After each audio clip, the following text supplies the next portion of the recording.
came at a bad time. No. I think you couldn't have timed it better. 23:47:15 system time. Very punctual, Kafka. Elio always tells the exact future. So what's with the explosion just now? Was that also part of his script? Uh-huh. 23:44:59 system time. The pulses from the explosion cause a massive breakdown from the master control system. You did that. No, the Antimatter Legion did it. They completely invaded the space station 2 system hours ago. Alright. So do we need to fight the Legion? I don't know.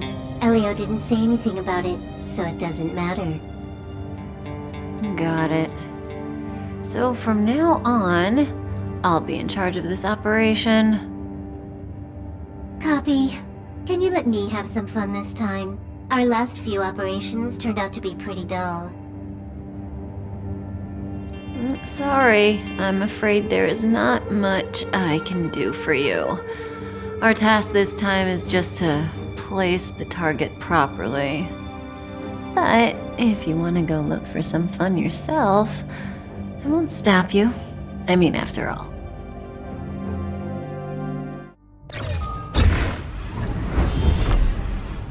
After all, Elio didn't put it in the script. Why would it matter?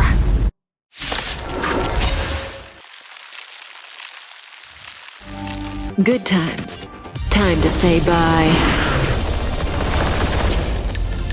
Boom. Who's this? Herta? Yeah.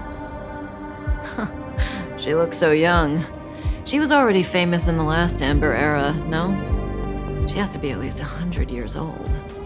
She's a member of the Genius Society and an emanator of Noose the Erudition. She could probably age backwards if she wanted.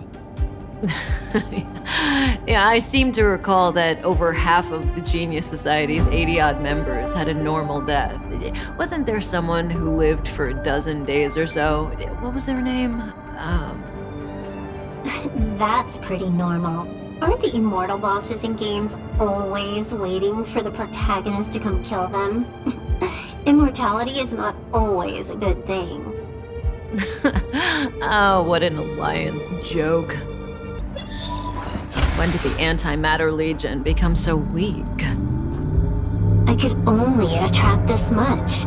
Did you really want the entire Legion to come here? This lot won't be able to slow down the Astral Express crew. Relax. A Doomsday Beast is also here.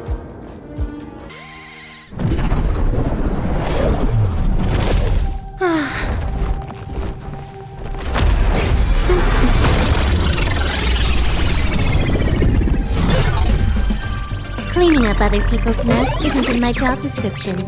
You know, Kafka?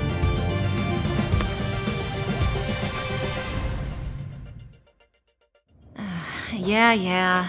Where did you send it, Silverwolf? Some random coordinates, not important. You care about where that Void Ranger ended up?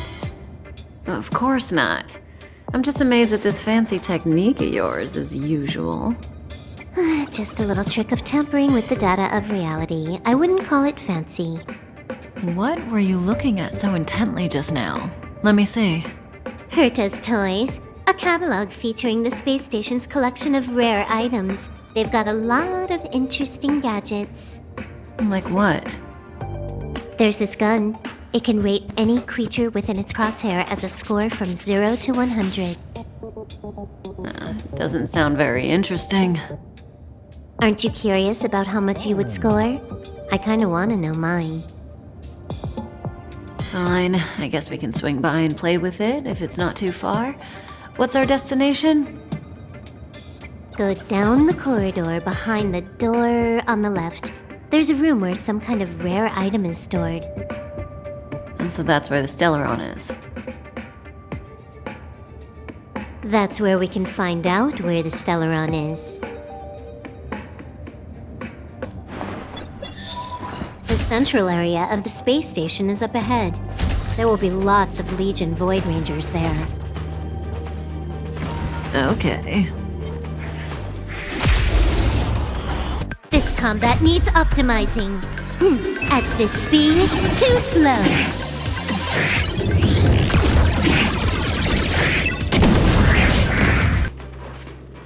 Hold it. Someone or something is up ahead.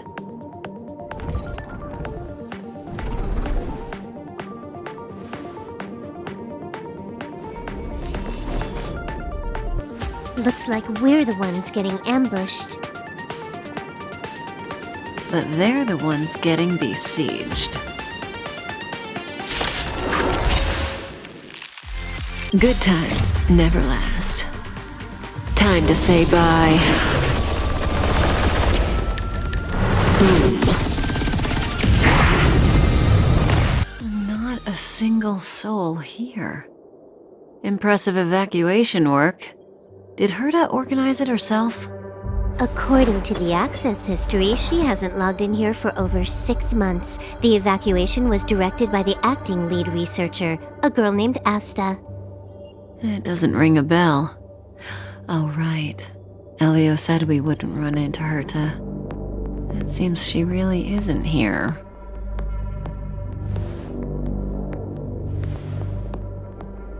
Where's the Stellaron? Elio's script doesn't include any info about the location of the Stellaron, which means in the future he foresees... We would find the Stellaron in a non-physical way. This space station is packed with extraordinary objects. I wouldn't be surprised if there's one that can make it happen. Hiding something extraordinary with something extraordinary. This is pretty Herta. I assume you know what to do. I mean, you've read the catalog for quite a while. I've got all the clues we need. The only piece missing is a simple trick. Help me investigate the terminal in this room. Our item might be inside. Okay, the stage is yours. I can see the whole space station on the surveillance screen, but not the Stellaron. Even if you could, it'd be a trap. Herta doesn't display her collections. Huh? I can't see the memory storage for this terminal. This is the monitoring room. They must have deleted the records and made a run for it. Classic. So, got a master plan? I'm all ears. It's a matter of hacking the surveillance system directly. Aha, I see. Herta's collections aren't in the system, so anything unaffected should be our target.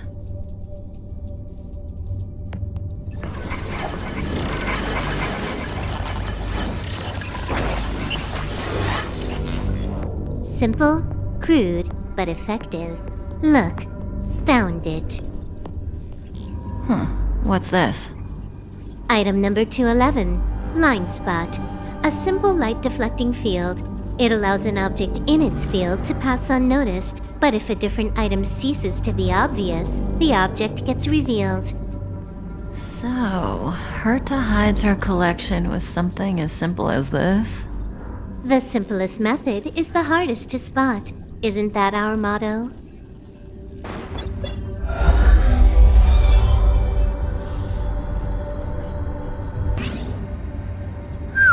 Strange thing number 2.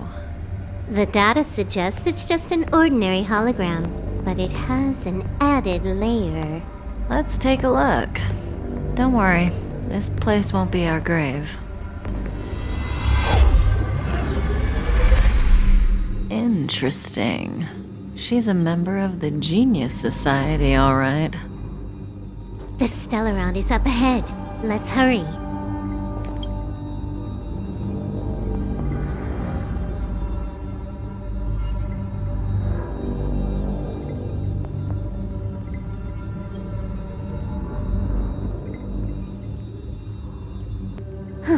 It has its own security system.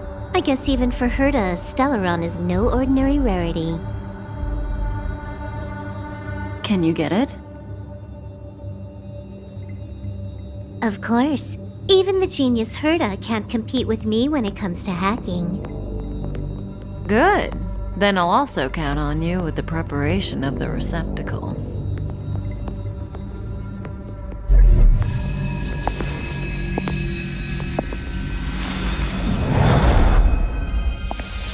The receptacle's ready. Your decision. There we go.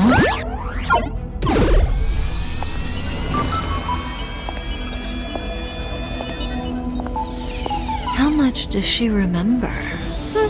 He'll remember you. Time to get up.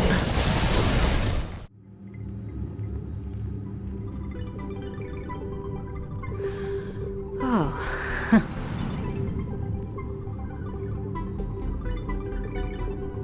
A space station, but that's not important. Listen, you are in a daze right now. You don't know who you are, why you're here, or what you're going to do next. You think I look familiar, but you're not sure if you should trust me. None of that matters. All you need to know is that I'm leaving, and you will be left all alone on this space station. From now on, you needn't think about your past or doubt yourself. Listen, in the near future, you will encounter all kinds of perils and hardships, but you will also have many wonderful experiences. You'll meet companions who will treat you like family and embark on surreal adventures with them. At the end of your journey, all that perplexes you and troubles you will resolve. This is your future that Elio has foreseen. Do you like it? Lovely. Hey, remember what you feel in this moment. As long as you know in your heart where you're heading, you're guaranteed to see the ending of your story. That's the you I like. How long do you think you need? According to the script, the Astral Express crew is arriving soon. We should avoid being seen by them. I know, Silverwolf. Just give me another minute. I must leave now. Don't worry, someone will come and find you very soon. Just go with them. You won't remember a thing except me. When you have a chance to make a choice, make one that you know you won't regret.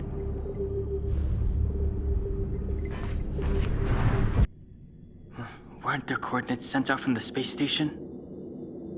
Who cares? They're here and alive. Do they look like a mannequin to you? Weak heartbeat and pulse. March, you better do CPR. Huh? I've never done it before. Don Hung, you do it. Wait, stop it! They're awake!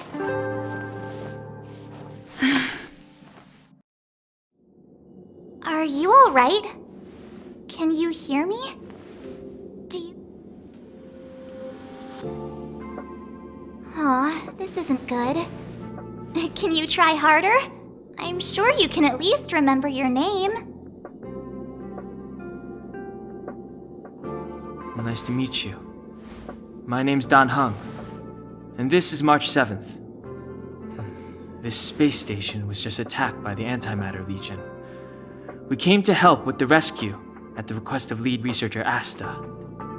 Goons owned by the destruction. You're lucky the most dangerous Lord Ravager among them isn't around. Just some nasty minions. We'll take those invaders out soon. Don't worry.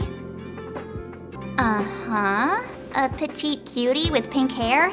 Madame Herta appointed her to be the acting lead researcher. That girl really needs to step up. I can't believe her own employee doesn't even know her name.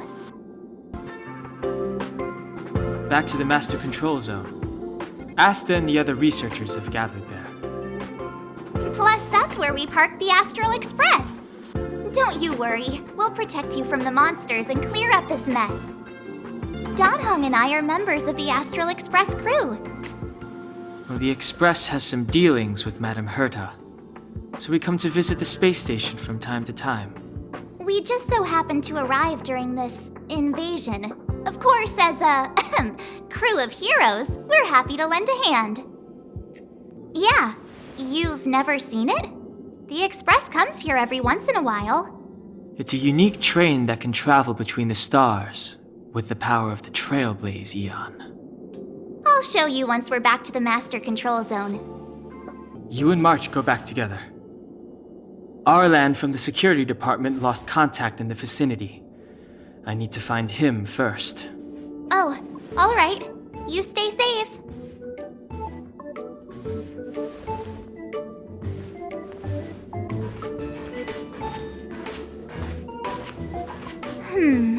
Maybe you should bring this. The Legion are rampaging through the space station like a pack of wolves. This trip won't be a walk in the park. It's better if you have something to protect yourself. Just a suggestion, though. You're safe as long as you stick with me. This place is full of fancy little gadgets. Herta's collection. I really don't get why she'd go out of her way to collect them and then leave them here to gather dust.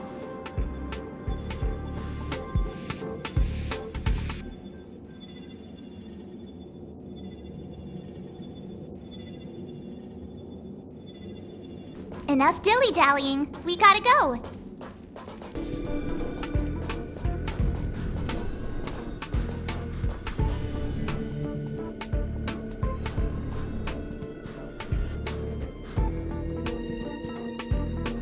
So we'll take that elevator on the central platform to go down to the Master Control Zone. Do you know the way? I noticed that you're not wearing the space station staff uniform. Do you really work here? Memory loss, huh? You must have been injured. Never mind. I won't ask if you don't want to talk about it. Let's go. I'll take you to the safe zone.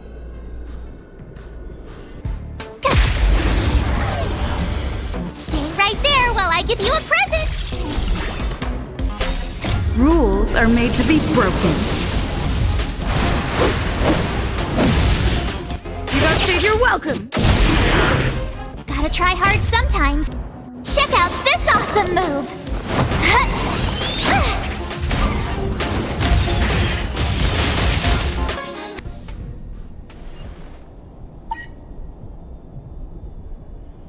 I knew it.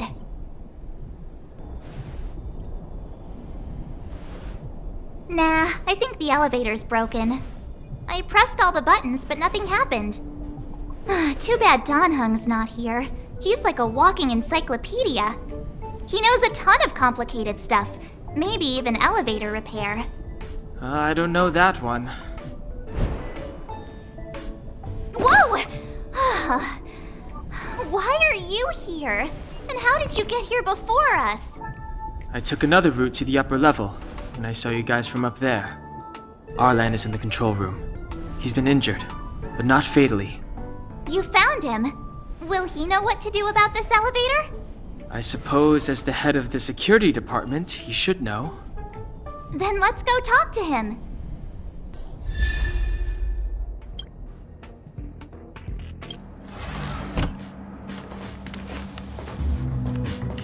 Hey, you're all together? Yep, we're from the Astral Express. Oh. Did Madame Herta send you to help? It's just a coincidence. We came to deliver the rare relic Herta trusted us to find. We didn't expect to arrive during an invasion. Why is the Antimatter Legion targeting you guys? It seems they just ignored the surface of the planet and came straight to the space station. I have no idea. The Legion came at a very suspicious time, almost right after the security system suddenly failed. Lead researcher Asta immediately began to organize the evacuation. I was supposed to cover everyone as they evacuated, but I didn't expect to end up failing in this task. Don't be too hard on yourself. Your leg and dominant hand were injured. It was a wise decision to hide here and avoid a head-on encounter with the Legion. Yeah, most of the staff have been evacuated safely. So right now our highest priority is to return to the Master Control Zone and plan a counterattack. So, do you know how to use the elevator? I couldn't start it. After the evacuation was complete, the elevators were all shut down to keep the Legion away from the Master Control Zone. Since Lady Asta sent you to look for me, I assume she must have given you the encryption key for accessing the elevator system? Oh, right. She did give me some sort of card. Mart. But where did I put it? You...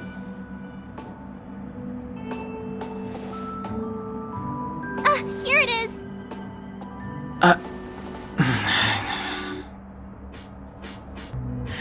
Now that we found the key, we should get going. We can use that console over there to unlock the elevator.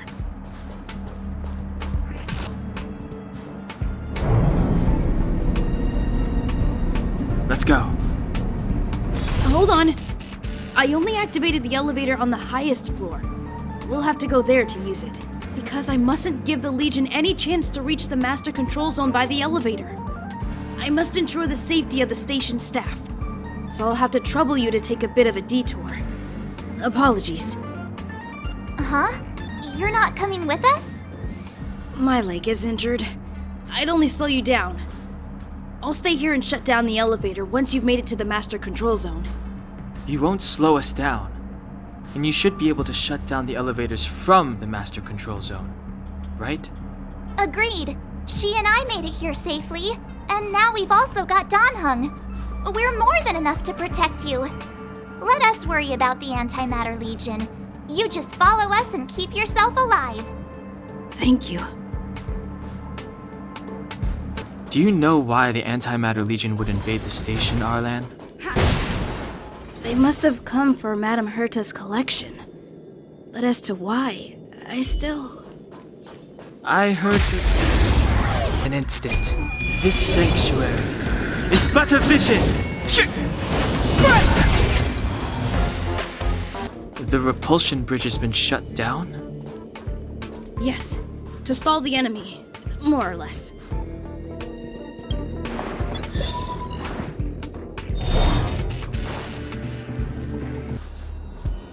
Hey, these shiny things. Are these light cones?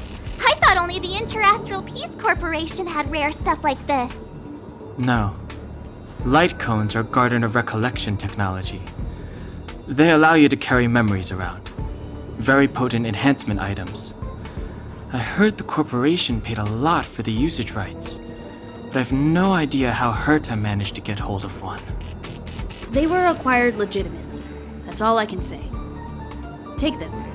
They're very useful in combat. Aw, is that it? We've reached the elevator already?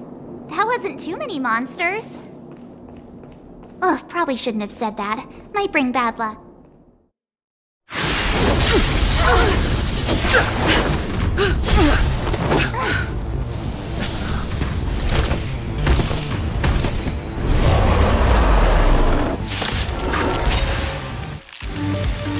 Revealed in an instant, this sanctuary is but a vision!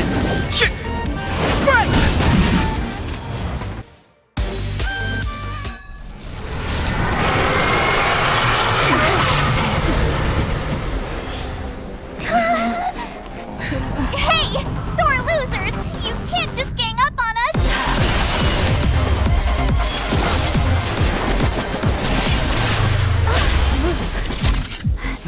Go!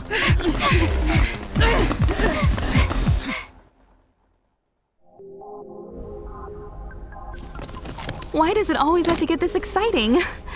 Anyway, at least you're back. March, Danhung, you've been through a lot. Phew. Himeko, what took you so long? That last wave of Antimatter Legion came at us like a swarm of locusts. Have you ever tried shooting locusts with a bow? I wouldn't have made a difference. My orbital cannon can deal with a whole bunch of enemies at once, but I couldn't just blow up the space station with it. Herta would not like that. Whew. Are you all right, Arlan? Asta's been worried about you. I'm fine. A quick patching up will do. Thanks for asking. I'll report the situation to lead researcher Asta immediately. Bye. Hey, nice to meet you. I'm Himiko, navigator of the Astral Express. In other words, she's in charge of where the Express goes. March hasn't been any trouble for you along the way, has she? Think carefully about how you want to reply to that. Well, that's the joy of youth. We should take every step forward full of energy. She's a discerning one, isn't she, Dan Hung? I have the right to remain silent. Look at you all. You've already gotten really close. Come on, Asta has been worried about all of you. Projectile radar tracking normal. Telemetry signal frequency unusually high. Maintain at normal levels. Our measurements predict that the Legion is about to unleash over 10 waves of continuous attacks. Everyone, brace yourselves. Asta, we're back. Oh, I'm glad you're all back safe. Arlen just told me about the situation at the storage zone and about his injury. Thank you for all your help. In times of disaster, I realize more and more that the space station's researchers are its most valuable assets. Alas, we were ill-prepared for such emergencies. We should have built up our security and combat departments. But on the other hand, the entire crew of the Astral Express seems to be extraordinarily skilled. What is the current situation on the space station? The situation is under control for now. The damage to our security system was minor. The intruder only managed to alter a small amount of data, so it was easy to fix. The real problem lies with the researchers. They trust Madame Herta wholeheartedly and never thought that the space station would be breached by the Legion. A broken spirit is far worse than a broken body. Let's go speak with the researchers. Right now, the space station can't afford any more unexpected turns, especially from within. Have you tried contacting Herta? I sent multiple letters, all met with silence. You know her, Himiko. The space station is but a mere warehouse for followers and rare items. She doesn't really care about it. I knew it. No matter. I'll also send a letter to Herta and tell her that we've brought the rare item she seeks. At least that might get her attention. Oh, that would be of great help.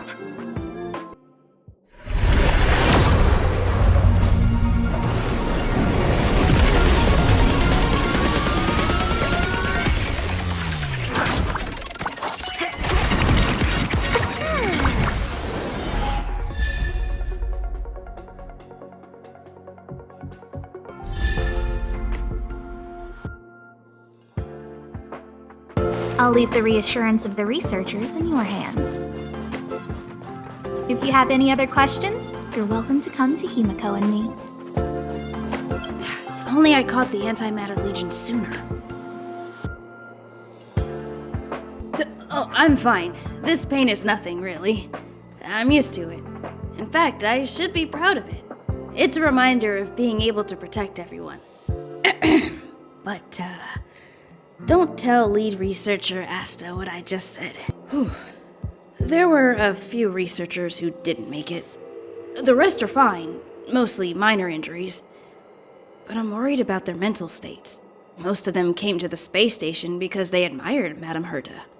But now they can't reach her or even their own families. My first impression was that she was the daughter of a rich family, owners of a big company. She was kind to me, though. When she went to the space station, I followed her. I don't know much about science, but I'm glad to be able to protect people in pursuit of their research. I hope all this chaos will end soon. Push the stick down, Alfred. Oh, sorry, I got the wrong person. Thanks, kid. We're doing some pre-checks for the satellite remote sensing.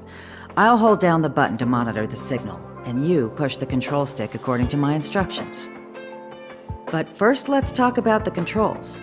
Up is the spectrometer, down is the filter, left is the reference level, and right is the attenuator. Our pre-checks have 3 steps.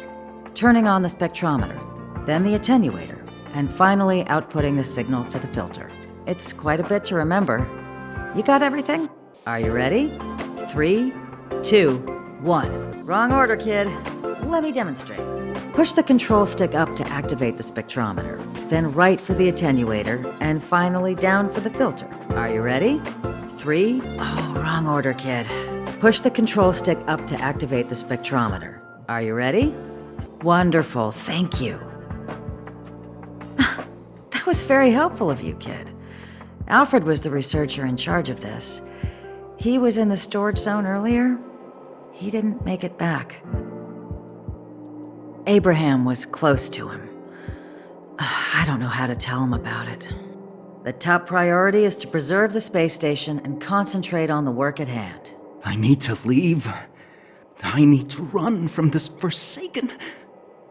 No, it's impossible. I can run from yesterday, I can run from today, but tomorrow will always be one step ahead of me. Look! The obstacle detection terminal has recorded 142,856 attacks.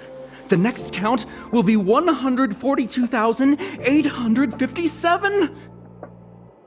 I know in my heart that when I see that hopelessly beautiful cyclic number, it will mean the poetic end of my life cycle. Everyone keeps saying that.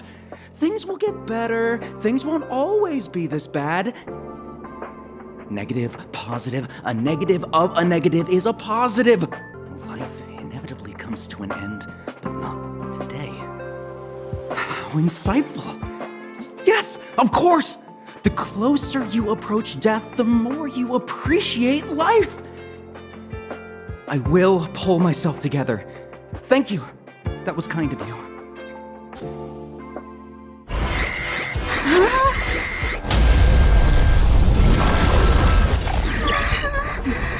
Take the Express and leave. I'll stay. But Let's go. My zone's defense shield won't hold much longer. You all need to hurry. I'll be here. You've got to fend them off. You hurry. We lost communications. Are you thinking of going back? Well, let me remind you, that's the Doomsday Beast, the Legion's planet destroyer. The space station is Herta's creation. As long as the Lord Ravager doesn't intervene, there should be no problems. but we can't just run away like this, right? The Doomsday Beast can rip off the defense shield like tearing paper. And Herta's not here. The station... Either way, the Legion has the blessing of the Aeon Nanook. They came prepared, and everyone here is not. That's why we have to leave and take her with us. She's that important? She's the one who can help us turn the tides. Of course, I may be wrong. As you say so. All right. What should we do next? This is the supply zone where the maintenance crew works. There's a path here that leads to the railway platform. Let's head over there and meet up with Welt. Mr. Yang? Mr. Yang's here too? Didn't he stay on the Express? The Astral Express tracks our coordinates in real time. And with such a huge change in the space station's movements, there's no way Mr. Yang wouldn't have noticed. I can almost guarantee that your Mr. Yang is already on his way. Right now, we might be able to handle things if it's just the Doomsday Beast, but if the Destruction's Emanator were to appear... Let's hurry up and get out of here. I'll explain later. You won't get away. Ready to lose your... Fight it or rock with it. My music. Conquer us all. The exit's over there. How do we get to it? Just for you. Oh, profound secrets of the stars! Give these Trailblazers your blessing! Perhaps you still don't understand. Humanity never conceals its desire to control the heavens. And I'm no exception. Yeah, it's the platform! The Express isn't here. It has to be nearby. Let me go take a peek with my sharp eyes. Wait, march!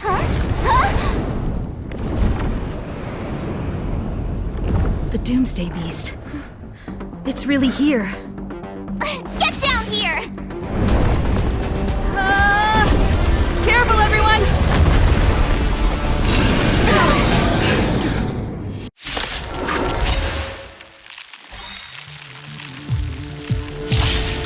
Perhaps you still don't understand. Humanity never conceals its desire to control the heavens. And I'm no exception.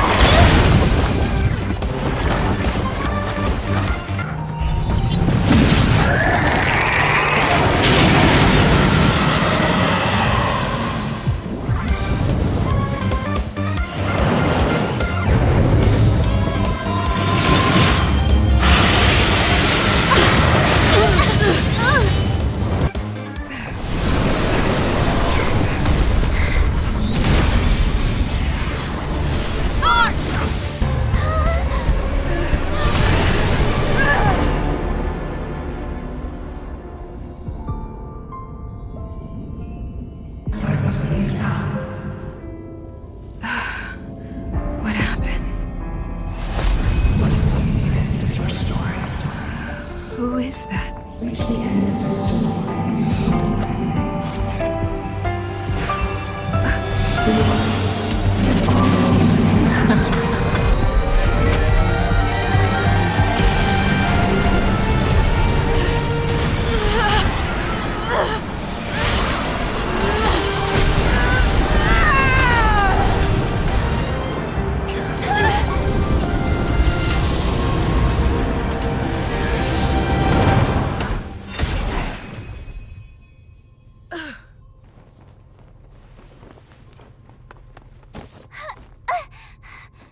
Mr. Yang, is she... They're okay now. Let's talk somewhere else.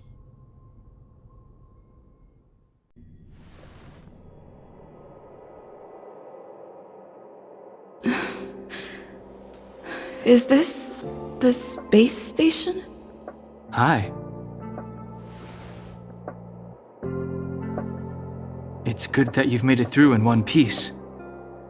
You can rest easy now that the threat from the Legion has been neutralized. Well, this invasion seems to be nothing more than a random provocation.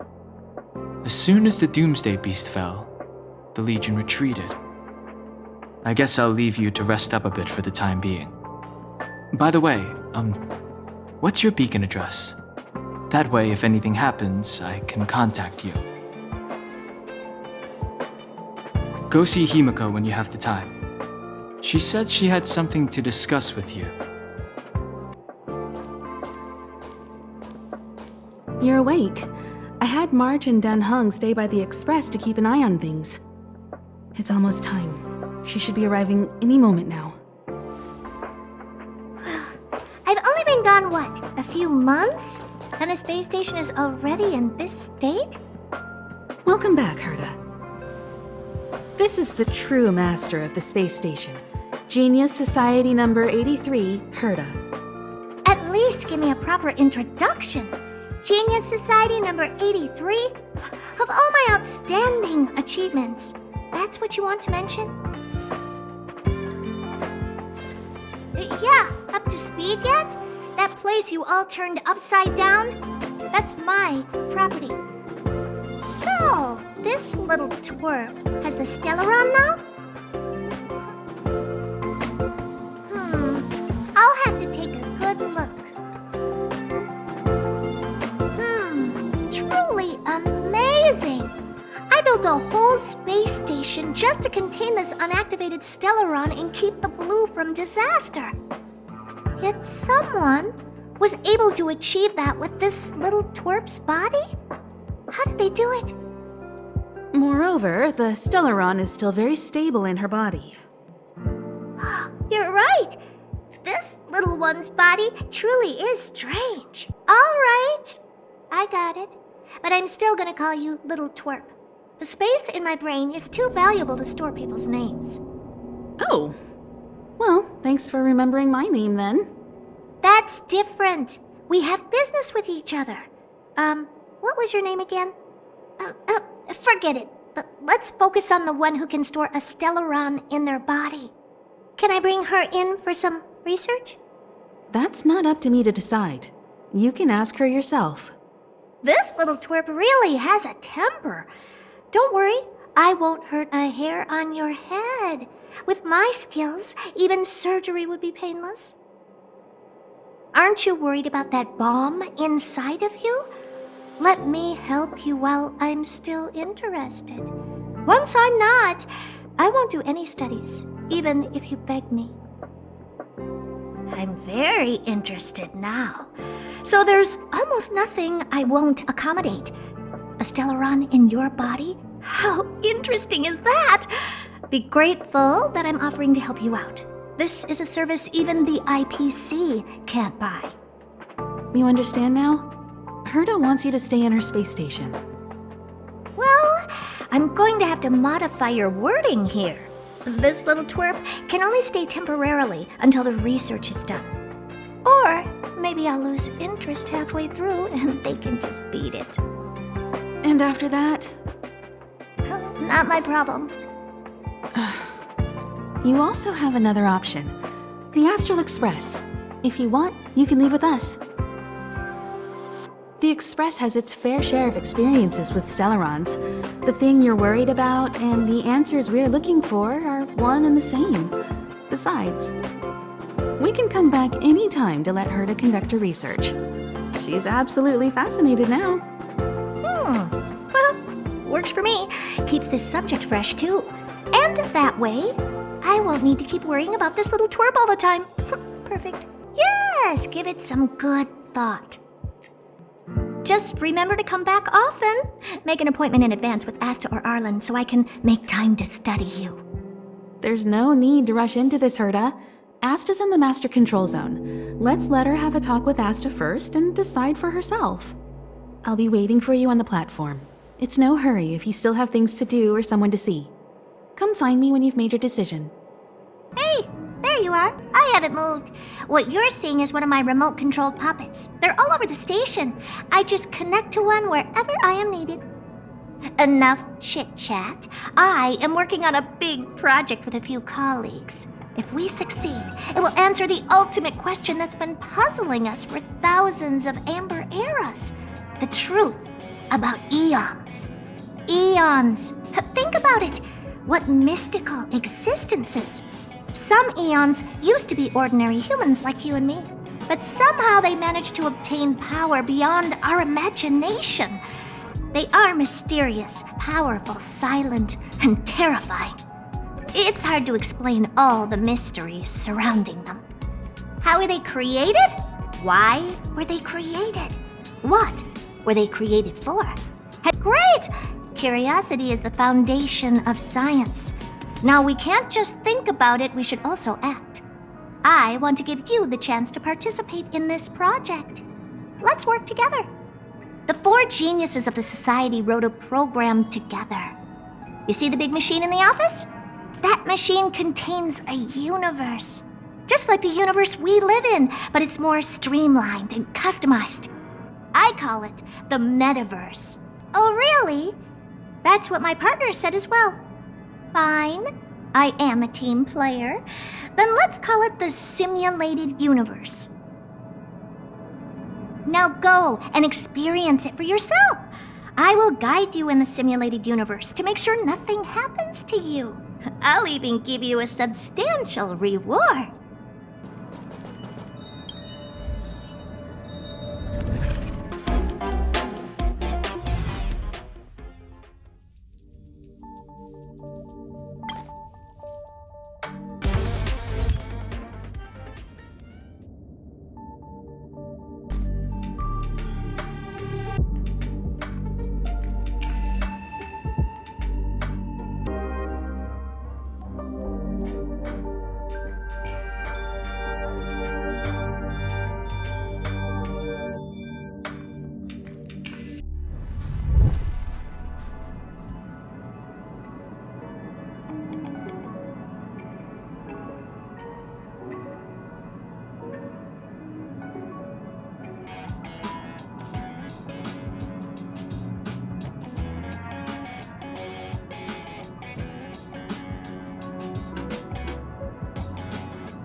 There seems to be the sound of electronic equipment. Who's there? It's you. The door is not locked. Come in. Can I help you? Feel free. This is open to everyone on the Express. While many of the roads that Akivili traveled along no longer exist, I think it's still meaningful to record our adventures as current passengers of the Express. I enter the collected data into the Archives databank. I try to catalog the people and places the Express encounters, and compare and contrast them with the existing records. Do you see the terminal over there? It can be used to view information already stored in the databank. Do give it a go. Make a choice I won't regret. Reach the future.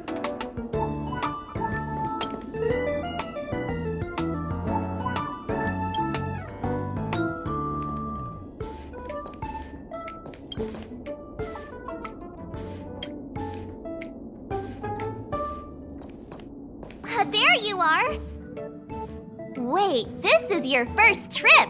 So that should be double the excitement, right? That's the spirit. I was excited the first time I experienced a warp jump too. But don't worry, you'll get used to it too. And before you know it, you'll be a mature and dependable passenger just like me. The first step is to grab a hold of the root cause of your anxiety. You really got it, huh? The second step is to focus all your anxiety on that point. Seems like you're a natural. It's not easy to reach this level of enlightenment. Now for step 3.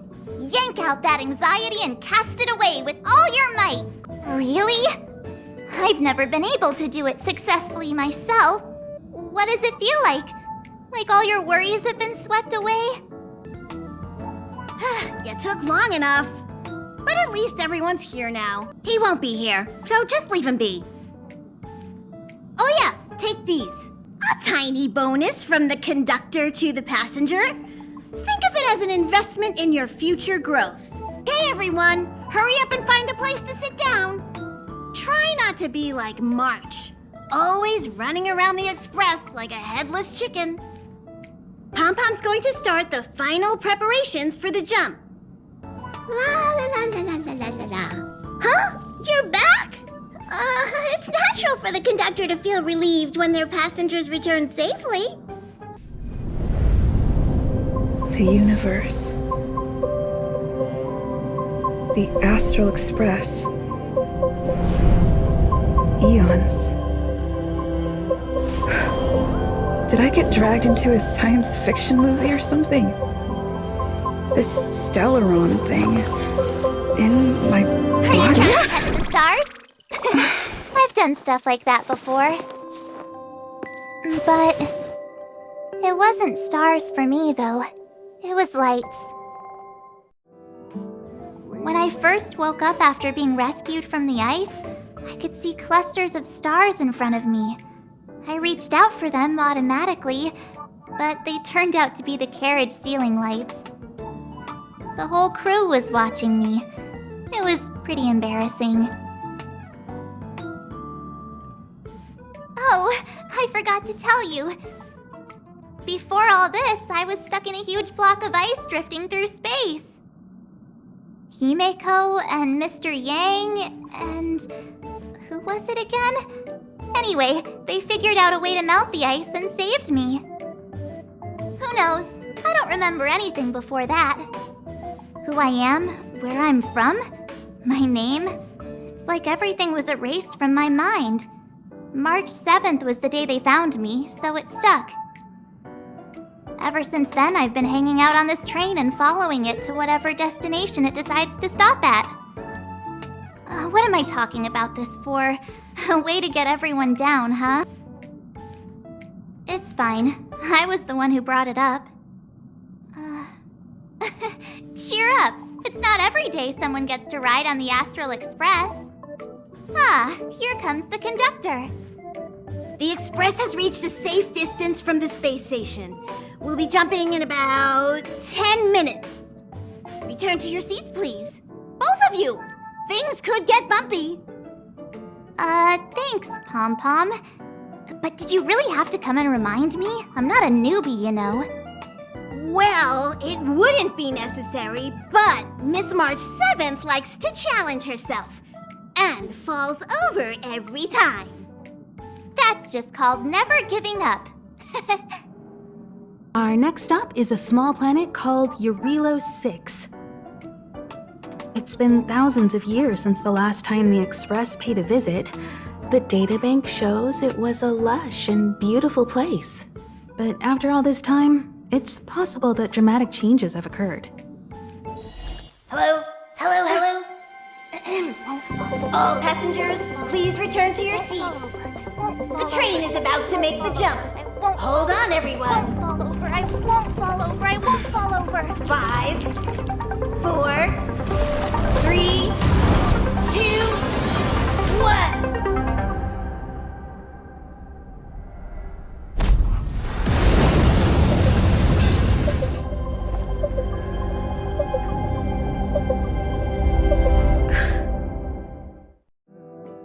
After all those millennia, is this what Jarilo-VI has become?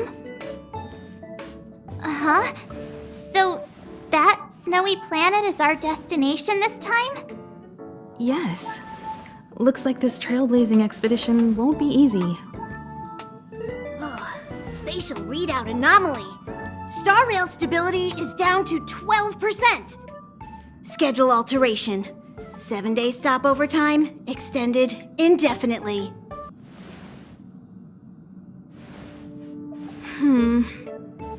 The complex locality of this world has been affected somehow. The star rail has been blocked off by something. Take an ordinary train as an example. It's like the tracks up ahead have suddenly snapped, and the way forward leads straight into a collapsing abyss. The only sensible thing to do would be to brake hard, right? If we try to force our way ahead, there could be a hefty price to pay. This again? Don't tell me. It's gotta be.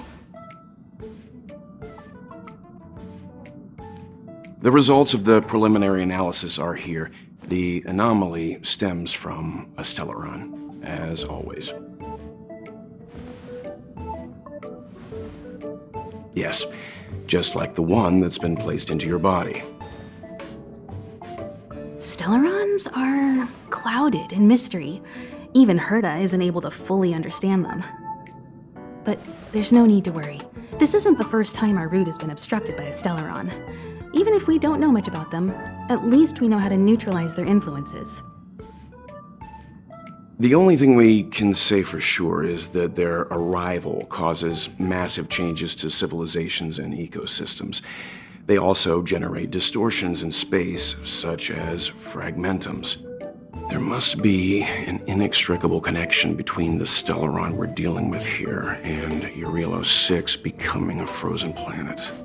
Our current theory is that Stellarons are seeds of disaster, planted by a certain eon throughout the universe. We can't continue to trailblaze without removing the source of the disaster. That we've gotta get busy!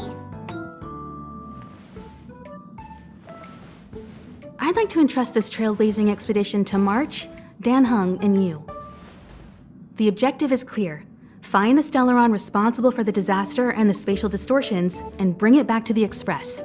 We'll deal with the rest. Awesome! We get to work as a team again!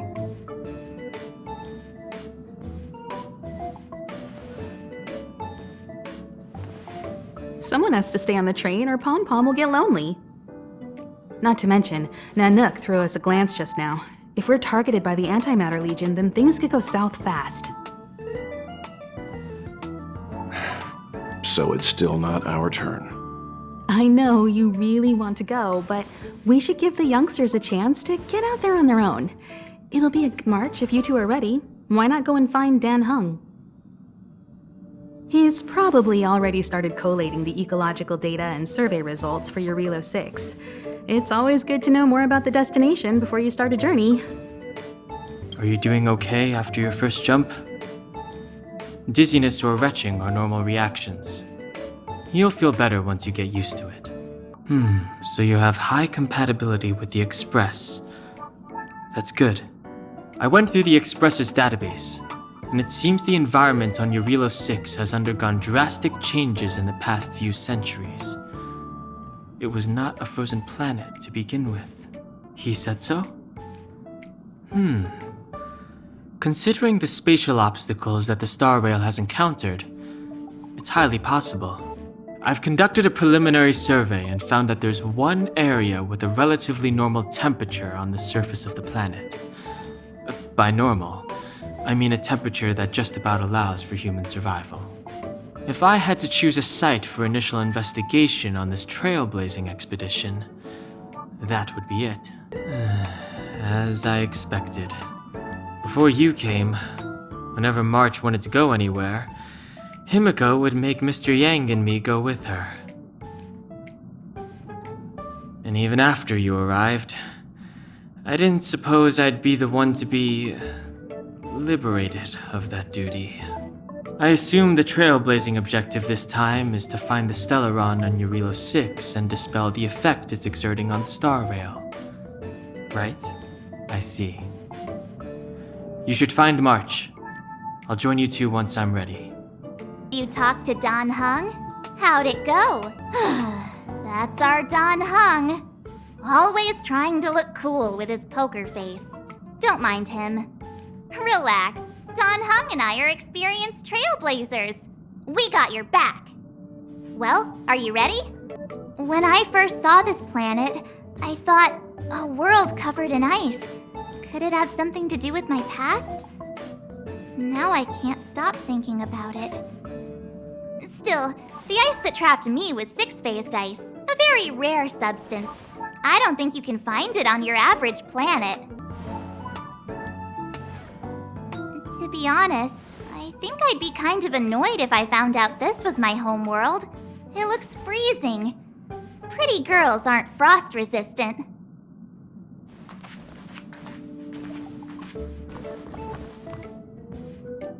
What? Is there something on my face? Nah, I was just imagining all the fun we're gonna have here. I feel sorry for this world.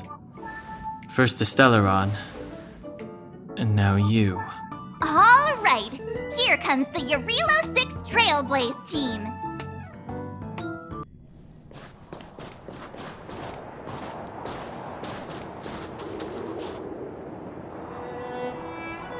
Jarilo-VI. We're here. It really is one big snowball. Well, the Trailblaze path grants us faint power. It allows us to better adapt to harsh environments. Snow as far as the eye can see. Which direction should we take? Based on the coordinates, the target should be up ahead. And then what are we waiting for? Let's go! Do you want to mention the time we smashed a hole through Taikian Stadium? Or shall I? Please stop bringing that up. Let's just say that landings and crowds don't mix. Unless you enjoy trailblazing through 2 weeks of community service. I said drop it! Remember, we should stay vigilant. We know very little about this world. Calm down. Between the three of us, nothing will stand in our way. I mean, come on. You've got a Stellaron in your body. I have my special six-phased ice powers. And Dan Heng, he's got that mysterious past thing going for him. So if people start creating trouble for us, they're gonna regret it. So how long does copycatitis last? Let's go. Braving the unknown? That's the real spirit of trailblazing. This place still hasn't been corroded, yet fragmentum monsters have already made it here. I fear the Stellaron may be exerting a significant...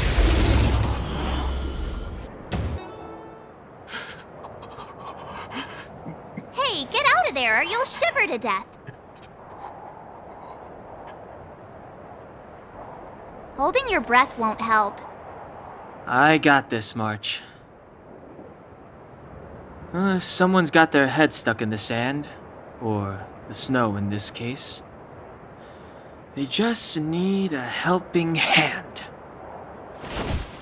Ouch! My fine fellow, was that really necessary?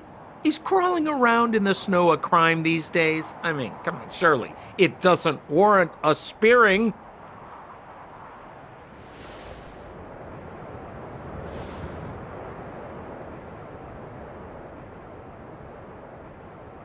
But then again, how can I blame you? I mean, I caught you off guard. It had to happen. You could even say I deserved it, huh? Besides, I made a gallant group of new friends as a result. Is Captain Japard around? He's an old buddy of mine. Who? Wait, you're not Silvermane Guards?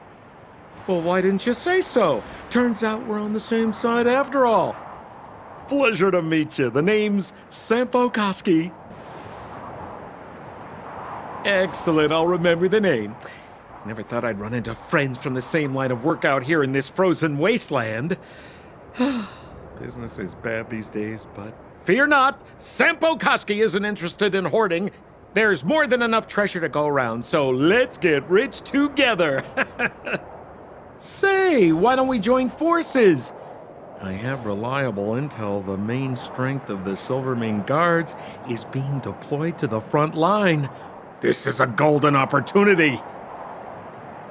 Come now, friends. I can understand the mistrust, but there's no need for the charade. Then again, I know the rules. Vigilance is the name of the game in our profession. It's my fault for letting my enthusiasm and sincerity get the better of me. Anyway, a meeting like this has to have been written in the stars. Ask me anything you like. I won't skimp on the details. Still make it snappy. You're never more than 10 feet from a Silvermane Guard. Settlement? What a literary turn of phrase. Why, there's only one place in this world where the living still reside. Our beloved Bellabog. The further away you get, the dicier things become.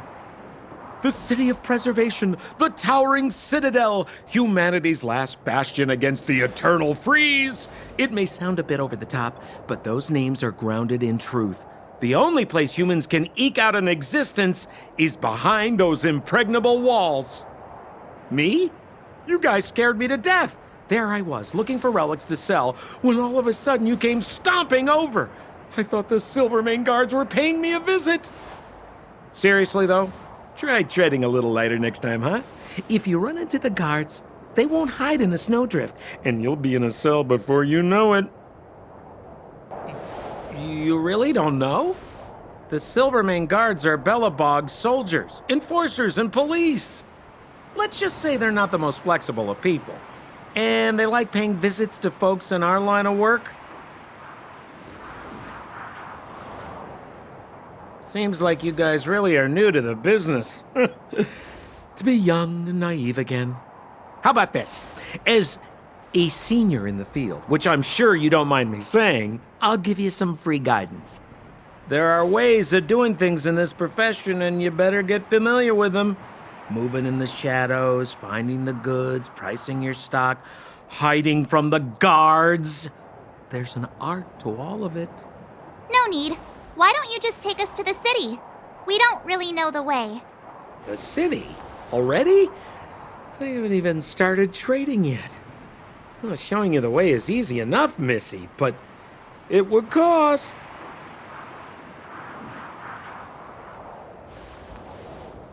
But it would be my pleasure.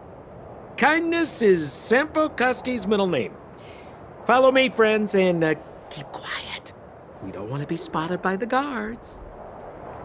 So why were you hiding from the Silvermane Guards? I was just storing a few relics away from prying eyes. Nothing serious. If it weren't for the uncompromising nature of our civil service, there'd be no need for secrecy. So whereabouts you guys from, anyway? I don't mean to pry or anything. I just care about my friends.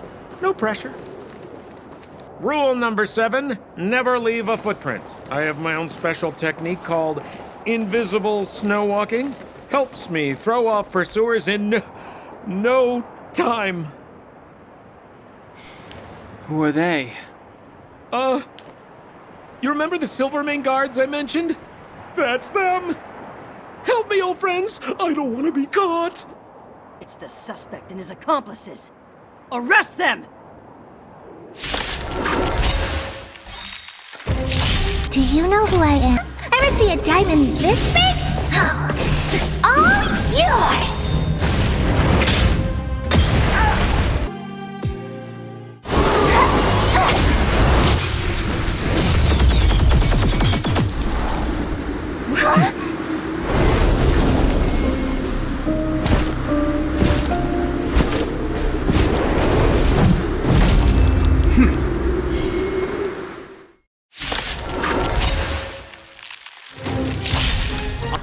Fight it or rock with it.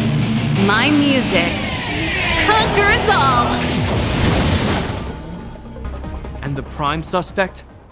The one with the blue hair? Apologies, Captain. We lost him during the pursuit. We can't find his footprints. No matter. We have his accomplices. He'll be close by, plotting his next move. Yeah, we'd never team up with someone like him. I'm not trying to talk our way out of this, but we're not friends with that scoundrel. Did you see how fast he ditched us? We rescued him from the snow out of the kindness of our hearts. We had no idea he might be using us to get past you. Are you really dumb enough to fall for his... I'm a captain, not an adjudication panel. As a Belobog citizen, you have the right to defend yourself, but that can only take place under the scrutiny of the architects, not now. Take them away. But we're not from Belobog. Photos? Ah, you're a genius! Great idea! You've probably never seen what your planet looks like, right? I took this one. Behold, Jarilo-VI. You mean to say that this white ball that's here, that's our home? How can that... It is said that a long time ago, strange visitors from beyond the sky would visit us here. But that after the eternal freeze, the blizzards made passage impossible. And Belobog would cease to witness such arrivals. But these people are... This decision is beyond us. If what they say is true, then only the Supreme Guardian may decide their fate. Our job is to present them before her. Nothing more. Outsiders, follow me. Belobog lies beyond this blizzard.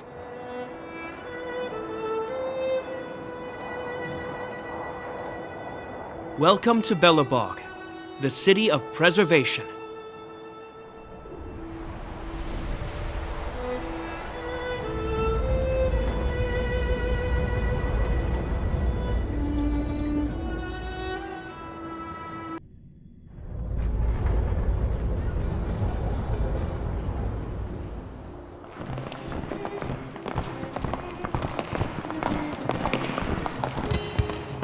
Hey, it feels like it got a bit warmer. That's because you're in Belobog, the last bastion of humanity. Last bastion? 700 years ago, monsters from beyond the sky set the world ablaze. The land was turned to scorched earth, with raging infernos and billowing towers of smoke stretching beyond the horizon. In the midst of the conflict, the eternal freeze descended without warning. Suddenly, sweeping winds brought blizzards which buried the invading legion. Belobog was all that remained. The steadfast architects built this city. Under the protection of Klepoth, the preservation, Belobog remains forever warm in the face of unrelenting cold. He's sure saying some weird stuff. A marked change in tone. Sounds like he's quoting from a historical record. Uh-huh. So why is he telling us all this? You wanted to know.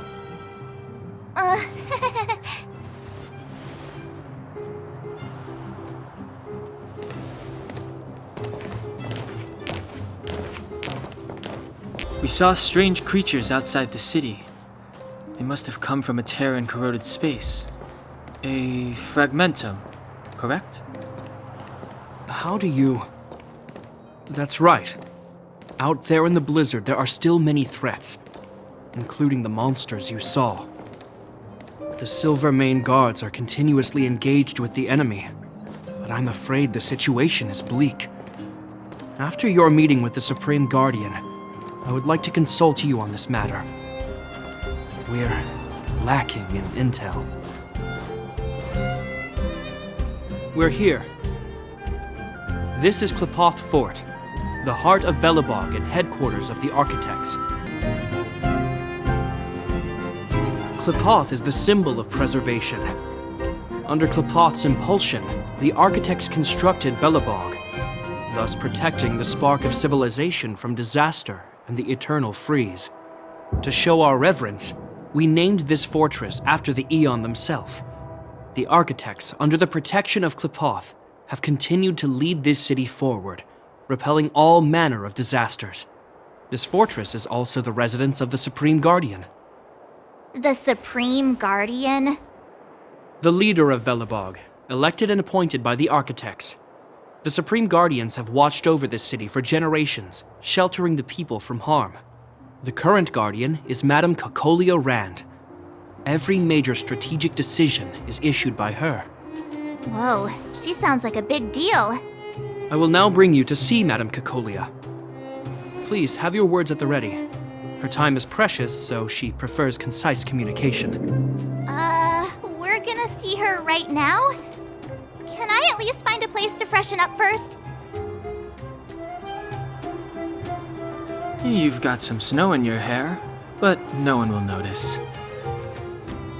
I've dispatched a messenger to send word. Madame Cocolia will be aware of your arrival. Come with me. But that's a meaningless sacrifice. How can you... You may leave, Branya. Visitors have arrived. Yes, Mother.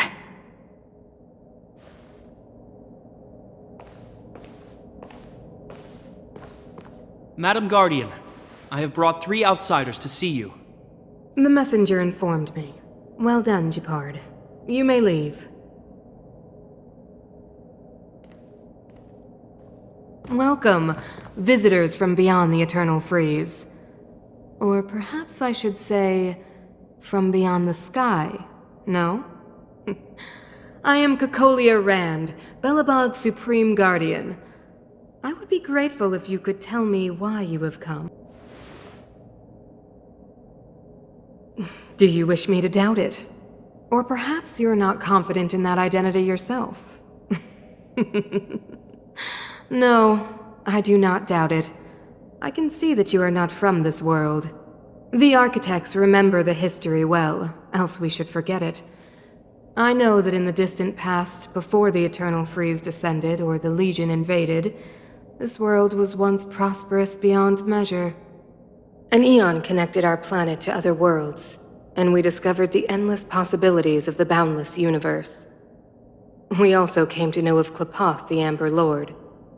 Under their attentive gaze, we built the city walls. So do not be surprised. For 700 years, the Architects have received no further communication from the stars. But I knew of your existence. Tell me why you have come. We came here for something known as a Stellaron. A Stellaron? Objects that fell from the blue on separate worlds. Their appearance spelled disaster. Many of the planets we visited have suffered their effects. You mentioned invasion by the Antimatter Legion.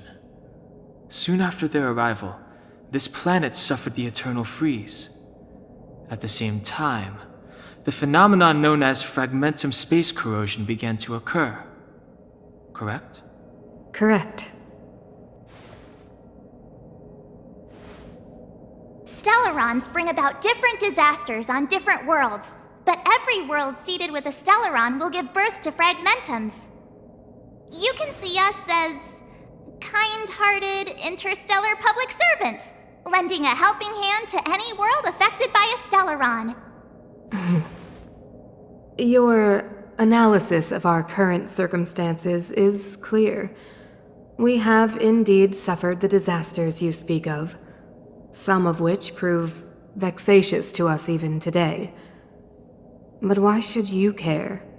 Even if this Stellaron you speak of did bring about disaster, I fail to see its connection to you. I don't believe that anyone would go to such lengths to help a world unrelated to them. Unless they had something to gain. You're right. Our reason for coming here is not purely selfless. If we don't seal the Stellaron, we cannot leave this planet.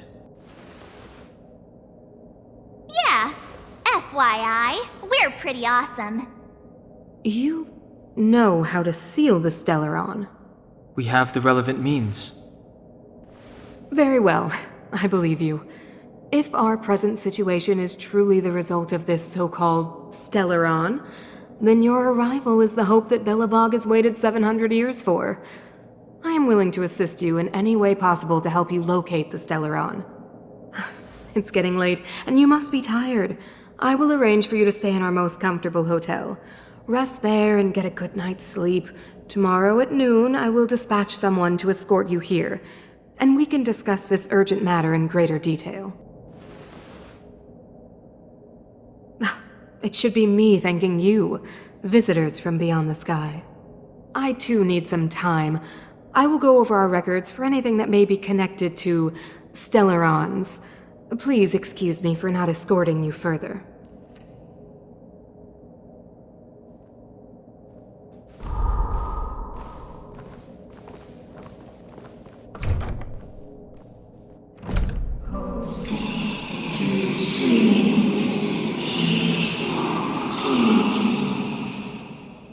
Of course, I understand. Do not worry. I have a way. It seems that the Supreme Guardian holds you in high regard.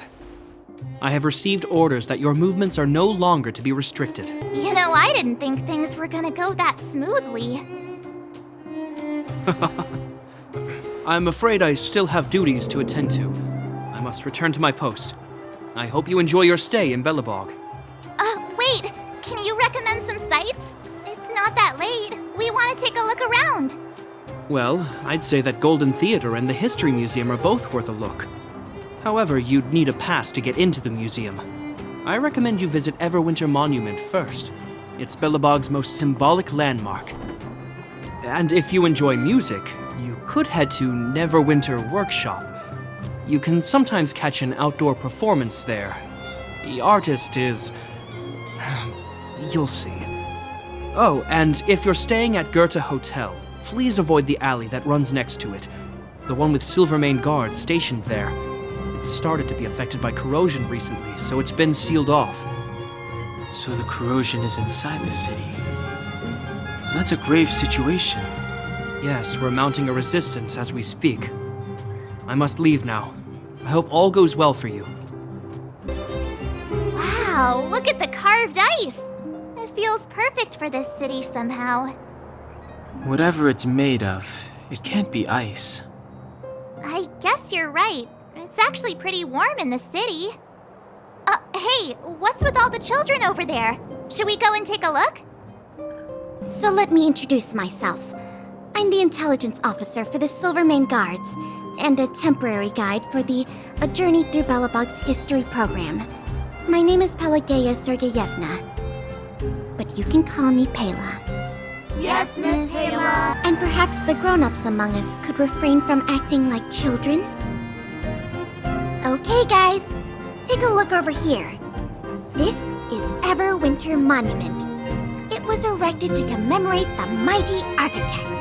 The architects are followers of the Aeon Klapoth. It was they that foresaw crisis, built up our walls, and established Belobog, preserving the spark of human civilization. Even today, they are still tending to the city.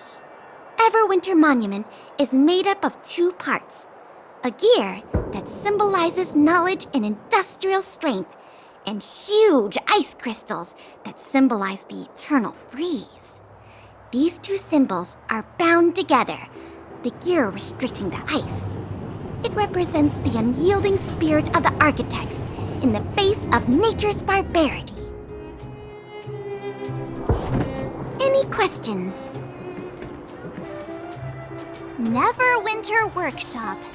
Hey, didn't Japard say there'd be a show here? He said you can sometimes catch an outdoor performance.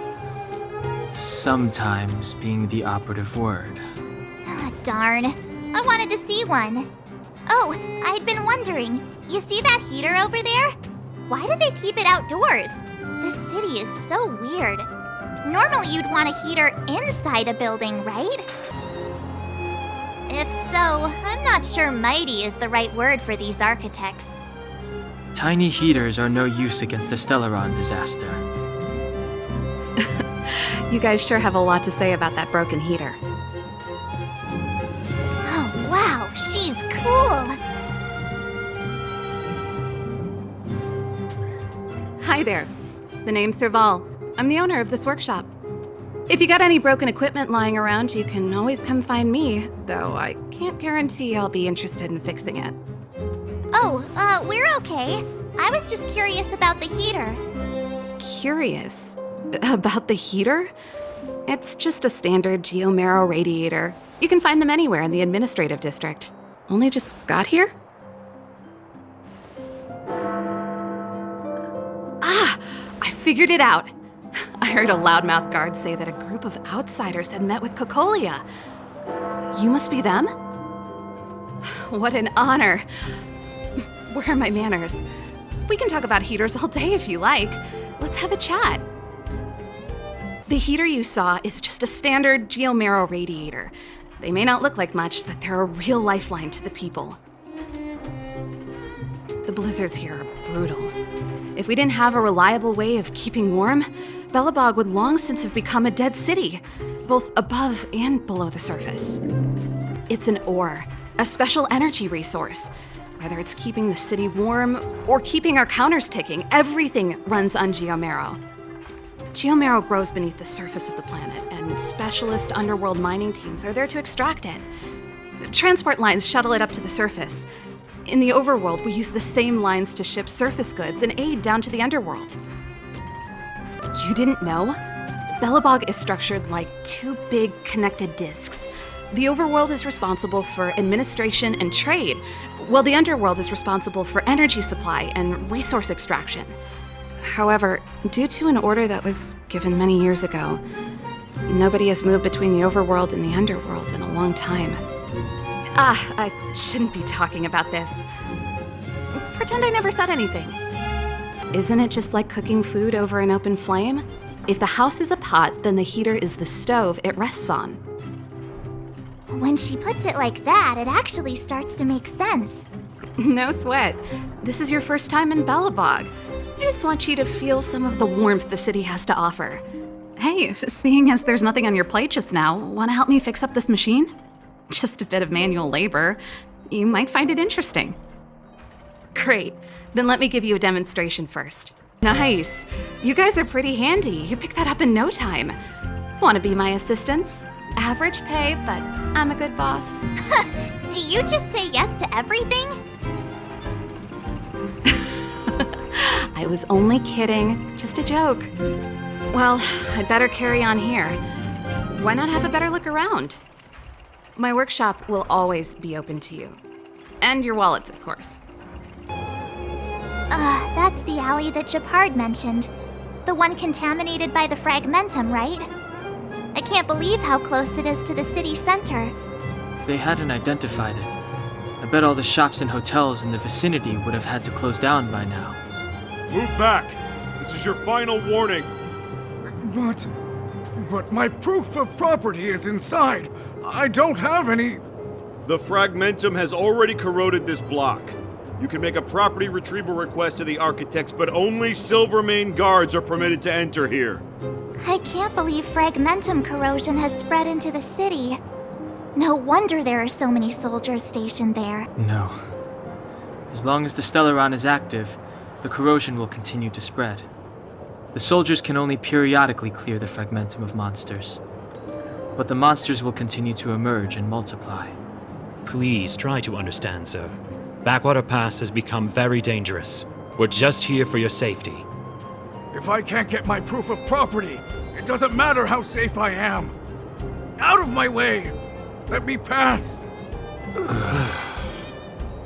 Wow, what a beautiful lobby!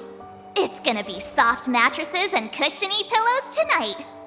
Wanna have a pillow fight later? Huh? I bet they're stuffed with goose feathers! March. Earlier in Klipoth Fort. Stop, I know what you're gonna say.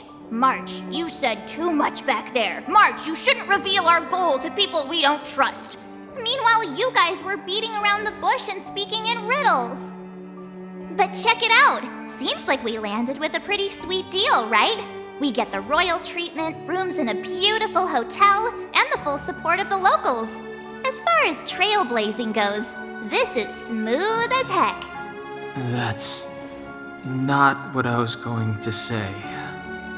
All right, spit it out then. Earlier in Klipoth Fort, were you paying attention to the Supreme Guardian? Yeah, of course. This isn't my first expedition, you know. My powers of perception are sharper than the sharpest blade. Nope, she seemed normal to me. She was kinda harsh at first, but she turned out to be a nice, reasonable lady.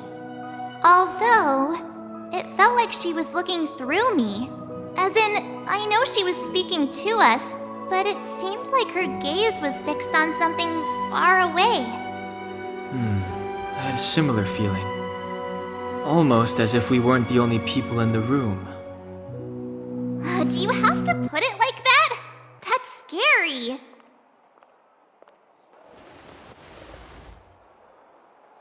Well, there's no way he'd get past Danhung's sharp eyes. Perhaps I'm too sensitive. She did promise to help us. I just hope she keeps her word. Let's get some rest. We need to save our energy for the discussions tomorrow. Is there anything left to do? We're meeting the Guardian tomorrow. There won't be any time for sightseeing. It was a long day today. All I need is a hot shower and a good night's sleep. You too. Let's get to bed early and save our energy. I sense the next few days could be tiring. Well, I'm off to my room then. Express lights off!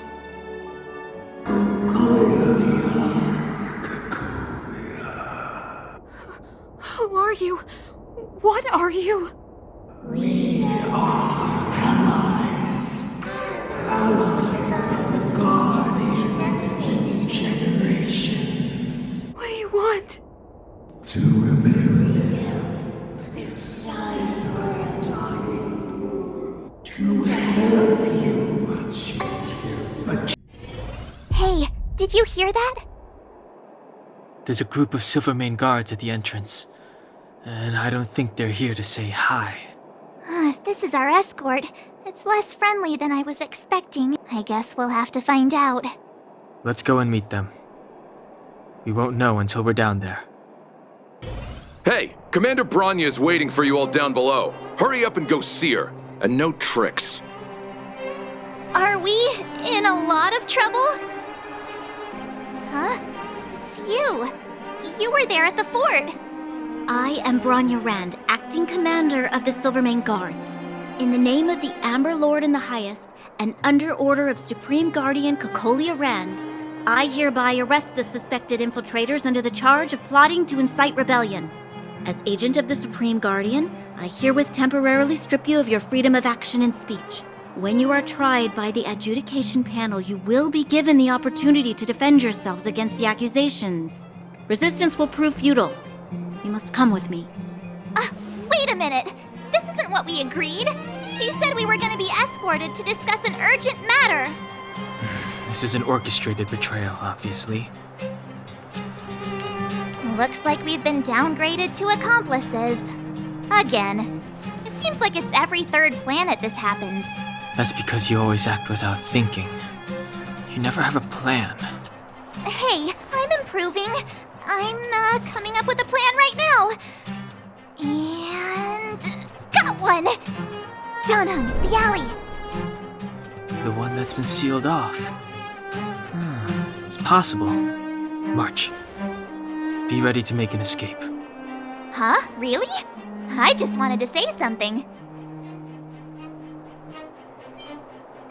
3 of a kind. Shh! It's an old Astral Express escape signal. Do you play cards? 2 pair. Hey, what are you whispering? Let's get going. Ace!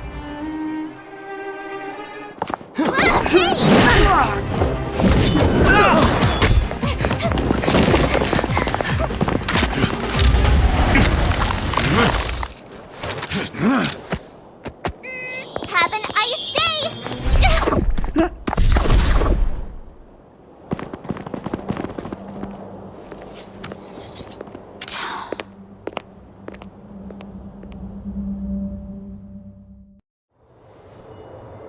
They charged straight in! Escaping into a fragmentum. I don't know if they're overconfident or just eager for death. It would seem that Mother's judgment was correct. Should we report them as missing or deceased? The Supreme Guardian's order was to arrest them. We cannot abandon our pursuit just because they fled into a sealed-off area. I must ascertain their fate with my own eyes. Yes, ma'am. Eradicate all threats to Belobog's security. That is what I must do.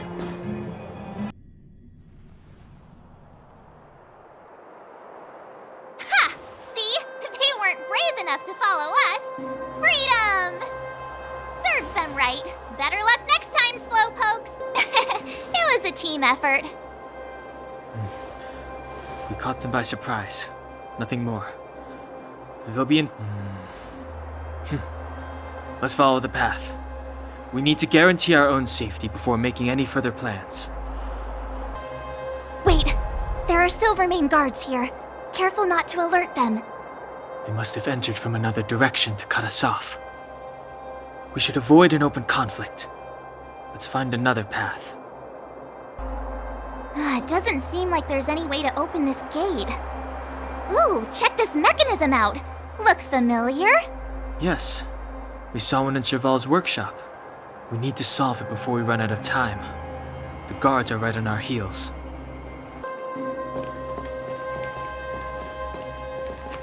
I don't see a switch for the gate. Over there! There's a monster in the area. We'll need to deal with it first.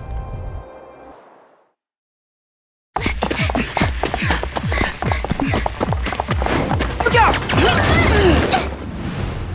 She really caught up with us. Even had time to set up an ambush. You dare underestimate me? Even though it has suffered fragmentum corrosion, this is still part of Belobog. It was our home. The guards know this place like the back of their hand. Enough cat and mouse. Drop your weapons and come with me.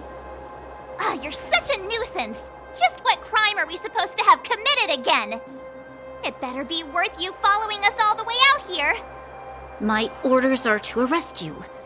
It is for the adjudication panel to present you with the nature and penalty of your alleged crimes. You saw us yesterday. Do you remember? Madame Cocolia received us as honored guests. How can such a drastic change have occurred in the course of one night? The Madame Guardian investigated your backgrounds. She summoned me last night to tell me that you had deceived her. Your identities and purpose here are counterfeit. You seek to overthrow the rule of the Architects. What a two-faced hag! Publicly insulting the Supreme Guardian only elevates the seriousness of your crimes. Throw down your arms and surrender. We're wasting our words, March. At least one thing is clear. We mustn't be caught. Well, if there's no escape, then maybe it's time we gave them a taste of Astral Express medicine.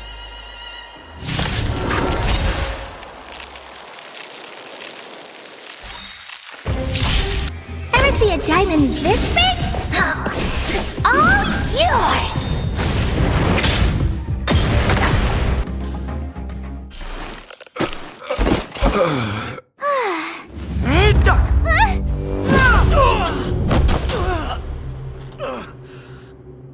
Lady Bronya!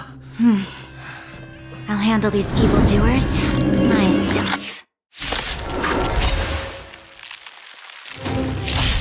Oh, profound secrets of the stars! Give these Trailblazers your blessing!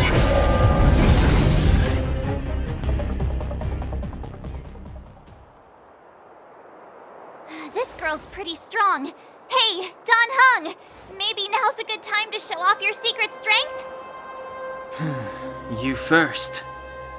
You're no fun. Intruders, give it up. You will be guaranteed a fair trial. Ooh, sorry. I didn't mean to ruin the intensity of the moment.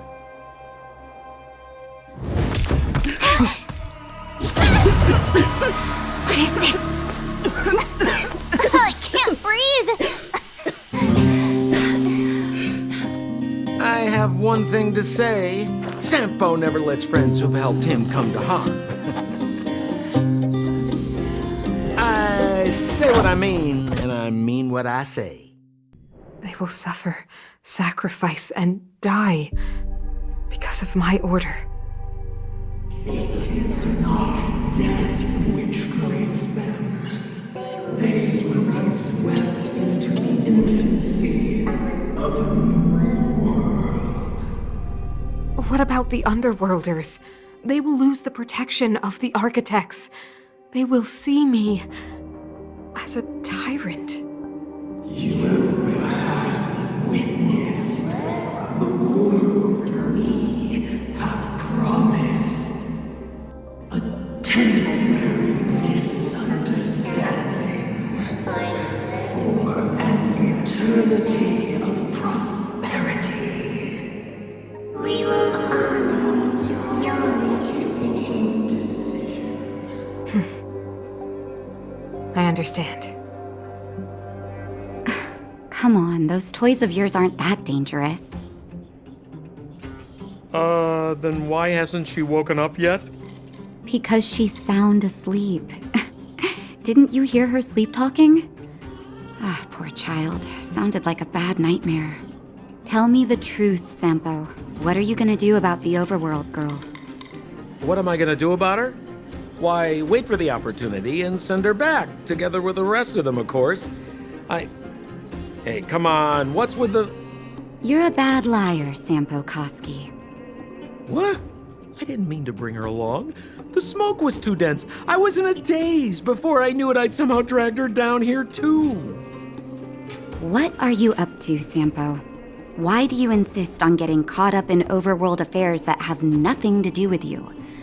If it's a whole lot more attention from Wildfire you want, you're going about it the right way. Hey now, Sampo Koski's primary concern is taking care of his friends. These guys scratch my back. How could I live with myself if I didn't scratch theirs? And another thing, where does Wildfire get off assuming that these fine folks won't come in useful to them, huh? I mean, you never know. Which is why you've set them loose in the underground? Come on, accidents happen. I'll have them rounded up in no time. That girl... Get her back as soon as possible, then don't let her out of your sight. The underground has been sealed off for over 10 years now. The children won't even remember what overgrounders look like. If a girl in a Silvermane Guard uniform suddenly shows up, what would Wildfire do with her? What would they do with you? All right, I get it. I'm setting off right now. I'll have to trouble you to look after them while I'm gone, ma'am.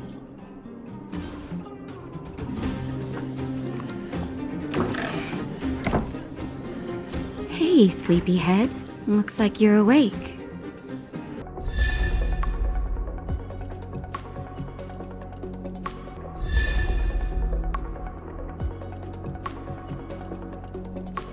How are you feeling? Any aches or pains? I bet you were mumbling something about Stellarons and wishes. I couldn't make sense of it. Well, now that you're awake, you should probably try moving your limbs. I'm Natasha, a doctor in the underground. You've already spent a day in my clinic. Nice to meet you, too. You're very polite. Sampo's gone to clear up a mess of his own making, so I'm looking after you in the meantime. Based on your current state, I don't think there's any cause for alarm. You seem perfectly healthy. So if you don't mind, I'll go and take a look at the other patients. Sampo just told me that you lost consciousness. He didn't say why. Still, I'll wager it had something to do with him. He's always tinkering with his devices. Anyway, the opinion of the clinic is that none of you have come to harm. Sampo told me. Don't worry, the Silvermane guards won't follow you below ground. We've been cut off from the surface for many years. Even when things were at their worst down here, they never showed. Of course, I don't know the whole story behind why the architects ordered the lockdown. Who knows? Thanks to you, they might finally be about to lift it. Something that wildfires wanted to achieve for a long time now. Oh, please, you needn't worry. You've just been asleep for a while. I barely had to lift a finger. I might have exaggerated your condition for Sampo's years, but that guy owes me. You better bring me back some medicine. They've been up for a while already. The young guy with the dark hair left first. He went with Sampo. Your rowdier friend took off soon after waking up. I imagine she's taking a stroll nearby. As for the girl in the Silvermane guard uniform, I told Sampo to watch her, but it seems that he left his post and she made a run for it. Good question. He's a man of mystery. He claims to be a simple cross-border businessman. Not that there's much to interest an overworlder down here. Either way, he's got a surprising number of connections. I've managed to secure more than a few urgent medical supplies through him, and he's been a big help to Wildfire. In any case, I don't think his intentions are sinister. It's a grassroots organization. Think of it as the Silvermane Guards of the Underground, but less stone-hearted. No need to thank me. It's a doctor's duty to heal.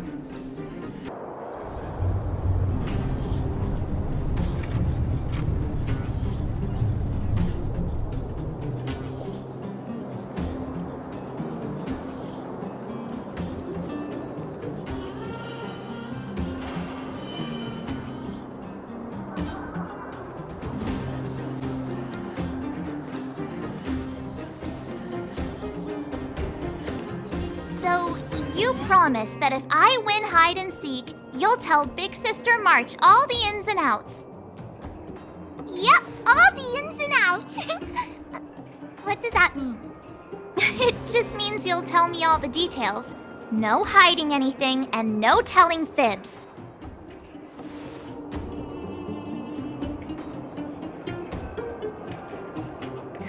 Hook isn't an overgrounder, you know. Hook never tells fibs. Yeah, never. Well, that's settled then. Okay, let's play. Huh? You! When did you get here? This isn't just hide and seek, okay? Let me explain. It's like this. After I woke up, that doctor said Sampo had taken Dan Hong with him. I went around in circles trying to find the blue-haired scoundrel and bumped into these kids. They say they know where he is. But they said I had to join the moles or something if I wanted to find out. And to do that, I had to prove my strength by winning a game of hide and seek. Do you get it? Huh, when did you start being so nice? Hey, are you done with your secret talk? The most time is precious. Yeah, precious. Okay, we're done. Pitch Dark Hook the Great. This is my friend. She also wants to join the moles. Can she play too? Sure. I guess so. Then, you guys are seeking! Boss, they don't seem very smart. Why don't we do a practice one first? You're right, Julian. Okay, let's do a practice one. I'll hide, You two have to find me. So, you kids think you're better than us, huh? Just you wait and see.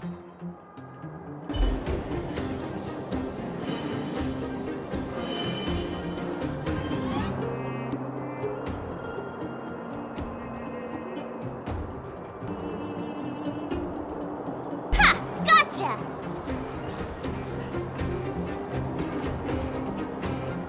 So what? It's just a practice. Wait until we're playing for real. You'll see. Bring it on. All right. Now we're playing for real. You gotta count to 50 before you open your eyes. No cheating. 47, 48, 49, 50. Ready or not, here I come, naughty children. That guy's been staring at us this whole time. Hide and seek might have to wait. Let's see what he wants.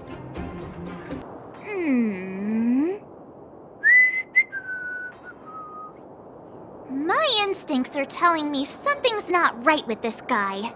But... Nonsense! How many 8-year-olds do you see walking around that look like this, huh? All right, the jig is up. Your voice gave it away.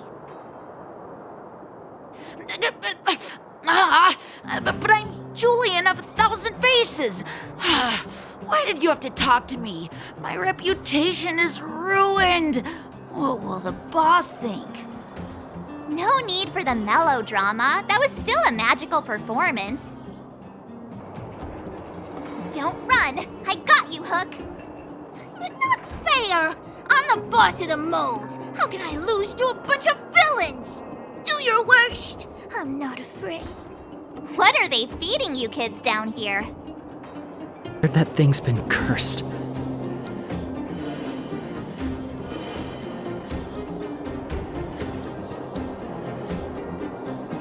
Locking off, finally.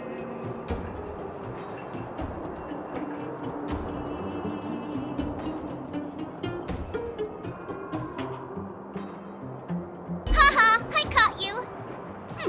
Doesn't count unless you can answer this question. What? But we caught you. What's with the Q&A? I thought I had you there.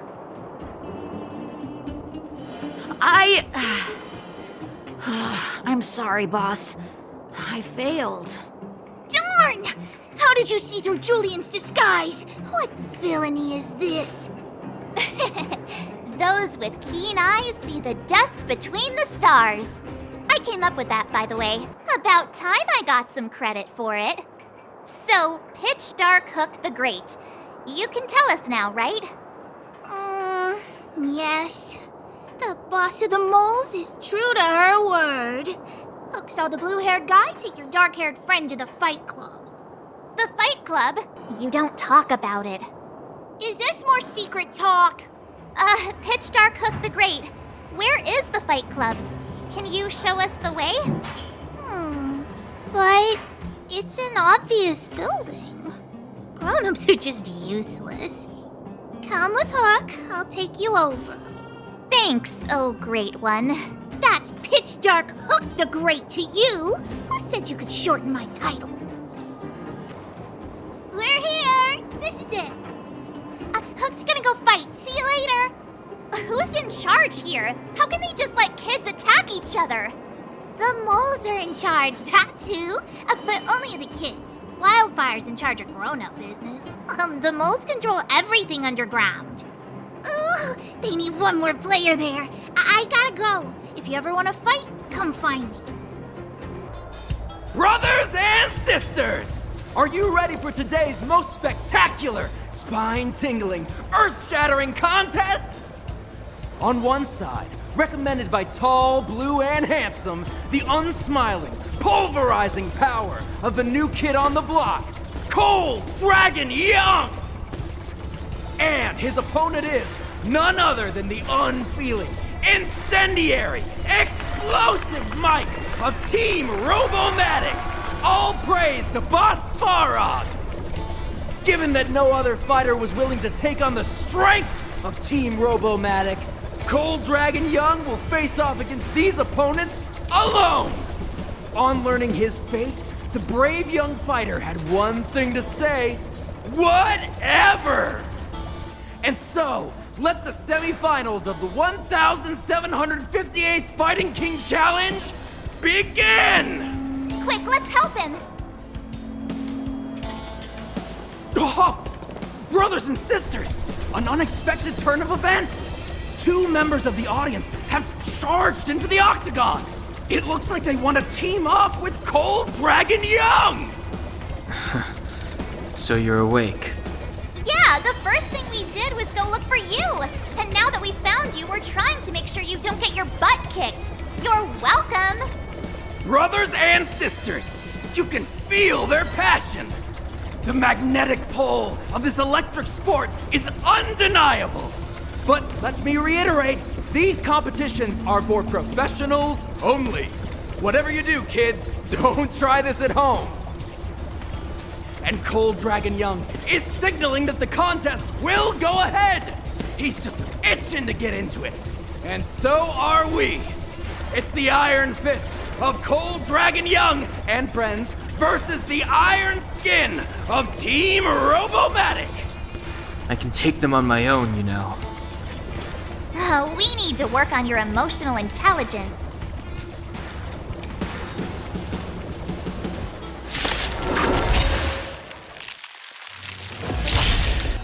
Fight it or rock with it. My music conquers all.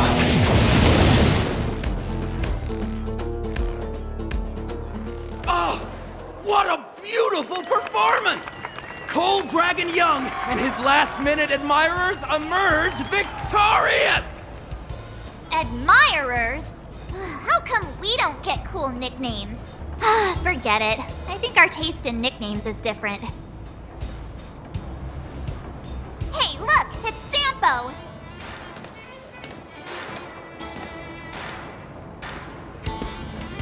Huh?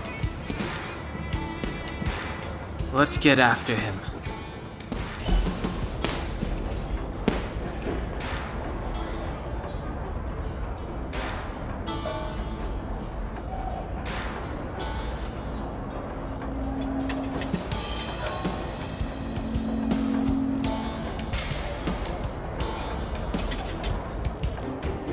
Hey, it's you! I was just thinking to myself, am I getting robbed?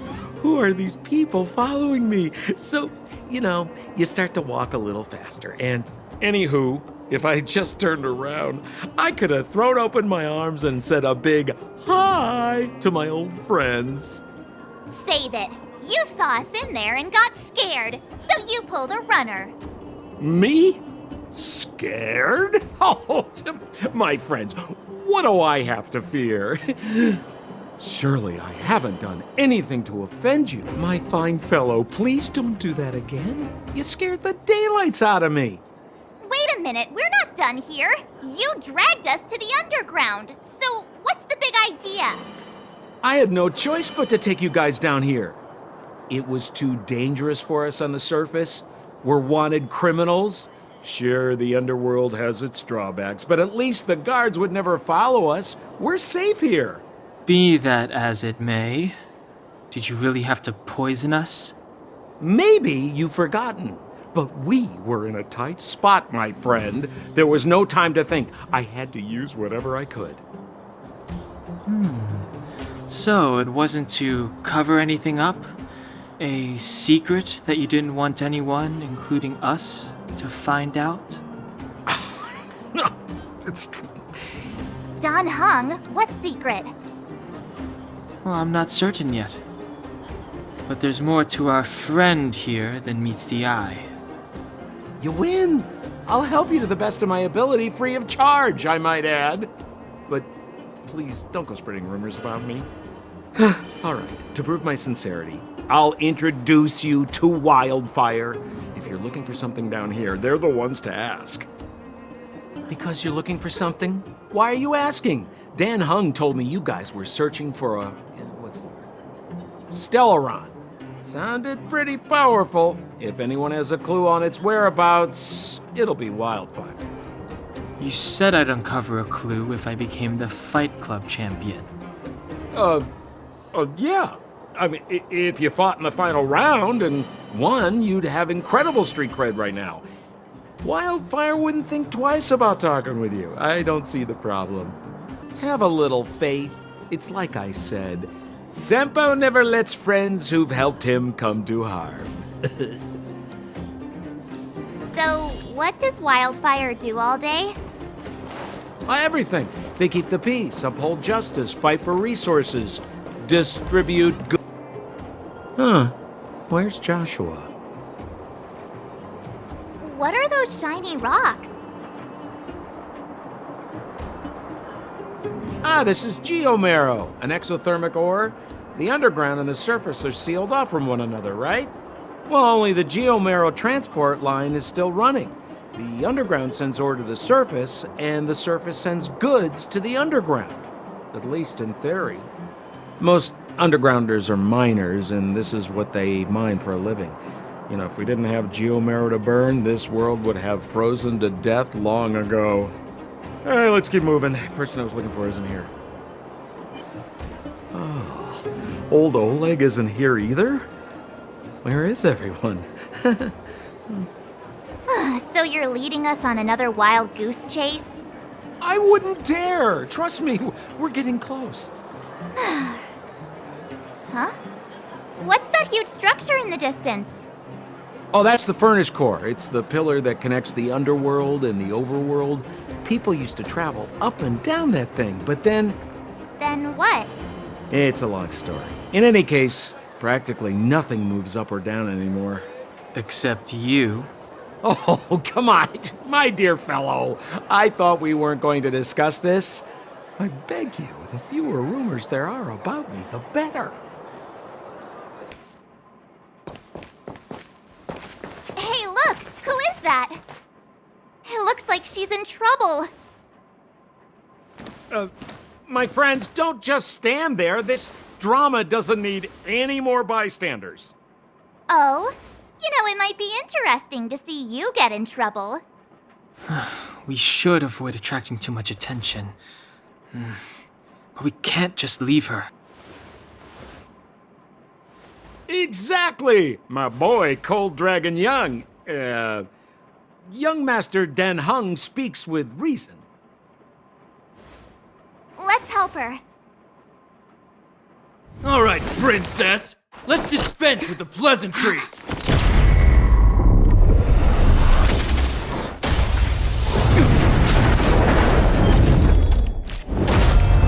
You dare attack someone on our turf? Well, how about a few rounds with me? Darn it! Quick, disperse! Spineless thugs. Miss Zila, phew. It's a good thing you showed up when you did. My heartfelt thanks. These vagrants have got some nerve looking for trouble in Wildfire Terra. Shut it, Sampo. This is you written all over it. Wildfire has countless issues on its plate right now. We don't need a side order of Koski. I hear Silvermane Guard is paying the underworld a visit. Is that you? You kidnapped me and brought me to the underground. What is the meaning of this? Listen to her. What is the meaning of this? She still thinks she's an overworld princess. Do you know what's become of us down here while you live the easy life? Did you even consider the fate of the underworlders? The Silvermane Guards aren't living the easy life. We are constantly engaged with the enemy, defending Belobog from the scourge of attacking monsters and protecting all those above and below the surface. Do you even hear yourself? You protect the underground? Redeploying every guard to the surface, sealing off the only passageway? Protecting the so-called architects, more like it. The Madam Guardian has her reasons. Enough talk. You're coming with me. Chief Oleg wants to see you, and he's got more than a few questions. Perfect, Miss Zila. We were just on our way to pay Chief Oleg a visit ourselves. Room for a few more? Fully booked. Who are they? What good is your name by itself? Well, it's like this. The chief's in the market for specific talent. An urgent request, so I'm taking them to see him. We're looking for a Stellaron. It's the source of all the disasters here. If we find it, we can... I would recommend you not recite your story to everyone you meet. Miss Hila won't understand it anyway, so let's save it for the chief, huh? You're right. I don't understand it. And I don't plan on passing the message on either. Wildfire's encountered trouble at the Great Mine. The chief's busy. If you really want to find him, come look for me at the mine entrance. I'm leaving.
Magnet markers activated. Time for good old counterattack!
Finally! You're here!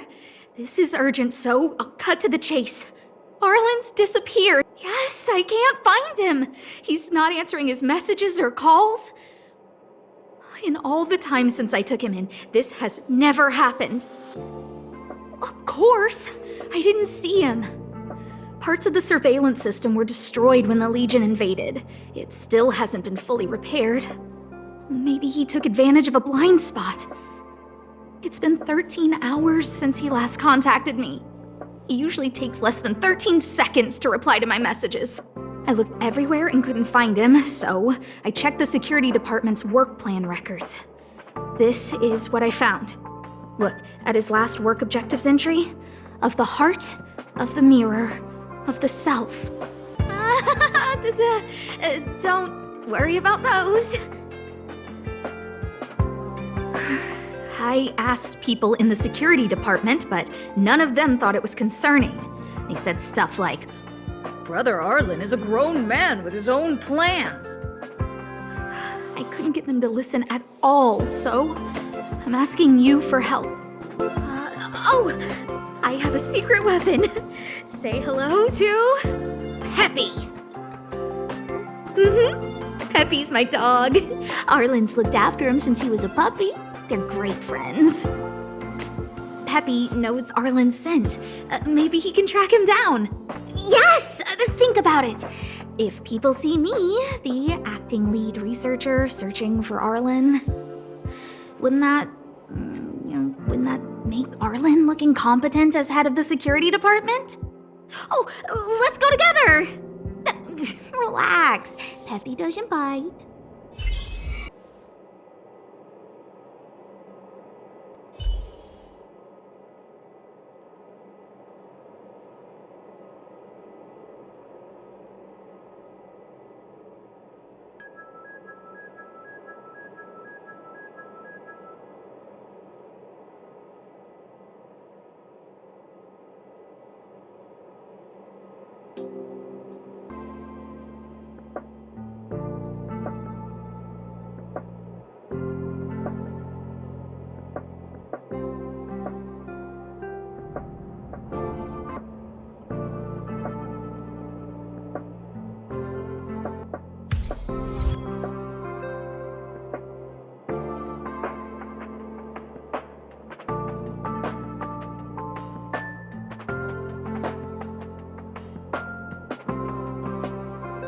That's Professor Capote?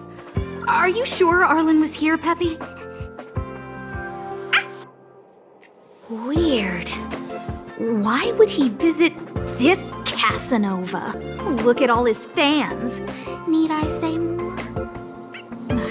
Behold, the winner of the Most Awesome Researcher contest. It's better if I don't show my face. See if you can get some intel out of him. I must confess that I too was terrified. Petrified even. But there remained a light in my heart. A light that led me onward. That light was the happy smiles on all your faces. Master Capote thinks about me! Oh, it's you. Long time no see. How are you? I'm a bit busy here. If it's not urgent, come back later. Arlen? Yes. I know him. After all, my calling is to light up the heart of every person on the space station. As to his current location, forgive me, but I cannot tell. Insert dramatic pause and sudden drama here. Everyone knows the most important word in my life is principle. Huh? Without principle, what difference would there be between a person and a mechanical arm? Wait a minute. Last time he said the most important word in his life was illumination. We need to update Master Capote's Life Wiki. This will be version 12.0 of his life keywords.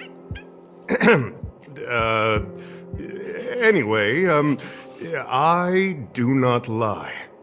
I can tell you that I did indeed meet Arlen recently, and regrettably, I already swore on my life that I, Capote, would never tell anyone Captain Arlen's secret.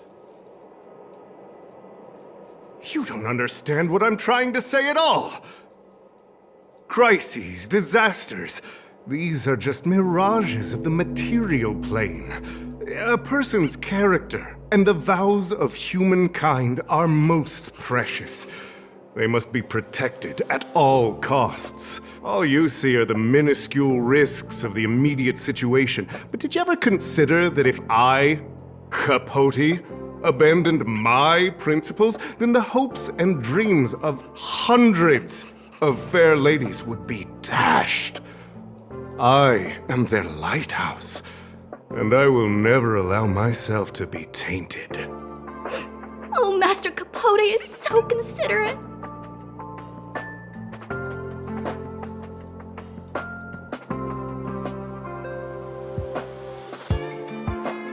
Wow, the cringe is strong.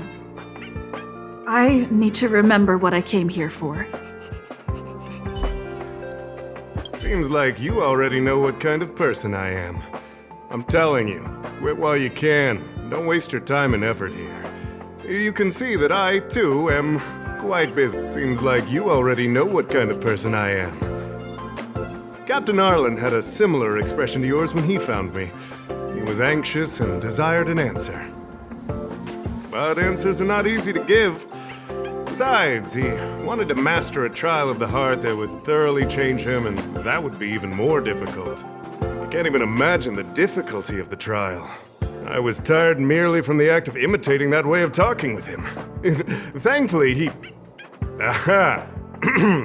No more. No more. His words match Arlen's work plan records. Seems like he does have key information.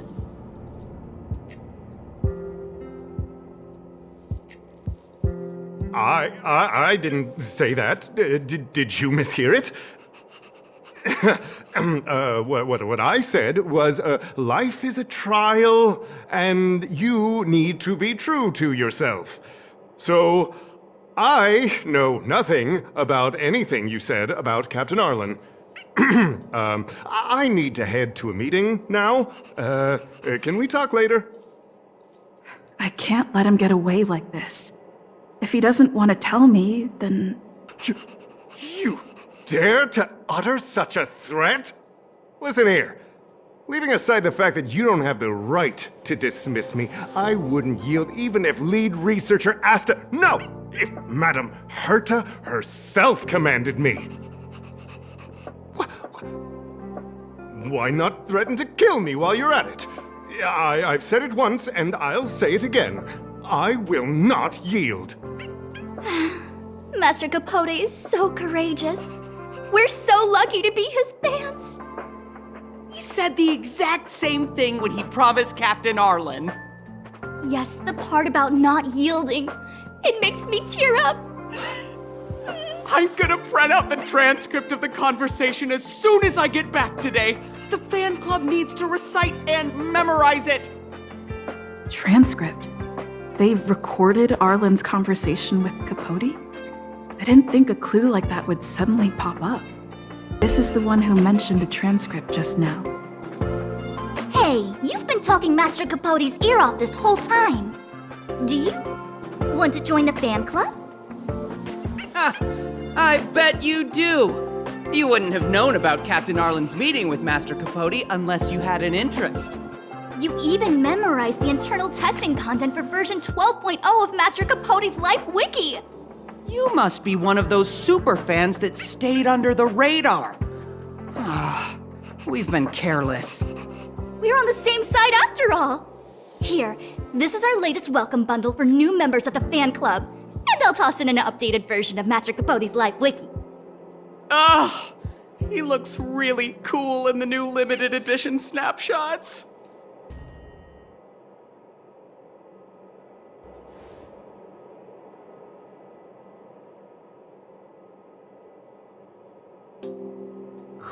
What happened to you, Arlen? why did you have to get that sleazy Capote to help you with a trial? Yeah, I guess that's our starting point. This handwriting looks familiar. Is it Arlen's? Against the scorching sun, a beautiful flower will never endure. Within my fair embrace, my love for you is tender and pure. Yuck, so slimy.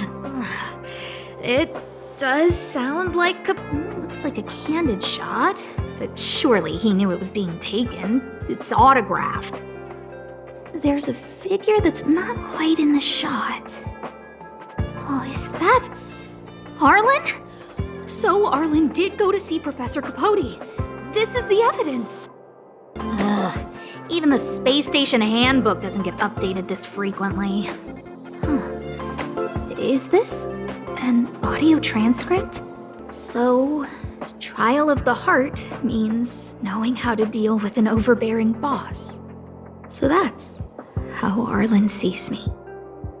I need to talk to him. Let's hurry up and find him. Peppy, it's your turn again. It's Dan Hung and the security department staff. There are still remnants of the Antimatter Legion in the space station. Let's go help them.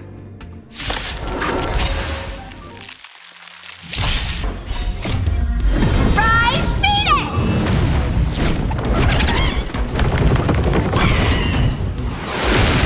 What are you doing here? Then be careful. There's still Legion remnants in the area. Arlan isn't here right now, so we need to step up the space station security. Spare no effort, and stay focused. Yes, Brother Don. Yes, he's with March. But I suggest you don't bother him. He's given himself a personal trial. Brother Arlen's special trial? He's a man among men, a lion among tigers. He's already reached great heights, but still he wants to improve. That trial. I bet it's even more intense than physical training. And Brother Arlen already challenges himself to the limit in that department. He runs 21,358 meters around the space station every day. An eagle among wolves. Always so hard on himself. I think it must have something to do with the mind. He probably found a waterfall and asked Ms. March to lower the temperature to freezing point. No way. Brother Arlen's trial wouldn't be as simple as just standing under a waterfall. I think he wants to learn fighting skills from Miss March. They're not correct, but not wrong either. Arlan came to me to learn how to manage pressure from his boss. So I sent him to March. If he can manage her, then he has nothing to fear. That might be a metaphor too far. Brother Arlen runs like a horse and fights like a bear. I think that's a great metaphor. Arlan and I decided to switch our assignments. He went with March to investigate a suspicious crystal, and I've taken up his patrol. That's all. He gave me a pass for access across the space station while on patrol. I found a broken ceiling tile. This mark? It must be from where Brother Arlen smashed it down! Move aside, what kind of clue is that? This floor tile I found is way better. Look at the footprint. It's the right size, not to mention the angle of motion. This is proof of Brother Arlen in combat. He said he read an anonymous handwritten journal in the space station. It contained 36 different strategies to do with managing pressure from one's boss. It also contained some information on trials. Firstly, trial of the heart. One needs to acknowledge the pressure in one's heart, and only then can one face it. Secondly, trial of the mirror. Like a mirror's reflection, one needs to personally experience the pressure others feel in a job. And or lastly, trial of the self. One places oneself within that pressure to complete a transformation. I believe he came to me to complete the trial of the mirror. No? He didn't say, and I didn't ask. Brother Arlen doesn't need a reason to improve himself. You don't understand him at all. Brother Arlen is a fierce fighter with an eye for detail. If you don't understand his reason for doing things, maybe that's because you're too zoomed in. He's just staying ahead of the game is all. He's the space station's cold-hearted hawk. the security department's alpha wolf. If you want to find Arlan, just contact March. Job pressure? How to manage your boss? Arlen, I'm sorry. I never knew I was giving you so much pressure. I need to feel the pressure he's feeling so I can understand what it's all about. Oh, there's a photo of Peppy on the pass. I got Arlen to look after Peppy because I thought they got along, but was that giving him too much extra pressure?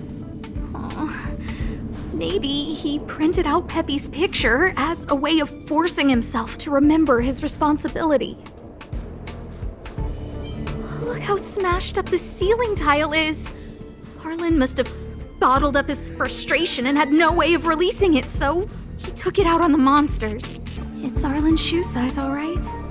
And this actually came from a pair of shoes I bought for him. Maybe even these shoes are painful shackles for him. Yeah, we need to find Arlen quickly. I need to apologize to him in person. Peppy, let's get going. So Peppy can locate March just by looking at a photo of her. Is he really using scent to track? What a cute doggy! Oh, you're here too. He was, but not anymore. He wanted to go investigating on his own, so I let him. He kept harping on about Dan Heng being a true warrior or something. Oh, he did say that completing an assignment with me would help him complete the final trial. It felt like he learned a lot from me. Then again, everyone has a lot to learn from me. We were investigating suspicious crystals together, but he said it was all pointless if he couldn't transform himself. I could tell he was giving himself a lot of pressure, so I gave him a suggestion. I told him actions speak louder than words when you want to prove yourself. I was just thinking out loud, really. I had no idea what kind of trial he was doing. But when he heard that, he said Mr. Dan Heng was right. And then he just left. I took a photo of him. He was doing one of those tough guy walks. Come to think of it, maybe I shouldn't have left him alone. Take me with you if you're going after him.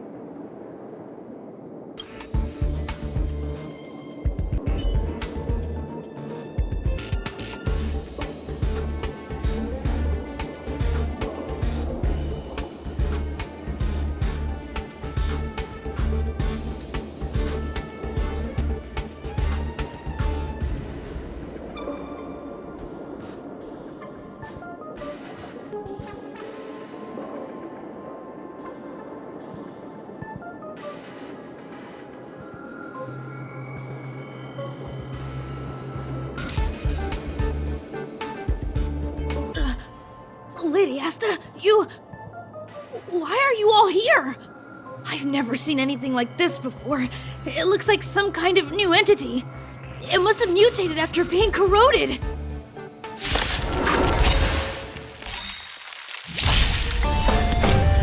Fight it or rock with it. My music conquers all! Are you okay, my lady? Arlen, Lady Asta? Why are you crying? Are you hurt? I'm sorry. Huh? It's all my fault. I've been putting too much on your plate, and that's why you looked up ways to manage the pressure. I honestly didn't realize that these things would bring you so much stress. I just want to say I'm sorry. My lady, you didn't give me any pressure. Arlen, you don't need to hide this from me any longer.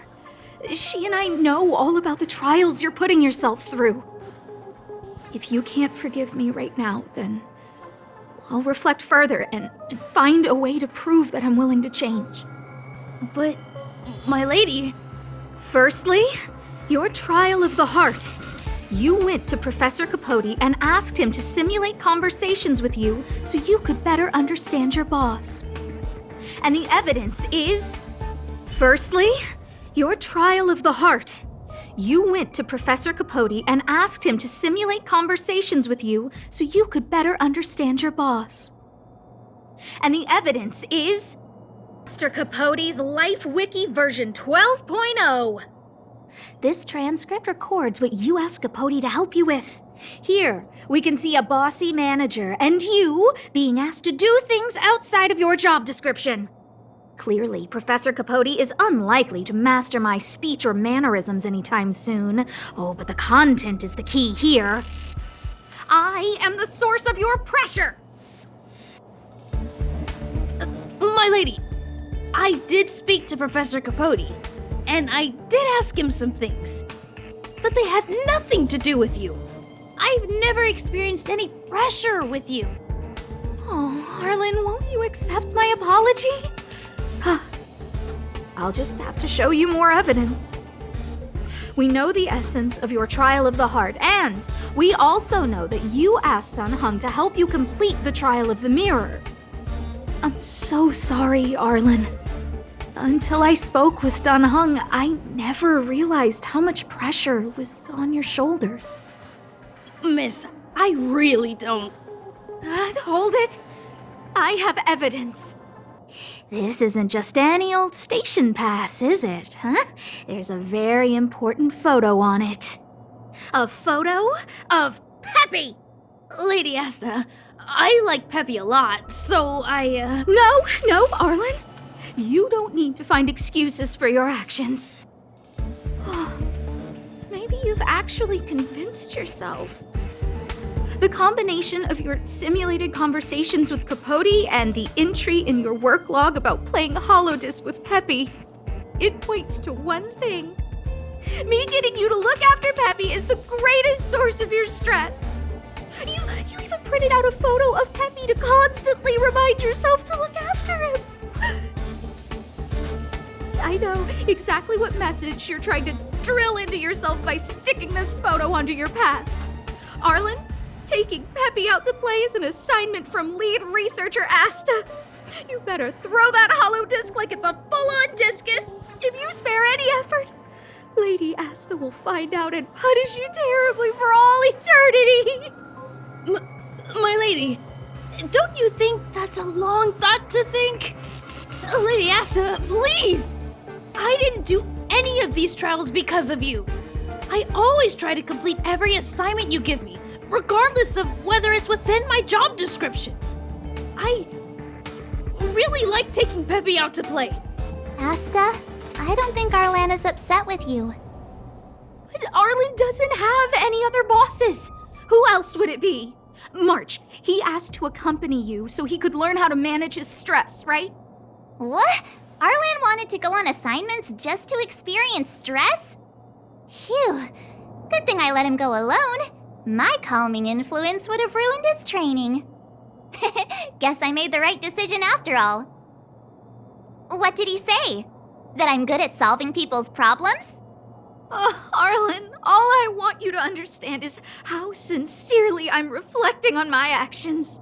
Please, accept my apology. But, my lady... Stop! Arlen, I understood the level of stress you're dealing with as soon as I saw this photo. Didn't I take that photo? I'm always giving you tasks and assignments, but I never actually see how you take to the battlefield.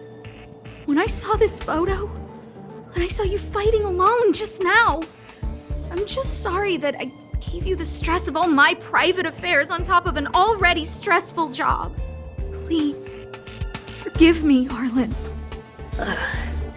My lady, I'm very touched, but I started this trial because of Madame Herta.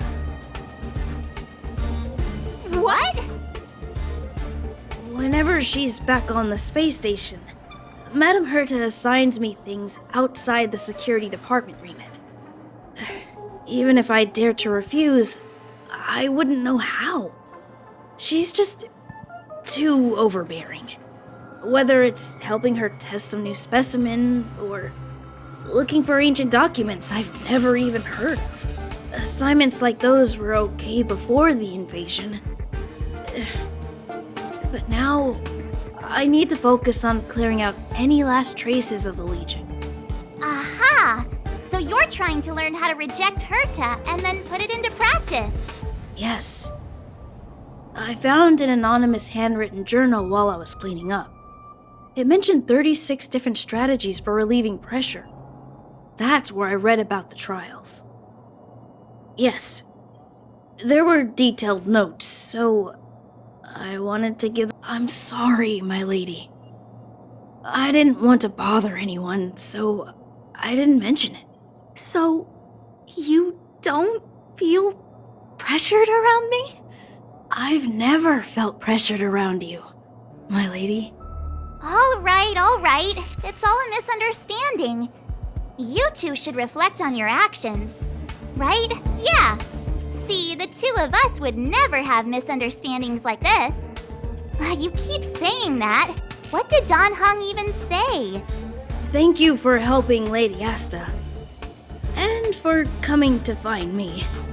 You're welcome. Although if you really want to thank me, let me play Holodisc with Peppy, please. Hey, you came. That was fast. Didn't I tell you? Long story short, the underground used to have many mines. However, in recent years, some sort of corrosion called the fragmentum started to spread. It's ruined a lot of mines. The one we're heading into is relatively unaffected. A bunch of vagrants made it their home after their old turf was consumed by the fragmentum. Actually, most of them are pretty honest folks. But with such a large group, it's inevitable that troublemakers will find their way in. They've been stealing stuff from the miners and picking fights. And that's not the worst of it. Things are much more serious this time. For 2 days now, huge clashes have been breaking out between the miners and the vagrants. It isn't pretty. Mines are our lifelines in the underworld. We have to keep providing geomarrow to the overworld in exchange for supplies. In order to quell the situation, Chief Oleg brought wildfire into the mine and left me in charge of security for the towns. But the situation in the mine is critical. I have to back him up. Oh, as for you, the Chief will decide your fate when we see him. Good. I've been wanting to come face to face with the leader of the underworld. You're about to come face to face with reality.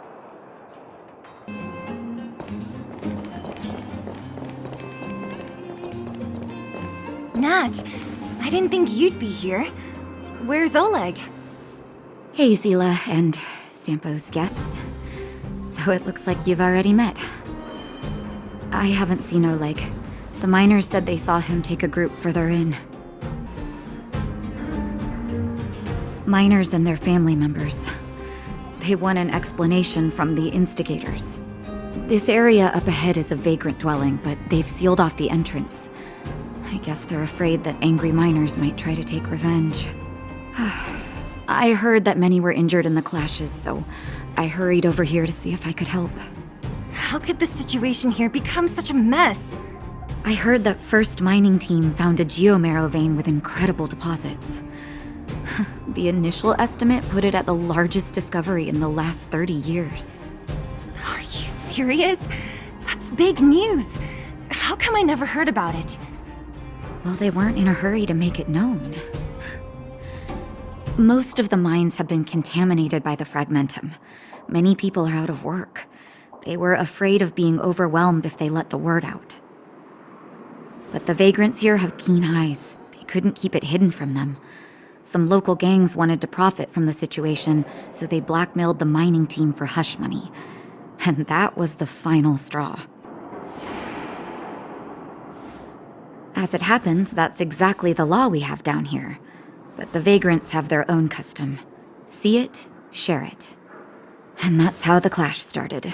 Now both sides are dealing with heavy losses. So, are you guys here to help resolve the conflict? They're here because they need a favor from Chief Oleg. I'm escorting them. And seeing as you need that helping hand, it wouldn't be too much to ask you to lend one here first, right? Of course we want to help. We care about other people too. Oh, that's quite nice of you. I believe we're dealing with kind-hearted people here, Zila. As you've all seen, the situation down here is, strained. If you can, we would really appreciate you helping the people. The giant ore vein, the one they discovered. That must be where the clashes are centered. Come on, let's get that person up ahead. Is he asleep? Let's head up and take a look. Falling asleep in a place like this. Impressive. Hey, wakey wakey! You'll get mushrooms growing on your head. What? Mushroom bread? I can't see it on the menu. Have you got a death wish or something? How can you sleep here? Get back to safety and take shelter. Take shelter? I remember now. These guys came out of nowhere and got into a fight with the mining team. At the time, I was exhausted. I'd hardly run a few feet when one of them caught me. If it weren't for Wildfire, they'd have stolen the clothes off my back. Further in, I guess. Those thugs took control of the vein ages ago, and they're fully armed. We poor, defenseless, good folks were no match for them. It's only thanks to Wildfire that the Great Mine hasn't fallen into their hands completely. It seems like Chief Oleg must be up ahead. Hurry up and get back to safety. Look for Nat. And try not to get into another scrap along the way. Okay. Thank you for, getting me on my feet. If I get back soon enough, I'll have time for a nap. Elaine! Are you okay? Are you hurt? Zila, thank goodness. I'm fine. Just a couple of sprains. You've got good timing. Those vagrants were asking me about the robots, but I don't know anything. Oh, don't you know? The intersection of the Great Mine has been seized by a band of robots. Neither the mining team nor the vagrants can get anywhere near. New challengers enter. About time. Human-only conflicts are so boring. Does anyone know where the robots come from? At first, we thought that a collective fault had occurred in the excavation machines, but then we found out that those machines didn't even belong to the mining team. They came out of nowhere and pushed the vagrants and us back. Then they blocked off the only tunnels into the intersection. There's no way anyone in the mining team is behind this. Operating a single unit is tiring enough, but a whole group? Impossible. Then there's only one possibility. Boss Svarog. Svarog? That name sounds familiar. You remember the robots we defeated in the boxing gym? Oh, Boss Svarog's robots! What's his deal? Let's just say he's not to be trifled with. Let's go and find some other people. Elaine, can you make it back to safety? No problem. Zila and the rest of you, be careful. Robots? Aligned against humans? I've never heard of such a thing. Machines should obey humans, Is this elevator broken? Why isn't it responding? Why are you worried about this piece of junk? Do you really want to go down there and be a live target for the robots? But if we evacuate, then haven't we lost out? You idiots! We'll just steal off the miners. Look, I saw with my own eyes. They managed to bag some geomarrow. This is a perfect opportunity. Oh, good idea. Shameless. Still after the miners, are you? Time to teach you a lesson.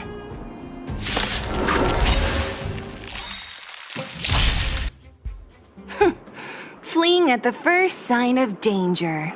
That's all they're good for. Huh? What's this? Did those guys leave it behind? Whoa! What the heck? Beep, beep, beep! Searching for potential user. Beep, beep, beep! Voice print detected. Looking up corresponding identity information. Oh my, it's an alien! Hey, it talks! And it knows that we aren't from this planet? It doesn't seem to be technology from here. Look, it even has an Interastral Peace Corporation logo on it. Perhaps it's an antiquity left behind by some past interstellar traveler. Beep, beep, beep. Your mom's an antiquity. Beep, beep, beep! Whatever. So you aliens know about the Interastral Peace Corporation? That's great! Beep, beep, beep! Self-introduction. I am Richard, the Home Use Object Finder. Model information. Version 0.63, professional model, annual deluxe package. Nickname, Findy. A home use object finder? Who knew the IPC made these kinds of products? Beep, beep, beep. My brainwave scanner module is damaged. Please send me to an Interastral Peace Appliances retail store near you for free repair within the warranty period of 232 years, 84 days. Beep, beep, beep. Alien, please take me to an Interastral Peace Appliances retail store to conduct repairs. What? This fella's already broken. What should we do? Beep, beep, beep! Yes! When you need to find something you can't see, just call upon Findy. That's me! Cowards and bullies. I don't remember you guys acting this tough around Svarog's minions. Did your parents never teach you what a backbone was? We ain't stupid. Why would we risk our lives against the robots? And get off the high road. You can't just find a huge chunk of geomarrow and hog it all to yourselves. This mine is our territory. The mining team is laboring here day in and day out. You guys don't even pretend like you're here to lend a hand. You're lazy. All you want is to profit off our sweat and tears. And you don't even try hiding it. Disgraceful. Where does disgrace come into it when we can't even fill our stomachs, huh? I know your game. You're just waiting for us to starve to death so there's more food for your mining team. It's a waste of time trying to reason with you. While you've been kicking up this fuss, the whole vein's been seized by robots. Now we're all in the same boat. Right. We can't rely on the vein anymore. But don't forget which side brought loaded guns to the party. Whoa, easy. What are you trying to pull off? I'm warning you, wildfire are in the area. Empty threat. Wildfire are stuck dealing with Svarog's minions. How are they gonna help you now? Unless you're planning on taking a bullet. Hand over the supplies and equipment. They're getting ready to attack. Those miners are unarmed. You shameless scoundrels!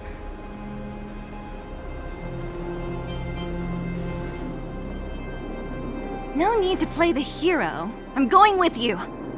I'm going too. We can't let these thugs get away with whatever they like.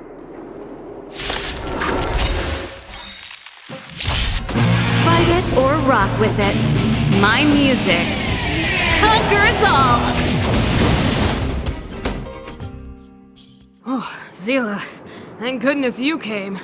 We were nearly, Nothing but a few knuckleheads. I'm just glad you're okay. Antonia, have you seen Chief Oleg? Oleg? He took a group into the intersection. Said it was to clear off the invading robots. They've been gone for a while now. If Wildfire was around, those thugs wouldn't have dared.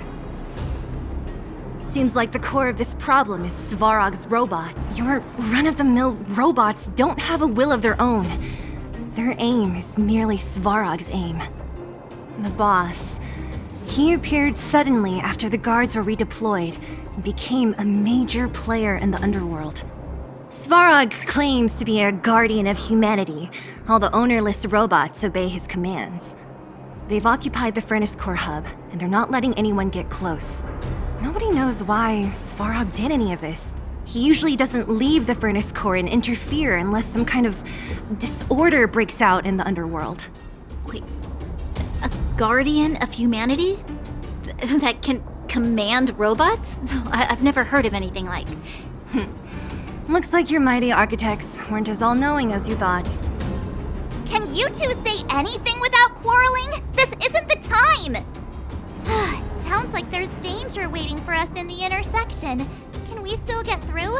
Right. There's unfinished business here. The chief is still down there. It's only a bunch of scrap metal. What are we afraid of? Oh, is Zila starting to appreciate our strength? I'll be honest. You guys are hardworking. If everyone from Wildfire were as impressive as you on the battlefield, we wouldn't be so hard-pressed by Svarog. Antonia, can you take the mining team back through the entrance to meet up with Natasha?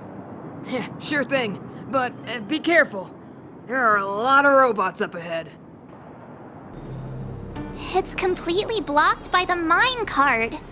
What do we do? Can we blow it up? Easy. It belongs to the mining team. We can't just destroy it. We should try and fix it. Easier said than done. Do you know how? Yeah, of course. Every underworlder worth their salt knows how to fix a minecart. Let me see. Even the pin connecting the body to the chassis is broken. Not to mention the rear wheel set bearing. This looks like the work of Svarog's minions. We need to find spare parts we can use nearby. We're wasting time. Beep, beep, beep! Friends, do you need to find something? Findy can help? How come you just jumped out on your own, little fella? Isn't your module thingy broken? Beep, beep, beep. My brainwave scanner module is indeed broken. However, manual input for search is still operable. Come on, input the name of the object you were looking for. Findy can help. Oh, well, aren't you confident? Let me give it a try then. Where's the input interface? Found it. Minecart pin, minecart wheel set, confirm. Just like that? Beep, beep, beep. Request is being processed. Beep, beep, beep. Match successful. Initiating search for lost item, minecart pin. Beep, beep, beep. Item found. Please commence search according to the Home Use Object Finder Safety Manual.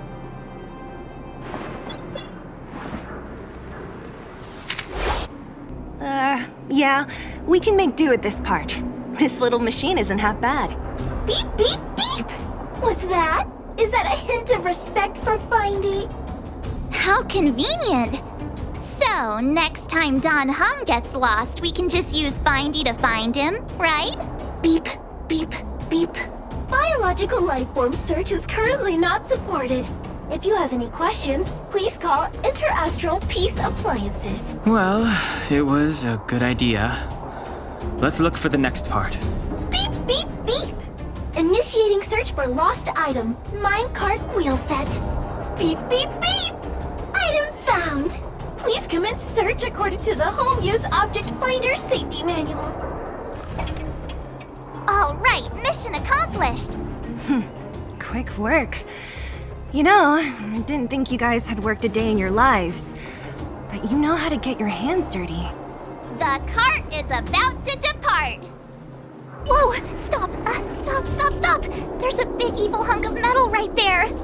That model, it's one of Svarog's lapdogs, all right. Don't be afraid. I've dealt with those robots before. Let's go. Rules are made to be broken.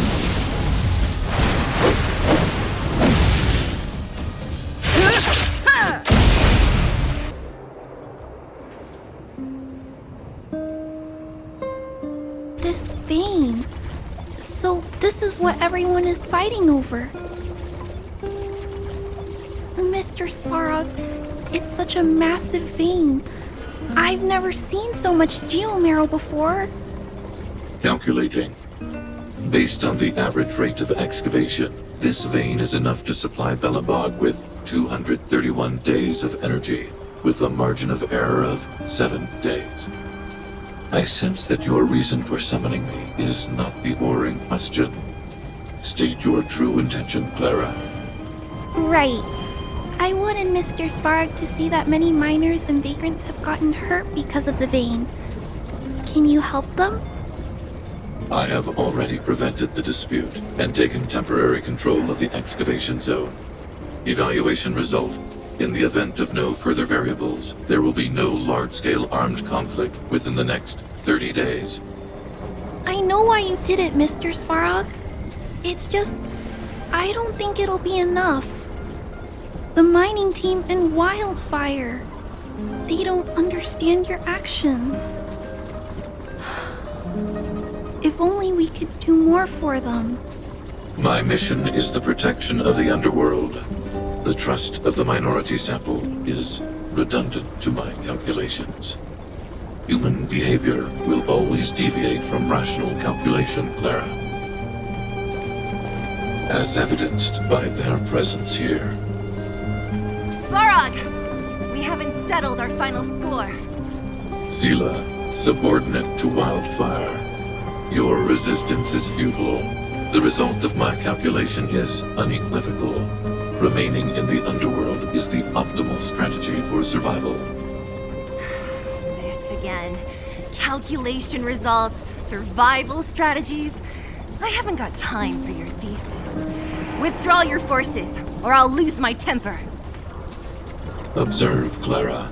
Even under abject conditions, humans are unable to avoid division and conflict. But Mr. Svarog... Human failure to accept the calculation result is a significant threat to the survival strategy of the underworld. Calculation complete. Result unequivocal.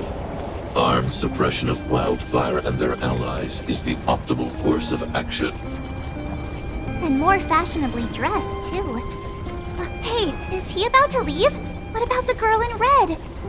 We must leave, Clara. External variables have triggered a calculation reset. The furnace core hub requires protection. Please, Mills. Don't hit them too hard. I was getting bored of those minions. Time for a real fight. Come at me!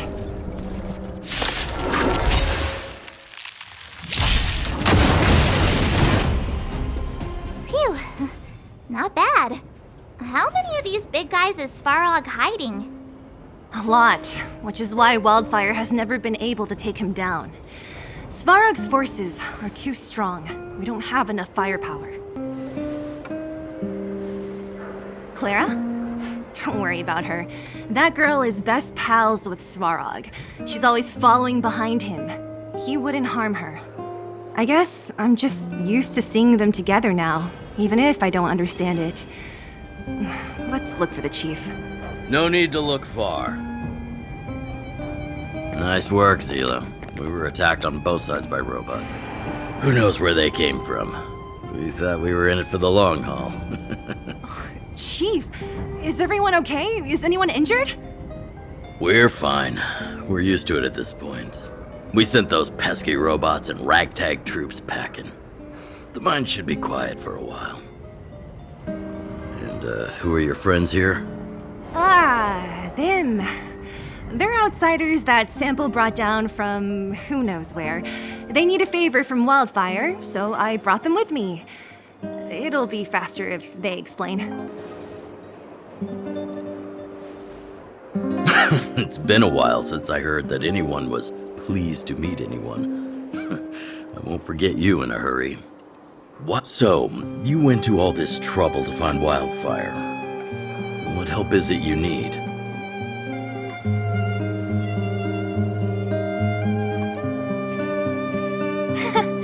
I didn't know you'd put on a show for the overworld, too. Impressive. Well, this is new. Wildfire can barely take care of the underworld. And now outsiders are looking for assistance from us. This Stellaron you speak of. I've never heard of it. But if it's a secret that even we locals don't know about, then one name does come to mind. The current Supreme Guardian is a liar who uses sweet words to deceive the underworld. She's never cared about our survival. Stop right there. I won't allow you to insult the Madam Guardian. Miss Overworld, my words may be painful to you, but every one of them is true. Go out into the towns and hear for yourself. See how the people here suffer. I haven't gotten close to voicing the extent of the underworld's grievances, young lady.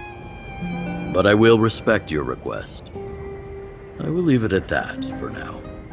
Let's get back to the main topic. The name that came to my mind was Svarog. Huh? Isn't Svarog Wildfire's sworn enemy? Why would a mere robot in the underworld have knowledge of important secrets? Sworn enemy. Not how I see it. The young master here is closer. Svarog is a cold and unfeeling machine. He recognizes only the dead reasoning of his calculations. Svarog is not against Wildfire. Or perhaps I should say, Wildfire isn't even of concern to him. That ancient robot witnessed the war. If you're looking to pick up a thread, he may well be your best source. Don't judge a book by its cover. I myself have put a few centuries behind me. Would you be able to tell? I'm familiar with over 20 long-life species. None of them look like you. Hey, would it kill you to play along? Robots don't forget. If Svarog hasn't heard of your Stellaron, then I'm afraid perhaps no one has. In which case, we need to think of a way to convince Svarog to communicate with us. Or get him to hand over his memory bank. We could go through it ourselves. What should we do? We've tried repeatedly to negotiate with Svarog, but he rejects every effort. He believes that Wildfire is a threat. Still, if it were you guys... It's difficult to say. We have time. Let's get into the detail tomorrow. It's late, and you must have been through a lot. Go back to the town and rest. I'll make arrangements. Again? I'm starting to get nervous of arranged rest on this planet. As for our Silvermane girl here, do you have time? I'd like to talk with you in private.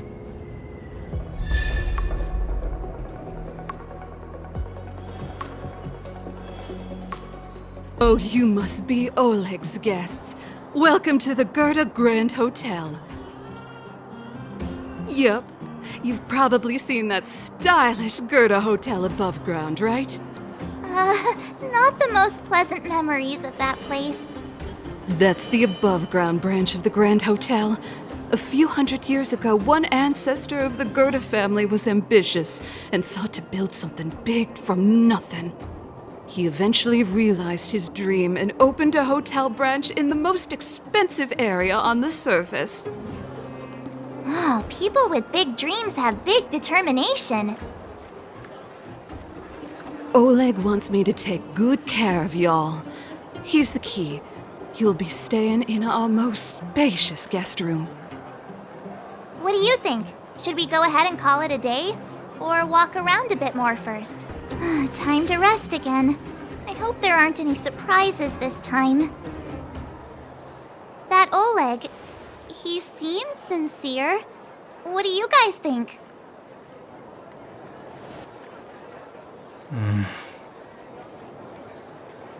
Don't you have something cool to say? Like, appearances can be deceiving? I don't try to disagree, but if you ask for my opinion, it's better to be safe than sorry. Fine. We'll keep our guards up. Our last hotel experience was eventful, to say the least. One of us should keep watch tonight. Keep watch? Are we space cowboys now? I guess this is the cosmic Wild West. Anyone else sleepy? You seem pretty exhausted. Don't overexert yourself. I'll do it. I'll keep watch. Grania, did you finish talking to Oleg? Hope he didn't make things difficult for you. Not really. Though it wasn't the friendliest conversation. We didn't see eye to eye on everything. I've come to know a great deal in a short time. Doubt I'll be able to fall asleep tonight. I doubt I'll be able to sleep either. Not that I don't trust you. It's just, you're a Silvermane Guard officer in the underground. There might be people looking to harm you. I wouldn't be surprised if there are. The Silvermane Guards have a lot to make amends for down here. If someone had made a stand in the outset and explained the consequences to Madame Kokolia, forget it. It's meaningless to talk about it now. You don't need to worry about me. Oleg guaranteed that I wouldn't be harmed. He seemed like a man of his word. Go and rest.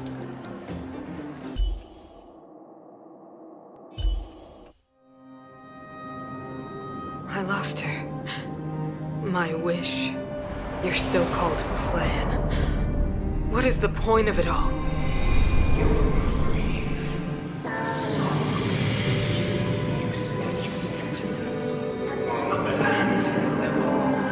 Silence!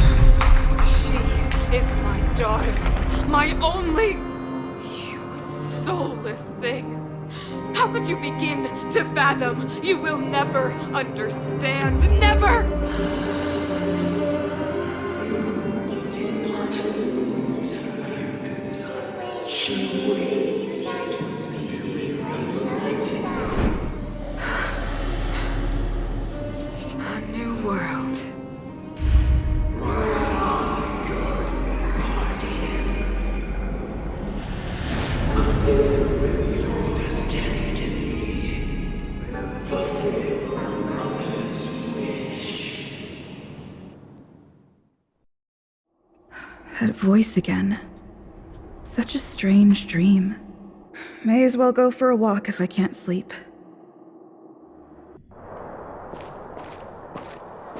Who goes there? Show yourself! Oh, it's you. Don't sneak up behind me next time. Lucky for you, I wasn't armed. No sleep for you either, huh? I understand. The more that weighs on your mind, the more your fears become dreamscapes. Actually, seeing as there's no one around, can I ask you some things?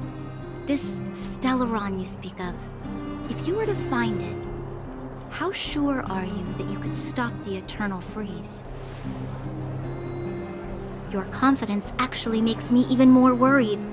This isn't like helping a child make a snowball. You know, it was difficult for me to believe you. Some of the words you use are too alien for those that have lived their entire life in Belobog. As far as I was concerned, Madame Kokolia's order to arrest you sounded reasonable.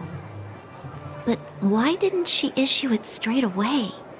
She must have realized something about you.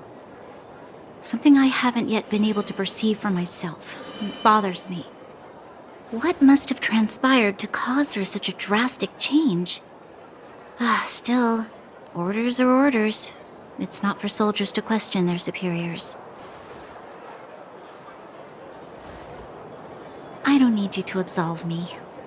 The truth is, I didn't have every confidence that I was doing the right thing.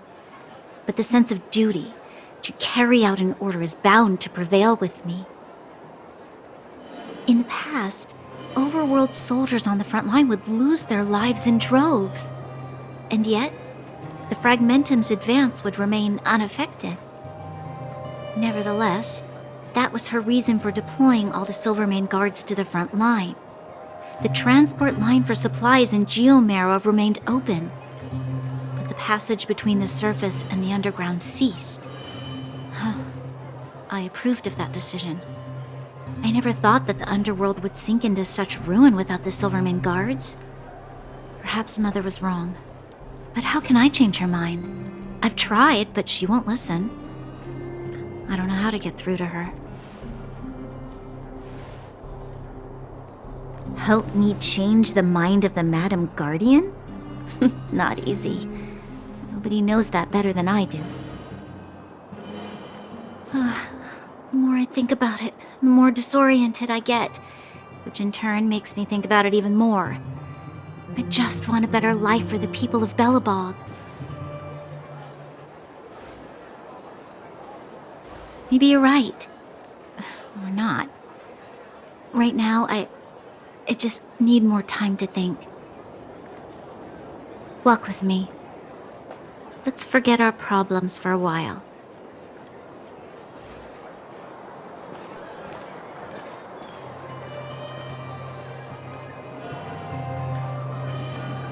I can't remember the last time I went for a walk like this.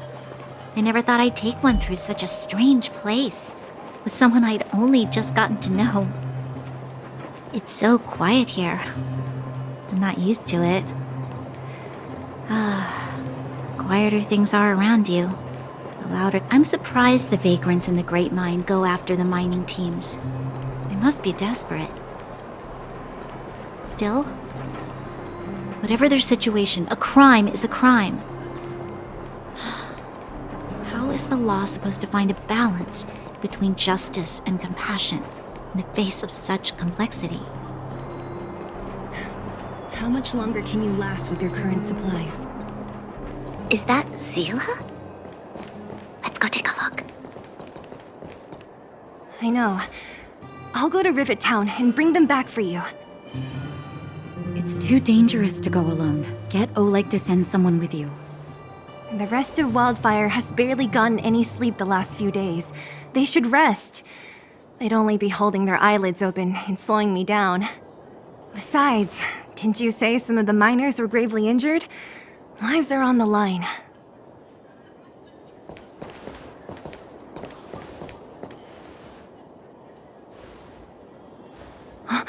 Aren't you supposed to be sleeping? What are you doing out here? Up to no good, perhaps? We're just having a walk. Neither of us could sleep. You can rescind your baseless accusations. Walk somewhere else, then. Easy, Zila. Maybe they can help. I'm grateful. Here's the situation. The clinic is packed full of people injured in the mines incident. Since you helped us resolve things, Zila and I have been busy caring for them. As you know, the underground is lacking resources to begin with. Add on the sudden nature of the incident, and it's no surprise that the clinic is almost out of medical supplies. We need to acquire more, somehow. The situation in other towns is even worse than ours. As the Fragmentum spreads underground, more monsters go roaming around, causing trouble for all the towns. That means more vagrants in the mines. The town's resources have been swallowed up by the Fragmentum. To get anything now, people have to risk their lives. Easy now, Zila. Anger isn't good for one's health. Zila and I actually aren't from here. We both come from an industrial town to the north. A few years ago, the Fragmentum began to seep into the town center. I used to manage an orphanage and clinic there. But after the Fragmentum corroded the area, I had no choice but to move here to Boulder Town. After all, I have to survive myself if I want to save more people. Go to a corroded town to collect some useful resources? I'm in. You want to come as well? But you look quite tired. Hold up. I never said you could join us. People's lives are at stake. Why wouldn't you want another person to help? Besides, I have some experience with the Fragmentums. I'm sure I will be of use. Well, just don't slow me down. Zila's lack of outright rejection means she approves of you. With you all accompanying her, my mind will be more at ease. Come, let me give you a list of materials we need. The place you're going to is called Rivet Town. Follow the path through the mountains to the north for a bit, and you'll arrive there. Let me think. I'm almost out of metal plates and bandages used for immobilizing broken bones. There's a market in the center of Rivet Town. Residents left behind piles of materials there when they evacuated. Please look for some there. Oh, also rubbing alcohol. I kept a bunch at the orphanage, since the kids often got into tussles. I didn't bring it with me when I left. Oh, I hope it's still intact. Lastly, painkillers. There should be a bunch stored in the old lab. Hopefully they haven't been destroyed by monsters. These should be enough to get by for a bit longer. Be careful, don't push yourselves too hard. Metal plates and bandages, rubbing alcohol, and painkillers. Got it. Let's go. If we leave now, we can still make it back before sundown. When it comes to helping injured people groaning in pain, the sooner the better. If we hadn't happened to be passing by, were you really planning on going into the Fragmentum alone? Of course. What's all the fuss about? I've done that loads of times. So reckless. According to the rules of the Silvermane Guards, any expedition into the Fragmentum must have a squad of at least 4 members, as well as a communications officer. Exactly. A rule of the Silvermane Guards. Don't apply your rules to us. We're here. This is Rivet Town.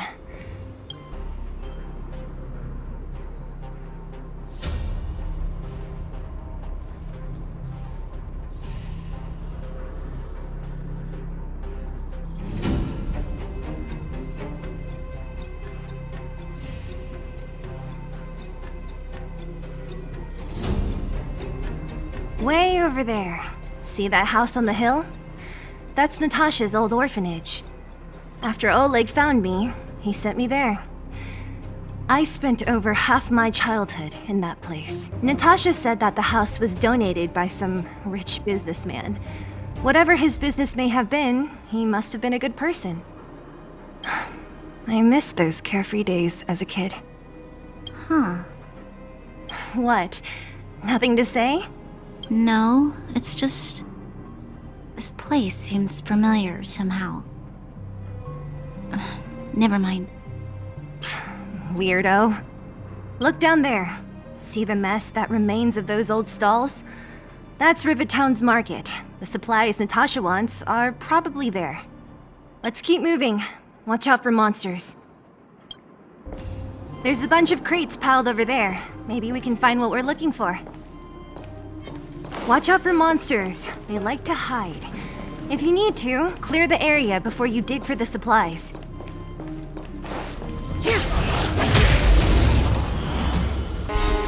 Good omens! Fight us one! All the best!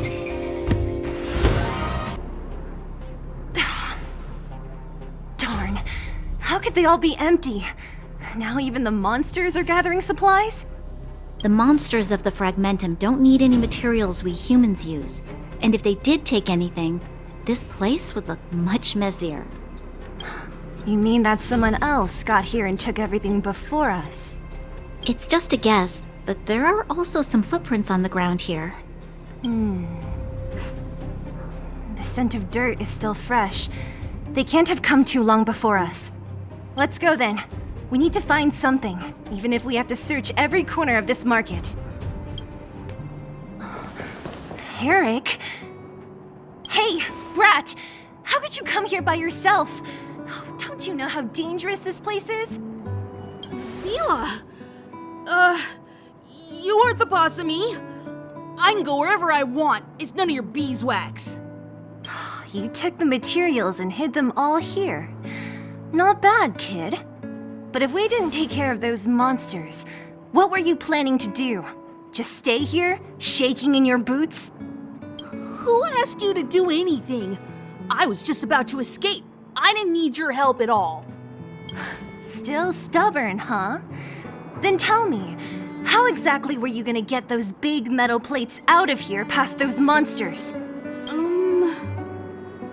There's always a way. Don't be so polite to him.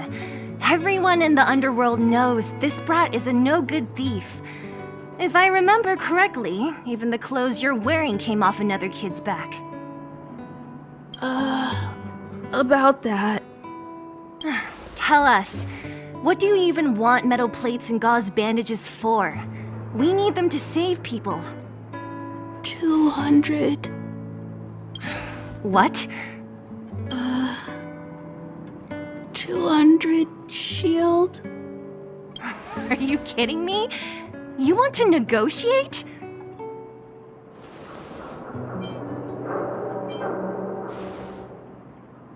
Not much, but I didn't bring my coin purse.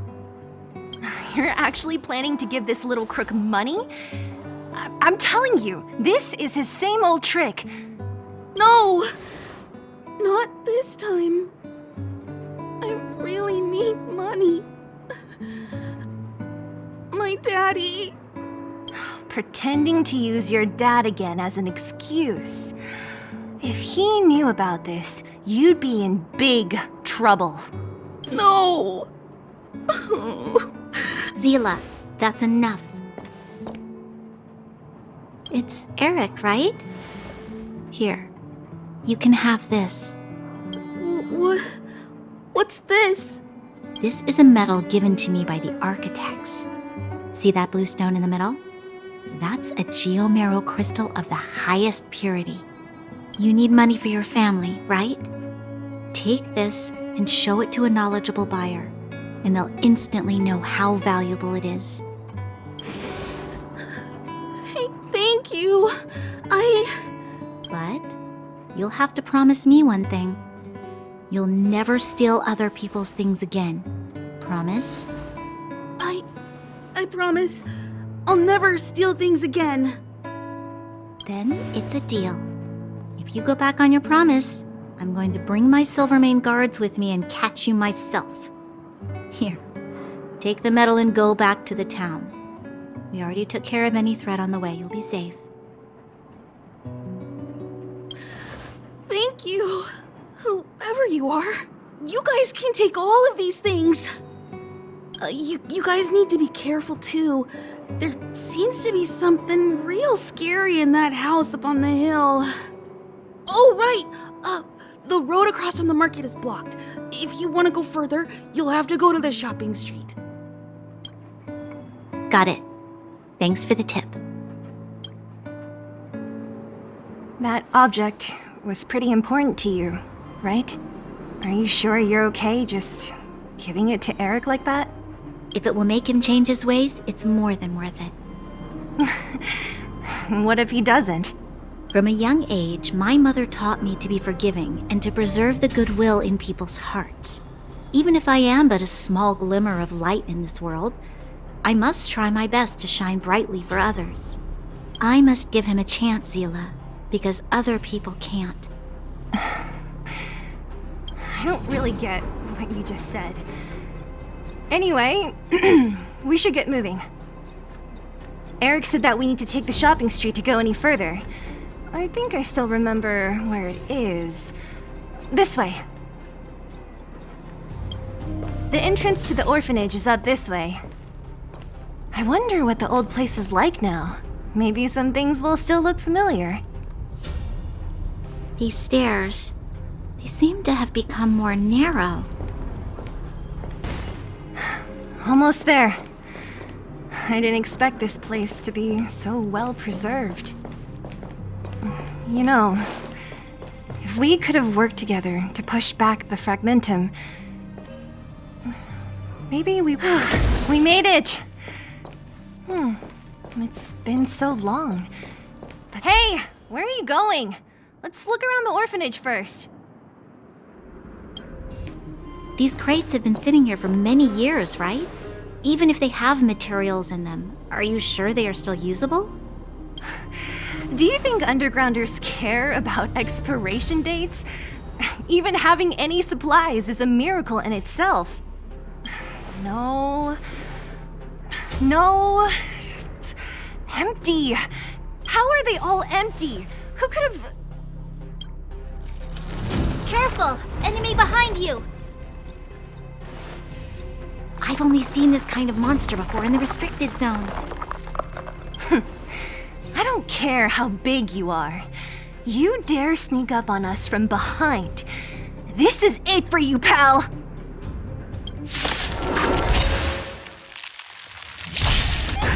Just a little something. Think nothing of it. Much better. That was it? Nah, I could have taken it on by myself. But still, fighting alongside you two was pretty fun. Should be all clear now. Let's poke around. The kids at the orphanage were always getting into scraps when we played out here. If I remember it right, there ought to be some supplies for our cuts and bruises stored in that corner there. I just hope the monster didn't get to them. It wasn't my imagination. Huh? What are you talking about? This building? This playground equipment? I've seen it all before. What? Come on, the overground and underground have been sealed off from each other for over 10 years. It would have been used if a Silvermane guard had come down here, let alone an overworld princess. Wait, unless before that... Yes, it's a possibility. That would explain why my memory of it is so blurry. Come on, I need to look around a bit more before I can be sure. What's up here? Some kind of toy? Yep. You pick. Red or blue. Blue. Look at this. After over 10 years, the teeth marks are still here. Teeth marks? Alright, well, this one time, a big kid was trying to steal this toy from me. I couldn't out-wrestle him for it, so I just bit down hard and hung on for dear life. How boorish. Ugh, the swing is covered in dust. Hey, don't sit on it. It's filthy. It sure brings back memories. I still remember one time I swung super high and everyone was scared I would fly off. Who knew swinging could be so intense? At the time, I wanted to swing myself into the sky and fly up to the overworld. So dangerous. You're lucky to have lived till now. Aren't we all, though? We've looked everywhere but here. I hope my memory is right. It's... Yes! We found it! Great! And it's barely damaged. Nat wouldn't have expected her old supplies from years ago to have stayed in such good condition. You should still check the expiration date for things like rubbing alcohol. If it's expired, it won't be effective. True. Let me check a few bottles. Huh? What's this? This is something from when I was a child. When you were a child? Are you sure? Yes. I remember now. I used to live here.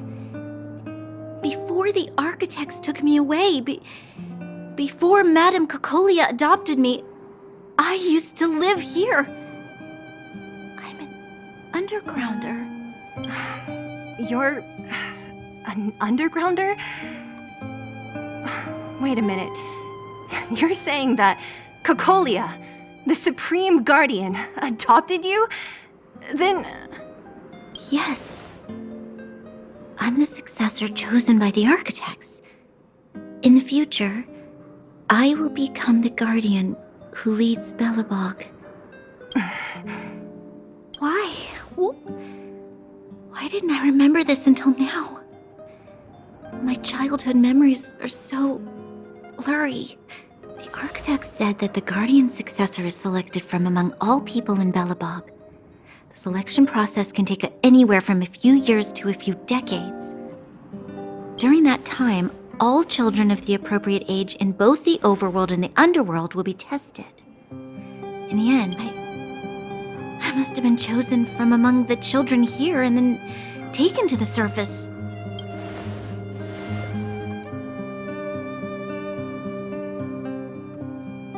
The kids at the orphanage are always coming and going.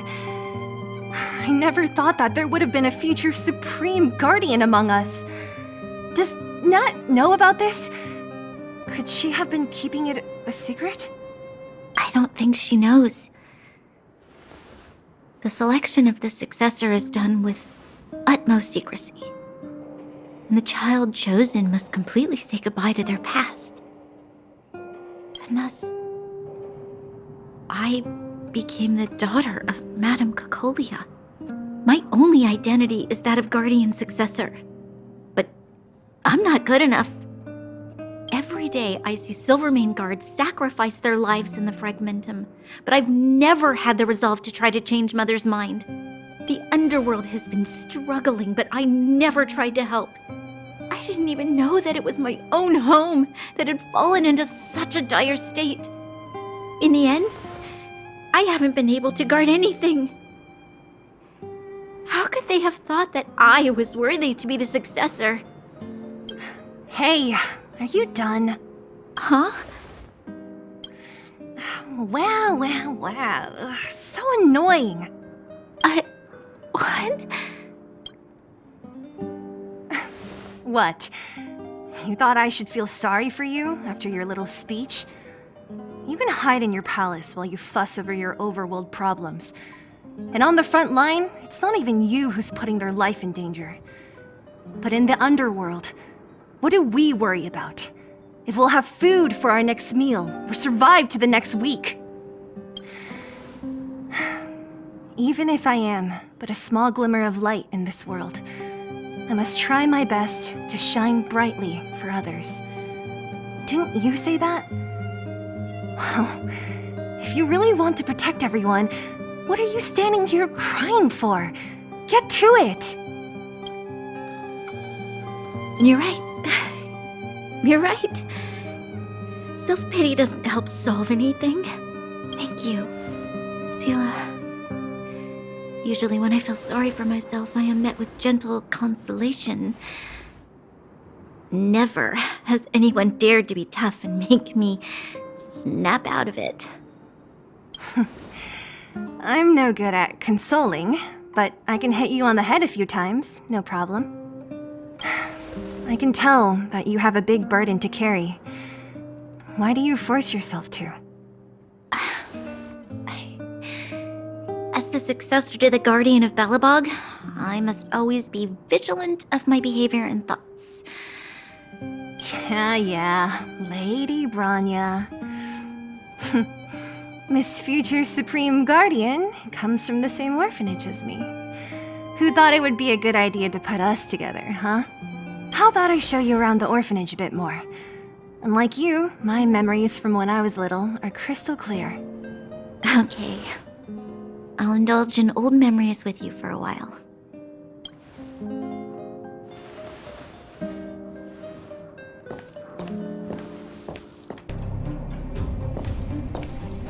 Warning.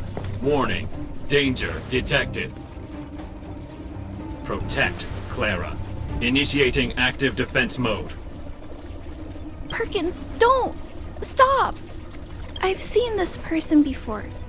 She's not bad, right? Command received. Danger removed. Deactivating active defense mode. This place is dangerous. You should leave. Oh, I came here for these painkillers too. There are a lot of people hurt at the Vagrant camp. I guess the miners are no different? If everyone could just get along, things would be easier. Here you are. I hope the medicine is of help to you. Mr. Svarog, he's my family. I met Mr. Svarog when I was real little. He took me in and took care of me. I'm really sorry about what happened back in the Great Mine. Mr. Svarog doesn't trust any humans besides me, especially everyone from Wildfire. Mr. Svarog doesn't want to hurt people, but he always follows the calculations of his analysis. He thinks that interaction with humans is inefficient. Wildfire wants everyone to leave the underground, but Mr. Svarog wants everyone to stay here. According to his calculations, the overground is already unsafe. Yes, Mr. Svarog is very stubborn. He says that his responsibility is preservation. To do that, he must make decisions that best protect humanity. I know that Wildfire wants to talk to Mr. Svarog, but no matter how many times you talk to him, Mr. Svarog won't change his mind. So please trust me. I'll try to persuade Mr. Svarog. Hopefully one day he'll finally listen. Clara, what are you doing here? You're Miss Stella from Wildfire. I came here to...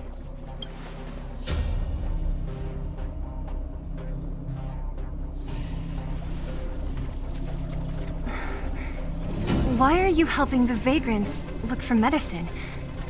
If they're so great, how could they make a little girl go around running errands for them? No, it's not like that. I wasn't made to do anything. It's just that the living conditions for the vagrants aren't great. There's not even a clinic in their camp. So I wanted to help them out. Also, not all of them are bad people. Everyone just wants to survive. Miss Sela, did this medicine belong to Miss Natasha? Then, can you give me some? The vagrant's injuries are quite serious. I see. Let's split these painkillers then. Really? We don't need to ask Miss Natasha first? If I know Nat, she won't mind. Although, this will make it more difficult for us. She'll understand. She always does. Great. Thank you, Miss Sela. Are you leaving? This old town is too dangerous. We'll accompany you part of the way. It's fine. I have Perkins for company. And I have some more things I need to look for here first. Understood. Be careful, though. Metal plates and bandages, rubbing alcohol, painkillers. Great, that's everything. Let's go report to Natasha in Boulder Town. It won't take long to get back. Nat, we're back. That's our Zila. Nothing if not punctual. So, did you find any usable supplies? Oh, let me see. Metal plates, gauze bandages, painkillers, rubbing alcohol. Perfect. That's everything I needed. Huh. It's just, there are less painkillers than I'd expected. Did someone break into the storage room? Clara? Huh. If she was there too, then I understand. She wants to look after the injured vagrants, right? Clara's always been a kind-hearted girl. I think you made the right decision. Still, it means I'm going to have to draw up a detailed dosage plan. Hey, don't worry. I'll help you. No need. I'll handle the clinic. I assume you three have more important things to be getting on with, right? Oleg will be waiting, not to mention your two companions. I'm sure they won't mind. They seemed in good spirits. I bet old Oleg wants to talk about Svarog. We should get going. Sorry, Nat. We'll have to leave the wounded to you. Oh, no worries. I hope things go smoothly. Aren't you? We didn't get any rest last night. You're gonna have to step it up, you know? My record is 6 days, no shut-eye.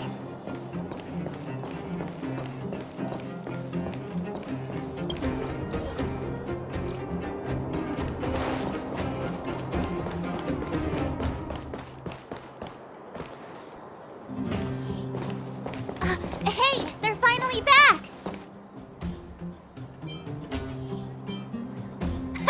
That's nothing. The unannounced disappearance record holder is right here. And that's something to be proud of? It's good to have everyone back together. Let me get straight to it. Regarding the Stellaron and your predicament in the overworld, your friends have gone over both with me again. The last time I saw Kokolia, she was an impressive young lady. I never thought that after becoming the Guardian. All I can say is that I sympathize with your situation. Rest easy. Wildfire won't go behind your back on this. Your plan sounds a bit like the ravings of a drunken miner, but at least you're offering a road forwards. We Underworlders haven't had a road to anywhere for a long time now, and you can see how things have become. I'm willing to give you guys a shot. Don't worry, Mr. Oleg. We'll make sure you don't regret it. Ravings of a drunken miner is a little harsh. Maybe it is, but I think we need to set our sights on something a bit more realistic. You guys want to know the whereabouts of the Stellaron. Wildfire wants to remove the restrictions on the Underworld. In other words, Svarog is the target of both our efforts. If we can't deal with the boss, we can't deal with anything. He wouldn't understand. You're forgetting he's a robot. It'd be faster to smash him to scrap metal. We should make preparations for both approaches.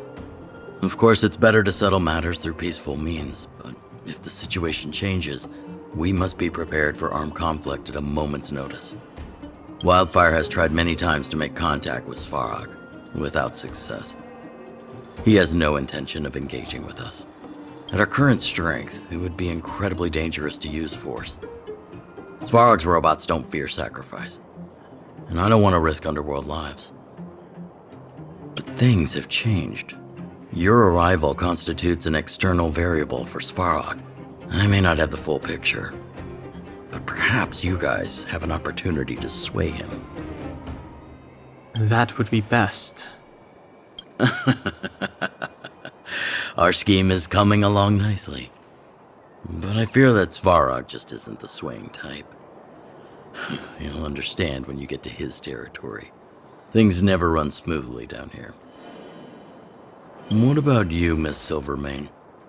You're the only one here that isn't compelled to do or die with Svarog. I'd like to hear your plan.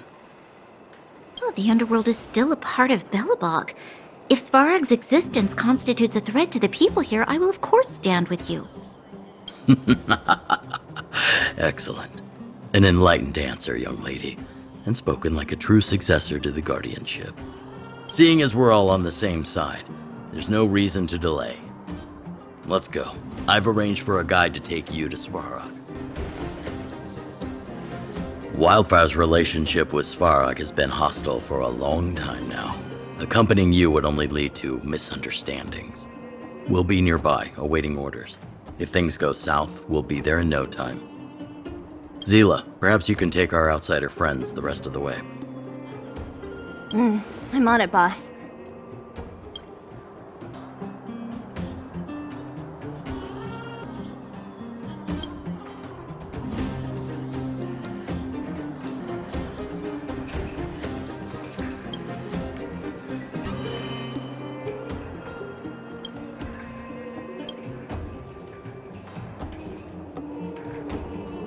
You!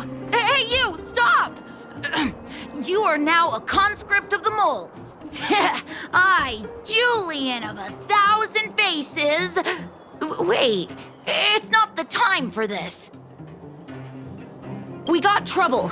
The boss went to the Great Mine along with her Diggertron, and she refused to let anyone go with her. I feel like she's doing something dangerous. You have to go check on her for us. Fursman is in the mines. It seems like the boss heard some bad news about him and then just ran in there. She even took her Diggertron. Is she preparing for a fight with the Vagrants? There's lots of bad guys in the mines. Miss Natasha said kids ain't allowed to go in. Go check on her for us now. He's Hook's daddy, and he's like a daddy to everyone in the moles. He's like a great person. Thank you. Please hurry. Calm down, calm down. We're all here to work for a living. Why not sit down and talk it out? Save it. We treated you as our leader, but look how you treated us. Such a rat. You sold the intel about the vein to Antonia, but we discovered it first. Now we lost the mine, and we have to work for those guys. Traitor! Well, nothing to say for yourself, huh? So you admit that you sold the intel to the mining team? Go away, you brutes! Don't bully my daddy! Oh, little Hook? Oh, no, you have it wrong. It's your daddy who bullied us first. Ask him if you don't believe me. Daddy? Yes, I told Antonia about the vein, but I was the first one to discover it. I have the right to do anything with it. It's only because you have that detector. Let's see who's boss when we take it from you. Back off. I was thinking about the bigger picture when I did that. Unlike you all who just look for trouble every day. Well, I think someone needs to teach you a lesson. Guys, get him! You'll never lay a finger on Daddy without passion. It's you! Come and help Hook! Another punching bag? Fine by me. I'll kick all your butts!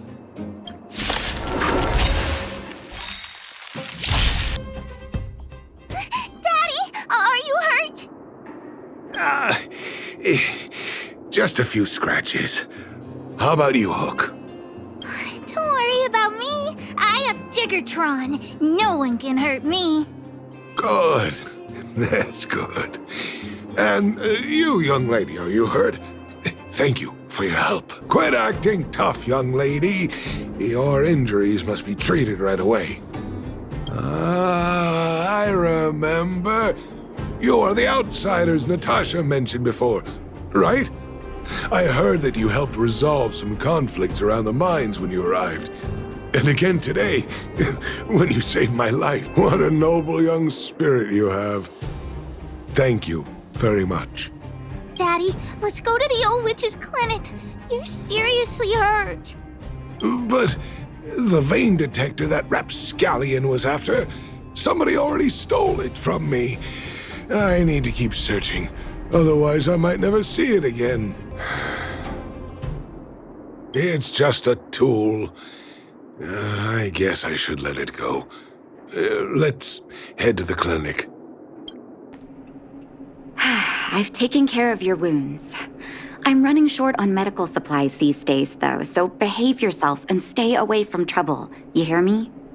Don't pretend you didn't hear that, Hook. I'm talking to you. Hook wasn't the one that caused trouble. It was those bad guys. We were just defending ourselves. And ask her. See? You are gonna spoil that kid. That's enough for now. I'll say this one last time, Hook. If you cause any trouble again, I'll take Diggertron away. Do you understand? Hook understands. The boss of the moles should stick to her word. I have patients to take care of. See you later. Thank you again. If it weren't for you and Dr. Natasha, Hook and I probably would have been in big trouble.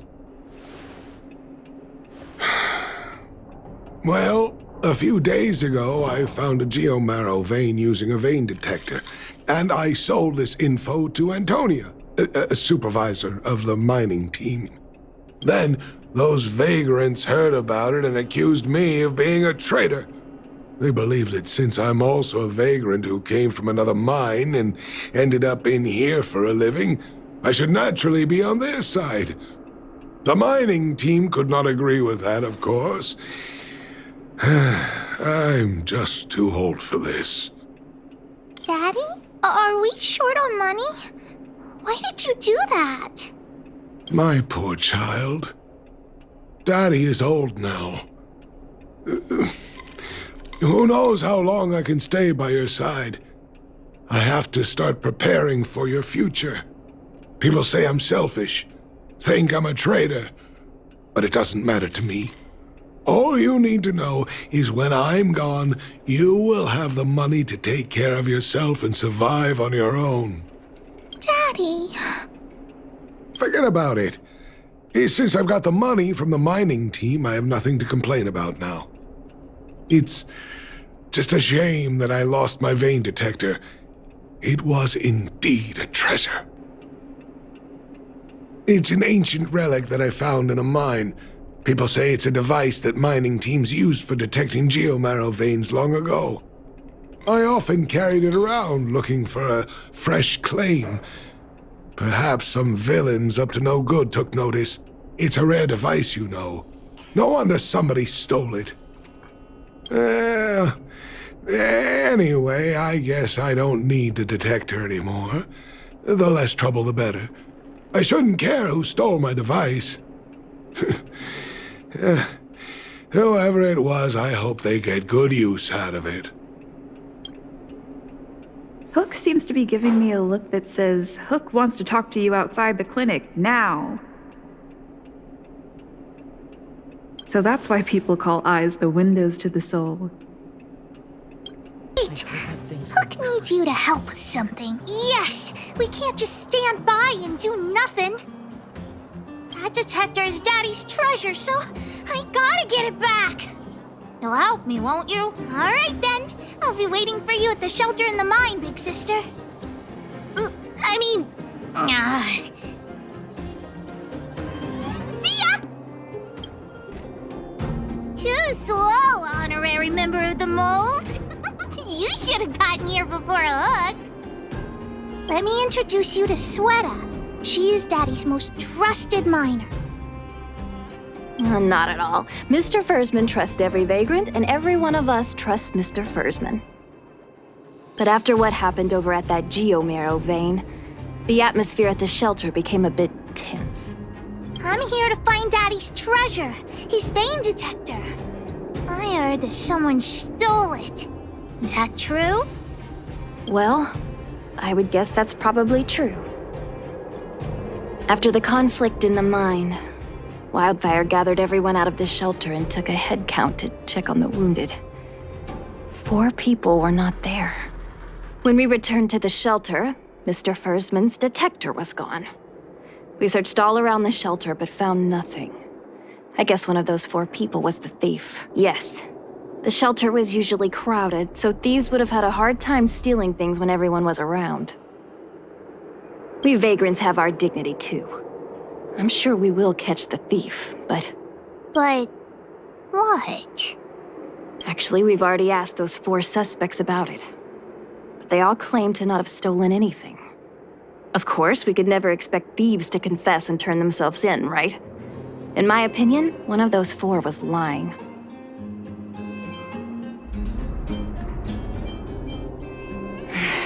I agree. All 4 suspects are at the shelter. If you're feeling confident, why not give it a try? Maybe you can determine who the thief is. Adults are so dishonest. Hook's gonna question them one by one. Well. What's this? Playing detective, are we? Spill it! Did you steal my daddy's detector? You little brat. How dare you label me a thief? Someone needs to give you a good lesson on manners. I'm an honest and decent man. I'd never do such a shady thing. Anyone can say that. If you really didn't steal anything, then just answer our questions. Oh, you have a temper, huh? All right, I'll spare a couple minutes for your little detective game.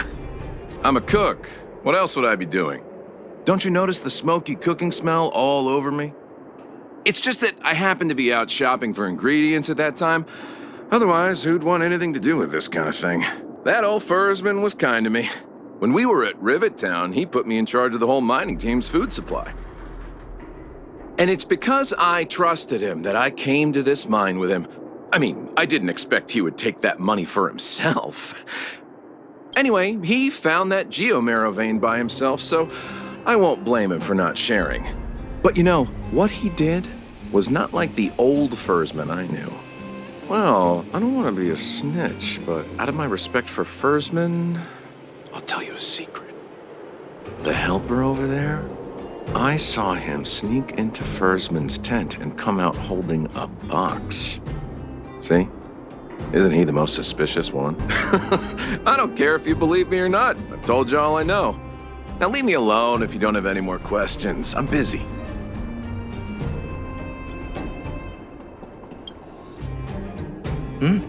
Hook? What's the matter? Did you steal Daddy's detector? What? Oh, if I'd known I would become a suspect, I wouldn't have gone out at that time. How foolish of me. Of course not. I didn't do anything wrong. We just need you to answer a few questions. Okay. Ask away. It would be good to clear myself of suspicion. Nothing special. I just went out to get some fresh air. Oh dear. I know that's a lame alibi, but I swear it's the truth. Mr. Firstman, he's a good person. Though... Oh, never mind. Oh, no. I must sound very suspicious, but I really didn't do anything. You have to believe me. Detector? No, I haven't seen anything, and I don't know anything. Is that all the questions you have? Have I proven my innocence? Oh dear. All this waiting around is enough to make me even more anxious. Did you steal Daddy's detector? What? How could you say that? You're gonna make me angry. You know what a businessman values the most? Reputation. If your slander ruins my reputation and harms my business, you'll pay for that. Well, then answer our questions. We'll decide if we believe you or not. I have the right to remain silent. I withhold my opinion toward this question. No comment. Oh, you... I'll give you one more chance. Think carefully and give your answer to Diggertron this time. You little brat. Grow a couple of feet taller before you think about threatening me. Here, how about we make a deal? I'll tell you what I know in exchange for a small intel service fee. Fair and honest. Great. I like your style. Customers who don't fuss over the price are the best. So what do you want to know? Ask away. I went into town to restock. Nothing out of the ordinary, right? I restock on a regular basis, everyone knows that. I was wondering why there was nobody at the shelter. Versman is an old customer of mine. He's pretty nice to me, though we are not so close. As to what he did about that Geomero vein, it was kind of unethical. We're all neighbors. We've known each other for a long time. But he sold out to the other side and left his own people out to dry. I really can't agree with that. Look, the cook is definitely the thief, I'm sure about that. I value my reputation more than anything, so you can trust me. In my line of work, I've learned to read people. And something's definitely fishy with that cook. I could tell from the start. If you don't believe me, just ask anyone. Did you steal Daddy's detector? Nope. I'm no thief. Really? Then you better answer our questions honestly. Ask away. Let's not waste time. Spacing out. Didn't notice anything. Good man. But a bit of a cheapskate. Nope. What detector? Hey, would you mind talking more nicely? What? I always talk like this. I don't feel like she's the thief. I know. Look, the head is spinning. Do you remember everything they said? Don't worry, I've written it all down for you. Remember, among these 4 people, only the real thief would lie. The cook said the helper did it. The tailor said it wasn't her. The merchant said it was the cook, and the helper said it wasn't him. So, do you know who the culprit is? I think the cook and merchant are the most suspicious. My gut tells me that one of them is the culprit. But don't worry, even if you choose the wrong one, Pitch Dark Hook the Great has other ways to uncover the true culprit. Right. We have other methods besides deductive reasoning to find out who the true thief is. Let's just examine what they've said first to decide. The cook said the helper did it. The tailor said it wasn't her. The merchant said it was the cook, and the helper said it wasn't him. So, do you know who the culprit is? I don't know why, but I'll trust your judgment. Come on, let's go accuse the culprit. Huh? Where's the cook? Where did he go? Beats me. I saw him running out in quite a panic. That guy has to be guilty. Where is he running off to? Oh yeah, I saw Mr. Sampo on the way to the mine when I came here. Could he be involved in this? Follow Hook! Mr. Sampo should be that away! My friend, are you serious? This device is quite rare. Are you really willing to sell it to me at such a low price? No, why are you making this so complicated? Do you want it or not? Just tell me. You two stop right there! Pitch Dark Hook the Great has arrived! Oh boy, I knew it was too good to be true. I gotta make this clear. I have nothing to do with this fella. You have to trust me. Miss Hook, please, don't point that thing at me. It's scary. Hey, how can you sell me out like that? We had a deal! You stole Daddy's treasure! Diggertron will not spare you. This is all that old Versman's fault. Just because he has this device I'm holding, he can make a fortune. It's not fair! Well, it seems you guys have some issues to sort out, so maybe I should leave. What kind of a reason are you looking for? With the underworld in such a sad state, how are we supposed to survive if we don't resort to robbing and stealing? Anyway, I got the device now. Come take it, if you have the guts. Diggertron, get ready.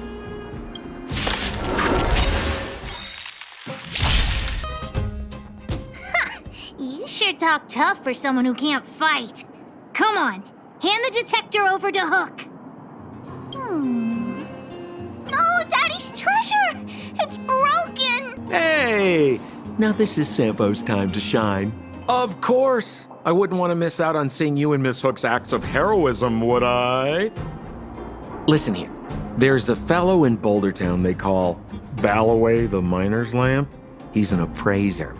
Although he claims that he doesn't do appraisals anymore for ancient relics, he actually still does a bit behind the scenes for ones that are of especially high value. I think this device of yours is probably worth a lot. It might be a good idea to try your luck with Balloway. Here's a trick. First, pretend that you want to sell it for a low price, then wait for him to excitedly fix the device for you. After it's fixed, tell him you changed your mind and you want to keep it for yourself. This business tactic is what I call a bait and switch. Pretty clever, huh? Balloway the Miner's Lamp. Got it. Thanks, Mr. Sampo. Let's go into town to find him. Have a safe trip!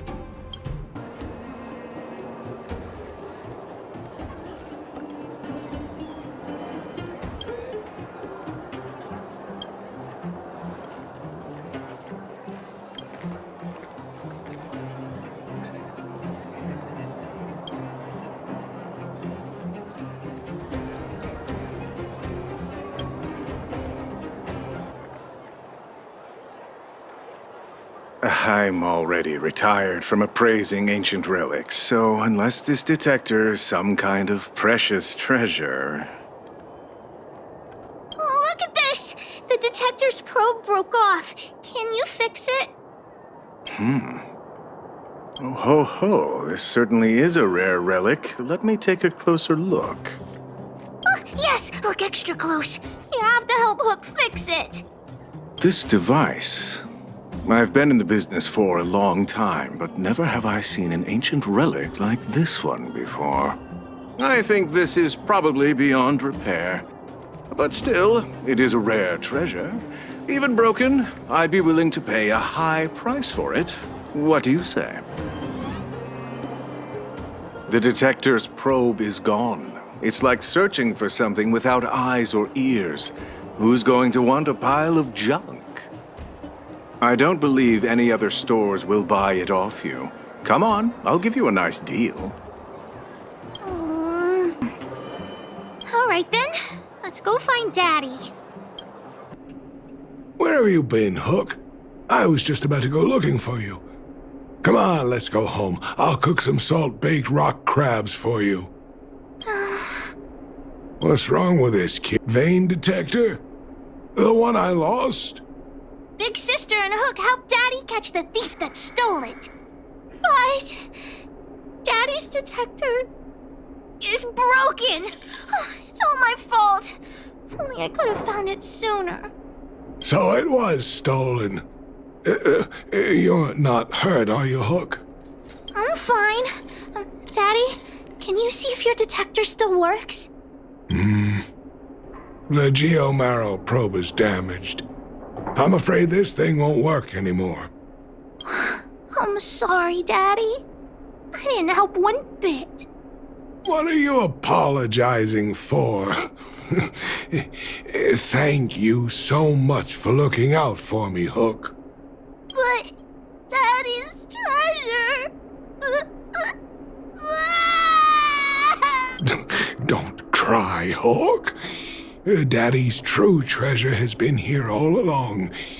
It was never lost or broken. You can cry. The detector helped me find lots of Geomarrow veins, and it saved the mining team a lot of money. In that respect, it was a very good thing. But at the end of the day, the detector is just a tool. A true treasure must have irreplaceable importance to someone. Hook doesn't really understand. That's okay. I'm saying some things that might seem strange, but you will understand someday. So, the treasure Daddy's talking about is still happily running and jumping around. Daddy! You're not allowed to see her cry! Go away!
cook? You. This I really wasn't expecting. So, the moles are a part of Wildfire. Ah, that's right. It's me, Pitch Dark Hook the Great. What do you want? Kiddo, I think there's been a misunderstanding. I will be your guide, friends, by order of Chief Oleg. I gotta say I'm a little upset at the thought of you choosing a toddler over your old buddy Sampo. All right, don't get started. But I want to ask you something. Everyone in Wildfire knows the location of Svarog's lair. Why do we need you as a guide? My specialty's in the field, perhaps. Wildfire may know where the base is, but have they ever been inside? You've been inside? No, but I felt my way around the outside and picked up more than a few clues. I can help you. You have my word. Hey, what are you trying to say? Name me someone above or below ground that walks the talk like Sempo Koski. My legacy will prove that Sempo Koski was nothing but a willing and devoted servant of... Oh, enough. Jeez, we believe you, okay? Show us the way already. Great! Stay close. Sampo, are we there yet? Do you have to ask every other minute, Missy? 2 more steps, just 2 more steps in. This is Svarog's lair? I thought it'd be cold and lifeless. Turns out it's pretty busy. Many vagrants are staying here temporarily. Their homes were overrun by monsters. Isn't it dangerous for them to make camp right under Svarog's metal nose? No. Svarog may be ruthless, but he never attacks without reason. For those with no home, this is actually a safe place to be. If I hadn't moved away when I did, I'd probably be where they are right now.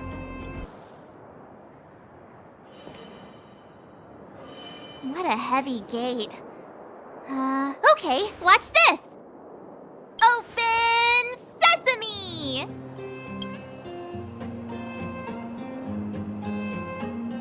Is that a secret code or something? It's an imaginary password that children like to use. And I don't think it's going to be of much use. I was just about to get into those before Miss March's colorful attempt. Luckily for us, I've already figured out the mechanism for this gate. They don't just let any Joe Schmo in and out of Boss Svarog's territory. I mean, if you want to see the big cheese himself, you need certification. Certification? Correct. Only prospectors with the right certification can get in or out.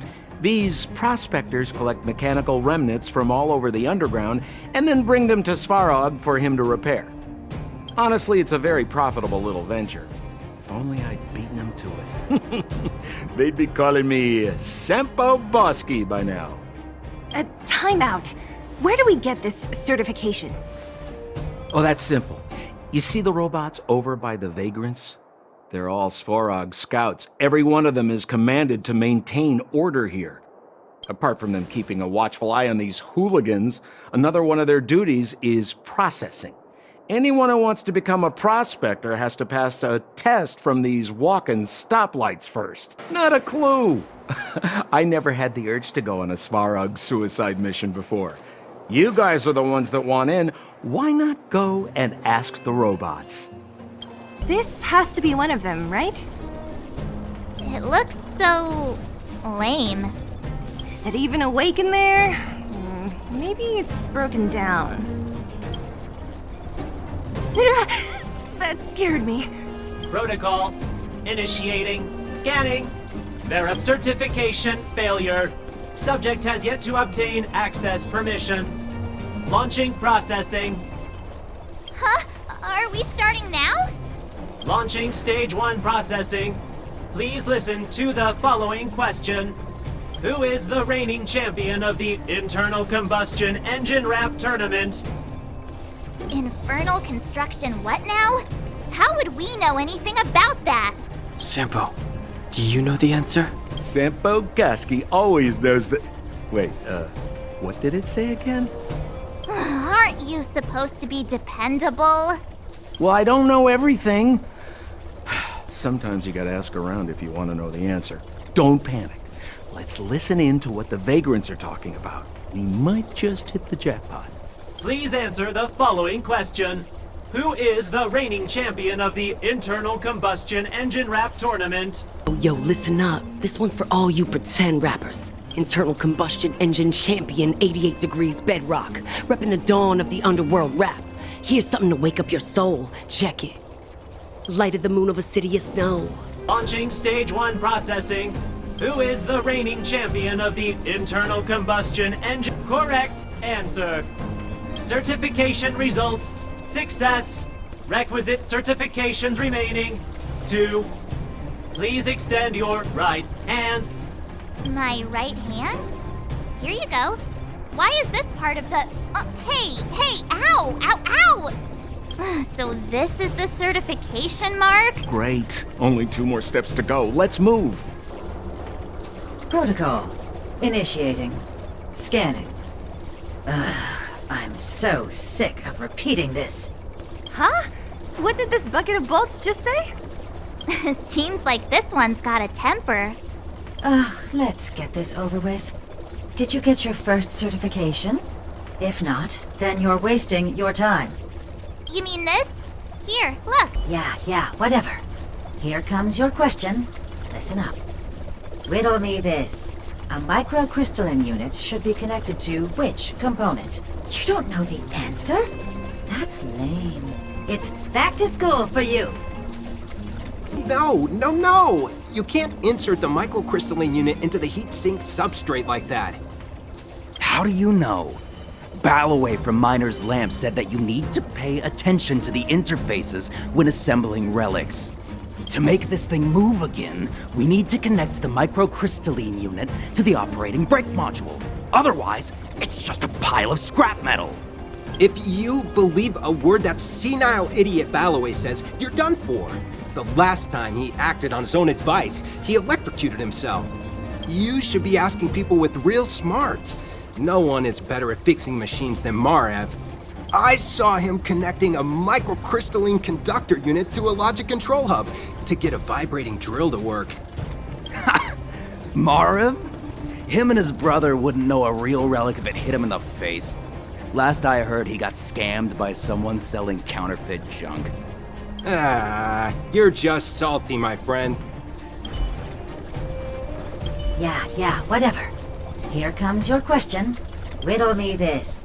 A microcrystalline unit should be connected to which component? Huh? Lucky guess. Now I have to do this again. Put your hand out. What are you doing? I meant her. Give me your hand. Huh? Me again? It hurts, you know. Ow. There, 1 step left. Now get out of here and leave me in peace. Whatever the case, we'll need it to identify our certifications. There's something wrong with this one. Protocol. Initialization failure. Attempting system restoration. Not encouraging. System restoration failure. Core module damaged. External threat detected. Threat elimination activated. Initializing combat module. Finally, no more racking our brains. This rust bucket's about to meet its maker.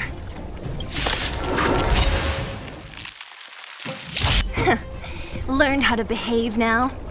Let me try and reset its system. Certification system online. Please extend your right hand. Why is it always me? How come it hurt even more than the other 2? At least that's the final step. We can get in now, right? Svarog's certification system is no match for us. This better work. Let's get back to the gate and give it a go. Then sesame! See? Not so bad having Sampo on the team after all, huh? Right? Chief Oleg knew all along that I... Yeah, thank you very much. I'll commend you to the chief. No need to waste your time. All right. Well, let me issue a warning now. Everything from here on out is uncharted territory. We must proceed with the utmost caution. Now to set the record straight with Svarog. Let's get in there. Ooh, did anyone hear what I just said? It looks like this gate has a more complicated structure than the last one. Sampo, what is this? Huh? Sampo? Oh, where is he? Oh, where did he run off to? He was just here a second ago. This isn't the first time. It's that same type of robot again. Ugh, please don't tell me there's another round of processing. Visitors for Svarog detected. Protocol initiating. Scanning. Verifying. Oh, good plan. Treat the robots like guard dogs. How is that gonna improve our chances? Certification failure. Subject has yet to obtain access permissions. Request rejected. Visitors must acquire access permissions from Miss Clara. Clara? Oh, the girl we saw in the Great Mine? We need to get permissions from her? What's she got to do with this? Family. Huh, weird. Don't trouble yourself about it. We need to find her. I don't know if this will work, but it's worth a try. Where is Clara right now? Obtaining audio data. Please wait. The energy core's bearing component is broken. If we don't repair it soon, the settlement will be pitch black. Timmy, I'm going back to Rivet Town. Maybe I can recover some usable components. You need to guard the gate while I'm gone. Recording recovery complete. Resuming execution of Clara's commands. She went back? But we were just there. Sounds like we better head over again. Wait, you guys went sightseeing in another town? It wasn't as fun as you think. That little girl heading into the Fragmentum all by herself? It doesn't bear thinking about.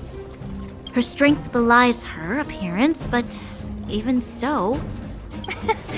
You don't look so tough yourself. Well, let's find her. Svarog's not going anywhere. Isn't this the robot that was following Clara around?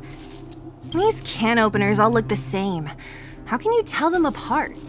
Shh. It's about to say something. Listen. Initializing self-repair module.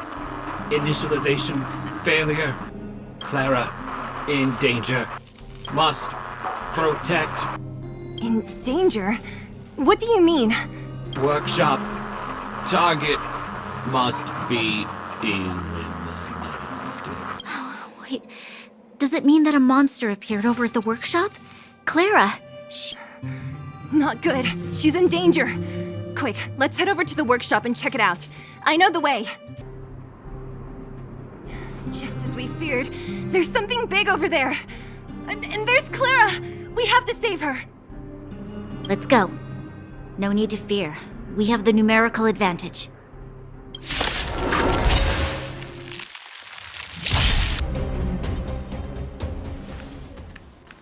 Are you okay, Clara? Are you hurt? Thanks, everyone. I'm fine.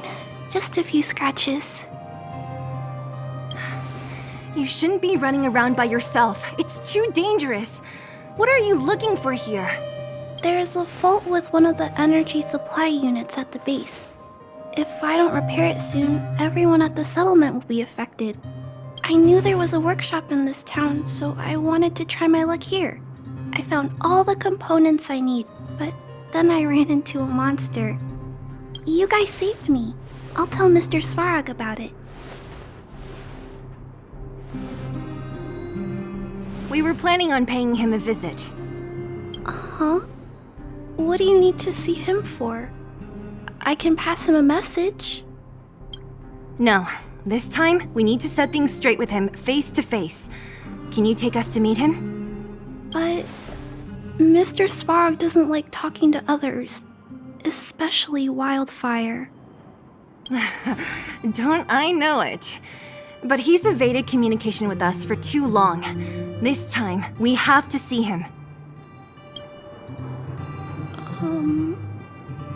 I know you're working hard for the people down here, but Mr. Svarog doesn't trust human emotions. He only trusts his calculation results. So, I can't take you to see him. If Mr. Svarog and you had a fight, someone would get hurt for sure. Maybe even bystanders. Listen, kid, you... Clara, you said it yourself before, right? Svarog's duty is to protect the underworld and preserve the civilization here. We have the same wish. Why would he refuse to cooperate with us? I know Mr. Svarog. He isn't affected by other people's wishes. He only follows logical judgments. Terrible things are happening on this world. Mr. Svarog thinks that the overworld will end soon. What? According to his calculation results, the strength of the Underworlders won't be enough to prevent the disaster. His plan is to keep the Underworlders away from the source of the disaster so they can survive for longer.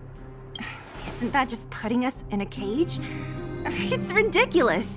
What difference does it make if our death gets postponed a couple of days? How is that better than putting up a fight? I'll definitely return the favor, but not like this. If you don't mind, I still have important things to do. I'll go back now. Clara! It's no use, Zila. She's made up her mind. I could tell from her expression. We will have to think of another way. That's no ordinary kid. So young and yet so... stubborn? No, intelligent? She's incisive and determined. In sharp contrast to you, March. Did you really have to add that last part? It looks like we'll have to get past Clara if we want to speak to Svarog. If we circumvent Clara and the gate, Svarog will only identify us as intruders. He'll be even more likely to give us the cold shoulder. Isn't a robot shoulder cold to begin with? Clara mentioned Svarog's calculation results many times. The strength of the Underworlders won't be enough to prevent the disaster. Those were her exact words. So, you think Svarog's logic has a hole in it? No. His calculation is correct. At its current strength, it is highly unlikely that Wildfire would be able to resolve the problems stemming from the Stellaron. However, that calculation didn't take the present situation into account. There's a new variable yet to be added to the equation. Precisely. If we can make Svarog believe in us, we can almost certainly overturn the result of his calculation, and we'll be one step closer to peace talks. But how can we get him to do that? Showing him some of our photos wouldn't cut it, right? There's always a way. But first, we have to convince Clara. I assume she must be on her way back to the robot settlement. Let's catch up with her. She turned that way, quick! Where'd she go? We just saw her go this way. We'll just have to head straight and keep looking. Why won't it... I can't figure it out. Oh, it's you. You came with me after all. You keep saying that, but... Are you repairing this installation, Clara? Hit a snag? Huh? How did you know? The dimensions and wear of these two roller components look very different from the rest of the unit. You must have only just replaced them. You replaced the damaged components, But the unit isn't starting up as normal. That's what you're trying to figure out, right? Yeah, I fixed a lot of things before, but I never had to repair one as complicated as this. Why isn't Svarog helping you? I don't want to disturb him. This installation was accidentally damaged by 2 of the vagrants. If Mr. Svarog finds out, they'll get in big trouble. You know, Clara, if you're too kind, people can take advantage of you. I think I found the source of the problem. You replaced the rollers, but the bearing is causing a jam. And there's a misalignment. You two, give me a hand. We should be able to fix it between us. More fixing? I'm getting good at this. We really fix this? Relax, we got this. Right, Dan Hung? Less asking, more helping. Whoa, it lit up. Thanks, guys. No need. We hardly lifted a finger. So, the settlement's energy supply problem is solved for the time being? Yes. The people on the outskirts don't need to worry about heat or light now.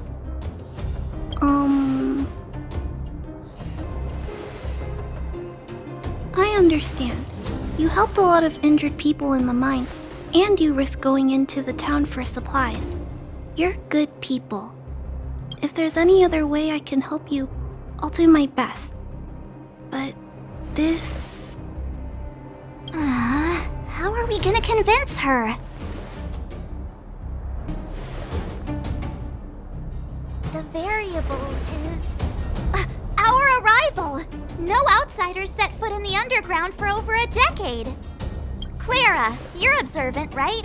Take a look at us. Do we look like underworlders? Well, you do look very different from other people. Right! That's because we're not from here. We've never been a factor in Svarog's calculations. And if those calculations are based solely on the strength of the underworlders, then the results don't apply to the present situation. When did Svarog start doing his calculations, Clara? It was a long time ago. The same time the underworld was sealed off, I think. Circumstances have changed since then. There's a Silvermane guard down here now. Is that part of Svarog's calculation? Not to mention there's just no way that Svarog's calculations would have included variables like us, you know? Different planet? Don't treat me like a child. Those are just made-up stories that grown-ups like to tell. I don't...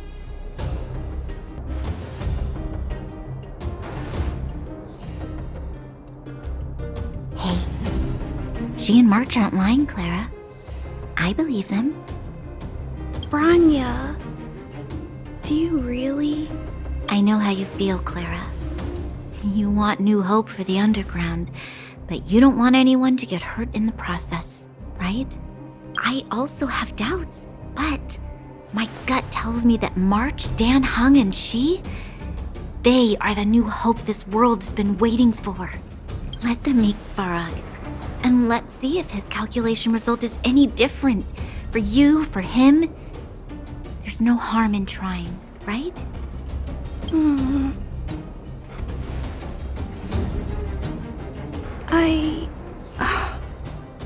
Okay, I'll take you to see Mr. Svarog. Really? Awesome! I understand now. Trying to change Mr. Svarog's mind on my own would take forever. Even if I kept trying until I was all grown up, and all the while, people would be getting sick, losing their homes, and fighting. Just like in the mine. I don't want that to happen. If you guys really believe that you can convince Mr. Svarog, then I need to be brave too. Everyone, follow me. I'm back, Timmy. Welcome back, Miss Clara. Timmy, open the gate, please. I want to see Mr. Svarog. Outsiders detected. Do you wish to permit access? It's okay. They're all my guests. Command received. Access restriction terminal unlocked. Welcome back, Miss Clara and guests. If you can, please try not to upset Mr. Svarog. It's okay, Clara. We're here to reason with him. I'll leave negotiations to you guys. They're not my strong point. Negotiating with robots. I can't say I've tried it before. Are you ready? I'm back, Mr. Svarog. I see that the energy supply system is back online. Thank you, Clara. But why have you brought them? Mr. Svarog, they want to talk to you about going to the surface. Analyzing. Analysis result. Target does not belong to Wildfire. Background unknown. You have arrived on Clara's recommendation. I will give you an opportunity to speak. Hey, sounds like he's willing to communicate. Quick, time to smooth talk him. An inadequate pretext. You are not from the underground. You have no right to represent underworld humanity. Proceed with your central point. Do not waste this world's valuable time. He cut you off completely. This guy. Stay focused. Remember, we have to make him see that we're a variable in the calculation. Stellaron. Searching database. Access denied. Discussing Stellaron with unauthorized targets. Prohibited. You are broaching a secret that lies at the heart of this world. A secret that should remain unknown to humanity. Reassessing targets. Threat index raised. I demand that you reveal your true intention. As expected.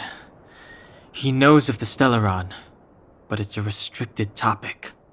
We've come this far. Out with it already! Just be straight with him.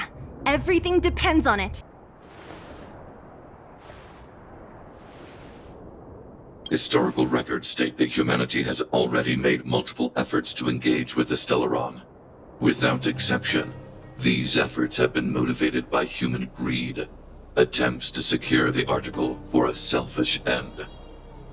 As instructed by the architects, any attempt to engage with the Stellaron will result in grave consequences. Reassessing. Target threat index critical. What should we do? This is going from bad to worse. There is no evidence to suggest you are an exception. Calculation result remains unchanged. Peacekeeping protocol temporarily disengaged.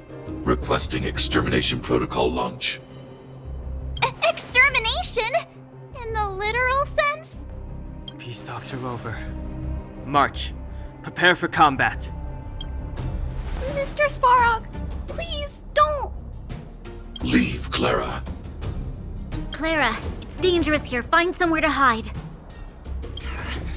Looks like we have to take action after all. Prototype number 3. Monitoring automaton Svarog. Extermination protocol launch. Successful. Annihilation permitted.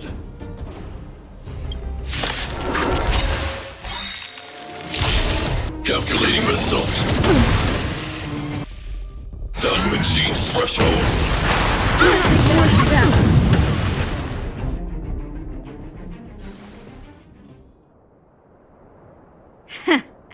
How can you put up your best fight without a doctor on the battlefield? All of you, stay focused. I'm right behind you. Nat, how did you... Guess you guys had a bad talk, huh? Luckily, Sampo's got your back. Sampo! I knew you'd be involved somehow. Base breached. Armed wildfire personnel detected. Assessing. All subjects are high-risk individuals. Commencing complete annihilation.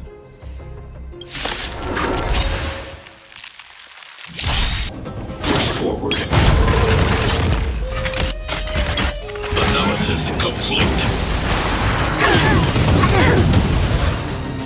Evaluating variables.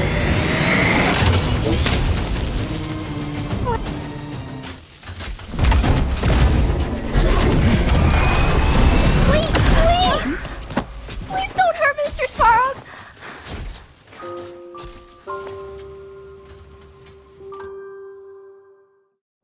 Clara! You... Mr. Svarog can't fight anymore. Please! Please don't hurt him! Clara. Mr. Svarog, don't push yourself any further. Can you tell them what you know? Mr. Svarog, you said you were willing to make all my wishes come true, right? My biggest wish right now is for everyone to work together. Like family. Recently, I learned something new. Calculation results can't always bring people happiness. Even if the world outside the cage isn't beautiful, people still want to know what it's like. Assessment system reset. Successful. Processing variables. Variable 1. Clara's request. Variable 2. Outsider's intentions. Updated assessment result. Transference of decision-making authority to outsiders. Outsiders are granted access to Stellaron intelligence. So we did it? Yeah, without her, even if we defeated Svarog, there's no way he'd have given us access to the intel, right? I hope his memory bank really does contain data on the Stellaron. Is this it, Nat? Us? Wildfire? The underworld? Did we win? No, Zila. Our battle, their battle, it's just beginning.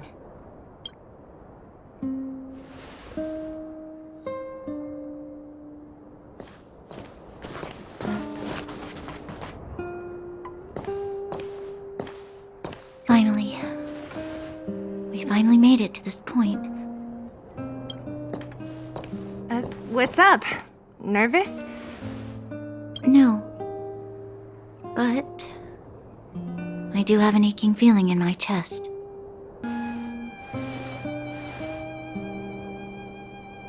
I'm ready. Reveal the truth.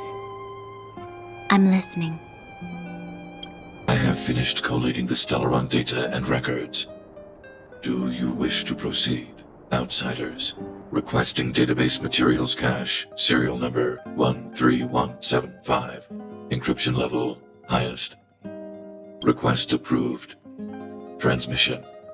This is the fruit of many years of research, Madam Guardian. The evidence is irrefutable. This so-called Stellaron is the source of all the destruction. The people will struggle to accept this conclusion, Doctor.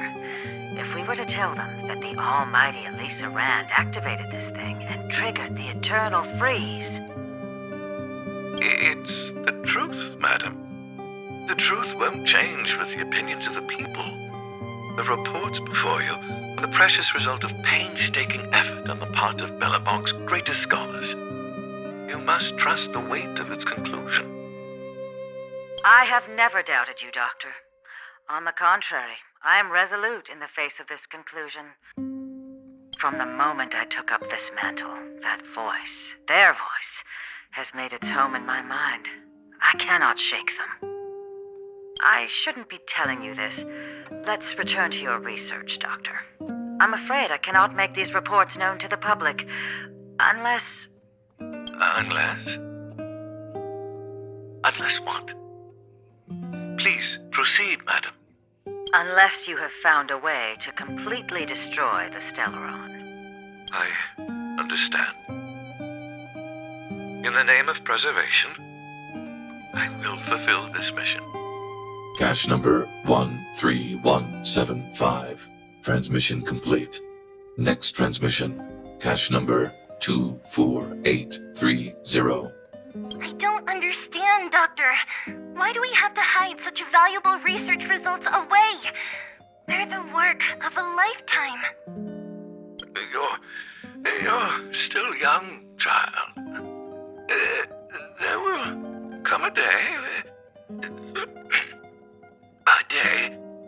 when you do understand. This Supreme Guardian, she sees further than you or I. All the decisions are for the security of Belobog. I just think it's a shame. Our research has hit an obstacle. Meanwhile, your results will be buried in the snow. Don't be upset, child. You still have lots of time ahead of you. When you find a way to destroy the Stellaron, our efforts will have been worth it. Cache number 24830. Transmission complete. Next transmission. Cache number 57614. Why is there a robot here? During his life, this was Dr. Mearsheimer's personal robot bodyguard. I heard it's a prototype from the Great War. Since the doctor and his assistants passed away, it's remained here. It hasn't moved an inch. Oh, I see. Let's start. We must unearth the doctor's research conclusions. All of them. Madam Guardian, I've found them. All the documents are here. Good. That'll do. Madam Guardian, what should we do with the robot? It would seem a great waste to destroy it. Find someone to reset its system, and then arrange for it to be sent to the underworld. I hear that the development group is in need of a robot with defense capabilities. Yes, madam. I'm sorry, Doctor, but these results must be taken care of by the architects. One day, somebody will be able to carry out your behest. Cache number 57614. Transmission complete. Concluding data transmission. So, the truth is clear now, right? And it would appear that they never succeeded. Now only one question remains. Why would Cocolia exhibit such a sudden change in her attitude towards us? Branya, are you okay? I'm fine. I feel a little faint. Why? Why, Mother? Maybe she wasn't aware. Maybe she... I'm sorry. It's no use lying to yourself, Branya. It's time for you to make a decision. Hey, can I have a word with you? I know that we'll need time to process this new information, but we have to decide on our next plan as soon as possible. The furnace core. The path to the surface is close at hand now. Thank you. What you've done has brought new hope to the underworld. Now we have to wait and see. But maybe this will lead to a new lease on... Well, you should really be thanking Sampo. If it weren't for his intel, we wouldn't have made it in time. As Wildfire's leader, I couldn't simply look on while you fought on our behalf. We had to come help. Huh? Huh? So you're the real chief? What about Oleg? Oleg has always acted on my behalf.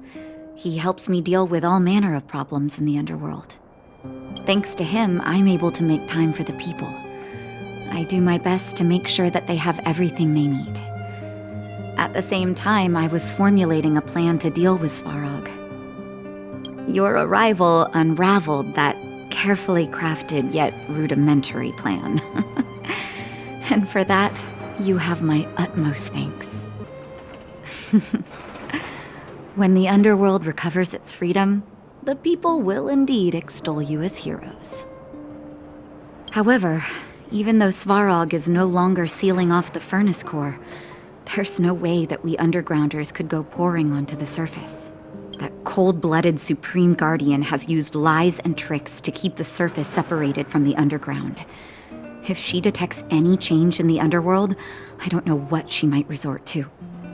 As for Wildfire, we need more time to build up our strength. Of course, there's no doubt about that. So I'll be sending someone I trust to go with you. Zila. Didn't she tell you? In private, she insisted on accompanying you. Don't let her carefree nature fool you. She's actually very discerning and can read a situation like no one else. Zila is a talented scout and a quick thinker. She takes decisive action. She'll definitely be able to help you. Not to mention, you also have Branya now. It seems like the intel we got from Svarog caused her a significant shock. But with Zila by her side, I know she'll recover. Hey, when's the last time you got some rest? I heard that you've been on your feet looking for Svarog since Rivet Town. Health is everything. You won't be much use if you neglect yours. Let Wildfire take care of the furnace core for now. You head back and recuperate. If you're lucky, perhaps tomorrow you can return to the overworld. Mr. Svarog, are you okay? Let me repair your language module first. Assessing. Language module operating as normal. Thank you, Clara.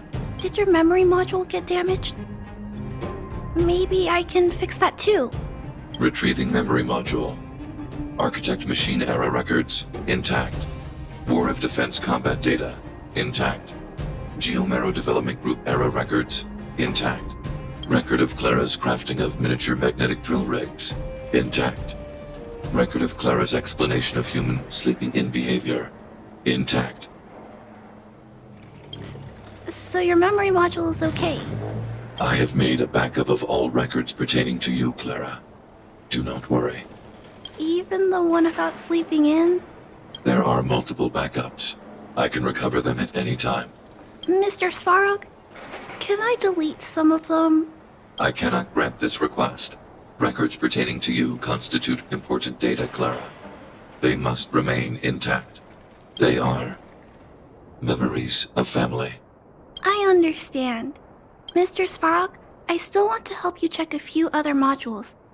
Turn around a little. Equilibrium. The universe should be in equilibrium.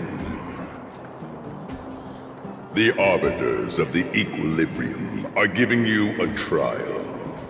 For the equilibrium of all worlds, you must demonstrate your strength. The strong will be given greater opportunities. The weak a chance to breathe. Passing the trial will prove that your strength has shaken the scales of power. Worlds will change, and thus equilibrium. You will encounter stronger enemies, harder puzzles, and greater rewards. After equilibrium, you will go on to face yet more trials.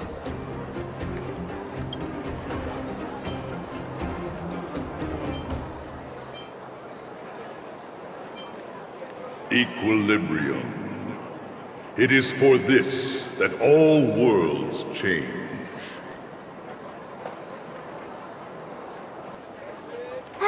Well, now that we're done with that whole situation in the underworld, we can finally look for the Stellaron.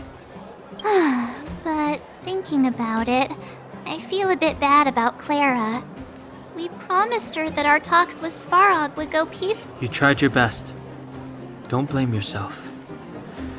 I should have considered such a situation in advance. And it was Svarog who attacked first. We didn't have any other choice. I it didn't mean for you guys to start beating yourselves up over it. Look on the bright side. Things turned out alright, didn't they? Now everyone knows that the real problem here is the Stellaron, and they're willing to help us out. All in all, the mission is going super smoothly. But we still have a lot left to figure out. For instance, exactly.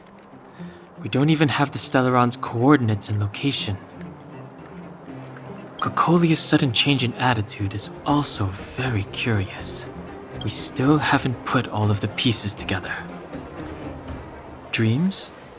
Oh, I remember you mentioned something about strange dreams before.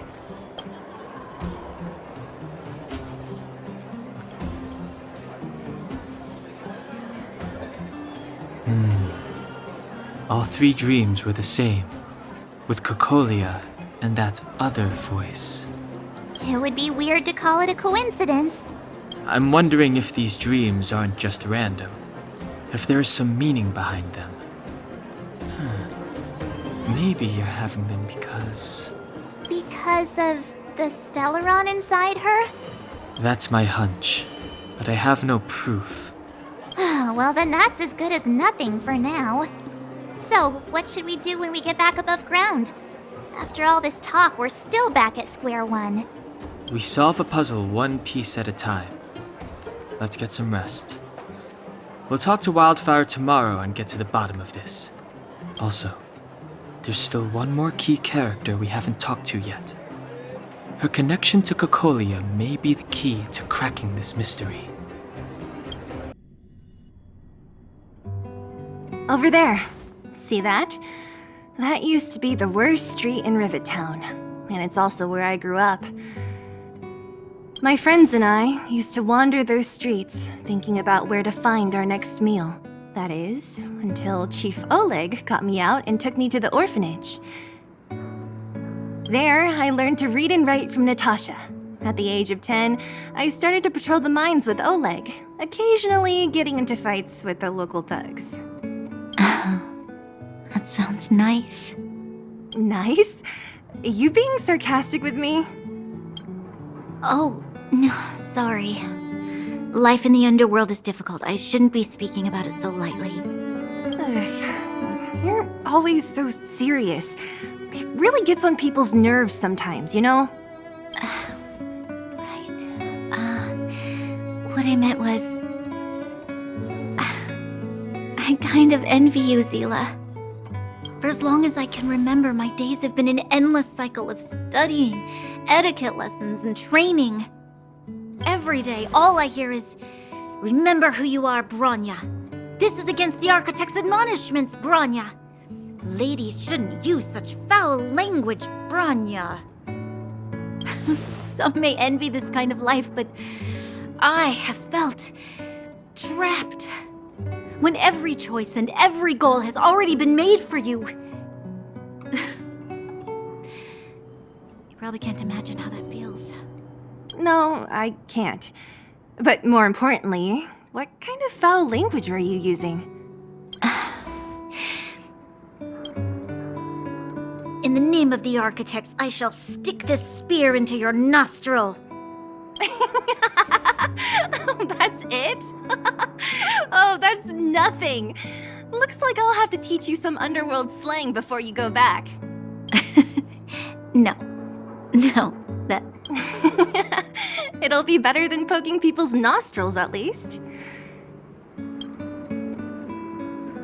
I never thought that I'd be here having a heart-to-heart with the future Guardian. As a kid, I didn't meet many people who lived in the overworld. I only heard stories from the grown-ups and figured you were all just a bunch of cold snobs. I've heard from some Silvermane veterans that before the orders were made to seal off the underworld from the overworld, there was no difference between the two places. Everybody ate the same food, chatted about the same topics, celebrated the same festivals. Even though times are different now, things like the joys and sorrows of life, the ties between people, these precious things must certainly still connect us all. If there is a way to bridge the gap between the two worlds, We can definitely go back to the time when you and I were not divided. When we could stand side by side against the Eternal Freeze and the Fragmentum. I'm not like you. I don't have that many grand plans for the future. But if that's the future you want, I'm willing to build this bridge with you. Thank you, Seele. Your trust is very important to me.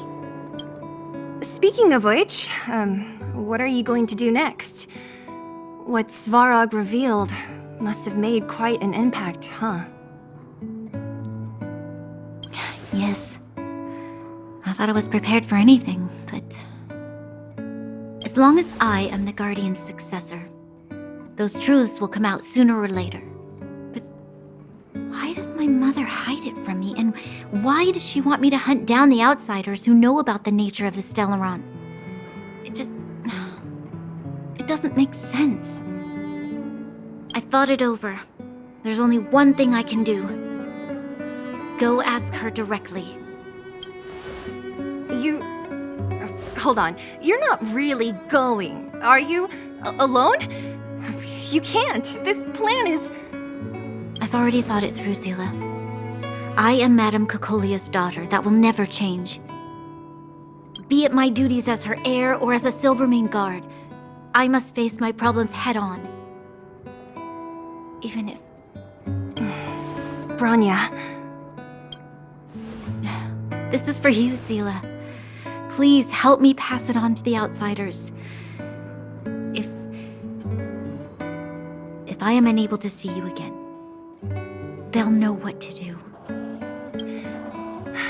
Okay, I understand. You've made up your mind, and there's nothing I can say that will change it. But remember this. If you run into trouble, I will come to save you, no matter what. Then I'll be waiting for you. So, did you come to this spot when you were a child? Of course. I just didn't appreciate how nice it was at the time. Very nice.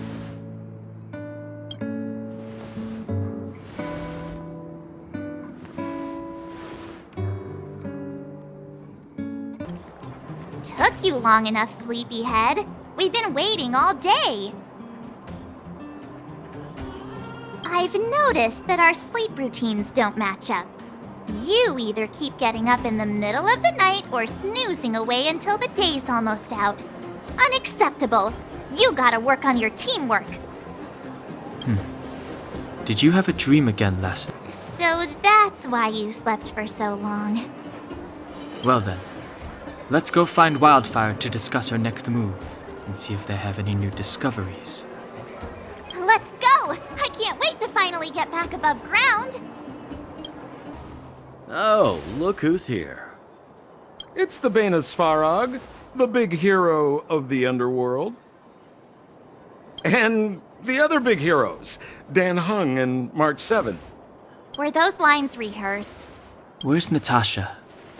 Is she here? She has a bunch of other things to attend to, so I hope you don't mind talking to this old man instead.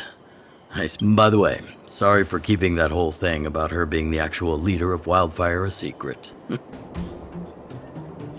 I'm glad you don't mind. Natasha is always cautious, but she has no ill intent, as you surely have noticed. She told me to make sure you return to the overworld safely. I gave it some thought, and I think the safest way is to ask this fella for help. I brought you down. I can take you back up. Free of charge. Satisfaction guaranteed. There's no need to knock us out this time, right? Of course not. This time, we'll go back through the furnace core. That would be problematic and dangerous. Trust me, we should go through the furnace core. Ugh, enough chatter. Just be a good guide.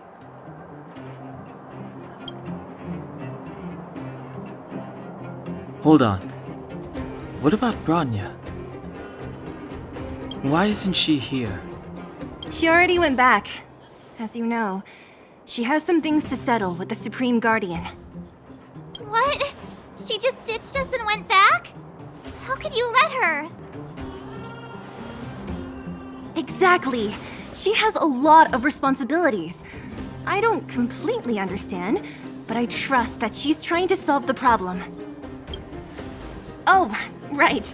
Branya told me to give you this. She left us a letter.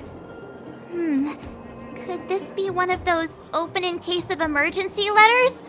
I've never gotten one of those before. Should we wait until we run into something dangerous? Stop overthinking and just open it. Brother and sister Landau. I know the brother must refer to Gepard, but who could the sister be? Oh, Serval! So she's Gepard's older sister. She gave it some good thought. But whatever's going on in that Supreme Guardian's head, even Branya might have trouble understanding. Sampo, do you know the Landau siblings? Landau? Yeah, we're all friends. I've mostly dealt with the younger brother in the past, but the sister? She's much scarier. Today's supposed to be a day of celebration, so let's not talk about it right now. We can set out at any time. Just come find me when you're ready.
Or rock with it. My music conquers all!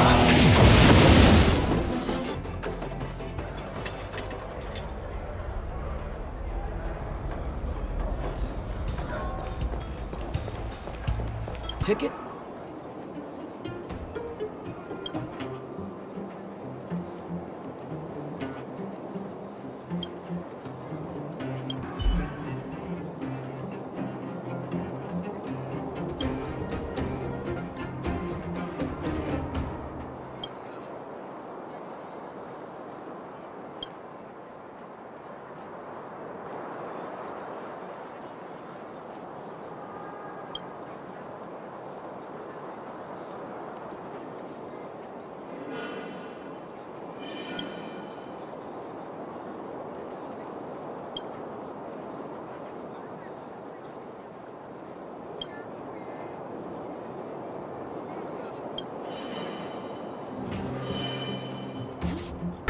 Honorary member of the Moles, listen, thank you for helping Hook find the detector.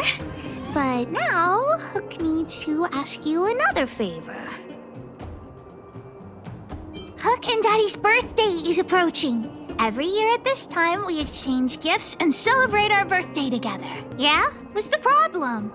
Daddy's job has been more difficult since moving to Boulder Town. He gets home really late every day. I don't want to use his hard-earned money to buy a gift. Hey, are you patronizing me? Actually, I still have some valuable treasure of my own in Rivet Town. It's a shame I left it there. If I go bring it back and sell it for a decent price, I can buy a gift for Daddy without begging anyone for money. I know that Rivet Town is super dangerous right now. That's why I'd like to enlist you as my bodyguard. That way, even if the old witch finds out later, I won't be the only one getting a scolding. Then it's settled. Let's meet in Rivet Town. I'll be waiting for you in a safe spot. You're not allowed to not come. What took you so long? Hook's been waiting here for ages. Well, it wasn't actually that long. As long as you're here now, it's fine. I got some good news and some bad news. Which do you want to hear first? Julian is willing to contribute to our adventure. Look, he gave me this gardening shovel. The bad news is that he asked us to help him get some treasure. Otherwise, he'll tell the old witch about our plan. Well, Julian has been a huge help to me. Consider this returning the favor. Well, the treasure won't grow legs and find us, will it? Come on, let's go. Julian's adoptive parents used to own a business in this area. When we were all forced to leave the town, there were lots of things they didn't have time to take with them, so... Shouldn't be too hard to locate his treasure. Let's start by looking over there. Ah, we found Julian's treasure! No, not the key. These glass marbles. Oh, look at all the different colors. Bet it wasn't easy collecting all these. What? You don't know? Have you never played marbles before? Oh, by the way, what does this key open? Oh, what's that look on your face? Oh, I get it. You don't think this jar of glass marbles is worth anything, right? Let me tell you something. This jar of marbles means a lot to the moles. Julian used it to help the moles overcome a super huge crisis for which he was promoted to second in command. Of course it wasn't that, but his accomplishments are nothing to be scoffed at. In the past, the kids in town were arch rivals to us at the orphanage. Those kids used to bully us, relying on the pocket money that their parents gave them. One time, they sent us a formal declaration of war, challenging the moles to a marbles competition. We were all well aware that we didn't stand a chance. We at the orphanage only had some old glass marbles we scavenged from the side of the road, which are no match for those rich kids' marbles. Nonetheless, Julian bravely accepted the challenge, and triumphantly returned with a pile of colorful glass marbles he won. Oh, it was incredible. Yep. So, now you know why you wanted us to find this treasure. All right, enough chit-chat. Next, we need to find my treasure.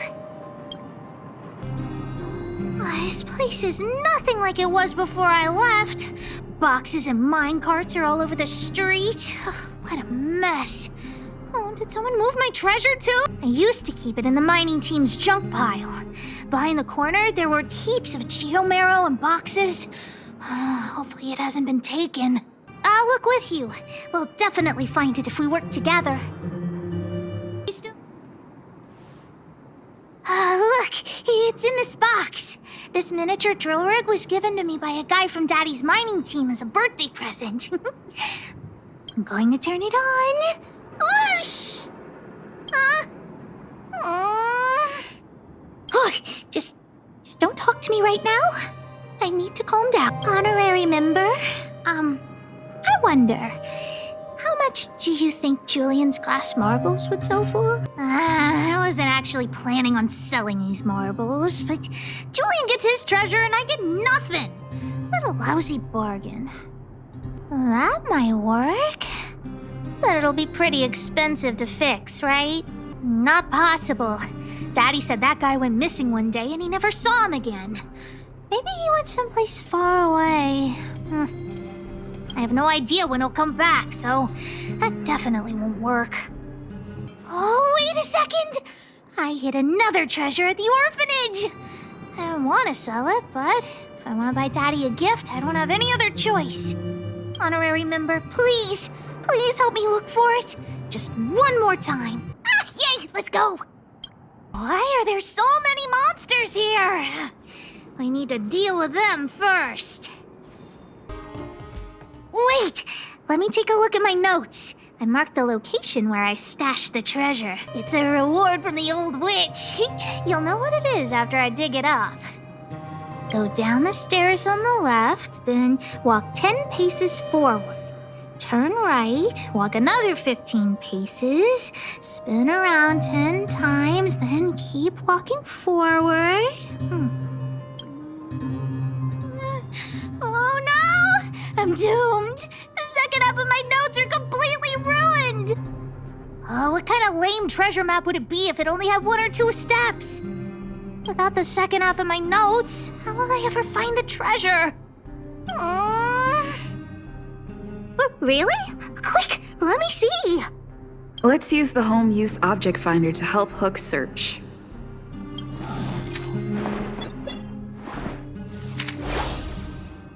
What's this? Oh, looks like something is written on it. For Julian, 50 years in the future. Whatever. Since we've already dug it up, let's open it. I guess you're right. We should wait 50 years before opening it. Let's take it back to Julian along with the glass marbles. Here it is! My teddy bear! The old witch gave it to me as a gift. Yes! He's called Junjun. Whoa, Junjun. How did you get covered in dirt? And why do you have so many loose threads? If we don't get you cleaned up, no one will buy you. The old witch said that Junjun isn't just any old teddy bear. He'll be worth a lot of money once he's cleaned up. There's no other way. I haven't learned to sew yet. I'll have to ask the old witch for help. If she finds out I went somewhere I shouldn't have gone, Hook will get lectured all over again. But so what if the old witch yells at me? Hook still has to prepare the gift for Dad. We found the treasure. Let's split. The monsters here give Hook goosebumps. Ooh, too scary. I'm warning you. Don't you dare tell the old witch about Hook's plan to sell the treasure. Hook, what are you...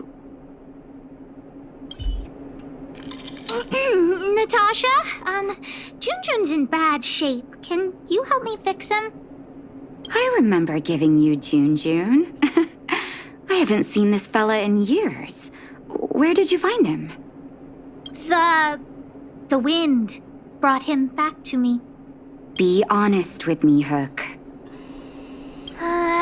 Big sister helped me find him in the Rivet Town orphanage. You had her take you to the Fragmentum just for this teddy bear? Hook, how many times have I told you? Natasha, please.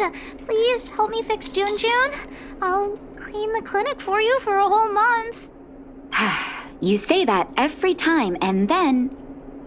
Great, see you soon. Big sister, I'll leave Junjun with you. What am I going to do with that girl? You shouldn't indulge her, outsider. I know it's difficult to tell Hook no, but sometimes it just has to be done. Junjun. So she gave her bear a name, huh? I've lost count of all the dolls I've made. To be honest, I wasn't expecting her to like this one so much. It was an award I used to give the kids in Rivet Town for good behavior. Can you imagine what an orphanage is like with so many difficult children? I had to come up with a solution to get them to behave. Hook pretended to be well-behaved for a month in order to get Junjun. She ate on time, slept on time, even stopped fighting with the other kids. I'm afraid you have no idea how much she suffered that month. Hook has an uncanny ability to rally people to her cause, both adults and children. It's a skill, all right, and forcing her to be well-behaved puts a lid on it. Well, this teddy bear has sure been through the wars. Don't worry, I'll help Hook repair Junjun, but I'll need to find some stuffing.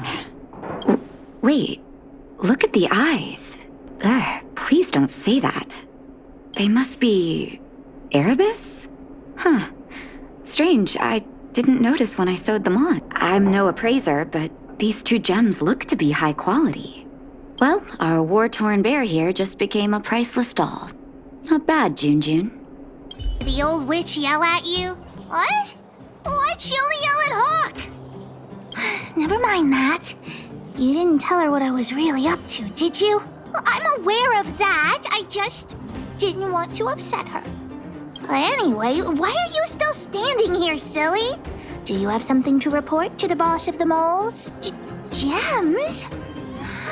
Does that mean he's worth a lot of money? Well, of course I'll sell him.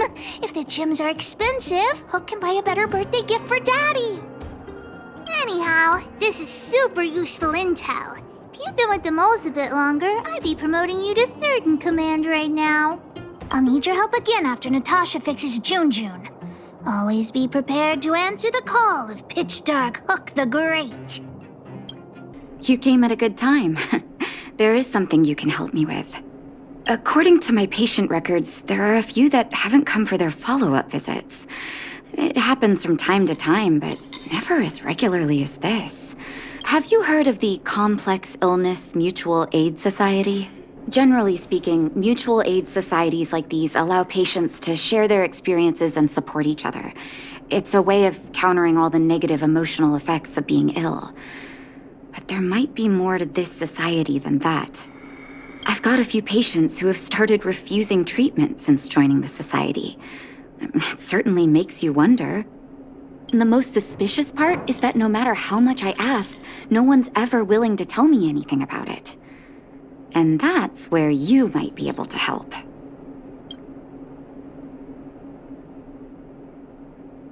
It sounds dangerous, but what I want you to do is actually very simple.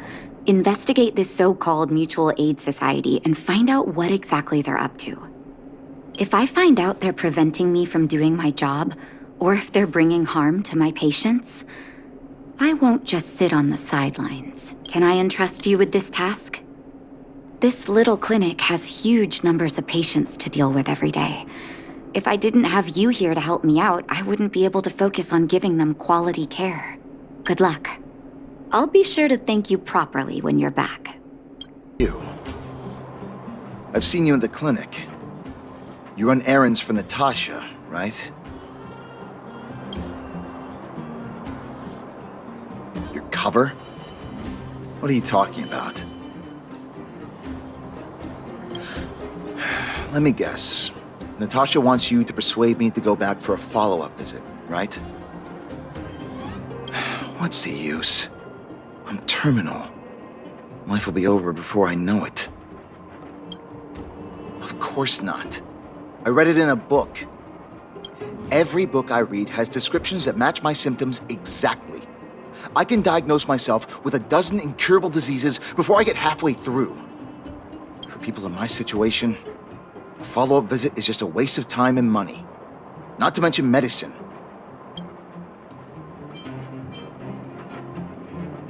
Mutual aid what now?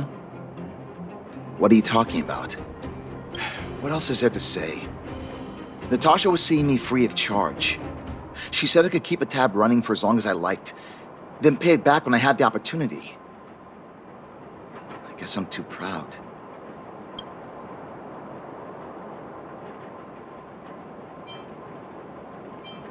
You think I need you to tell me? Don't try and persuade me. I've already thought this through. Dr. Vash never charged me anything either. Natasha's great, but Vash was always my number one. Natasha's brother? They both used to practice medicine back in Rivet Town. I heard he was a top student from the Overworld Medical Academy. Belobog's main hospital wanted him. I have no idea what convinced him to set up down here. A kind heart, maybe. What do you mean? Dr. Vash was a people's doctor. He handed out free medicine. He even followed up with detailed questions on how he felt. The underworld is always short on medical resources. They say that Dr. Vash made all his own medicine himself. You think I don't want to? I heard that he passed away. I should keep my voice down. Don't go telling anyone else about this next bit. I heard that Natasha had something to do with Dr. Vash's death. They say she was jealous that her brother had stolen her patients, so she...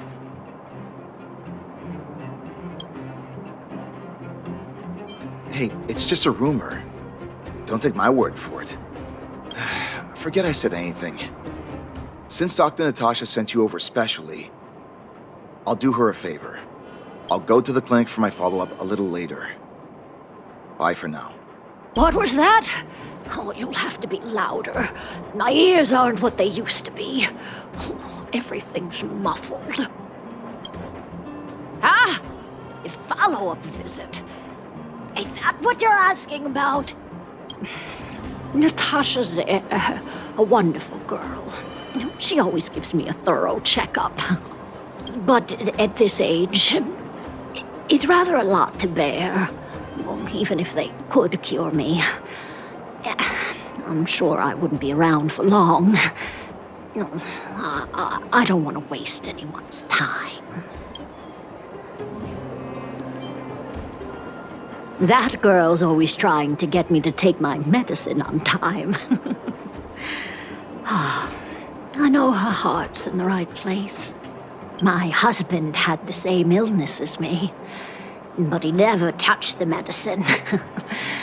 He wanted to make sure I had enough. Then, one day, he said he needed to take care of some things at the mine. He never came back. He was forever saying he wanted to go before I did. Selfish old fool. I miss him. Now that he's gone, who cares how long I stick around?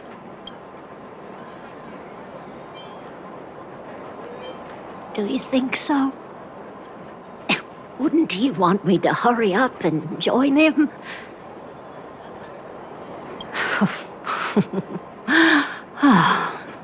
Kids today. Don't give up easily. Okay, you win. It's off for another follow-up visit with Dr. Natasha, I suppose.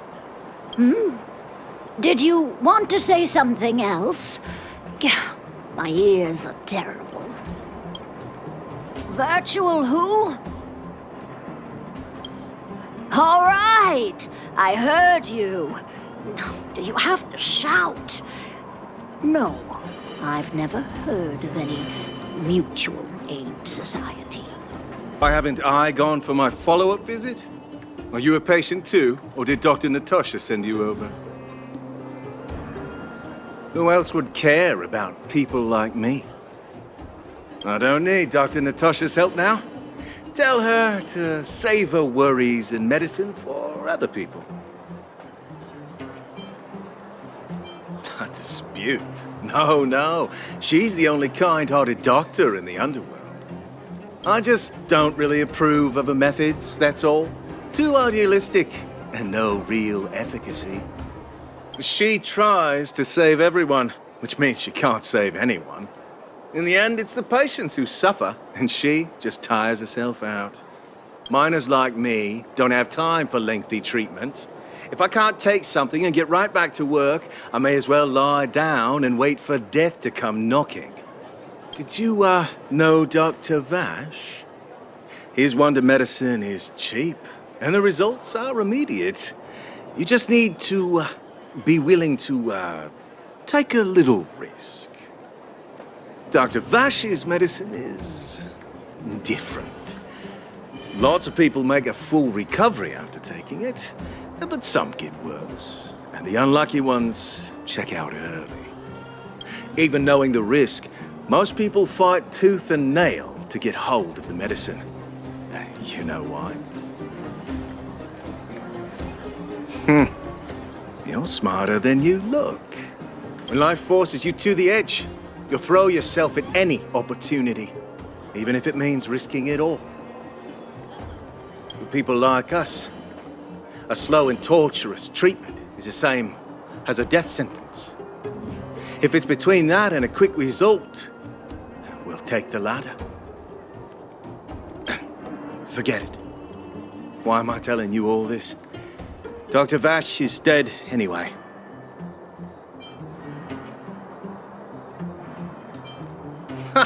What? Now you're interested in the wonder medicine? Listen up. The Complex Illness Mutual Aid Society is still selling that medicine. I can tell you where they trade, but there's a rule. You must not tell any of this to Dr. Natasha, you hear? If you break the rule, you'll face the consequences. Here, take this. It's the address. A final warning. Do not reveal this information to Natasha. I know where to find the wonder medicine. What should I do next? That patient didn't want me to tell Natasha about this. Should I listen to him? Hey, where do you think you're going? Medicine. Oh, you mean Dr. Vash's wonder medicine, right? You're the same as everyone else that comes through here. If you want medicine, you don't need to go any further. You talk to me. And we only take cash. This ain't a charity. The Mutual Aid Society sets the price. It might be different from Dr. Vash and his handouts, but it's a darn sight cheaper than that clinic woman's medicine. Well, are you buying or not? Spit it out. I don't have time for chit-chat. Wait a minute. Your clothes. Are you friends with that doctor woman? I've seen you at the clinic before. I know it. Get lost. Now. If you're a friend of that woman, then you're not welcome here. Shop's closed today. No customers.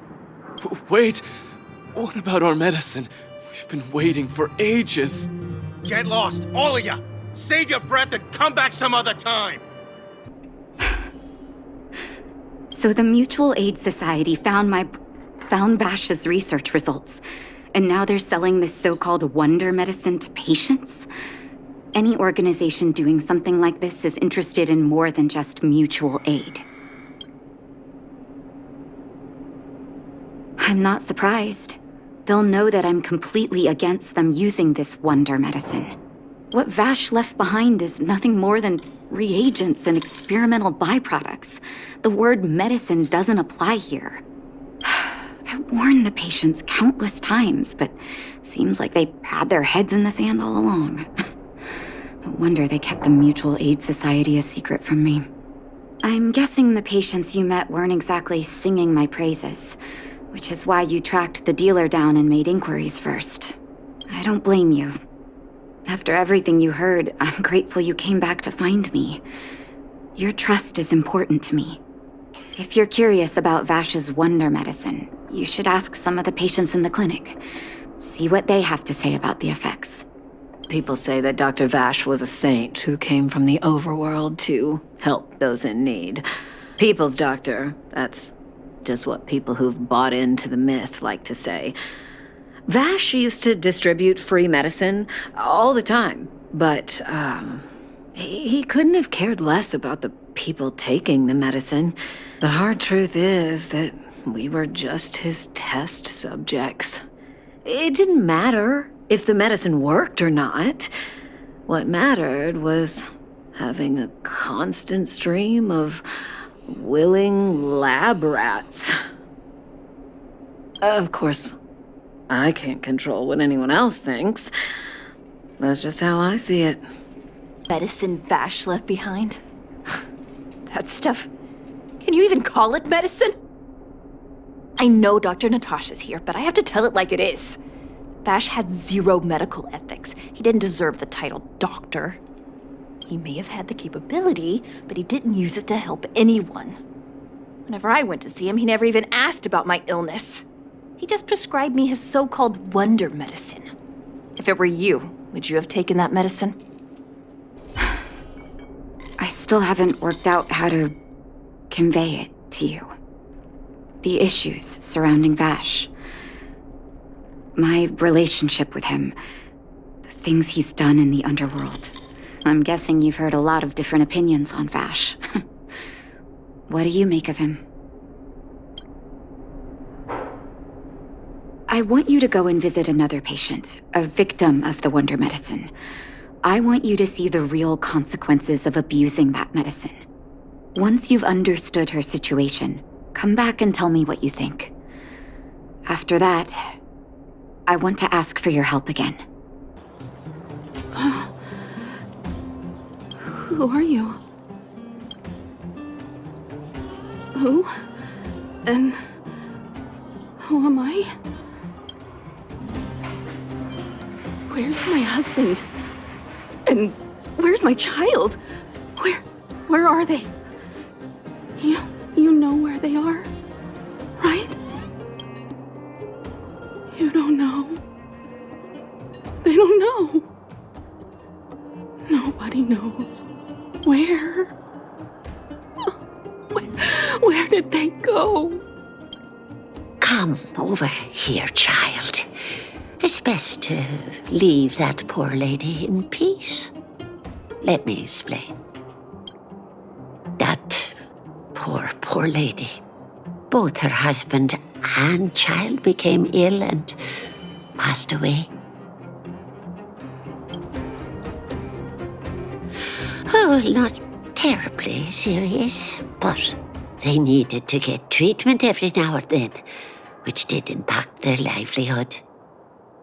In order to try and rid themselves of the ailment once and for all, they bought some kind of wonder medicine.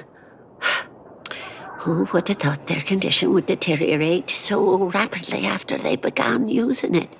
The two began to suffer terribly, such that death then became a blessing. It wasn't long before they departed this world, one after the other. From that moment on, she became as you see her now. If Dr. Natasha hadn't taken her under her wing, well, it doesn't bear thinking about. And yet, what more could have been done? They were warned about the medicine. They were told about the risks. They chose to roll the dice. Talking about it tires me out. At least my husband and I are able to help her where we can. I just hope that one day she can lead a normal life again. Did you speak to her? By the look on your face, I'm assuming you've come to understand the wonder medicine all too well.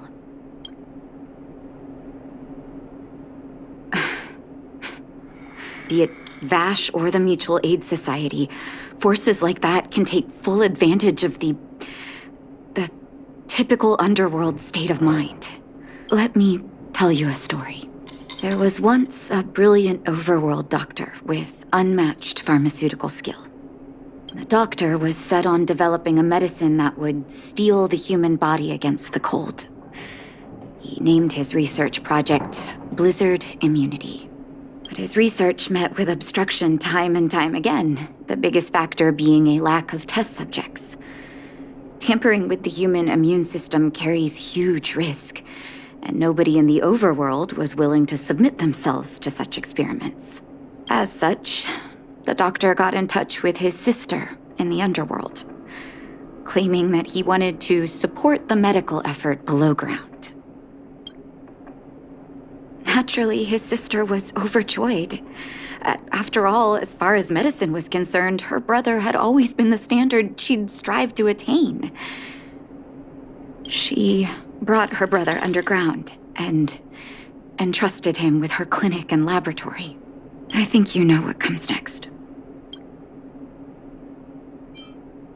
Issuing free medicine to the needy was just Vash's way of conducting experiments on his test subjects. On some level, his reagents were able to alleviate the patient's suffering, but nothing more. They would forget their pain for a while and neglect their regular treatment plans. The result? Patients with mild illness would attribute their recovery to the so-called wonder medicine, while patients with serious illness would quickly deteriorate, and sometimes die. I cannot accept that their fate was simply the result of misfortune or risk. No true doctor would accept that. That's why I want you to help me recover all the wonder medicine. Are you willing to take on this assignment? Thank you. This will be hard for the people that have come to rely on the wonder medicine, but it's up to us to remove this false hope. You mustn't hesitate. Recover every last reagent that Vash left behind. I'll take responsibility for the consequences. Don't worry about that. Go. I'll be waiting for the good news. Stop right there! No one's allowed up ahead. Oh, playing the hero, are we? Is this a stick-up? Wait a minute, you're that clinic woman's lackey, aren't you? Did you think the Mutual Aid Society didn't have its own intel? She's after our medicine and sent you here to smash the place, right? Men, look lively and send this idiot packing already.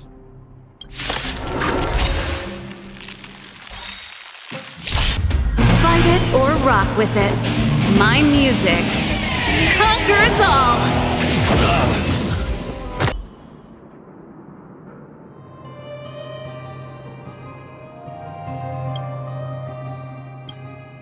Well, look who we have here. Your reputation precedes you, outsider. I didn't take you for a bandit and a thief. You listen here. I'm the president of the Complex Illness Mutual Aid Society. The medicine we hold here is lifeblood for many of our members. Are you sure you want to deprive them of that? Those poor patients. Along comes a life-saving wonder medicine only to be snatched away by a shameless bandit like you. The underworld is full of sickness. What would happen if we left it all to that clinic to treat? My Mutual Aid Society has relieved that doctor of patients at the end of the road. Shouldn't she be thanking me?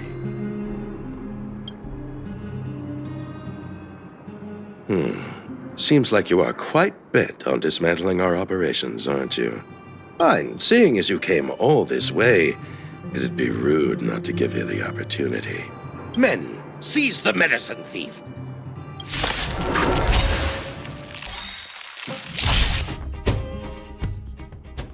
Blast it! What did we ever do to you? Why are you taking away our moneymaker? Moneymaker? So you admit it then? You're not in this to save lives, you're in it to get rich. What are you doing here? Oh, as if we didn't have enough trouble already. Selling fake medicine with false kindness. You should have expected trouble to find you sooner or later. I have a responsibility to protect the well-being of my patients. Or to put it another way, I must eradicate any and all threats to them. You can't save everyone. The underworld is teeming with sickness. How could you possibly pull it off? You're right. I can't save everyone alone. But if I must, I would sacrifice food and sleep to treat them. The debt that Vash owes to the underworld rests with me. All I can do is help everyone to the best of my ability. To the very end. So stubborn. In that sense, you're no different from your crazy brother. I'll take that as a compliment. Thank you. Your actions today have saved many underworld families. I'll find a way to dispose of Vash's leftover reagents. Next time the Mutual Aid Society wants to whip up a quack cure, they'll be out of luck. Let's go back to town. I still owe those patients an explanation. It looks like the patients have surrounded Natasha. Let's hear what they're saying. What are you saying, Doctor? The wonder medicine is out of supply? Correct. That medicine is a wolf in sheep's clothing. Wildfire has cut off the supply chain. Your ailments need rational, scientific treatment. Relying on pseudo-medicines will only worsen your condition. Rational and scientific, huh? The way I see it, you're just jealous you lost your patients. How dare you speak to Dr. Natasha like that? Where are your manners? Ma'am, please think for a moment. How can you still be siding with her? That wonder medicine was working fine for us, and now it's gone because she wants it to be? How can she? I understand your anger, but as your doctor, I ask you to trust my judgment. I will find a way to access more medical resources and help you through your struggles. If I must, I'll get help from the surface. The surface? I almost forgot that you were an overworld big shot. Have some respect for Dr. Natasha. If it's respect she wants, she better find a replacement for the wonder medicine fast. If not, I'll tell everyone about how she set up Dr. Vash. I'm out of here.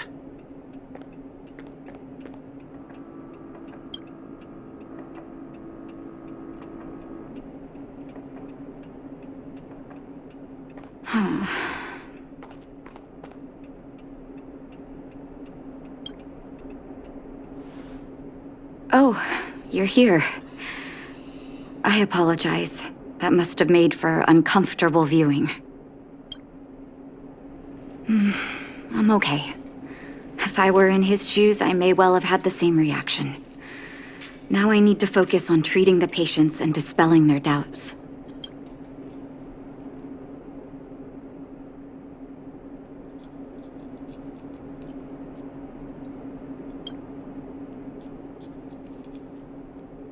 Let's leave it for now. I'll feel a lot better once I've gotten rid of this mess that Vash left us. Now's as good a time as any to tell you Vash's whole story. If there's anything you want to know, don't hesitate to ask. No, but I used to think we were so close that we may as well have been. I, actually grew up in the orphanage. It wasn't until I was adopted by an overworld family that life changed for me. My adoptive mother always saw me as her own flesh and blood, and Vash loved me like a sister. That is while we were still young. My adoptive parents belonged to a prominent medical family. As kids, we were exposed to all kinds of medical texts. When we were older, both of us got straight into Belobog's medical school. We were on a path into the medical profession. He was gentle and introverted. But when it came to work, he could be absurdly obsessive, like a completely different person. Whenever I made a mistake in an experiment, he'd bite my head off.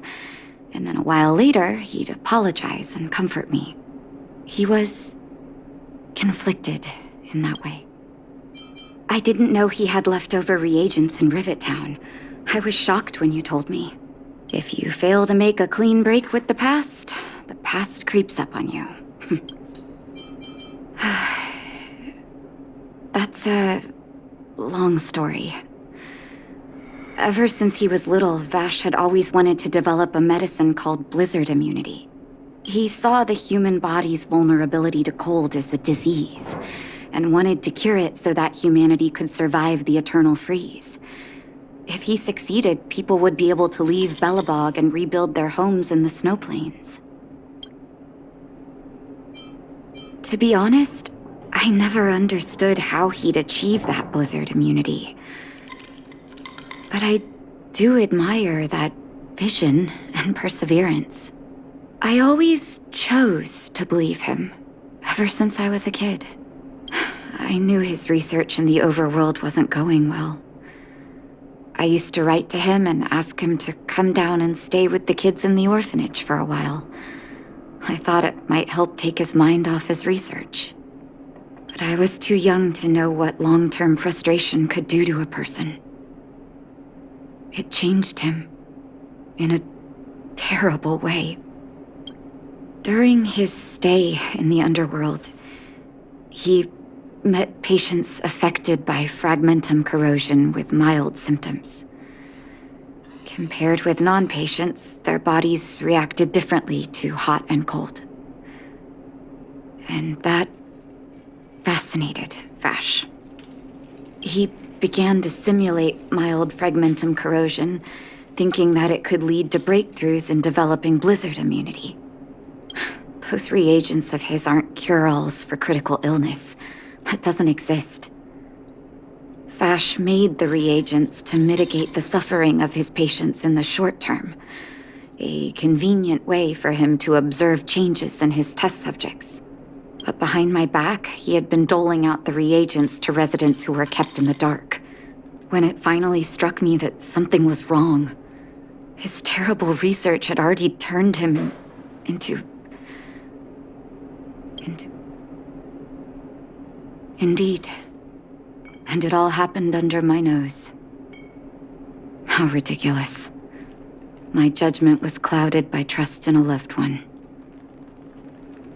When his experiments were exposed, I spent a long time with Oleg discussing how to handle the aftermath. This was shortly before the underworld was sealed off. There were hardly any Silvermane guards remaining. We spent ages trying to find a way to handle Vash. In the end, Oleg suggested that we banish him and permanently deny him access to the underworld. Had his victims found out the truth, Vash would have been torn to pieces by furious underworlders. I was young and weak at the time. Oleg must have worried about how I'd react to such a scenario, or he wouldn't have suggested banishment.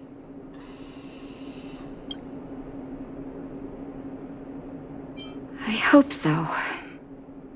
The day I learned the truth was the day I no longer recognized my brother. Oleg and I took Vash to the overworld. He made his final request to us, to take him outside the city to the snow plains he'd always wanted to conquer. His figure gradually disappeared into the snow curtain. I've been telling myself that Vash is dead ever since. Forgive me. I'm not good at telling stories. Vash was a terrible brother and a worse doctor. That's all you need to know. Let's call it a day. Thank you for cleaning up the mess my brother left behind. Here, for your trouble.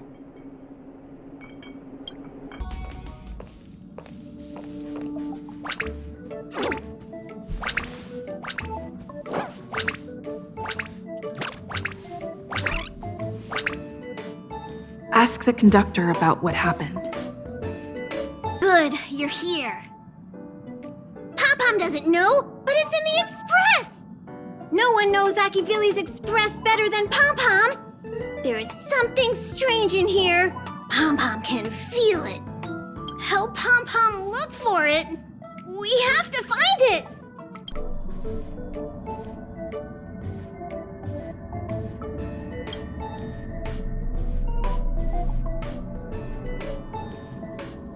Hey, thanks for coming.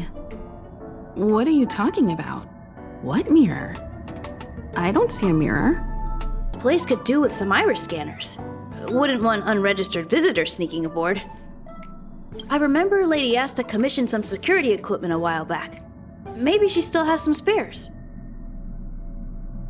Oh, sorry. I was thinking out loud.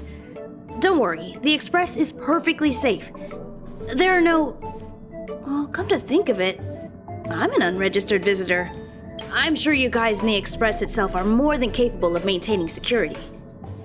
But it's important not to overlook basic prevention methods. In addition to visitor recognition systems, I've made a few notes on third-party signal monitoring and emergency response devices.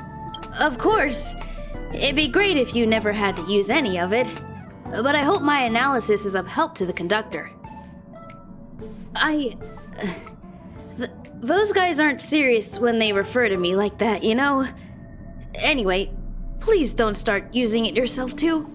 Anyway, thanks for inviting me to see the train. I've seen the Express when it was docked at the platform, but this is my first time on board. I'm not as knowledgeable as Lady Asta. The only way I can contribute is to help the station improve its defenses, don't you think? Huh? You're right. I need to learn to unwind. I've been so focused on the station's defenses recently. It's easy to forget that work-life balance is the best way to stay on top. Thanks for your advice. It's nice to have a break every now and then.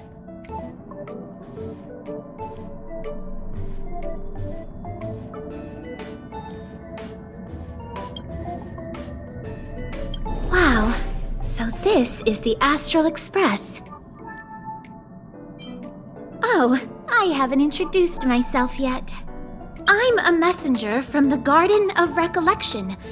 I will be staying on the Express from now on. It's very nice to meet you. Let me explain. Garden of Recollection is an organization that worships the Aeon Fuli. As a messenger for the remembrance, We surrendered our worldly bodies and traversed the universe in the form of memes to search the stars on behalf of Fuli for the most precious memories. Seeing that I'm able to be here, you must have already come to understand the concept of remembrance and the Garden of Recollection. The memories that you possess have activated a pathway for the Garden of Recollection to make copies and implant me into your thoughts. We can actually just follow you without being noticed.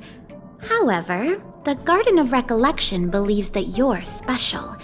The memories that you possess are extremely rare and precious, and it's very likely there will be even more in the future.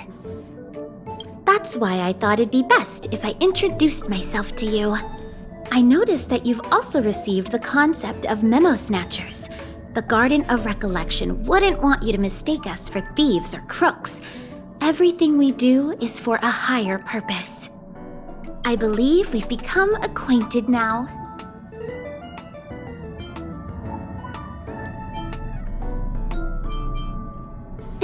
Some keywords and hints to your question.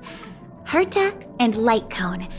When you came in contact with them, the concept of remembrance, Garden of Recollection, and Memo Snatcher were implanted in you.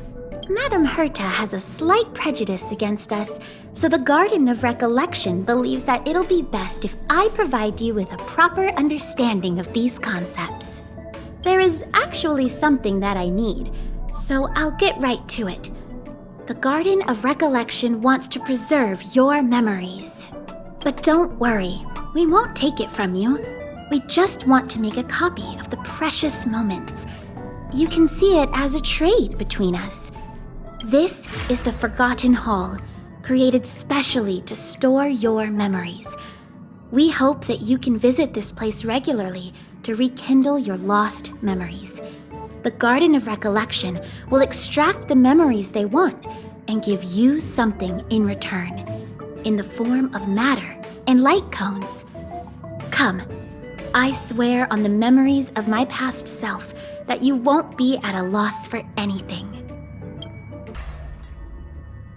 What is it? Are you not feeling well?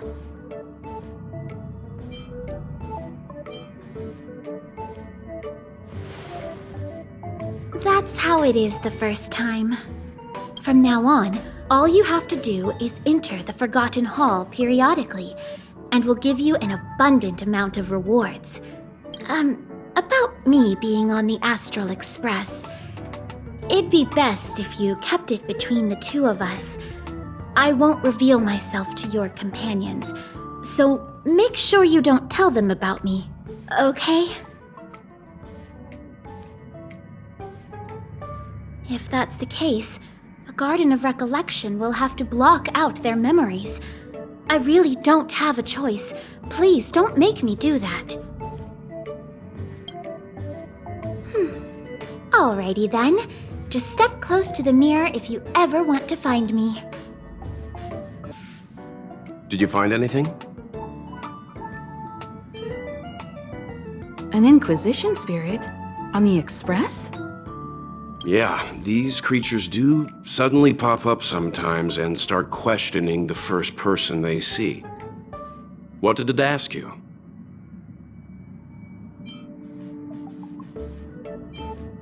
This actually confirms a theory that I've always had.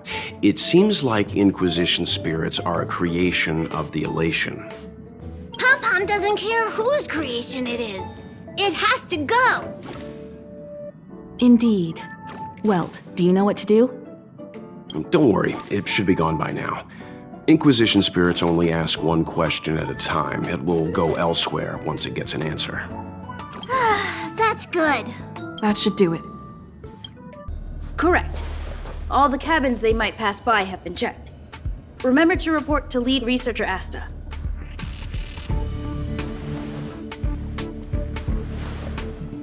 We'll deal with problems outside the base zone later. Ah, it's you.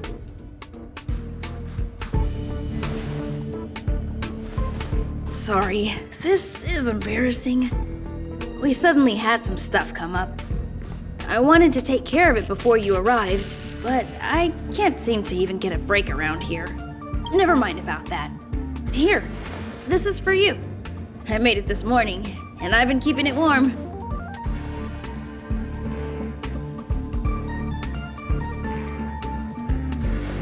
It's just a little something I whipped up. I spent a long time wondering what to give you. In the end, I realized I should stick to what I'm good at. Miss Asta loves my fried rice, so I hope you like it too. Sorry it's so noisy here. I wanted to find somewhere quieter where I could get your feedback, but...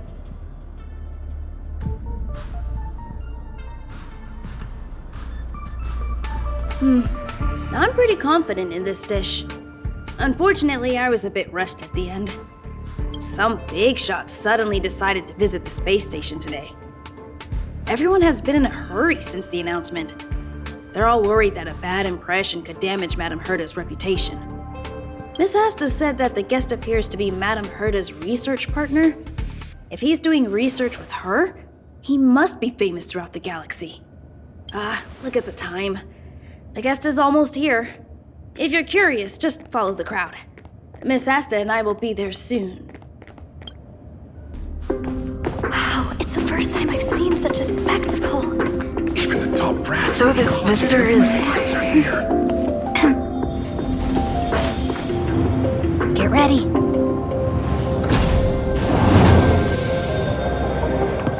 Hypothesis. Thought always precedes word. And yet, I can't find the words for this moment. It's good to see you, Asta. I apologize. I'm 4 minutes and 13 seconds earlier than the appointed time. I hope it's not a bother. Of course not, Mr. Scrollum. Welcome to Herta Space Station. No need for formalities, Asta. Herta Space Station is where knowledge converges. Here we celebrate the equality of thought. Such collaboration between organic life forms is magnificent and efficient. You're rebuilding the space station far quicker than I could have imagined. We appreciate your high praise, Mr. Scrollum. Would you like me to show you around? Since the last summit, we've launched several new research projects focused on silicone-based matrices. Well, that sounds lovely, but I do have a meeting with Herta, so let's put the new surprises on hold for now. Madame Herta should be in her office. I'll take you there. Right this way. Sure. And you are?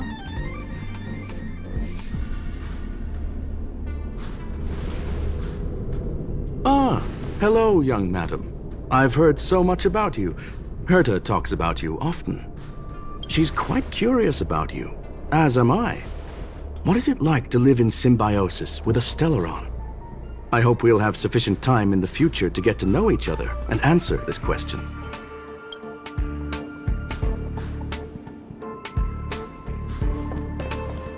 Sorry, I wanted to show you around, but now I don't think I'll be able to get away.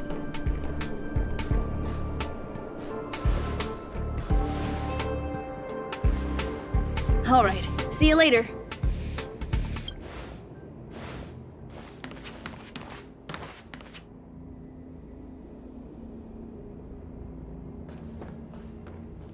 Oh, strange. It should be around here somewhere. Maybe it's hidden inside Madame Herta's portrait. Huh? Do you need something? If you're looking for the front desk, just go straight through those doors. Wait a second. I know you. I saw you chatting with Captain Arlen just now. You must be the rising star who caught Madame Herta's attention. Allow me to introduce myself. I'm Leonard, a cybersecurity engineer here at the space station.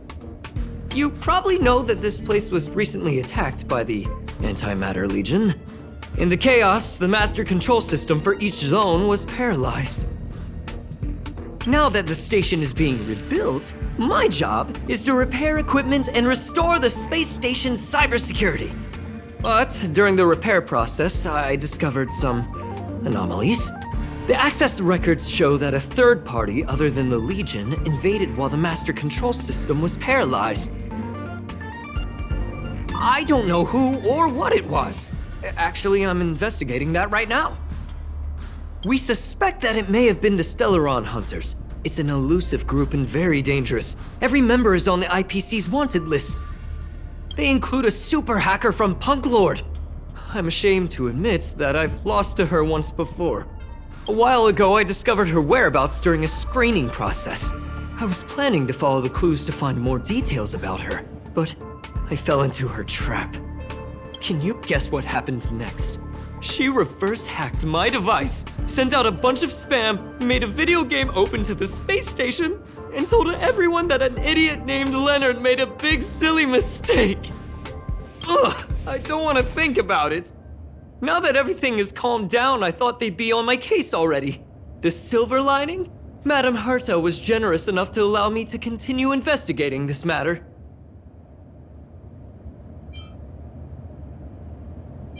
Yeah, it was pretty unexpected. Space station affairs are usually handled by lead researcher Asta. This is the first time I've seen Madame Herta give orders in person. To put it simply, the leaders have given me an opportunity. How could I not cherish it? If I can make up for my mistakes and do a good job, I may have a chance to prove myself. This time, I plan to start from inside the space station and see if I can find some clues to trace the intruder's steps. Maybe I can find the blind spot I missed before. I designed a decoding program. Look, it looks like a camera, but it's actually a detector. We should be able to find hidden clues with it. Just like this.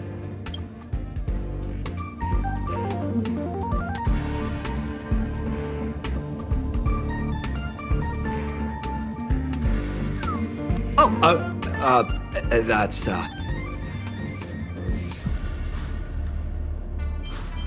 What are you talking about? This looks like... Oh, a drop of sweat? Unbelievable!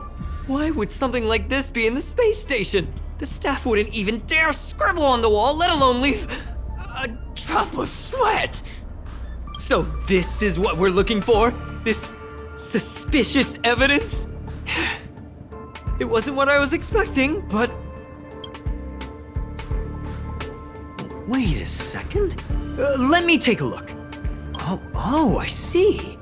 This is electronic graffiti that appears to represent Punkalordian symbols. If I'm not mistaken, this should be some kind of automatic encryption.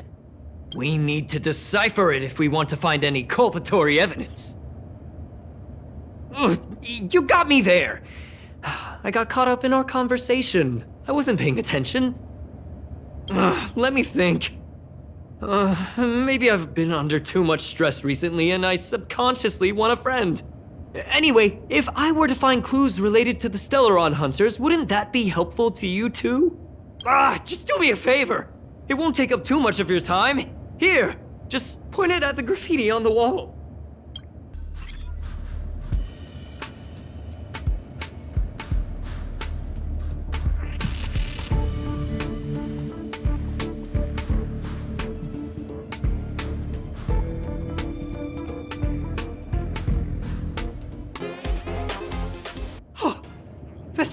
That scared me to death!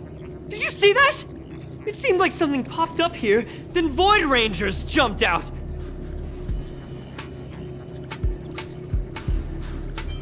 But look!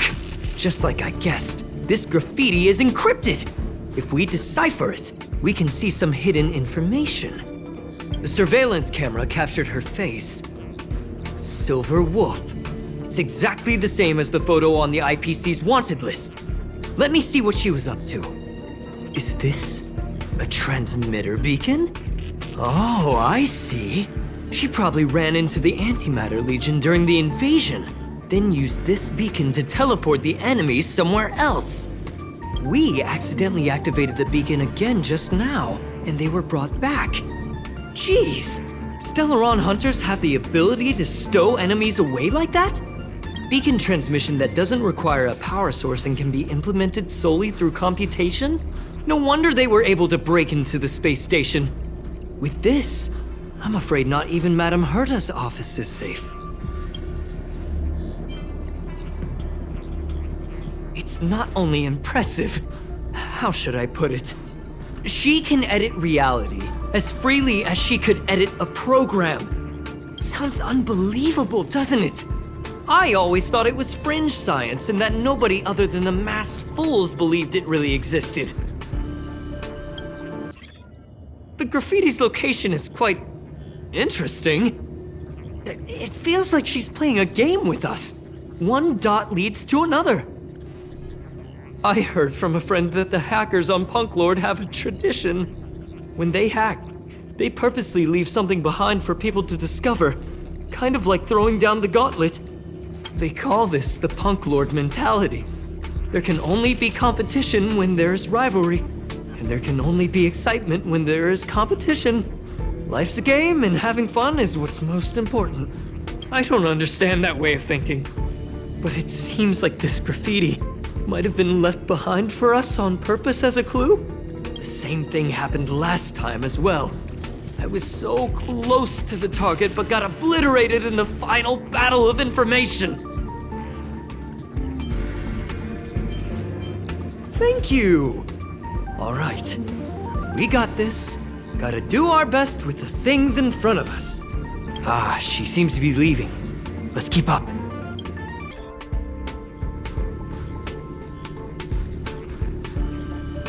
Huh?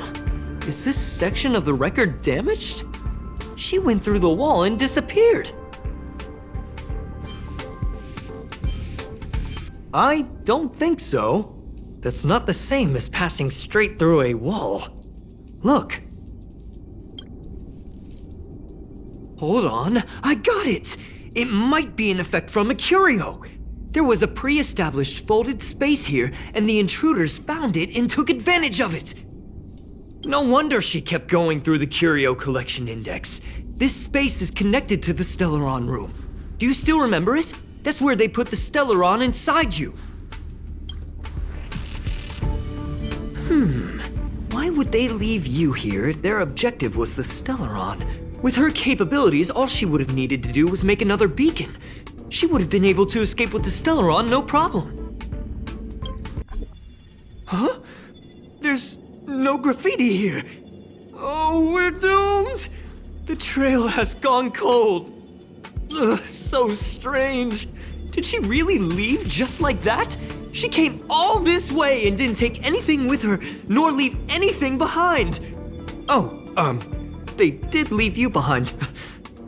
Sorry, that sounded better in my head. It must have been a terrible feeling waking up in a place that was completely unfamiliar to you. I can't help but feel there's more that they're after. I really hope I can find something that's useful to you. Otherwise, I'll feel bad for having you do so much work for nothing. The more I talk about it, the worse I feel. I should probably find something that I can do. There's a rating pistol here. I wonder what my rating would be. Whoa, look here! There's a strange access log in the rating pistol's compartment. It looks like the log time occurred during the Legion's invasion. The researchers would have already been evacuated by then. Could it have been her? In which case, she didn't leave immediately. She implanted the Stellaron inside you, and then fiddled around with the rating pistol for a while. Could it be that... I just realized something. We need to go to the curio collection room on the other side. I just remembered that Madame Herta has a game cartridge named Punk Lord Mentality in her collection. You remember it, right? It's actually on the list of missing curios. I wasn't able to put the two together before. If the hacker has a personal objective other than the Stellaron Hunter's mission... I got it! I got it now! The Stellaron Hunter's operation was just a cover for her. That's right! She was so interested in the Curio Collection Index that she stayed in the space station even after her mission was complete. This was what she was truly after. She knew we would be looking for the Stellaron Hunters and used it as her cover. Very smart. To be expected of someone from Punk Lord. Hold on, though. Something doesn't add up. The curios are Madame Herta's most prized possessions. All the visit requests are sent to her office from the computer in the main control room. Some researchers tried to gain access to the curios for research purposes once, but they didn't get proper authorization. She caught them all red-handed. Me too. The fact Madame Herta hasn't responded to this can only mean one thing. That the main control room was hacked as well. We need to go and take a look. Wait, don't move. I get chills just looking at the space station monitors now. Let me investigate first. Just perfect. Not only did she shut off all the access logs, she shut off all the terminal transmissions too. I thought it was the Legion that did this. Let's focus on the main task first. I am curious though. She paused the terminal transmissions, but didn't touch the local data at all. I really don't get her. As a Stellaron hunter, she leaves the Stellaron behind. As a hacker, she doesn't delete the local log. There's an external port here. I'm gonna plug in and take a look. Relax, friend. I've done this a million times. Look at this agreement.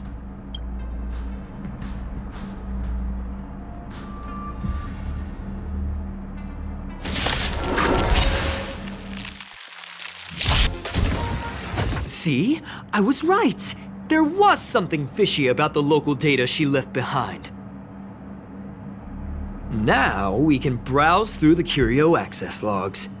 Huh? That can't be right. This curio doesn't seem to have ever left the space station. From the way things look, yes. The records show that this curio was last sent to Madame Herta's office. And then it disappeared? I'm seriously confused. What did she come here for? She wouldn't have put the graffiti up just to mess with us, would she? No, if I start thinking like that, I may as well give up now. I have to fully investigate every lead, or I'll really be out of a job. That's not gonna happen. I'll say it again. I don't care what Runmei said to you, but there's no chance we're shutting down the simulated universe. Herta, I've made my decision. Question. What have we invested into this project? Hundreds of system hours, the resources of an entire planet, and the most advanced technology in the entire universe. And what have we gotten in return? Unknowns, confusion, and a series of errors. In the beginning, we defined the simulated universe as a miniature world that could be used to discover the traces of the eons. But now, it's become something far removed from its original purpose. The simulated universe is bound to make errors. You said that yourself, and that's exactly what we're experiencing. Why is that a problem all of a sudden? I adore the vast amount of knowledge, but I cannot accept that the simulated universe remains simply a pending contract waiting to be attended to. Herta, think about it. How many surprises has this project given you? And how many disappointments has it given you? The simulated universe never disappointed me. You are what disappoints me, Screwlum. Do you really think of yourself as someone so exceptionally amazing? Right now, you're more like someone from the Nitwit Society. Herta, I don't mean to question you, nor do I want to deny the hard work you've put forth for the simulated universe. I just want to give more room for knowledge and inspiration to grow freely. That's enough. Leave if you don't want to be part of this. Go tell the other two yourself. Oh, and take your tech with you. I don't need it. I can go find Adrian Taylor, or the red-nosed old man from Epsilon, or even the Intelligentsia Guild. At least they won't quit halfway. Ugh.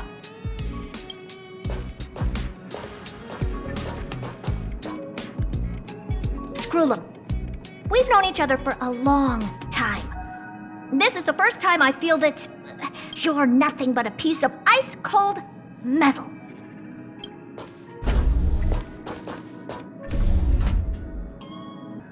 My apologies, madam. This all started with me. I was the one that brought up the request to end our academic collaboration. Don't get me wrong, I have nothing against Herta or the project. The simulated universe is a great experiment, and Herta is a true genius. However, we have our differences when it comes down to our long-term vision for the future. These differences will often manifest into bias, and bias will get in the way of the formulation of knowledge. Deep down, I want to continue to believe in Herta. The question is whether one should end a collaboration that no longer holds true to its original intent. From an objective standpoint, I should end it immediately. Are you worried about her mental state? Then I'm glad I haven't caused you vexation on her behalf. The emotions of organic life are like tides. It is my fault for not noticing the trajectory of the moon. Let Herta be alone for a while, so she can calm her emotions. It'll be beneficial for our negotiations later as well. As for the simulated universe, if that's the reason you're here, maybe I can help in answering your questions. Search. Bonfire in the depths of the woods. A lone stone sword points to the stars. Punk Lord mentality. That is no ordinary curio, my friend. That is a love letter a Galaxy Ranger has written for the universe. Young madam, how much do you know about Punk Lord? It is a planet made of data and symbols. The edges of reality and illusion are blurred in Punk Lord, as are its days and nights. An ether cartridge is a chip that Punk Lordian hackers use to edit reality. The ways through which a hacker perceives and modifies the world are recorded on the chip. It's a recording of the hacker's life and proof of their existence. The one on the space station belonged to someone truly legendary. He became a Galaxy Ranger by accident and spent many long years traveling among the stars. He encountered countless fascinating individuals and saw wonders witnessed by few. Many of the records and details recorded therein are beyond the knowledge of even the IPC and the Intelligentsia Guild. That is why it became part of the masses of calculation data for the simulated universe. Yes, no need to worry, my friend. The cartridge has never left the space station. It's, as I said, it is a very important reference for the simulated universe. That is why its data has been extracted and added to the calculations of the universe model. Herta was probably impulsive and added the cartridge into the simulation without telling anyone, resulting in the item being listed as lost. I understand your concern. If the individual in question did indeed try to hack into Herta's office, then the simulated universe is undoubtedly her next target. As such, please allow me to offer my limited abilities to assist you with your investigation, madam. As you already know, the simulated universe will be shut down temporarily. It will remain shut until Herta and I come to a clear conclusion. Yes, this is the last chance to investigate the cartridge data. By way of apology for shutting down the simulated universe, I will use my abilities in the universe to provide you with what assistance I can. This is my recommendation. Please take your time to consider it. Well, madam, are you ready? Very well. Get going we shall. I will be sending you into the simulated universe using an alternative method. It might feel a little different than usual. This will help us quickly locate the cartridge in the vast sea of data. We'll start with this data link. Now, please prepare yourself for a deep dive with your consciousness.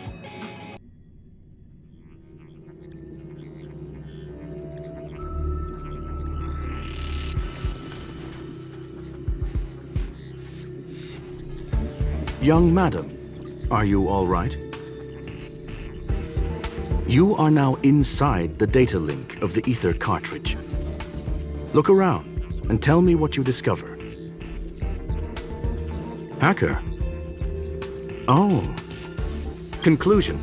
That is a holographic record that the simulated universe has created. In here, regardless of how large or small, all variables are saved, including outsider traces. You were right. The enemy's invasion has spread to the deepest parts of the simulated universe. They were only a hair away from the Ether cartridge's data link. What we are seeing are the projections of what happened in those moments. Young madam, please stay still. Allow me to see what I can do with this record. Hey, you! Why are you staring at me? I initiated the simulation flow. This is just a record of the past. She's not actually talking to you. Please listen and don't interrupt her. We may be able to find out more of what we need to know. First off, I'm not obsessed with it. On Punklord, the stories of the cartridge are no different from textbooks. I'm not interested in something that everybody already knows about. Secondly, it's not some kind of video game cartridge. It's an ether cartridge. It's the second pair of eyes, second brain, and second heart of the hacker. Do you understand what that actually means? With that cartridge, if a guy went to a movie premiere and bought some mixed popcorn, you'd be able to know the flavor of the fourth kernel he picked out of the bucket. It's truly amazing. Lastly, I'm gonna say it again. I am not obsessed with it. The reason I'm still rambling about it is to make sure that you know how amazing it really is. Do you get it now, Kafka? Alright, let's get going. We have to move quickly. This place is different from the rest of the space station. We're on Genius Society turf. It is safe to assume that 2 people entered the simulated universe. Her and her companion. Interesting. Let's see what happened next. You are now taking the point of view of the companion. She will react to your behavior now. Fork in the road, huh? I got this.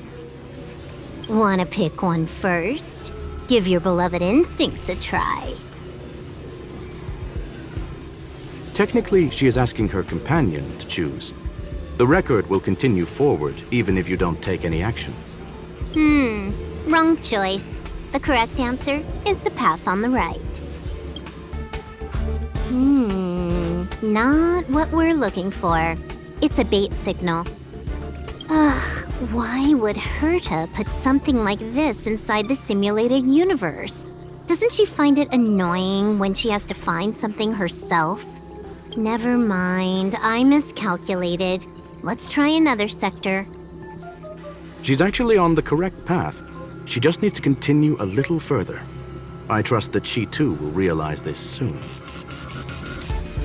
What has happened is destined to happen again. That was my conclusion after having met her. Stellaron Hunter, Silver Wolf. We fought against one another before. Herta was there as well. She may have mentioned it to you.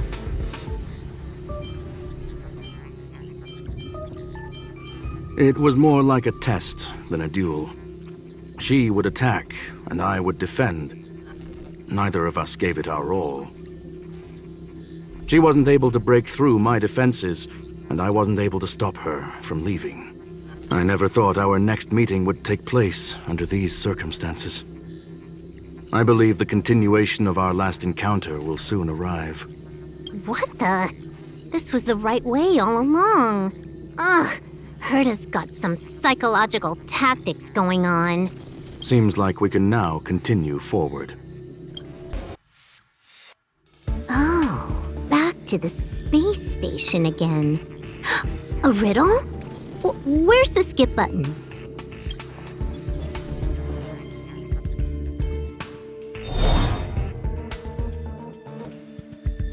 Eesh.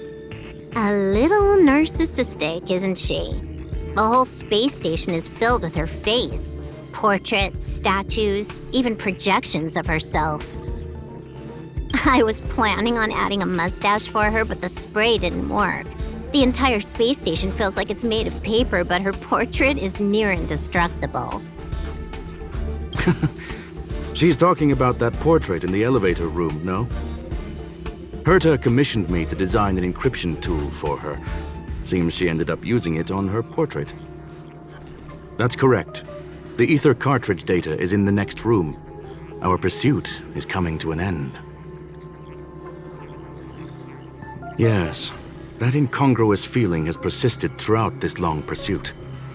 She came for the Stellaron, but showed a strong interest in the curios. And just as we found out about the existence of the ether cartridge, she just so happened to show up in the simulated universe. I must admit, this feels less like a chase and more like a chance encounter. I recall a story about Punk Lord. It is said that graffiti is a special kind of symbol there. Hackers see reality as a magnificent game, an attempt to finish the stage we know as life. Whether it be for competition or for joy, they leave a trail in the places they visit. One symbol after another link up to become a long, long journey that writes the game of life. And would this ongoing affair not be part of such an endeavor? Perhaps this is all nothing more than a game she's decided to play with us. In which case, let us accompany her till the end. Look, we found it. The ether cartridge is here, and it's perfectly intact. There is an unwelcome third party here with us. If what we are seeing constitutes past images of Silver Wolf, then for her to have made it this far would have entailed the disappearance of the cartridge.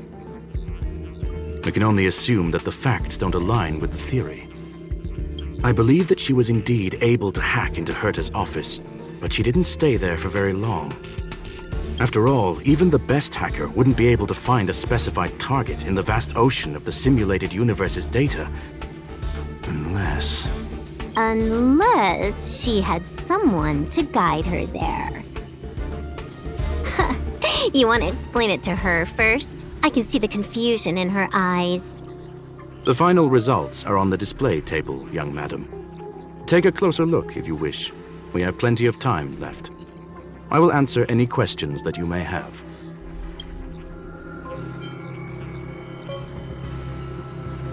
I'm sorry. Herta forbade me from disclosing any information beforehand. She made clear that knowledge would not be paramount to this operation, but rather the lack of it. However, the way I see it, the most important elements were dedication and sincerity. The actions of Mr. Leonard drew the target right in. Well then, were you satisfied with this simulated universe journey, Miss Silver Wolf? Huh. You knew it all along, didn't you? I knew it would be hard to fool you. All that talk you were spouting along the way was meant for me, wasn't it? It is a joy and an honor to have the opportunity to face off against you once again. Herta said that this cartridge would be able to lure in the biggest fishes in the universe. She was right. So, the business about shutting down the universe and the argument with Herta was all just an act? You did all that to lure me in? That is up to you to interpret. Herta and I have always been frank with one another. Sharp conversations of that nature happen on a regular basis. It wouldn't be fitting to call it an act. Miss Silver Wolf is truly a talented hacker. Not only did she calculate everything ahead of time, she has numerous variables and aces still to play. News of my sudden visit to the space station was probably the only uncontrollable variable in her plan. And with my arrival came the nightmare of shutting down the simulated universe. That would have ruined her plans and all her preparations.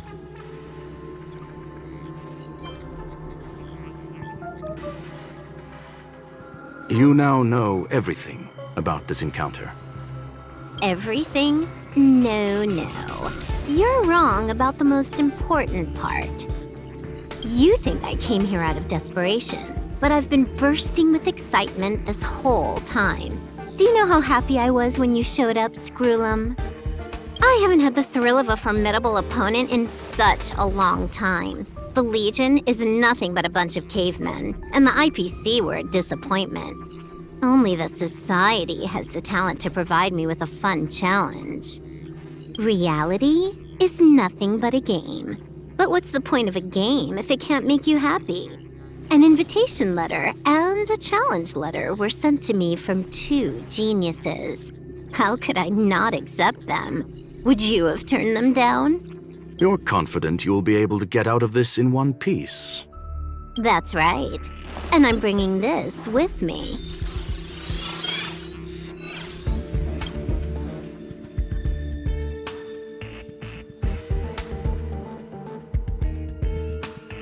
Oh, a copy. You completed it while we were talking just now. Why else would I entertain so much small talk? You're not the only one stalling for time. I'm guessing that Herta is hiding in a corner somewhere, trying to pull off a reverse hack from where I hacked in. You, on the other hand, are responsible for taking me head-on, just as you did last time.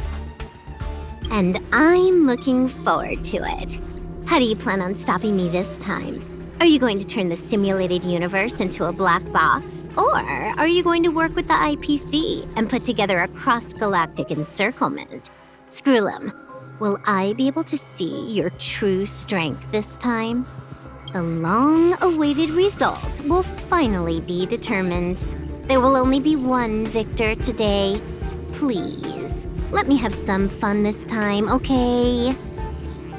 My apologies, Miss Silverwolf, but none of what you are hoping for will be happening today. You may leave now. Huh? Leave? But why? Aren't you trying to catch me? Don't you want to cuff me and exile me on some distant planet? Your creativity has proven interesting. However, I have nothing to do with your quarrel with the space station. Ergo, I won't stop you.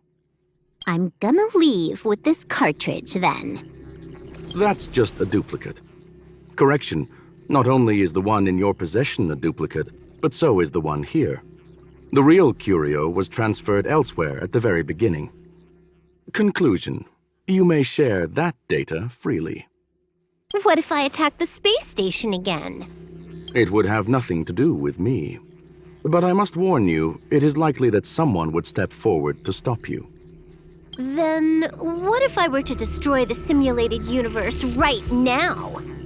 I'm sorry, but that simply isn't possible. Ether editing isn't capable of destroying an entire universe.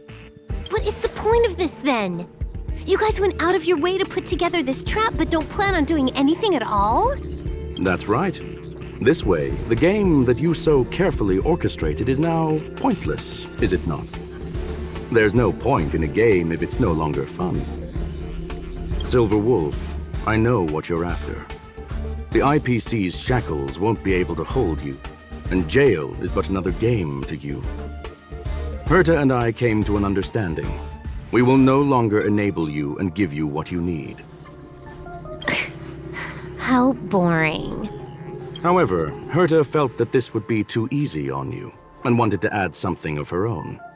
And that is why, in this very moment, she has reverse-hacked you and located all your interastral network accounts. A total of 76 accounts. A very impressive number. How would it be if the IPC were to freeze all of them, including all of your game records? What? Hey, hold on a minute. And she logged out. How hasty of her. Games are always fun in the eyes of a child, but to an adult, they are but one among many ways of solving a problem. It's about time we were on our way. A flawless victory! Hope you got a glimpse of Herta's awesomeness, kiddo. Make sure you never forget about it. I couldn't care less about what happened with the space station, but I will surely repay the favor tenfold to anyone who dares to taunt me. I already notified someone at the IPC to freeze all her accounts. She's probably crying in front of her computer right now. Thank you, young madam. Your and Mr. Leonard's contributions were a necessity to our victory. Do you have any other questions regarding this incident? Her ultimate goal was always the ether cartridge, but she developed an alternative objective in challenging Herta and me in the process. All those complicated puzzles and unnecessary ploys. Nothing more than games, I'll wager. If you are referring to the back doors Silver Wolf left behind, we have cleared out all of them, except for the one in the office. Don't worry. The space station is not as fragile as you think. Whether it's cosmic warfare or the incident that just took place, they're all within Herta's grand plan. Well, young madam, our destination may differ, but there are still countless opportunities for our paths to cross. The pursuit of knowledge will always be the best driving force for trailblazing. So, the reason Madame Herta wanted me to continue the investigation was to lure her out of hiding? That never crossed my mind! Did she know about the traps the hacker left in the space station from the very beginning? She said I did a good job! Can you believe it? I've just been acknowledged by Madame Herta! This is something I'll remember for the rest of my life. I don't have to worry about being fired anymore! This chapter has come to a conclusion. Come, let us close the final back door.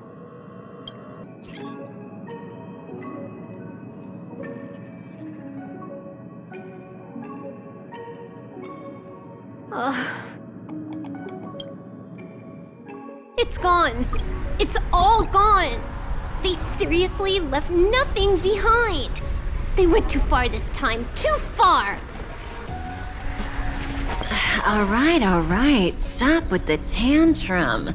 You're not a kid anymore. I am not throwing a tantrum. Uh-huh. Anyway, what are you gonna do now, huh? Hack an IPC branch nearby and get your accounts back? If it were just 1 or 2 accounts, sure. I kind of overdid it this time. I lost basically everything. A branch office probably won't be enough. I'm gonna have to make a trip to Pierpoint. What, you're going alone? That's the IPC's headquarters. Yep, just me. Why? Do you want to come with? I probably won't be able to. I'm in Elio's next script. Did you forget? Oh, right. That story doesn't sound like it fits me. You guys have fun. I hope you have a good time in Pierpoint as well. Don't worry. I've already got an idea. You see that cloud diner just 2 kilometers from here?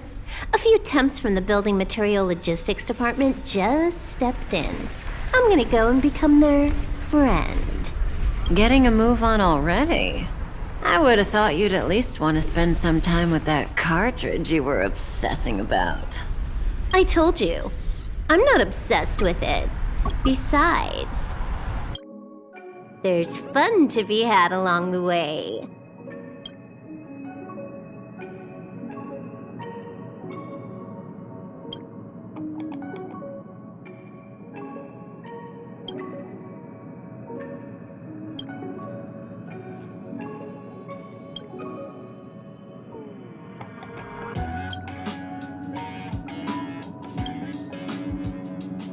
A game is a game, and that's all there is to it.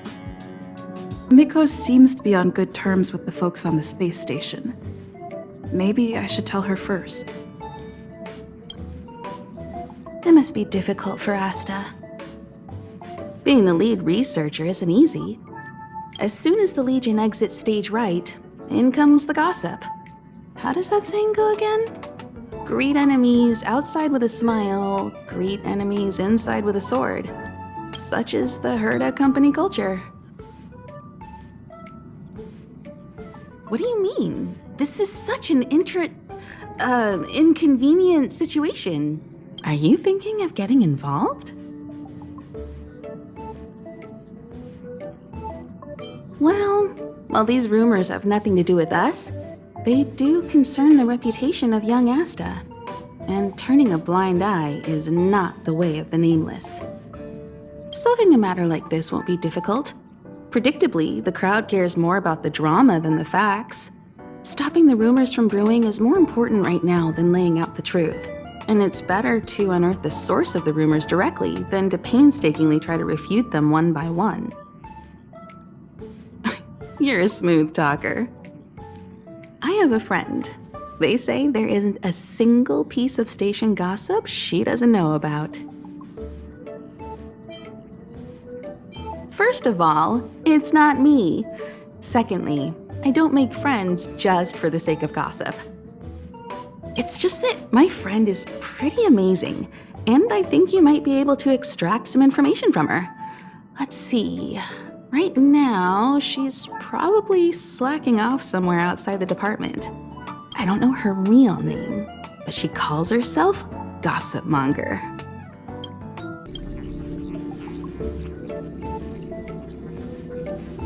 What do you mean, what am I doing? Everyone else is here. Can't I be too? Relax, I'm just dropping by for a visit. I was hacking through the dark regions of the inner astral network a while ago and happened to see a signal from the Astral Express. So I thought I'd stop by to check it out. What you see in front of you is a hologram, just as harmless as the whale holograms you see floating around the Express. Here, see for yourself. Seeing is believing, right? If you're still not convinced, you can cut off the network connection on the Express, and I'll disappear into thin air. Until you turn it back on, of course. Why are you still here? Didn't your department call you to prepare for the emergency operation?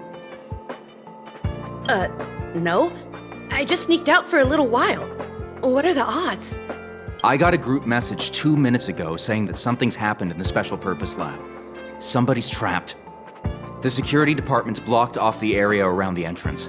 The Special Purpose Lab? Then wouldn't Pamela, I mean Gossip Monger, be... Most likely. No wonder she's not here right now. The walkways around the Special Purpose Lab have been temporarily closed off. Please keep your distance. I'm afraid this is a live situation. It's too dangerous. Wait. Brother Arlen told me about you. If you insist on going, then I wish you the best of luck. Be safe. Brother Arlen's friend. The security department received information about sightings of Legion remnants in the vicinity. However, we just confirmed that there are monsters here that have never been seen before. The security department sectioned off the area immediately, but we lost contact with some people. Did Arlen ask you to investigate? Great, I've made some new discoveries. Did you see it? Look, it seems like the rumors about the station are true. There are Stellaron traces here. Good luck figuring that out. All I know is that monsters have destroyed the power supply installations here. The elevator is out of commission, so the people stuck on the floor below can't make it up. It happened so suddenly. The support from the security department is still on the way. We're low on staff right now. All we can do is make sure the monsters don't make it up here.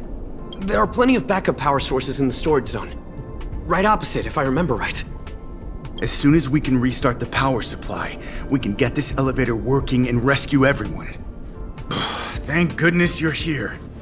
Give me a moment. I'll give the elevator a little shake-up. All right, you can use it now. Be safe. Oh, somebody help! Wait, the elevator is here. We lost sight of Pamela. There's a terrifying monster over there. We didn't dare to go over on our own. Please save her. We'll take the elevator up. Please! Oh, holy mackerel, you scared the stars out of me. You took your time. That's right. I'm the one you're looking for. Of course. Not only did I know you were coming, but I also know why. You want to know who Richard Know-It-All from the Heritor Group is, don't you? If I didn't even know that, could I really call myself gossip monger? I'm a businesswoman, and we play by our own rules. If you want the scoop, you have to pay the price. Don't worry, the price is a fair one. Why would I make it difficult for you? I don't have any particular hobbies. I do indulge in a little tittle-tattling here and there, not to mention admiring of a certain scientist. And now here you are, vanquishing monsters left, right, and center.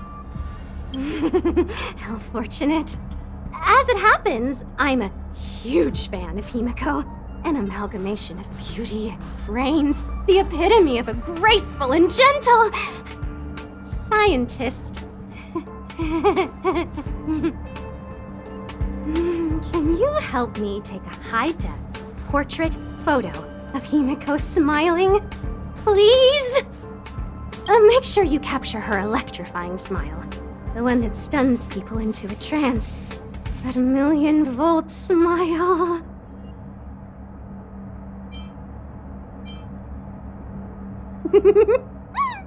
I appreciate young, brave, talented people like yourself. A superbly beautiful, dazzling, electrifying portrait shot of Himiko in exchange for the secret behind Richard Know-It-All. Send the picture over when you have it. I'm always fair when it comes to haggling. Find Gossip Monger? What did she say? I knew she was weird.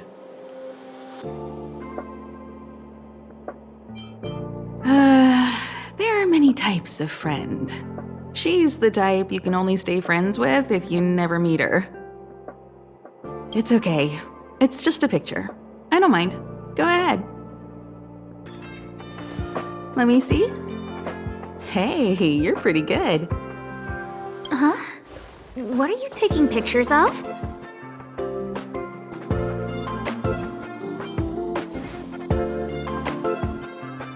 Why do you sound so nervous all of a sudden?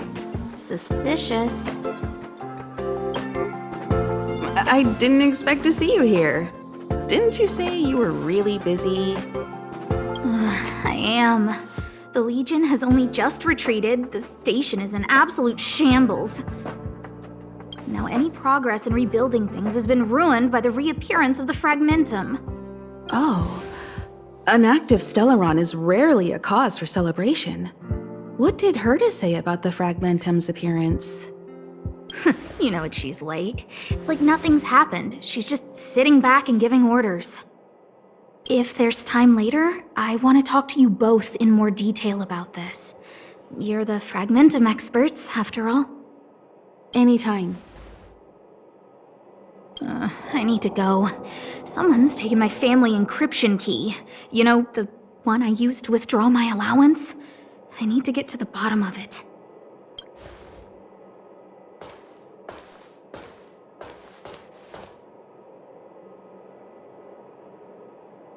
That might be the whistleblower's so-called evidence. Looks like you don't have much time to lose. And you are?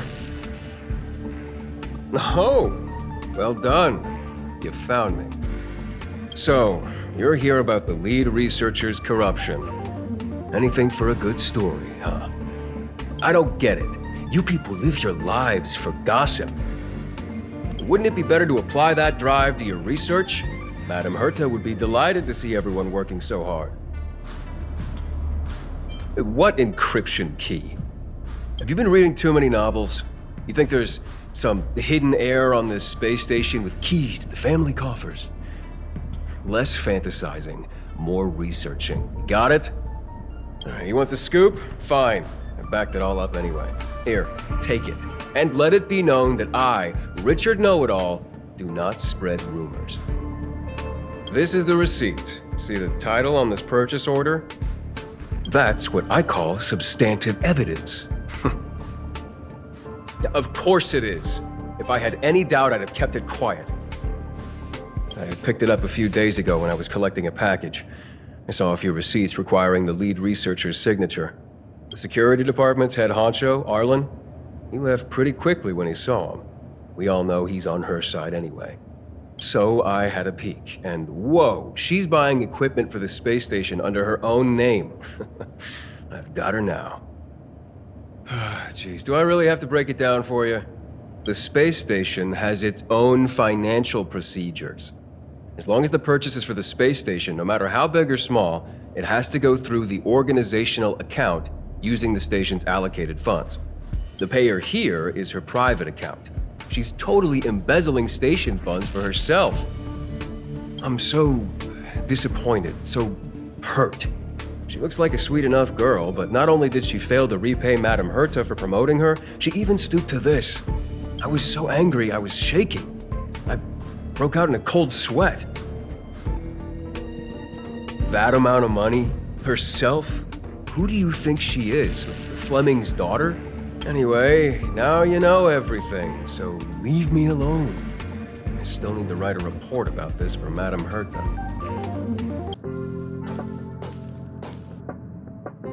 You can't waste money like this! This isn't wasting money! The IPC's budget is so stringent and the process takes so long. By the time my application would have gone through, too much time would have been wasted. Do you know how much hardware was destroyed when the Legion attacked? And how many cables are currently out of order on the station? How is it my fault when I'm spending my own money to solve everyone else's problems? Give my encryption key back. I won't. Who gave you the right to tell me what to do with my money? You did. Well, I might have done that, but this doesn't count as wasting money. How is it not wasting money? We lost that finding device you bought during the Legion's invasion. All you had to do was check the inventory, and we could have replaced it. Why did you make a new order? And that Starnaut fleet from the last time? I did make an order, but it didn't go through. I was just trying to improve security measures to make sure attacks like this don't happen again. If the money wasn't spent, then it doesn't count. Anyway, are you here for something?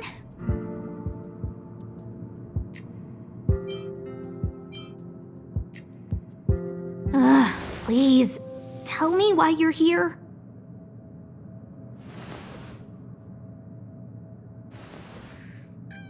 So, you think Richard was the one who stole my encryption key. So, he was the one who started the rumors. Huh. That fits. It feels like she's not surprised. I'll deal with that immediately. Please don't worry, Miss Asta. Yeah, go. Wait! Leave the encryption key here. That's a separate issue. We'll talk about the encryption key later. How can you... Well, my friends, are you ready to head out? Wonderful! Remember to bring enough food and drink to refuel on the way. We have a lot of steps to climb.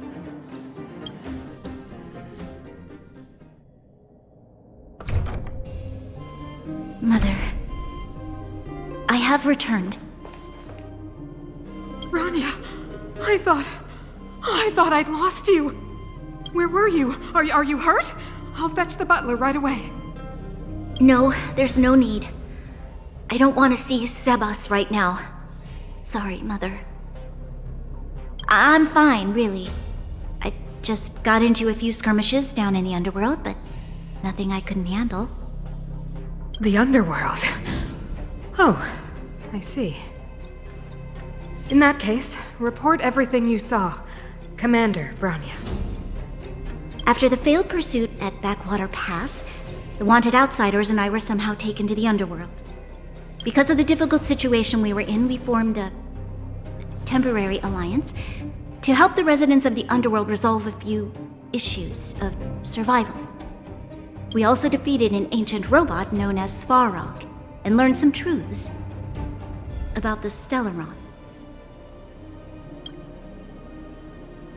I'm listening. Go on.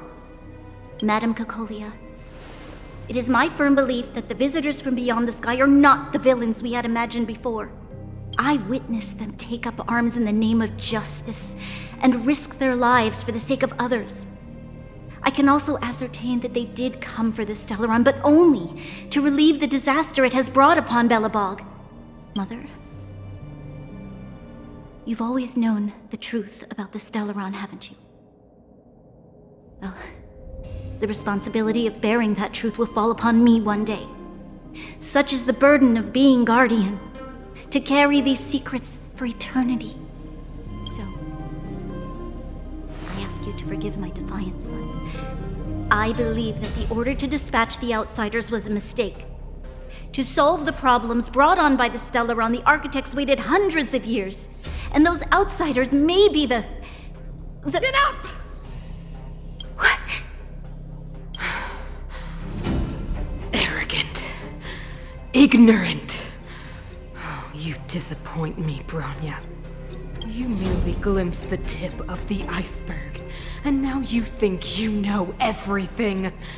You spend a short time with that underworld scum, and suddenly you have the audacity to question my orders? Guards! Take Bronya. They are not scum. My entire life, everything you ever kept from me. I remember it clearly now. This time I am standing my ground, Madam Guardian. And please, stop dismissing me with vague excuses. Tell me what you have seen. What exactly it is you are hiding. Why do you send the Silvermane guards to die in the Fragmentum? Why have you abandoned the people of the underworld? And why? Why did you have that sudden change of mind? I see. I knew this moment would come sooner or later. I just didn't expect it would be so soon. You want to know why I gave those orders? Is that right? Do you believe? Yes. I am ready, Mother. Then come with me, Bronya. It is time you heard it. The voice of this dying world.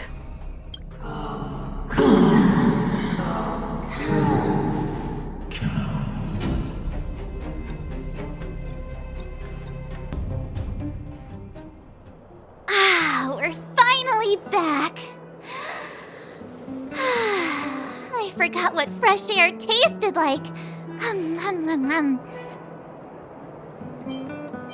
Oh wait, I haven't finished yet. All right, let's go. Where's our next stop? We should find somewhere to put our feet up. As long as it's not Goethe Hotel again. Classic unreliable Sampo. He probably guessed we'd ask where his hiding place was. No sooner are we back in the administrative district than he sneaks off.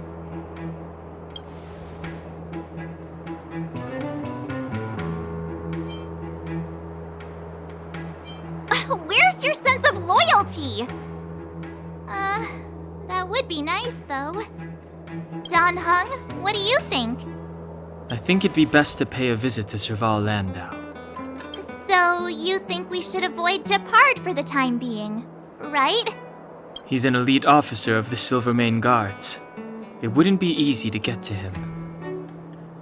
Besides, if he hasn't been persuaded by Bronya's letter, we'd be walking right into the lion's den. Makes sense. Guess we better head over to Serval's workshop then? But we must keep a low profile. We're still wanted fugitives. What's wrong, Zila? Nothing. It's just a little... new. The last time I was on the surface, I was still a child. I have no memory of any of this. The overworld and the underworld. We've been cut off for so long. I'm okay. Let's go. Is it? Shop's closed today. You'll have to come back tomorrow. Not interested. I need time, not money.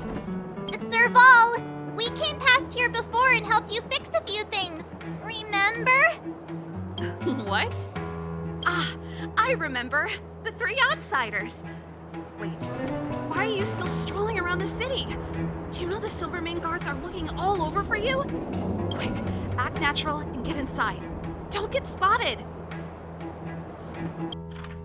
All right, you'll be safe here. My workshop has pretty good soundproofing and barely anyone comes in. Just what crime did you commit exactly? They recalled a bunch of guards from the front line to track you down. It's unprecedented. Now they're patrolling the whole city and everyone's in a panic. Oh, we just... Not yet, March. Bronya said we could trust you completely. You mean to say you don't trust me completely? Good. That's smart of you. But you needn't worry. Kokolia and I aren't even on speaking terms. It was her that ejected me from the Architects. I refuse to stand with her. I don't believe you guys would do anything bad. And the Architects are gonna need conclusive and publicly available evidence for me to think otherwise. Besides, I know the Architects, and if they did have any evidence, they would have released it by now. I know Kokolia's style. Get everyone into a frenzy first. Most people in a frenzy don't stop to ponder the details.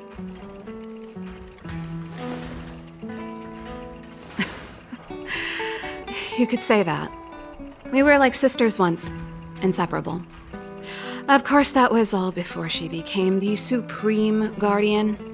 These days, I just spend my time fixing things in this workshop and playing music. It's a pretty carefree existence.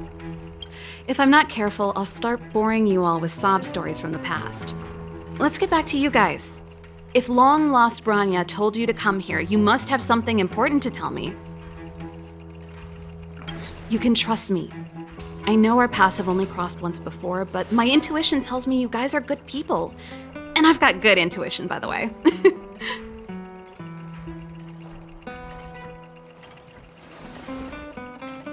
Ooh, I'm the best storyteller. Let me. Try not to embellish the facts.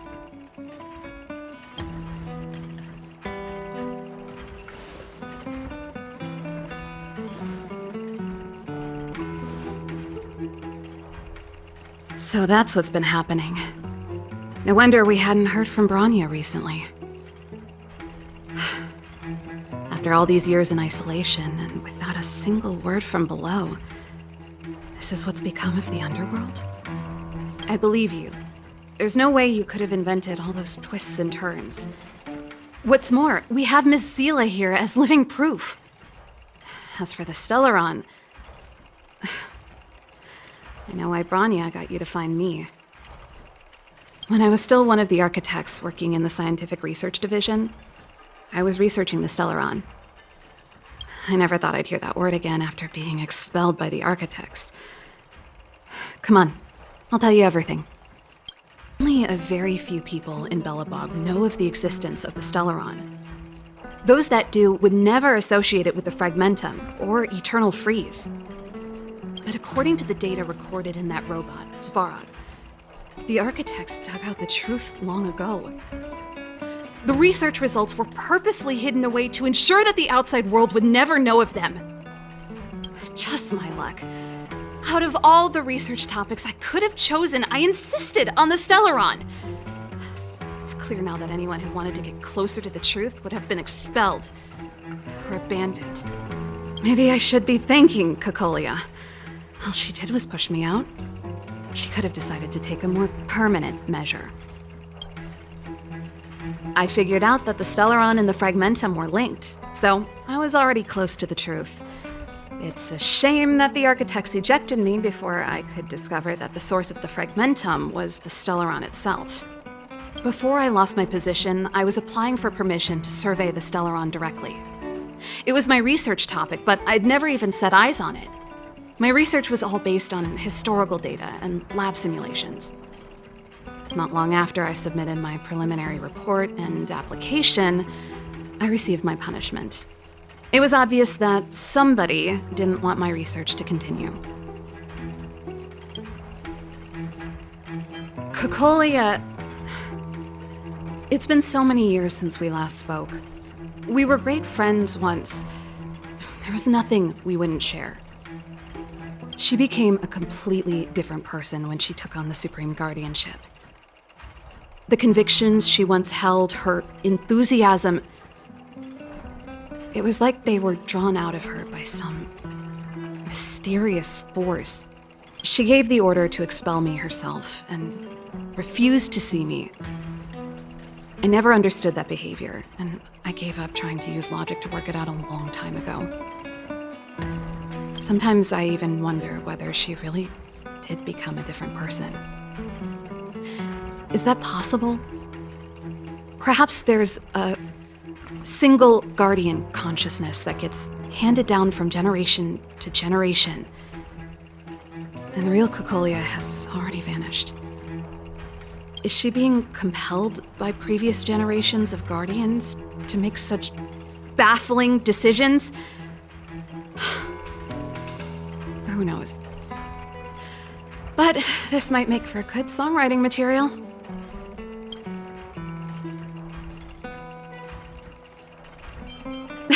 Japard? Not a chance. He's a decent guy, but also famously uncompromising. For my brother, orders are more important than anything. Even if you stuck Bronya's letter to his forehead, he wouldn't be swayed. You need to choose your words carefully if you want to persuade him of something. It might be best if I talk to him. Though, I'd need a strategy first. Yes. I never observed it directly, but I used lab simulations and outbound surveys to establish a rough location. According to the survey results, the Stellaron is likely to the north of Belobog, somewhere in the vast snow plains. We must locate it as soon as possible, ideally before Cocolia takes action. Can you tell us the way? Not a problem. I was thinking the same thing. But I'm afraid telling you might not be enough. The area to the north of Belobog has been more or less swallowed up by the Fragmentum. If you want to get to the northern snow plains, you'll need to get past the Silvermane Guard restricted zone on the front lines first. Even if you get past the restricted zone in one piece, you'll have a whole heap of Fragmentum to deal with. Correct, and it's different from the underground towns you described. The Fragmentum there has quite literally torn everything to pieces. There's no sign of life, despite the monsters. It sounds like the three of us and Zila might not be enough. Why don't we go back underground and get Wildfire to come with us? I fear we may not have the time. Hey, enough pessimism. Back in my official capacity days, I spent a lot of time in the north. I got to know the soldiers and officers on the front line very well. This calls for brainwaves, not brawn waves. How about I take you over myself? Really? Great! Phew. It's less scary if someone you know is leading the way. I want to see the Stellaron too, you know. It was my research topic for over a decade. You don't get that many decades in life. That's settled then. There's no time to lose. We should head out as soon as you're ready.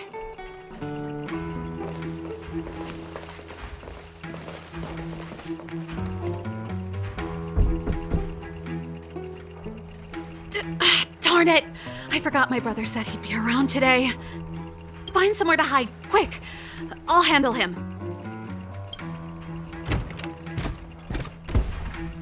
Japard! It's you! I didn't think you'd have the time to visit with things so tense on the front line. Things are manageable. The latest wave of monster attacks has slowed.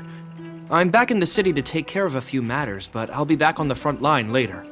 I thought I told you. Ah! Oh, yes. That's right. Sis, you look a bit pale. Did something happen? No. Why would anything have happened? You don't normally use my full name.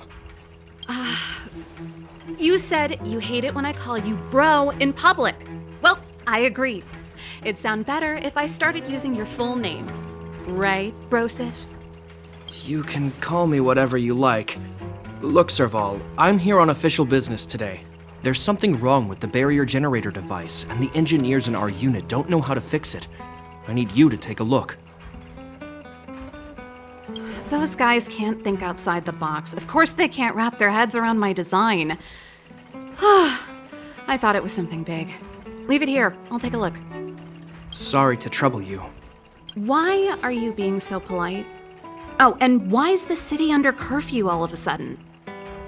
Has something happened? I've been instructed to keep it quiet. Lil Jeppy. So grown up now, looking down on his civilian sister. Don't say that. Forget it. If I don't tell you, Pela will. Last night, Lady Bronya suddenly appeared. She entered Klapoth Fort without saying anything to anyone. The Supreme Guardian is worried that the 3 intruders may have followed Bronya out of the Fragmentum and back into the administrative district. She issued a curfew for the entire city and ordered us to pursue and capture any suspicious individuals. Ah, so that's how it is. No wonder I haven't heard from Bronya. Is she all right? I'm not sure. She hasn't left Klapoth Fort. The Supreme Guardian just said she'd returned. Nothing more.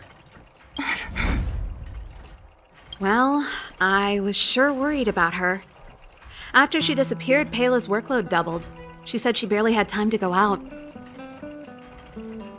She really does tell you everything. Oh, by the way, I left my Goethe Hotel limited edition flask behind last time I was here. Let me have a look for it. I think I left it over... Wait! What is it? You seem pretty off today, Serval.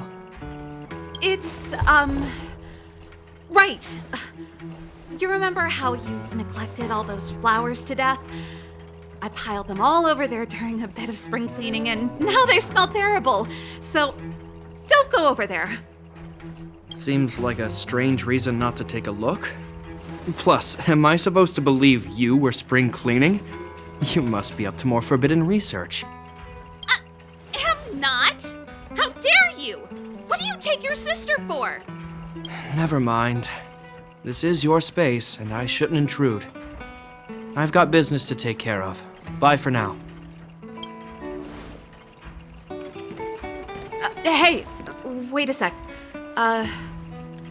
Those intruders. I wanted to ask, what crime have they committed? They're plotting to overthrow the architects and bring harm to the city.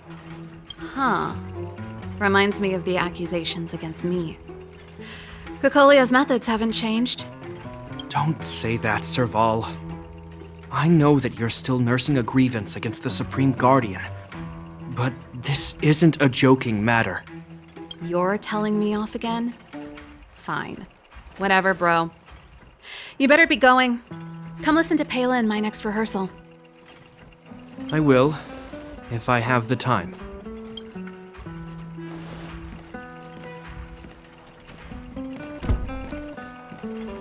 The coast is clear. You can come out now. Phew, I nearly suffocated. What kind of plot device was that? I almost lost my cool when he went for his flask. This is bad. Bronya's in danger. We have to go save her. Attempting to storm Klapoth Fort by ourselves? Forget it, Zila. I don't care how skilled you are, I'm not sending you on a suicide mission.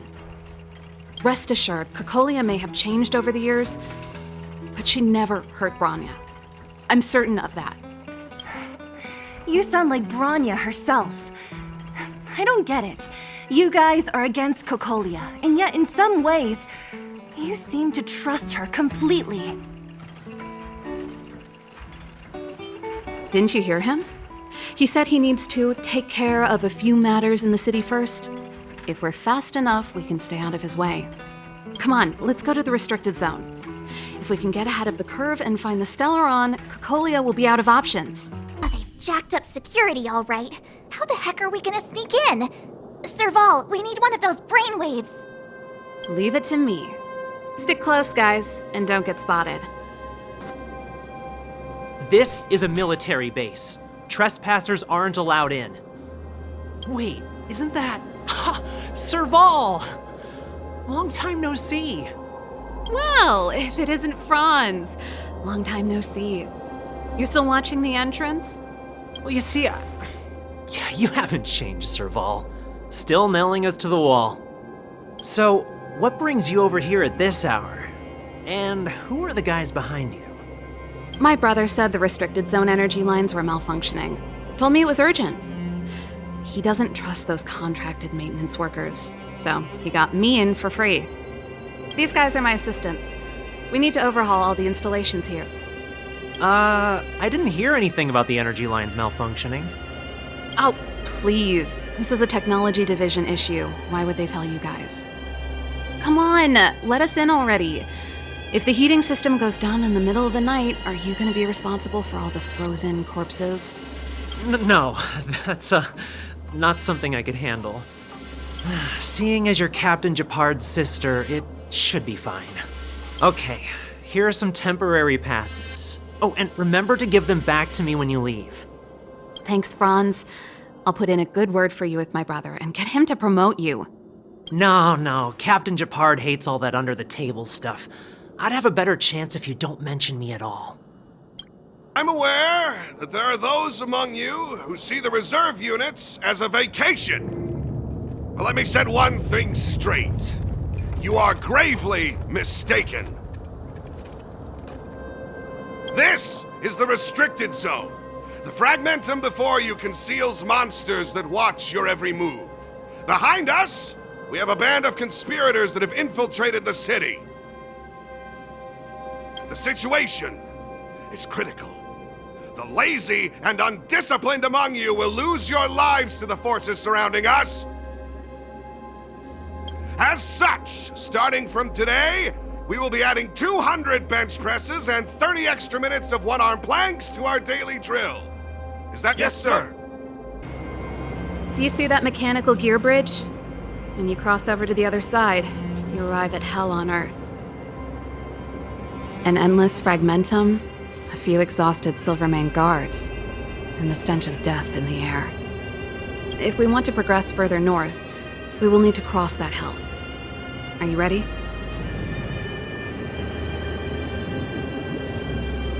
Exactly. We've got nowhere left to retreat. Let's go then. First, we need to think of a way to get to the other side. I helped set the underlying mechanisms for this type of gear bridge. It's controlled via different terminals in combination. Let's go find them. Nope, this terminal's offline. We can't control it from here. So what's the plan? Look for another. Every platform linked to the gear bridge should have a similar terminal. Darn! Can't activate it. It seems like someone severed the energy supply to the terminals.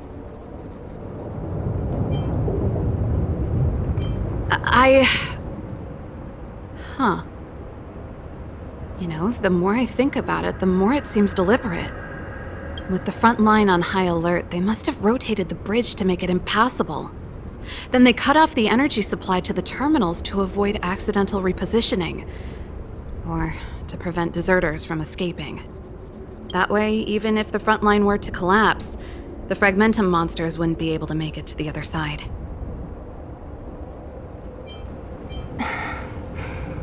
Bronya was right. The Silvermane guards really are risking their lives to protect Belobog. Just my conjecture, but I doubt it's far from the truth. My brother mentioned that they've had to use extreme measures to repel the fragmentum monsters. Let's press on. We can't activate either of these terminals, so let's look for the energy supply installation itself. That's it! The thing's shaped like a giant iron ball. And it's behind a gate. What are the odds? Its formal name is the Mechanism Energy Hub. It's connected to all the energy lines. I would have thought it covers the entire restricted zone. No wonder it's so heavily guarded. 1 unit for everything? That's a disaster waiting to happen. We learned the hard way. As long as we can gain access permissions to the hub, we can operate the gear bridge terminals. That's why I told them we were here for urgent maintenance. The frontline equipment needs servicing just as much as the rest. So that's why you went for maintenance. Way to go, Serval!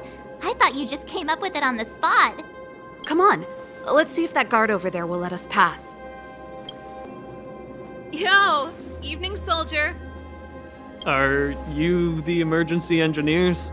I saw you guys hanging around. Did you find the problem? Not yet. Everything looks normal so far. I think the problem is stemming from the energy hub. If you let us in, we can do a routine service inspection. I've worked on various iterations of this type of installation. No. No can do. No one gets near the energy hub without the security captain's encryption key. Not even the Supreme Guardian? The Supreme Guardian? Hey, no games, you hear? No dice without the encryption key. Darn, this guy's not stupid. You need the encryption key, right? Which captain should I bother then? Captain Dunn's resting up ahead. Go and find him. If he grants you permission, I won't stand in your way. Done? Why didn't you say so? No problem, we'll be back in a bit. Hey, Dunn! It's been a while. I didn't know you made security captain. Serval, it's been a long time. You're still so... You look good. Allow me to introduce my assistants to you. They help me take care of business at the workshop. Everyone, this is Captain Dunn, an old friend of mine. He used to be an ace on the keys in the band. Oh, you play rock and roll too? Cool! Pleased to meet you.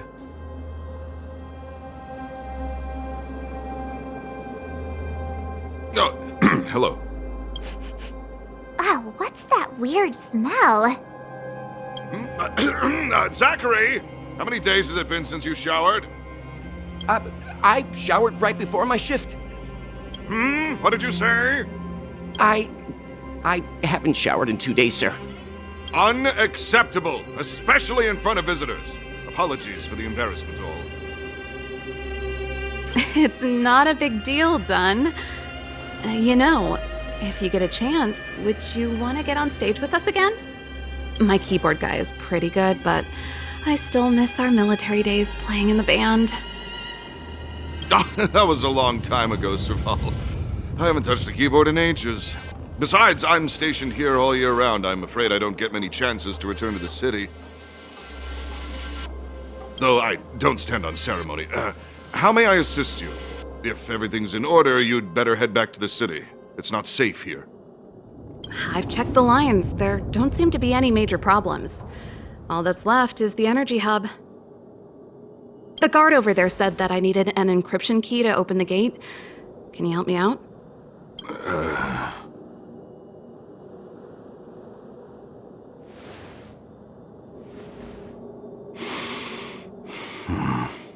Anything wrong, Dunn? Sorry, Serval, but can you tell me what Captain Japard told you? Huh? Oh, let me think. Hey, sis, the energy supply lines in the restricted zone have malfunctioned. Those useless engineers can't find the problem. Something like that? And may I ask, when did he contact you? This morning? Yeah, that's right. He's on urban patrol duty today, right? That's why he popped round and asked the favor. Aha. Captain Japard just returned to the front line. I could reconfirm with him? Huh? Hold up, he's back? That can't be. He was still in the city a little while ago. You haven't changed, Serval. You're still a lousy liar. These people you've brought, they're not workshop assistants, right? Serval, it's not that I don't want to help you. but you should remember that I'm a Belobog Silvermane guard. How about this? You can leave, and I won't tell anyone about this incident. But the outsiders must remain. There goes the negotiation.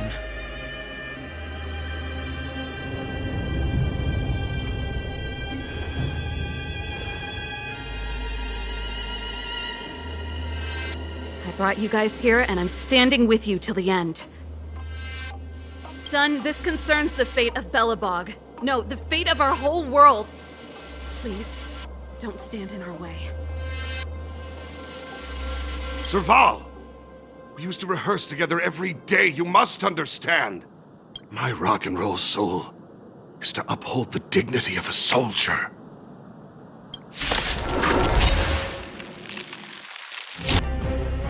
Serval? Why? I'm sorry, Dunn. Time for a little nap. He's just unconscious. Don't worry. Stubborn fool. Strong, though. Wildfire lacks people like him. Got it! The encryption key. Quick, before we attract attention, let's...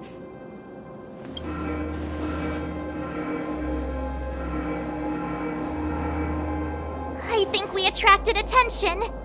That's the enemy attack alarm. Every Silvermane guard in the reserve zone just became our enemy.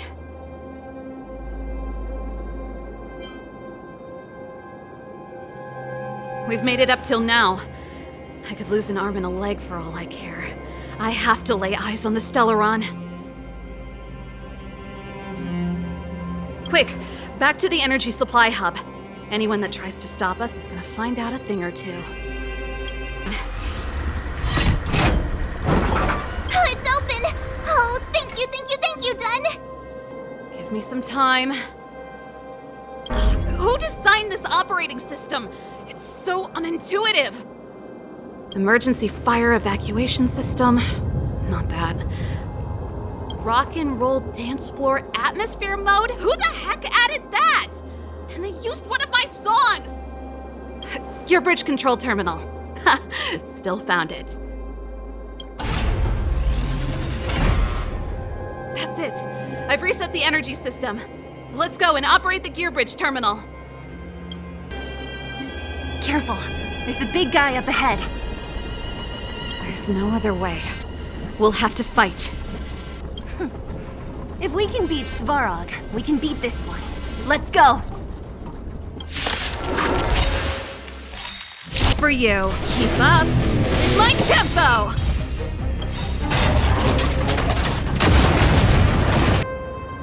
Energy restored. System online. Certification enabled. Come on, come on! 40%, 65%, 85%. We did it.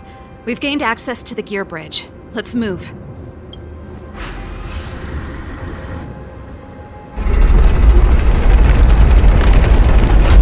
Perfect. Okay, we need to get to the front line. We could have a problem. Your brother may be there. He probably is. Hopefully we don't bump into him, but if we do, we'll just have to try and talk to him. Are you sure you can convince him? I've probably got a 30% chance, or less. Meaning it could end in a fight. Haven't you noticed yet? Most of our convincing ends in a fight. We need to be sure, Serval. If we can't reach a common understanding with your brother, will you stand with us? Of course. My word is my bond. I said that I'd stand with you to the end, and I won't go back on that promise. Serval. It really is you. Wait, Gepard, listen to me. When the sentry reported to me, I thought there must have been a misunderstanding. The enemy alarm had to be unrelated to your entry into the restricted zone. Perhaps the intruders had taken you hostage. And yet, step away from the intruders, Serval. Walk over slowly and stand behind me. You're different from them. I'm sorry. We have an understanding. I stand with them. Give me a few minutes, just a few. I'll explain every... Enough, Serval. Have you forgotten where we are? We Landaus ought to know this place better than anywhere. The outer reaches of the front line against the Fragmentum. Belobog's most strategic protective fortress. Every Silvermane guard here, every person here, is ready to sacrifice themselves. Ready to spill their blood for Belobog at a moment's notice. Yet here you are, leading fugitives into the restricted zone. Attacking my Silvermane comrades in arms. Hijacking the energy hub. Are you really worthy of the Landau name? Why do you think I've come here? We found a way to dispel the eternal freeze, to seal the Fragmentum. It might be the only lifeline this world has left. If that were true, why wouldn't you report to Madame Cocolia? Why would you sneak into the restricted zone and create chaos? You don't understand. The one preventing us from getting close to the truth is Cocolia herself. You have all seen the Supreme Guardian in person. Do you think you can act as you please because she didn't recognize your version of events? Listen to me, Gepard. The origin and spread of the Fragmentum is linked to the Stellaron. The meteorite in the Architect's records, it's... I know about the Stellaron. It's exactly what the fugitives behind you are seeking. But the Madam Guardian has already revealed the truth to me. These people have ulterior motives, Serval. They want to steal this treasure from the Architects. The Madam Guardian has warned me before that you were indulging in fantasy, that you'd been exposed to forbidden knowledge, and that you would bring destruction down upon Belobog. I believe you, Serval. I believe you think you're acting with loyalty to the people. Guards, formation. Arrest these people. We could be inundated with Fragmentum monsters at any moment. We have no time to waste on them. The forbidden is only forbidden to conceal the truth within. Cocolia's afraid that we'll seize on this knowledge, that the truth will spread far and wide. To save the world, we must risk it all. I've said my piece. Whether you believe it or not is up to you. Regardless, you should know by now your sister's never been one to back down. If there's something or someone you can't abide, you should stand up and resist. And if there's something you uphold, you should uphold it to the very end. Save your explanation for the judge. You are charged with sabotaging the Silvermane Guard restricted zone. In my capacity as captain, I hereby order that these fugitives be arrested. This isn't like our childhood game, Serval. You won't get any leniency from me. The barrier hasn't been fixed yet. Don't try and be a hero, Gepard. Didn't I tell you? All our negotiations end in combat.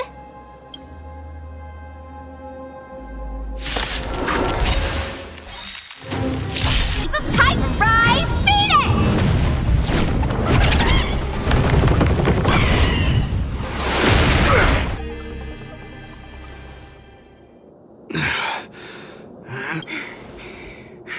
This guy knows how to put up a fight. I've never come up against anyone this relentless. He just won't go down. He's as stubborn as I am. It could be an argument or a fight. He'll do both to the death. That's why he bugs the heck out of me. That's enough, Gepard. Take a look around you. You're the last man standing.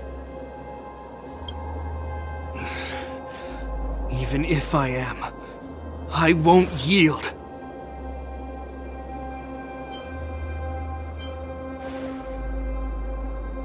We don't want you to yield through force of arms.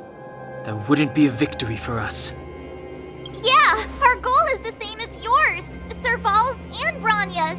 We just want to preserve this world. There's no reason to turn against each other.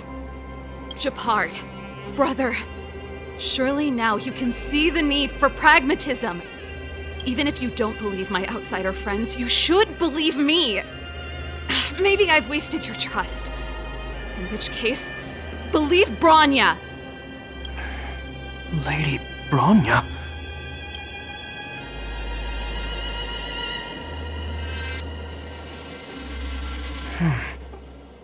There's nothing more to say, Gepard. The decision is yours. As a captain of the Silvermane Guards, I am duty-bound to carry out the orders of the Supreme Guardian.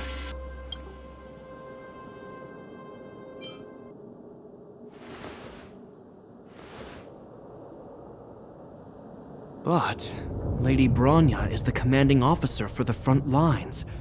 According to military protocol, if the frontline directives of the commanding officer clash with those of the architects behind the lines, a soldier must remain at their post and await further directives.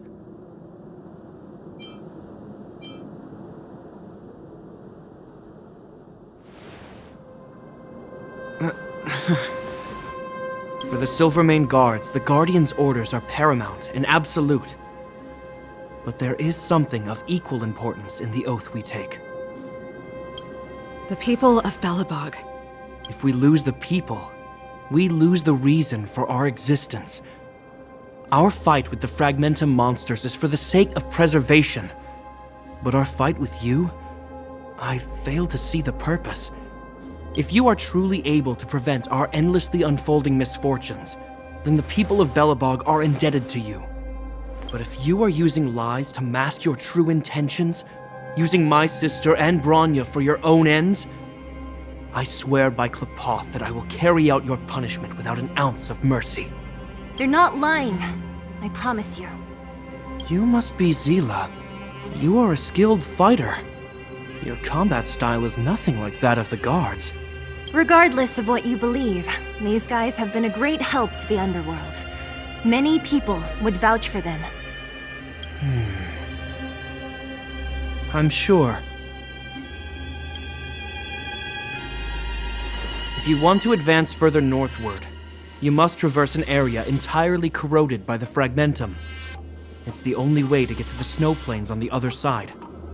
The guards can give you some time before the next wave of attacks is upon us. As soon as the restricted zone gate is open, the monsters on the other side will turn out in full force. The guards will do their best to stall them and buy you some time. Once you've broken through the front line, there's nothing more we can do for you. You'll have to find out for yourselves what lies within the northern Fragmentum. So, have you made up your minds? Understood. Keep your weapons close. This will be a fierce fight. Guards, open the gate.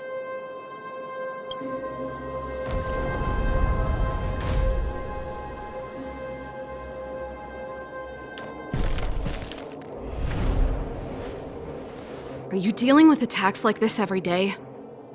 It's a common occurrence. Guards, formation!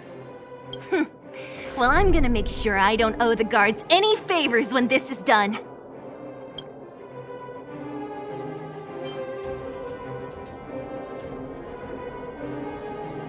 Here they come! Steel yourselves!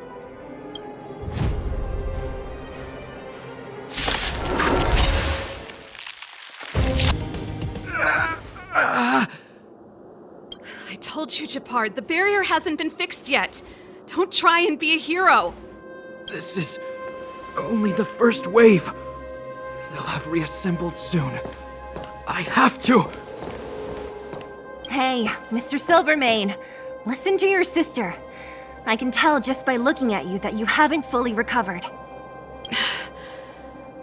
Outsiders. Zila, the second wave hasn't started yet. Make the most of this opportunity and make a break for it. Huh? Serval, aren't you gonna look for the Stellaron with us? My brother can't hold them back by himself. He wasted a lot of energy on us. He's my responsibility now. Besides, if I'm not here to help, I don't know what might happen in the next wave. I want to go with you, I do. I always wanted to catch a glimpse of the Stellaron with my own eyes, and now it's so close. But I can't abandon my brother and the other guards. I'm a Landau. It's up to you now. I believe in you. You've given me new hope. Get hold of the Stellaron before Cocolia realizes what's happening.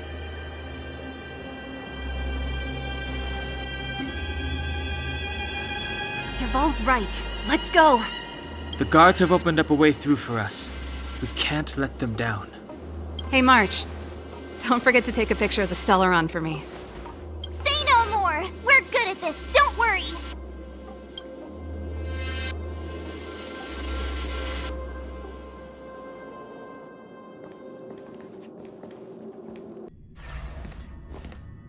Fragmentum activity is intensifying. Something's happening on Jarilo-VI.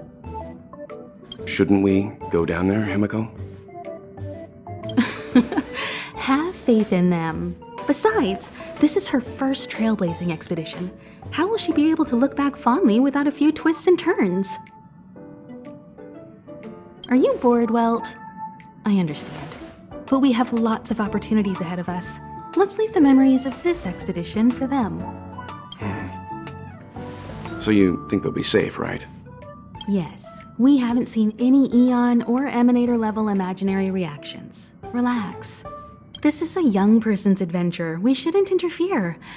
At most, we could offer a little off-site. Is this the Fragmentum Gepard was talking about?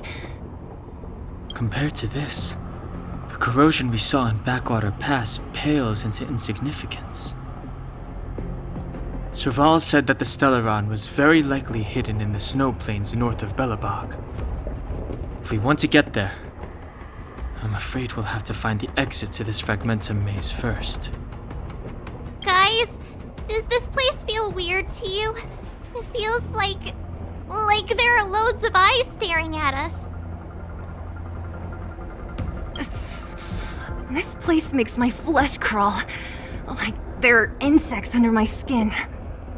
We have no guide and no way of detecting the Stellaron.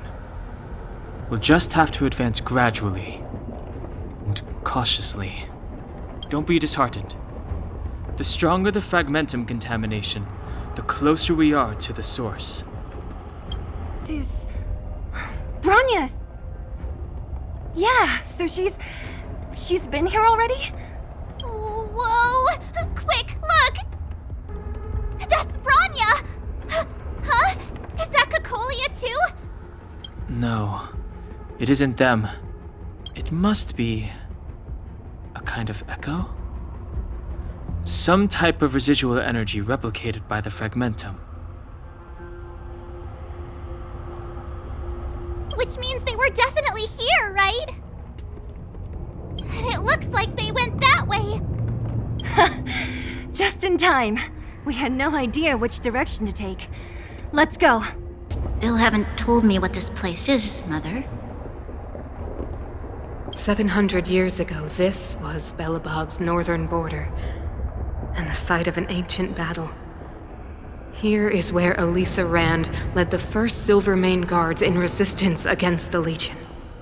Now, it is nothing more than an abandoned corridor, filled with the sounds of old-world echoes. Don't let its fragmented appearance fool you, Bronya.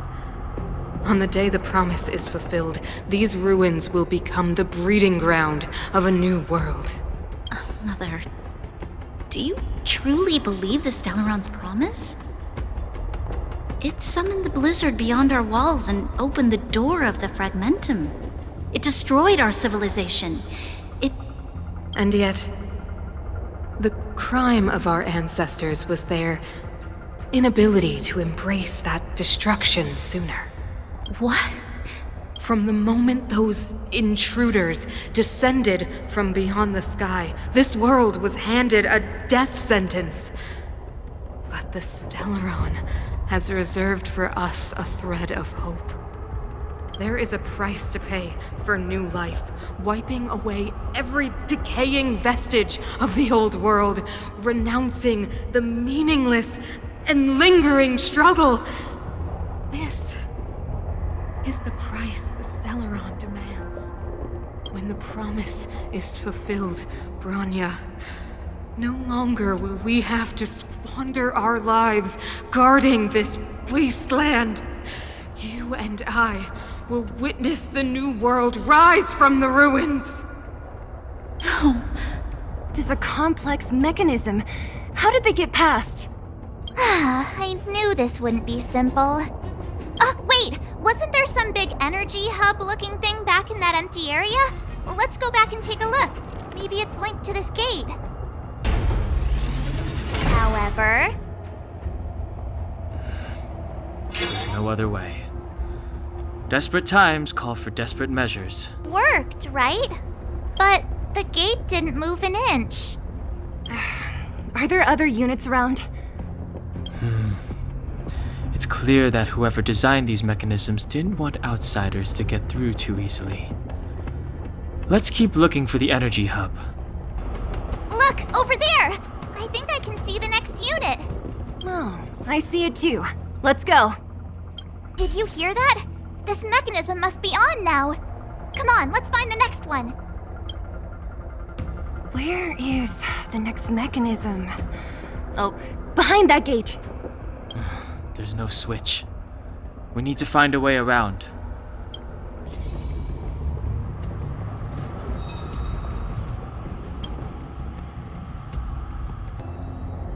Success! Another mechanism shut down.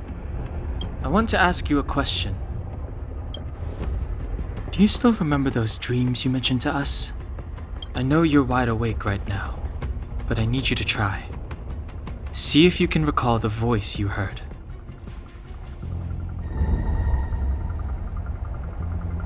Danger approaches.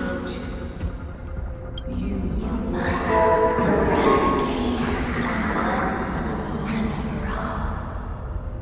Well?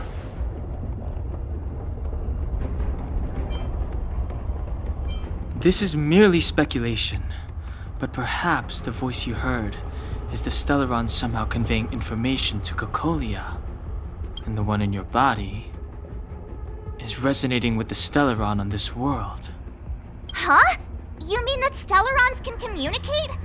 I've never heard that before. Well, there's never been a human that could accommodate a Stellaron in their body. Then, aren't we walking straight into a trap? Yes. And Bronya may well be the bait. Don Hung's speculations are usually right on the money. But even if we've guessed right, we can't go home now. There's no way back anyway. At least Cocolia won't catch us off guard now. So what if it's an ambush? We're not about to lose now. I have to save Bronya, beat Cocolia, and crush this Stellaron thing to dust. Are these echoes too? Yes. The fragmentum here seems to have made a special connection with Cocolia. It's repeatedly generating forms in her image. I don't understand. Even if the truth is as you say, every generation of Guardian has resisted the call of the Stellaron. Can all of them have been wrong, Mother? Do you still not see, Bronya? There is no right or wrong here. Some of them acted out of human pride, others out of human short-sightedness. Our ancestors, including Elisa Rand, spent their whole lives trying to prolong this civilization. Then, after all fell still, their memories were scattered by the blizzard.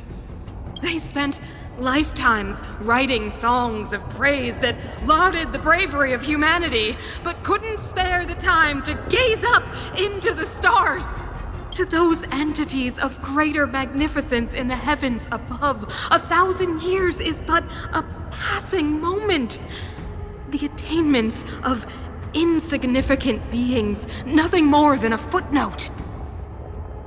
I shall not follow the Guardian's misguided steps down that blind alley of narcissism. If persistence is futile, then one must choose a new beginning. But Qlipoth, the Preservation, are they not one of the magnificent entities you speak of? Is it not their strength that has sheltered Belobog this entire time? The Preservation. Has the Preservation ever looked humanity in the eye?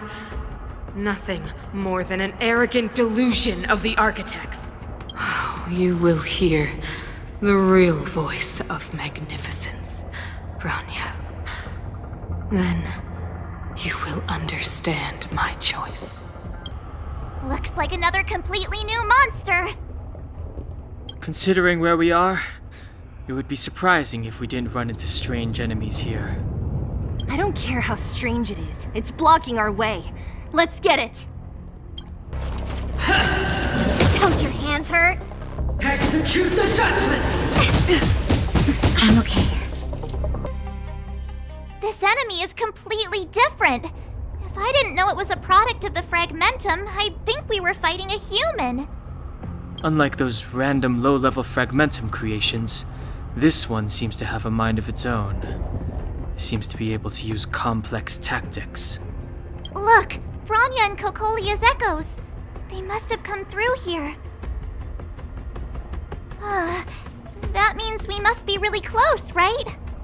I sense that we're very near to the northern snow plains. This is where the first Guardian led the Silvermane Guards into battle. She made huge sacrifices for the sake of temporary respite. But the otherworldly Legion did not tire. She soon realized that flesh and blood could not contend with so ruthless an enemy. When all was nearly lost, she chose to set her sights on the Stellaron and made the first wish.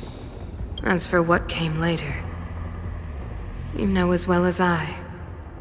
So, the eternal freeze was a disaster brought about by a human wish? Ironic, no? All the Stellaron did was answer humanity's call, and yet we kept its existence a closely guarded secret for centuries. Even going so far as to attempt to use it to control the Stellaron. Woeful. Laughable. It? Oh, something created using otherworldly technology. An inhibitor that a corporation from the old world and the architects attempted to use to house the Stellaron. Oh, I know you have many questions, my daughter. Be patient. Soon you will have all the answers. It feels like this echo is different from the others before. Intruders! Did she just speak? You cannot approach. Not good. March! Out the way! The Stellaron!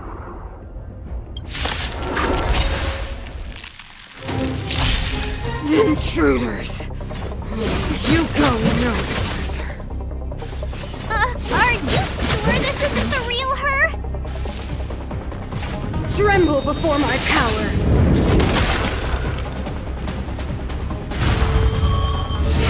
That's it? Witness the avalanche! Judgment of eternal winter! That's it? She disappeared. Those stairs. It's the only way forward. Wherever they lead, it must be the end of the journey. I don't want to get to the end so soon. I want my journey to go on forever. This means that Bronya is up ahead. And so is the fate of the overworld and the underworld. It's all in our hands. Strange. I thought I'd feel nervous or afraid, but I don't. The only feeling I have is that none of this seems real.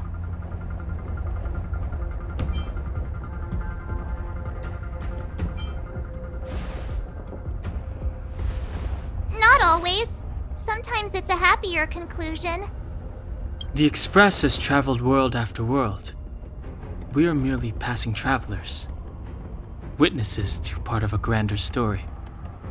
We invariably avoid getting drawn into turbulence that can decide the fate of a world, but there are always times when we have no choice but to act.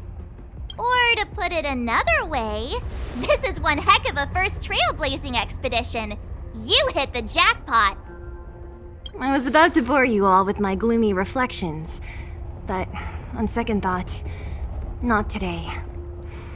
Adventuring with you guys by my side has made me feel like no obstacle is too big. Right on! But you can say whatever you like. A good adventure shouldn't be full of rules and regulations. Helping those in need, befriending those worth counting on, and saving the world a few times along the way. It's freezing here. The blizzard's so fierce. The power from the Trailblaze path isn't enough to stop the cold. It means that we're getting closer to the Stellaron, and the heart of the Eternal Freeze.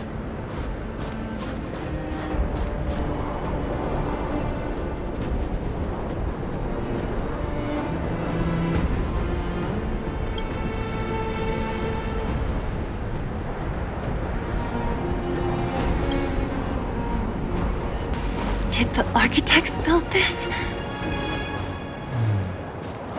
Very different from the uniform style of the buildings we saw in the city. Does it look like the palm of a huge hand to you? If Cocolia threatens us by taking Bronya hostage...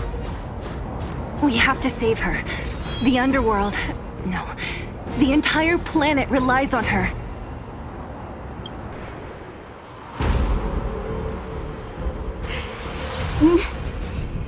No.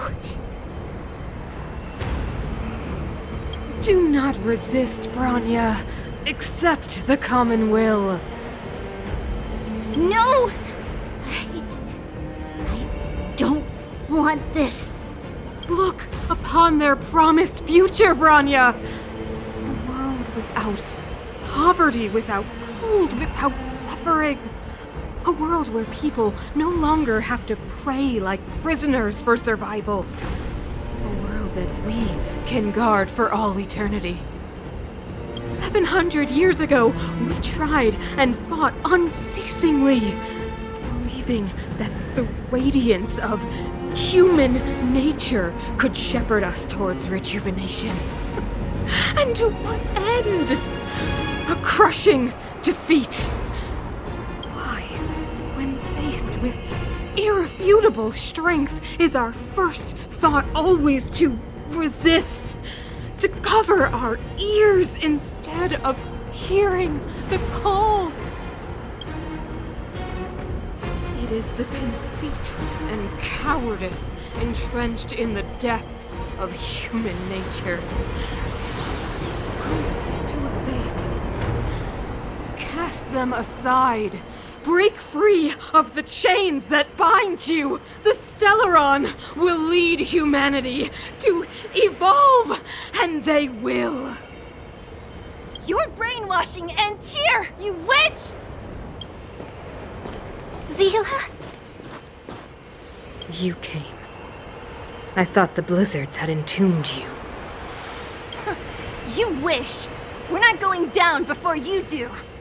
Bronya! I don't know what happened between you and them. Even if you explained it to me, I probably wouldn't understand all the crazy details. But there are two things I do know.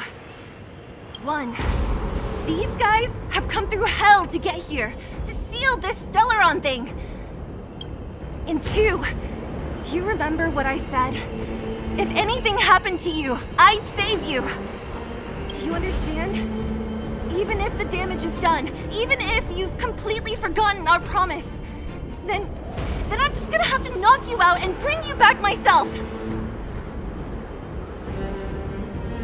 Zila. All of you. Finished? I think I've given you long enough to bid farewell. It's time I told you my other reason for bringing you here. I want to witness your choice. I have told you all the truths there are to tell. The deal with the Stellaron, the wish I made to it. There are no more secrets between us. Many years ago, the voice of the Stellaron sounded in my ears for the first time. I was no different from the previous generations of Guardians. I withdrew, refused to hear. I was as you are now, bitterly defending the architect's so-called preservation. My conviction was once steadfast, unparalleled. Until a sudden change arrived and threw everything into chaos. Another choice appeared before me. A subversion of the old order, and the welcoming of a new world. And compared to the illusory, ever more distant preservation, this was so tanned.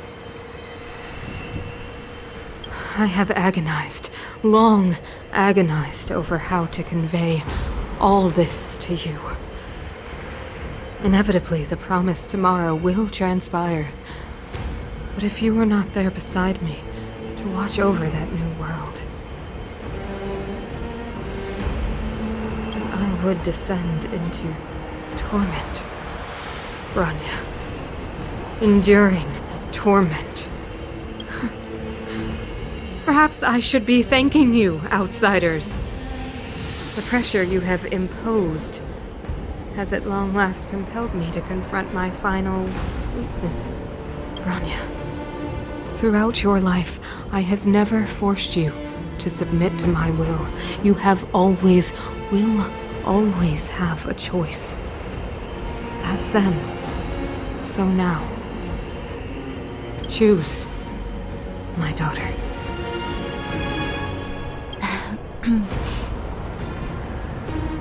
Madame Kokoria, I am grateful to you for raising me and for allowing me the privilege of choice. But I am sorry, Mother. On this, our final occasion, I cannot stand with you.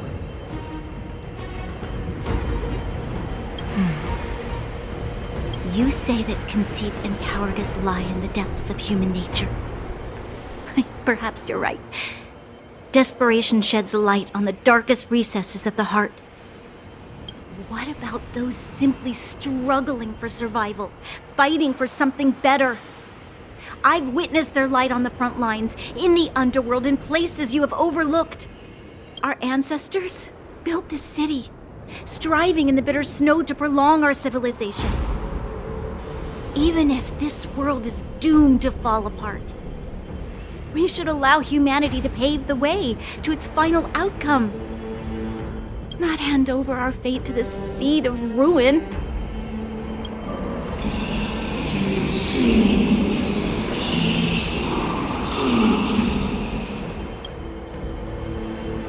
We are guardians, Mother, chosen from among the masses. Our duty is to preserve the world built by humanity. We are not gods. We are not arbiters. You seek to crush human nature underfoot while masquerading as an arbiter and a god. I cannot let you. So, this is your choice. I understand, Bronya. Pity. Such a pity that you will never see that resplendent world. Unable to free yourself from the shackles of your mind. You know what? You were supposed to be the mother of the new world. The ground! It's shaking! What's happening? That sign! The fate of this city, of Belobog, is sealed. Its future will unfold in our hands. And you will become the foundation of the new world. You must break the old to build the new. The Supreme Guardian commands you. Rise, engine of creation! It's one of the architect's ancient machines! Watch out, all of you!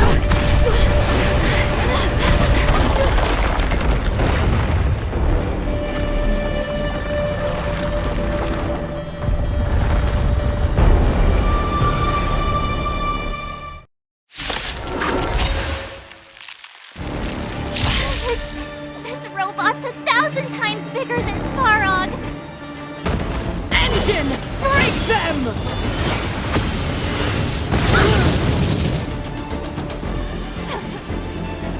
We have to stop it! How can we bring a giant like this down?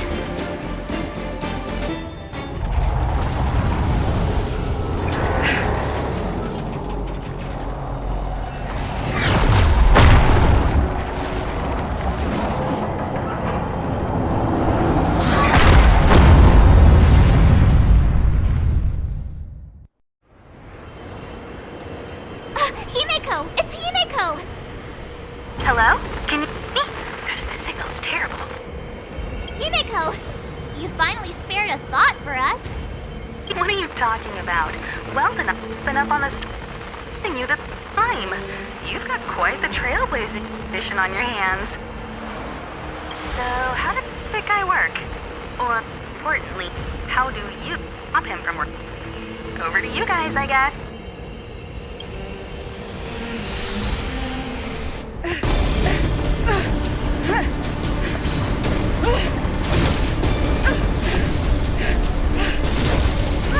I'll cover you!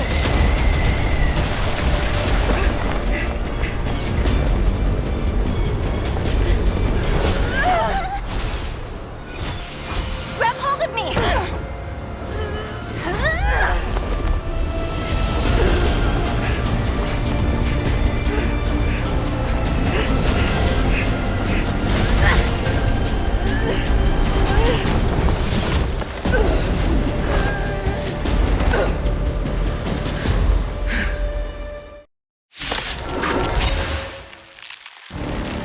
Behold, the power granted by them!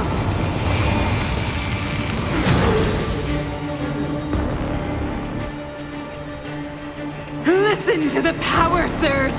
Sing! The Stellarons' promise is the only hope for this world. Just as it dispelled the Antimatter Legion 700 years ago, so too will it wipe you from the face of this world!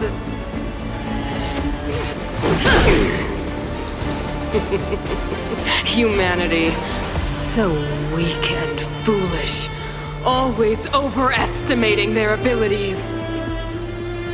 Let me bestow upon you despair!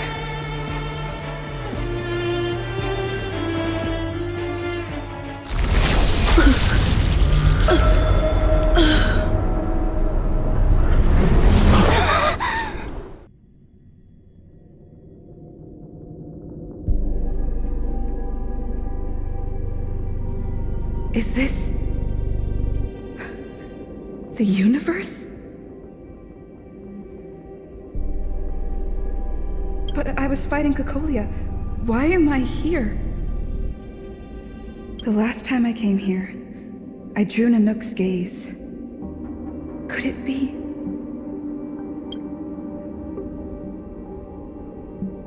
The commercial district has fallen.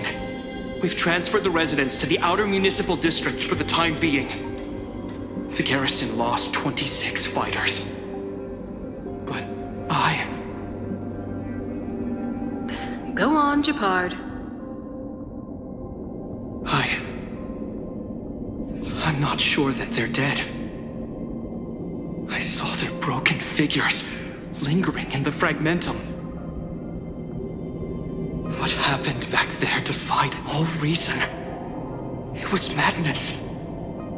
Madam Guardian, if this continues... I know well the consequences, Gepard. You may leave. We know well the consequences.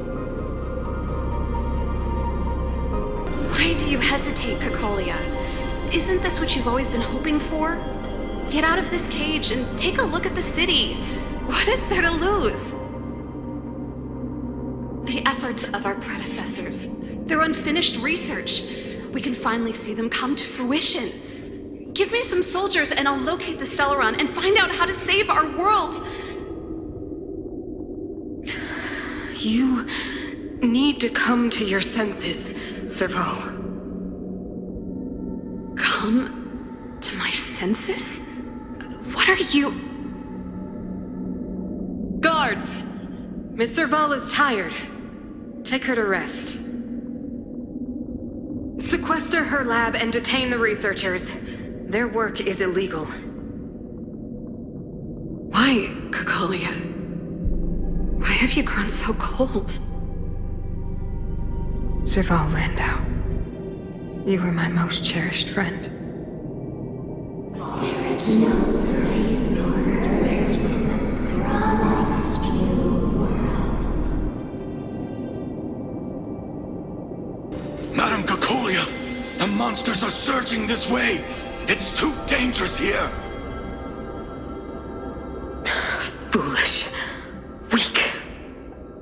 What? Madam, what are you saying? Only I can understand. They have eyes that do not see, ears that do not hear.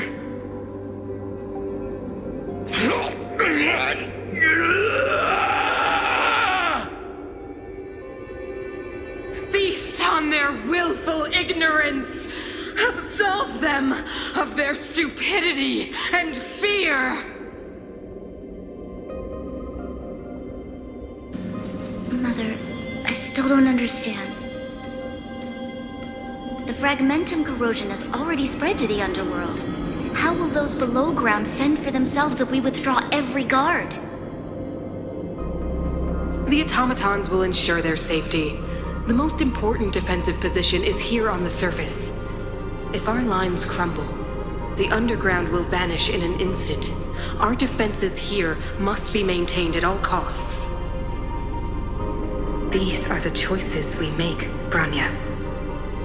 As a leader, you must harbor the courage and foresight to choose. You, me, and every Silvermane guard in the city, all of us must carry out a higher mission.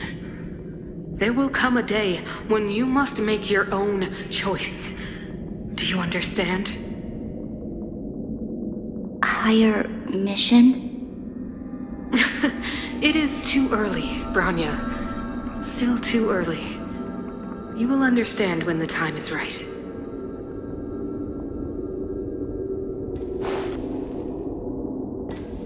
The city is drowning in tears. The power of the preservation is fading. We could not defy the will of the Stellaron after all.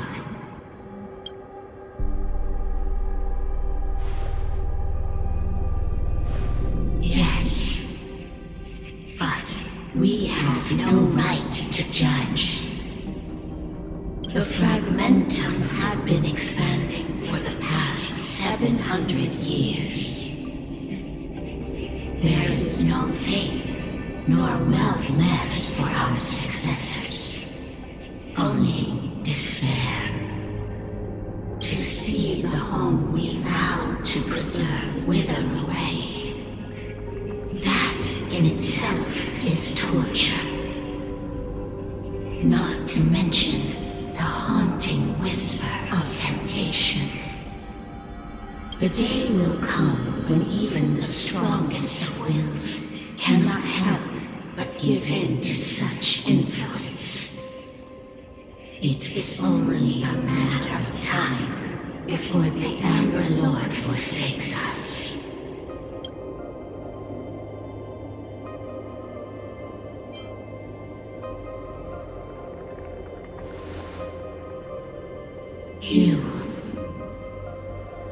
You are but a stranger to us. And yet you seek to bond your destiny to ours. So be it. What is there to lose when so much has already been lost?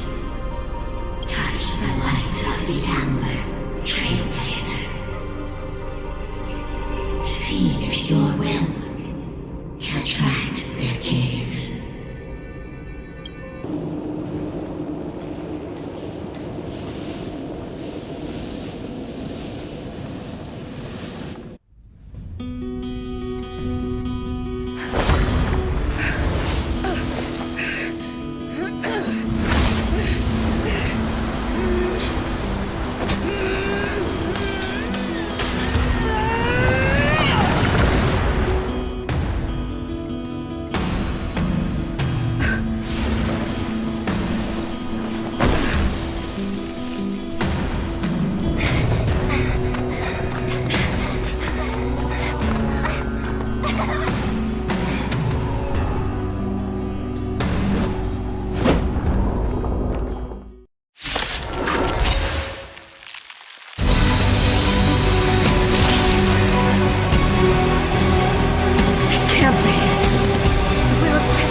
blaze!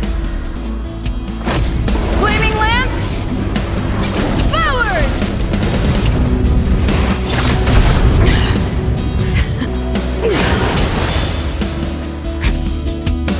Engulf the past!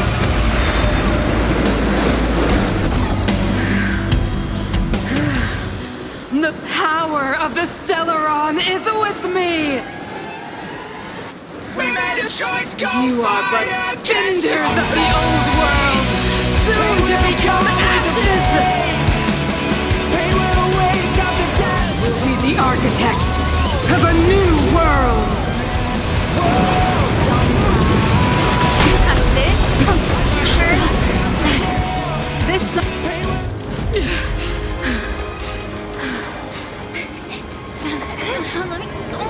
The Stellaron promised us the future. It will engulf everything!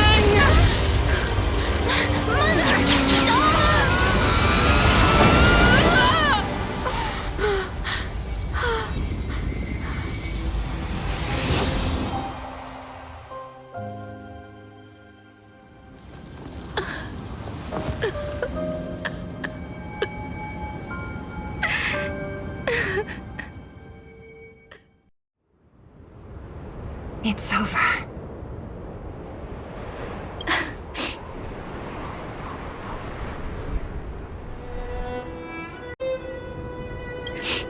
Mother, did you wake up from that dream? Wow.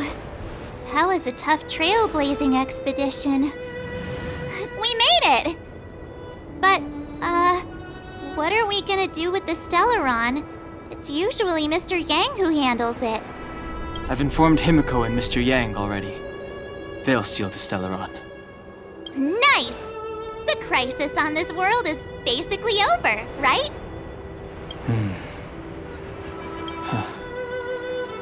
The storm still rages on. Now that the Stellaron is sealed, the eternal freeze will slowly recede. Fragmentum won't aggressively expand anymore, but nor will it disappear.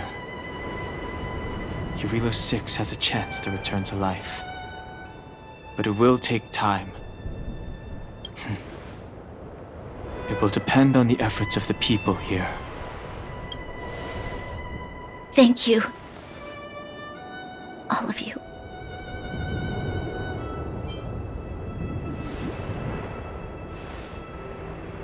This victory is only the beginning for Belobog. There is still much to do. The people will have felt the effects of the engine of creation. There are so many questions to answer, so many truths to reveal. I don't know whether I can get the people to accept all this.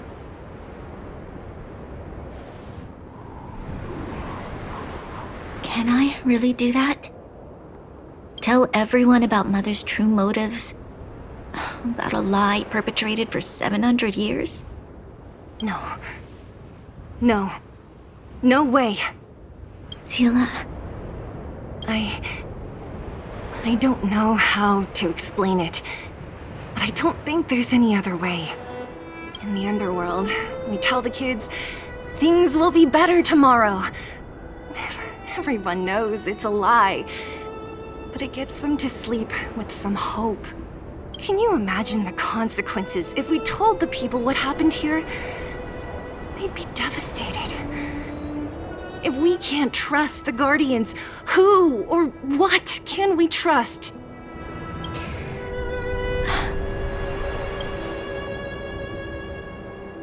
Mother died to preserve Belobog. What?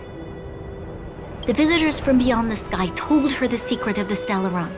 She knew that Alyssa Rand, the first Supreme Guardian, had failed to destroy it. And yet, she decided to challenge its power, a power beyond human comprehension. Supreme Guardian Cocolia sacrificed herself to dispel the dark clouds enveloping this city. From here on out, that's the truth the world will hear. What do you think?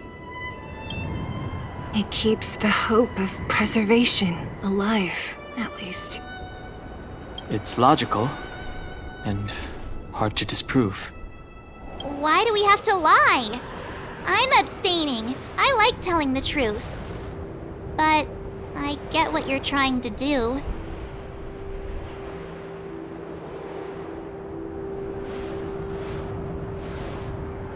Thank you for understanding. For many people, Mother was an outstanding guardian. The whole truth will live on in my mind. All the mistakes, madness, evil, dreams therein. I will be the one to carry that burden. Now, I must take over the duties of the Supreme Guardian and discard my naive fantasies.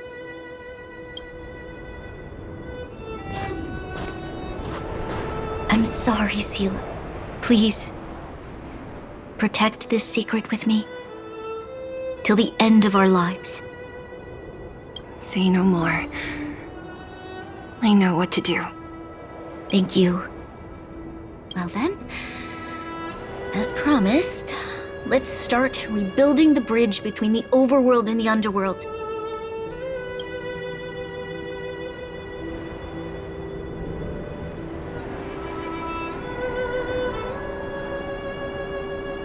Seela, can you tell everyone in the underworld that the Stellaron has been sealed? And tell them the blockade will soon be over, and they will breathe freely again soon. Of course. Leave it to me. Nat's probably getting anxious about the delay. While you do that, I'll head back to the administrative district. I need to tell Japard and serve. Are you okay? What's wrong, Bronya? Do you feel sick? I'm fine. I need to hurry. She's exhausted. Quick, we need to think of something. You, help me out here. Right. I almost forgot. You're still wanted by the guards. I might be an underworlder, but at least I don't stand out as much as you guys. That's settled then. I'll leave Nat to you. Remember to keep the secret. For Brun... No. For Belobog's sake. So, wanna tell us what happened back there? Don't think you can just reappear on the battlefield with a cool weapon in your hands and skip the story.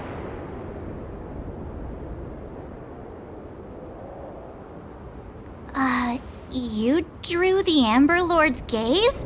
Right at that moment? That's too much of a coincidence. She probably doesn't know what happened either. This wouldn't be the first time. Something similar happened when we faced the Doomsday Beast on the space station. Remember that glance from Nanook? Originally, we thought it was because the Stellaron was linked to the destruction. But now it seems to be more than that. We might need to speak with Mr. Yang to understand what's going on. Let's focus on the business at hand first. We shouldn't disrupt Himiko and Mr. Yang while they're dealing with the Stellaron. Let's talk once we're back on the Express. You're right. We need to finish what we started. Let's hurry up and find Natasha.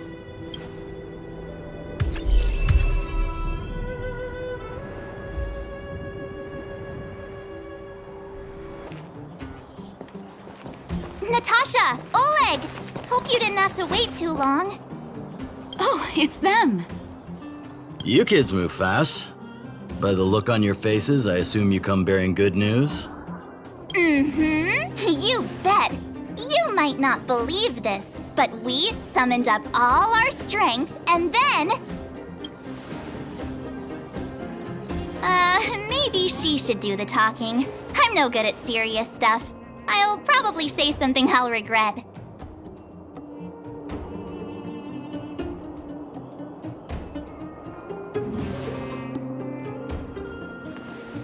We were there at the fight. We witnessed everything. Sacrificed herself, huh? Sure, yeah, that's the whole story. Cocolia, in order to save Belobog, she... I see. So the massive tremors we felt earlier were a result of the battle, right?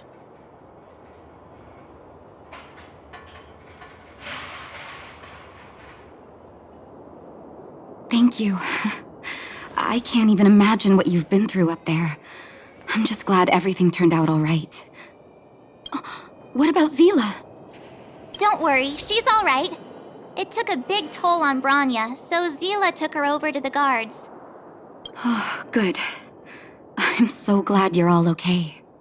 Now that Kokolia's no more, I guess our Silvermane girl is about to become the next Supreme Guardian? She sees things through and doesn't go back on her word.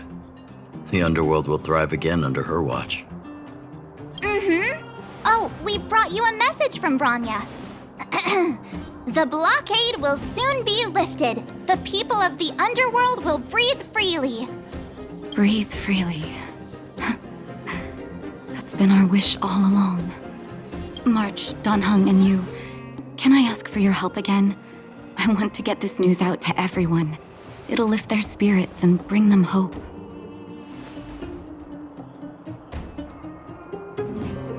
Thank you. Choose whoever you like. Wildfire will take care of the rest. We've gotten to know a lot of Underworlders. Who do you think we should start with?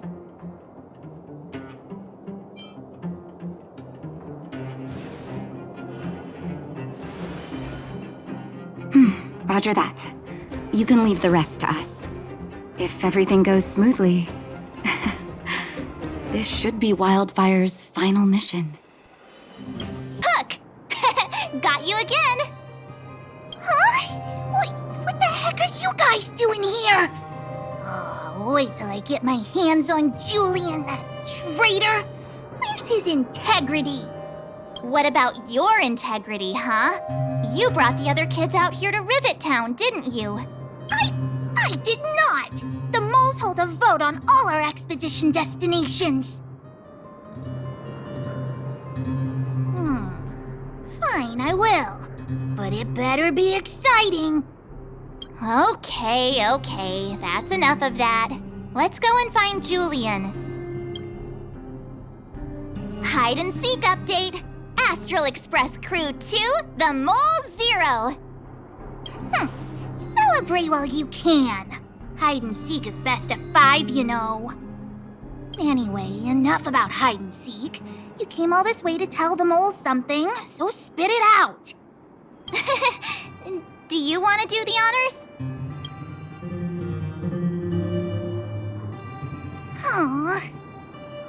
Oh. Uh-huh. What's wrong? Why? Hook. Julian. Hey! Wipe your tears, Julian! You're second in command. No crying in front of grown-ups. You three, listen up. Starting from today, you are the mole's #1 rivals! Rivals? Why the heck are we rivals now? What are you talking about? Hook and Julian always wanted to defeat the villains on the surface and take back our homeland. But it sounds like you grown-ups just stole their thunder, so... You think we're gonna accept defeat just like that? One day, the moles will be the heroes of the underworld and the overworld. Then everyone will sit and...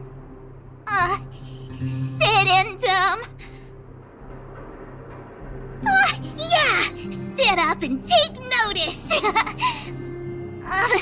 I would have figured it out myself. I didn't need you to remind me. So that's why you were so silent. If you want to be as awesome as us, you better start training every day. And start listening to Natasha. Training every day? Listening to the old witch? Will that really make us as awesome as you guys? In that case, deal! Julian, Alina, let's run back to the town. Training starts today. Yes, boss. Understood. Alina, I can give you a piggyback if you can't make it. Mr. Yang put it nicely, but the reality is this. We sealed the Stellaron, but that's not gonna solve the problems on this planet. There I was getting excited to tell everyone the good news. That's the cruelty of a Stellaron. Still, compared with some of the other planets we visited, at least this one has hope. So, should we tell everyone the deal? We should tell Bronya when the time's right. Let's not dampen the spirit just yet. Oh, is everyone all right? Thanks for your help. Sometimes face-to-face communication is more meaningful, don't you think? Now we just have to wait for the official news. I hope Bronya doesn't keep us too long. Do you think Svarog and Clara felt the effects of our battle with the Guardian? I think they'll be fine. Plus, Svarog's devotion to Clara is even greater than his hostility to Wildfire. If you're worried, you could look for them over at the robot settlement. Siders. Friends of Clara. How did you know that was Perkins? Thank you for rescuing Clara. Seems like Perkins picked up a stammer. Its language module must have malfunctioned. Can you take us to Clara? Outsiders are friends of Clara. Follow me. You have visitors, Clara. Oh, it's the variables. There was a huge shaking just now coming up through the ground. Mr. Svarog said it must have been... Recalculating. Conclusion. Engine of creation. 97.66% probability. The engine of creation was an immense construction machine created by the architects. It was not built to fight. Well, whatever. We won. Thanks to that giant robot, we were finally able to take care of the Stellaron. And Bronya made a promise. The underworld and the overworld will soon be reunited. Which means that you, Svarog, you won't have to worry about preserving the underworld for the time being. March, everyone, thank you so much. I wasn't sure you guys would be able to do it, but now... Mr. Svarog, what do you say? You guys said you were travelers from other worlds, right? I want to be just like you. One day, I'm gonna go traveling to faraway places and make new friends.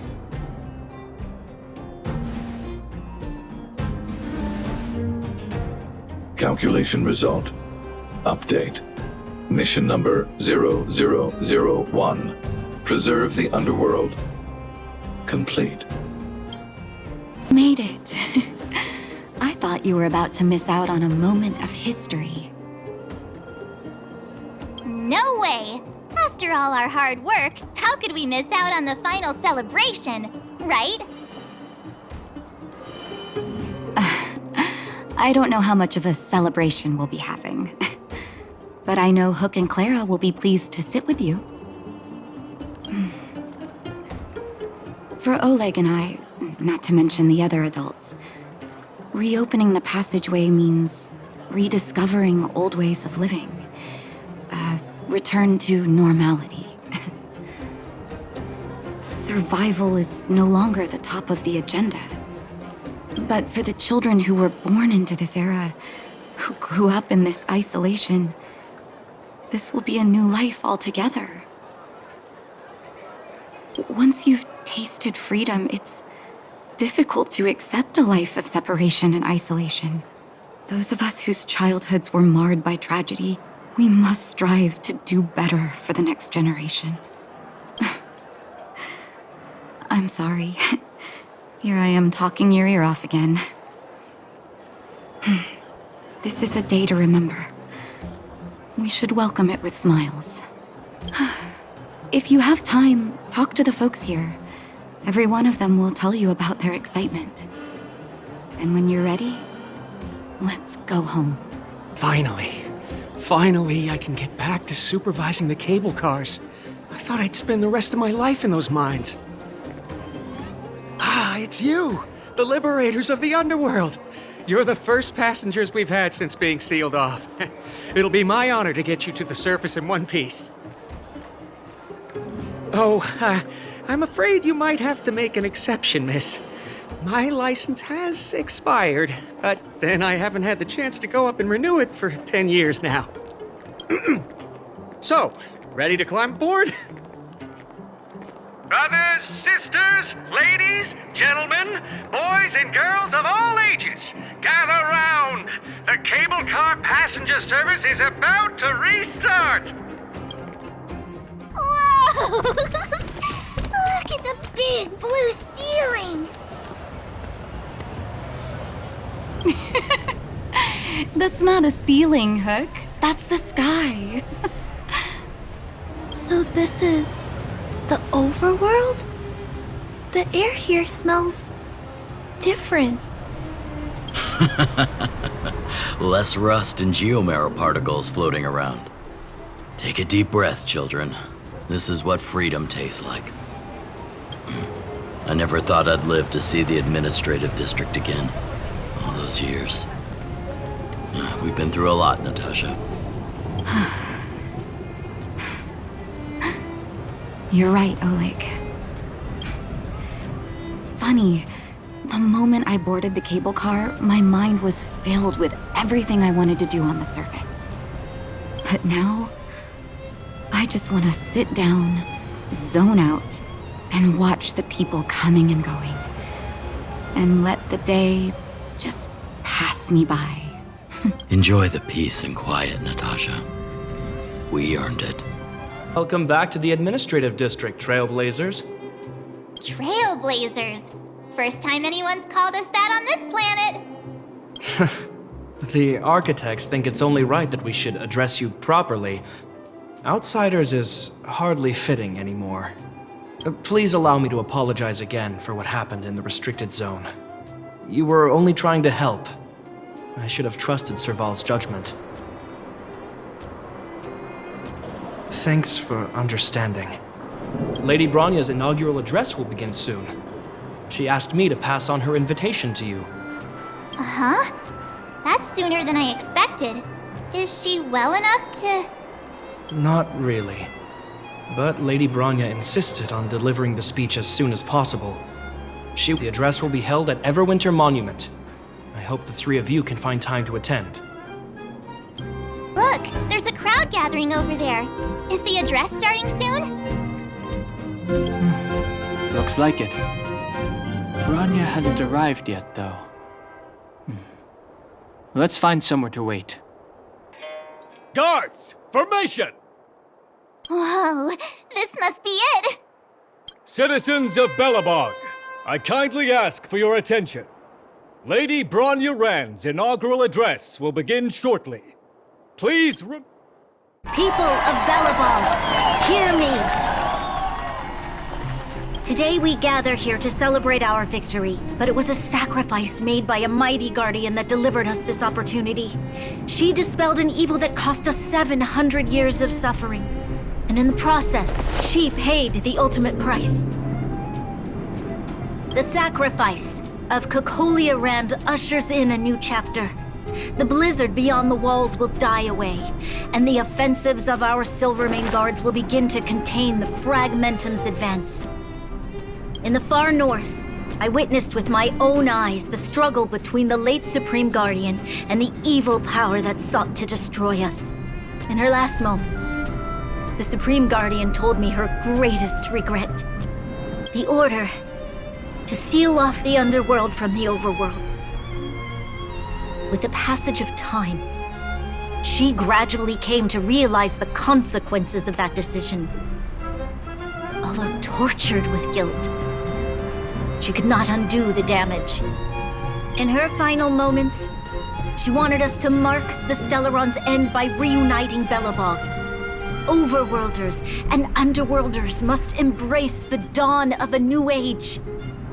People of the underworld, I dare not ask for your forgiveness.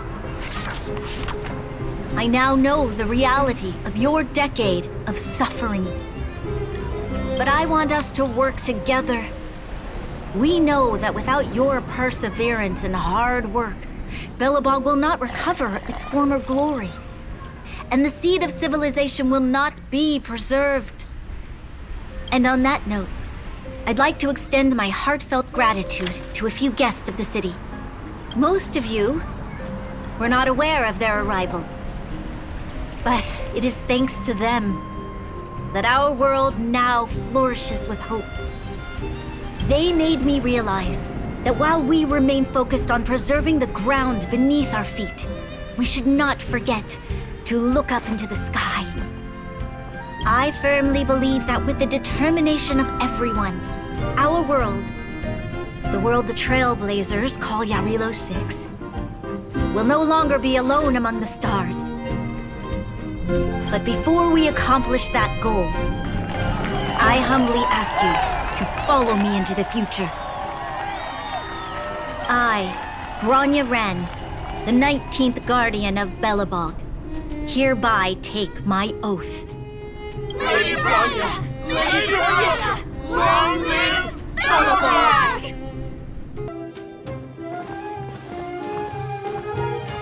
Bronya, we're back!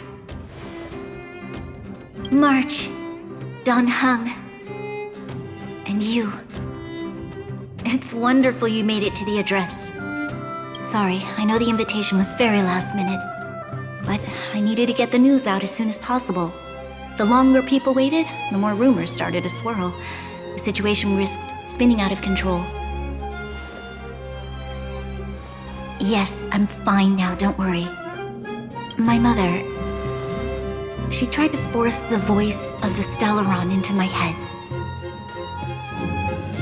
It was a terrible feeling. I don't know what would have happened if you hadn't shown up.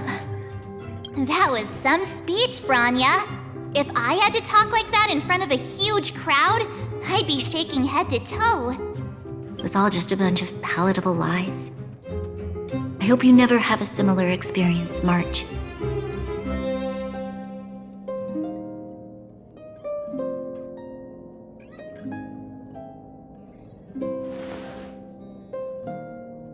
I prefer to be honest with the people. But I also want to preserve their hope. Don Hung, wanna talk about Mr. Yang's findings? Allow me to explain.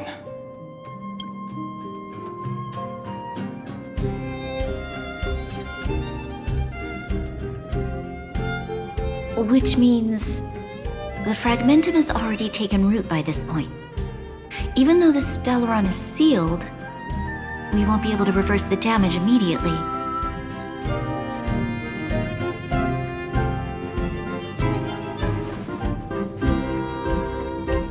I know. Our ancestors wouldn't have risked using one if they'd had other ways of avoiding calamity. You've gone out of your way to save this world. You nearly lost your life. I have no right to ask for more. Besides, I agree with Mr. Yang. Ultimately, the fate of Belobog is in the hands of its own people. In that case, as a leader, I must give you a promise of the same weight. We will hold out with everything we have until the day you Trailblazers return. Even if it takes another 700 years, the children of Jarilo-VI will look up to the sky with hope in their hearts. So long, my friends. May the preservation bless your journey. Congrats! That was one heck of a first trailblazing expedition. Worth celebrating, I'd say. 2.5. What? That run of the mill, huh? My scoring criteria are different from yours. Anyway, we should be asking you. Any thoughts you want to share?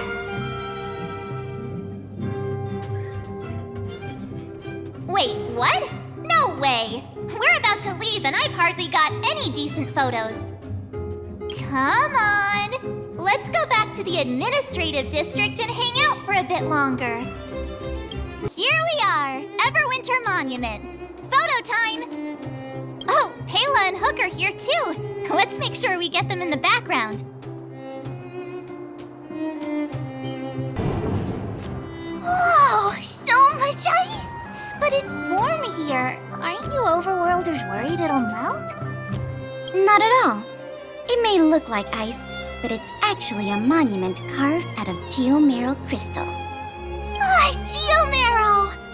It's a shame Daddy isn't here. He'd find a buyer for it and sell it for big bucks. How do I explain? This particular piece of geomarrow is definitely not for sale. A photo? What's that? Hook wants to see it! I must remind you that taking photos of others without gaining their permission violates Belobog Public Security Ordinance number... Wait, that's a nice picture! And it's crystal clear. Wow, photos are awesome! Can Hook have it? You like it? It's yours. A farewell gift from us. Who's there? Didn't your parents tell you to knock before... It's you three! Come on in! I was just talking to Clara about you. How have you been, big sister? Miss Serval's workshop is amazing. There are all kinds of things. I like it here a lot. Miss Serval? Clara is such a well-mannered kid. Meanwhile, the architect's children are still calling me auntie and making me feel old. Photo? This feels like one of my fan meetups. Anyway, for you guys, I do autographs for free. Photo. Oh, I remember. When I was little, Mr. Svarog took a photo for me. Over here, Clara. Want to learn some cool poses? Wow, that's pretty great. I wish the photographers at my shows had your skills. Huh? Am I really that short? I thought... Don't worry. If you eat like Don Hung, you'll be as tall as him one day. I'll let that slip. Here, keep it. A little farewell gift from the Astral Express. Huh? You're leaving so soon? I understand. Well, this photo will always be close to my heart. I'll make a copy for you too, Clara. Thanks, Miss Serval. Big sister, March, Dunhung, thanks for taking care of me.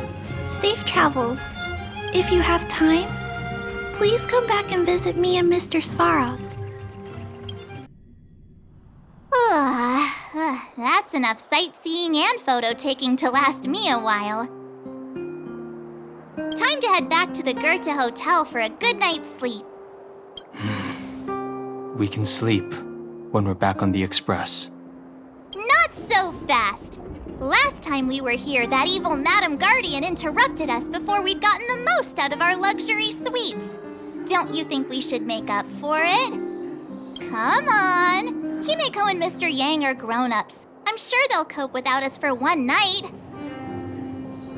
Besides, don't you want to chit-chat with the locals now that Belobog is full of life again? I know I do.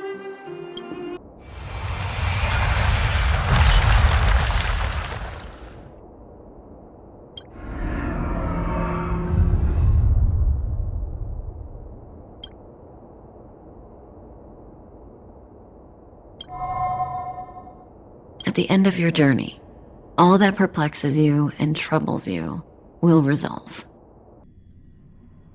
Oh, it was a close thing, all right. Good thing it dawned on me. Hey, Sampo doesn't have to be a protagonist, right? The likes of us are better suited to, shadowy comic relief, huh? Turns out the Astral Express crew is more fun than I expected. You liked it? Really? Told you so. Oh, no. I'm in no hurry to leave. What? Oh, Epsilon? What fun can you get out of a giant Vanity Fair like that? True happiness always entails the manifestation of the dignity of mankind. Now, that's a quote I live by. Well, bye for now. Send my regards to the guys and girls in the tavern. Oh, and don't forget to say that Sempo Kasky will catch them for the next one. Time to make my curtain call. To you, my dear audience, I dedicate my performance. I wonder, did I bring a little more joy into your lives? You don't have to answer that, but if the answer is no, then you'll break my heart. Morning! How did you sleep? I'm full of energy myself. Oh, copycat-itis still has no cure, I see. Did you get Himiko's message? It's time to go. The conductor will nag us again if we put the express behind schedule. Yeah. Well, pack your souvenirs and stuff. Back home we go. Priorities? What do you mean? Are you saying rebuilding the underworld isn't one of your priorities? Of course not. I'm just saying we have limited assets and we need new parameters.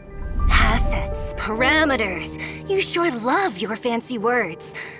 Forget it. Leave it to me. I'll go down myself. Come on, Seela. I won't leave you to— Look, Bronya!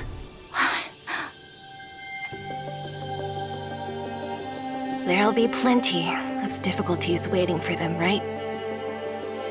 Yes. Their future is filled with even more uncertainty than ours. But we will prevail here, even if it means arguments like this go on forever. They won't go on forever if I win them. Welcome home, you three. Himiko, Mr. Yang! Team Trailblaze back from duty. Mission 1 accomplished. Although Welt and I didn't get the chance to go with you, I can tell you worked hard to bring things back to normal. Well done, everybody. And especially you. I heard a lot of good things about you. I'd say it's a solid 5 stars. Get some rest on the Express. Jarilo-VI was not an easy ride. Pom-Pom is of the opinion that we should leave as soon as possible to avoid potential resurgences of the anomalies we experienced earlier. Himiko and I agree. Which means we need to decide where our next destination is, soon. That's right. That's the path of the Nameless, I presume. Always on the road, always trailblazing. I'm not complaining, by the way. One adventure after another, that's exactly what I signed up for. Looks like March has fallen in love with the way of the Nameless. That's good to hear. You can head back to your rooms for some rest, or stay here and make yourselves a cup of coffee, whichever you like. I'll head back to my room then. There I was thinking this guy would gradually open up. We need to give him some time, March. I think he treasures the time spent with you guys.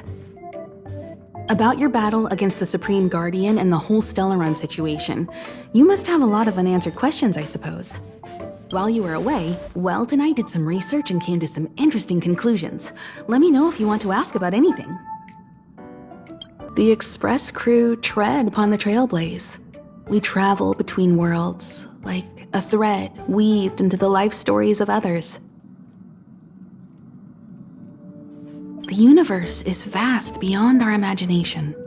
It's a miracle that our paths converge. The fact that we get to know and travel with each other can only be seen as the design of destiny. Thank you for becoming our companion. I'll do my best to answer any questions you may have. Sure. Oftentimes, those who are involved in historic events don't have the opportunity to see things from a wider perspective. I hope as an onlooker, I may provide some help. Qlipoth the Preservation is known for their indifference. Unless you become a zealot like those with the corporation, it's hard to share in the Aeon's power. Determined to preserve the world they loved, the architects held on for hundreds of years. But as the Fragmentum continued to advance, their already wavering faith started to show some cracks. And one particular guardian, Cocolia, abandoned the path of preservation altogether. In contrast, you stood your ground and proved your faith in the Amber Lord. Judging by how the battle turned out, Qlipoth responded to your wish. Their gaze infused you with the power to wield the weapon of a supreme guardian and to take control of the Colossus.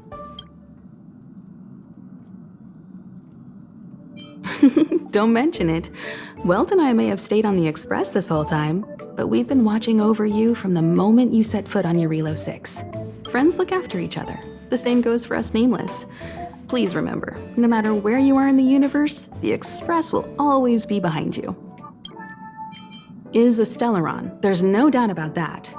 What I've gathered so far suggests it's likely that the Supreme Guardian was corrupted by the Stellaron at a very young age. All the tragedies that came after can be traced to that point. On the flip side, we can't judge Cocolia too harshly. Imagine if it were you or me who had to sit on the throne and watch the city slowly being brought to its knees. Would we not question what we believed in? Sure, ask away. We've got plenty of time. Welt may be better equipped to answer that, but if you want my 2 cents, I'd say it's unlikely. I guess it's possible, but it would take a long time. I can tell from your report that the new Supreme Guardian of Belobog is a smart young lady with leadership qualities. What's more important is that she now understands her people after the journey with you.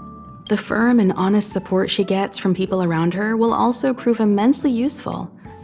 But fate likes to play tricks on people.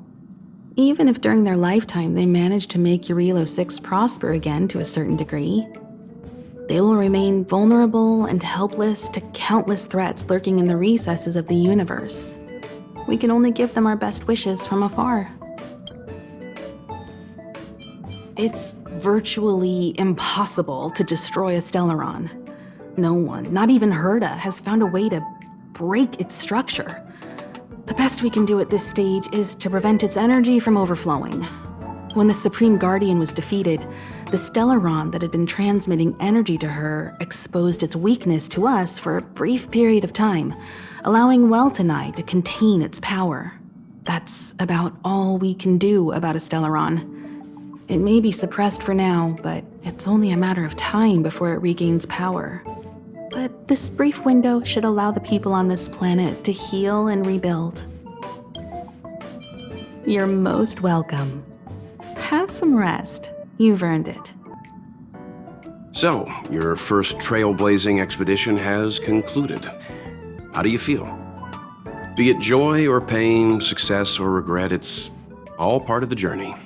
Those feelings will accompany you as long as you tread on the trailblaze, and one day you'll grow used to them. It seems you have something on your mind. Let's hear it. I'd like to hear a fresh perspective myself. As talkative as Himiko is, we've pretty much run out of topics.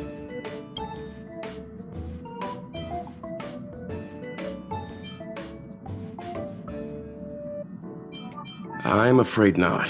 As I've mentioned before, the Stellaron's influence on Jarilo-VI is more profound than we might think.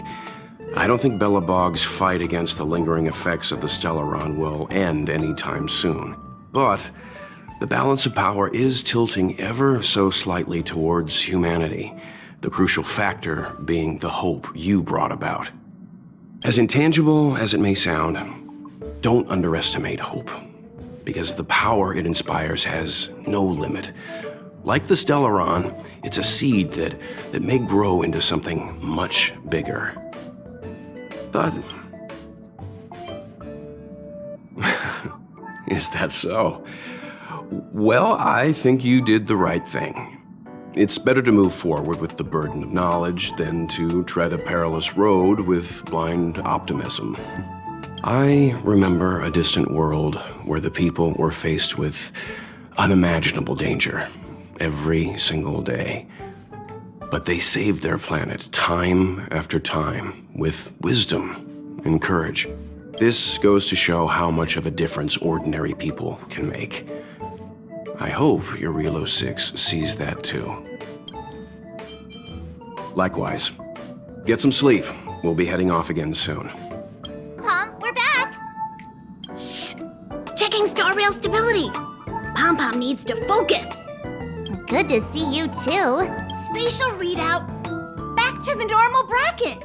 Star rail stability keeps rising! 56%, 57%? The numbers have stabilized! Dispatch the Express! Oh! Welcome back to the Express! You've accomplished your Trailblaze mission. The Express appreciates your help.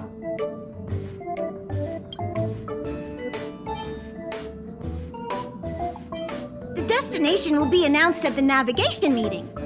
For now, get some rest and stay tuned. Right away! To avoid encountering the anomalies again, the Express will dispatch shortly and head to a more stable area. For your safety, please don't leave your seat until the Express has reached cruising speed. Gostou do vídeo? Tem muito mais no canal Gameoteca. Te vejo por lá. Tchau da Luna.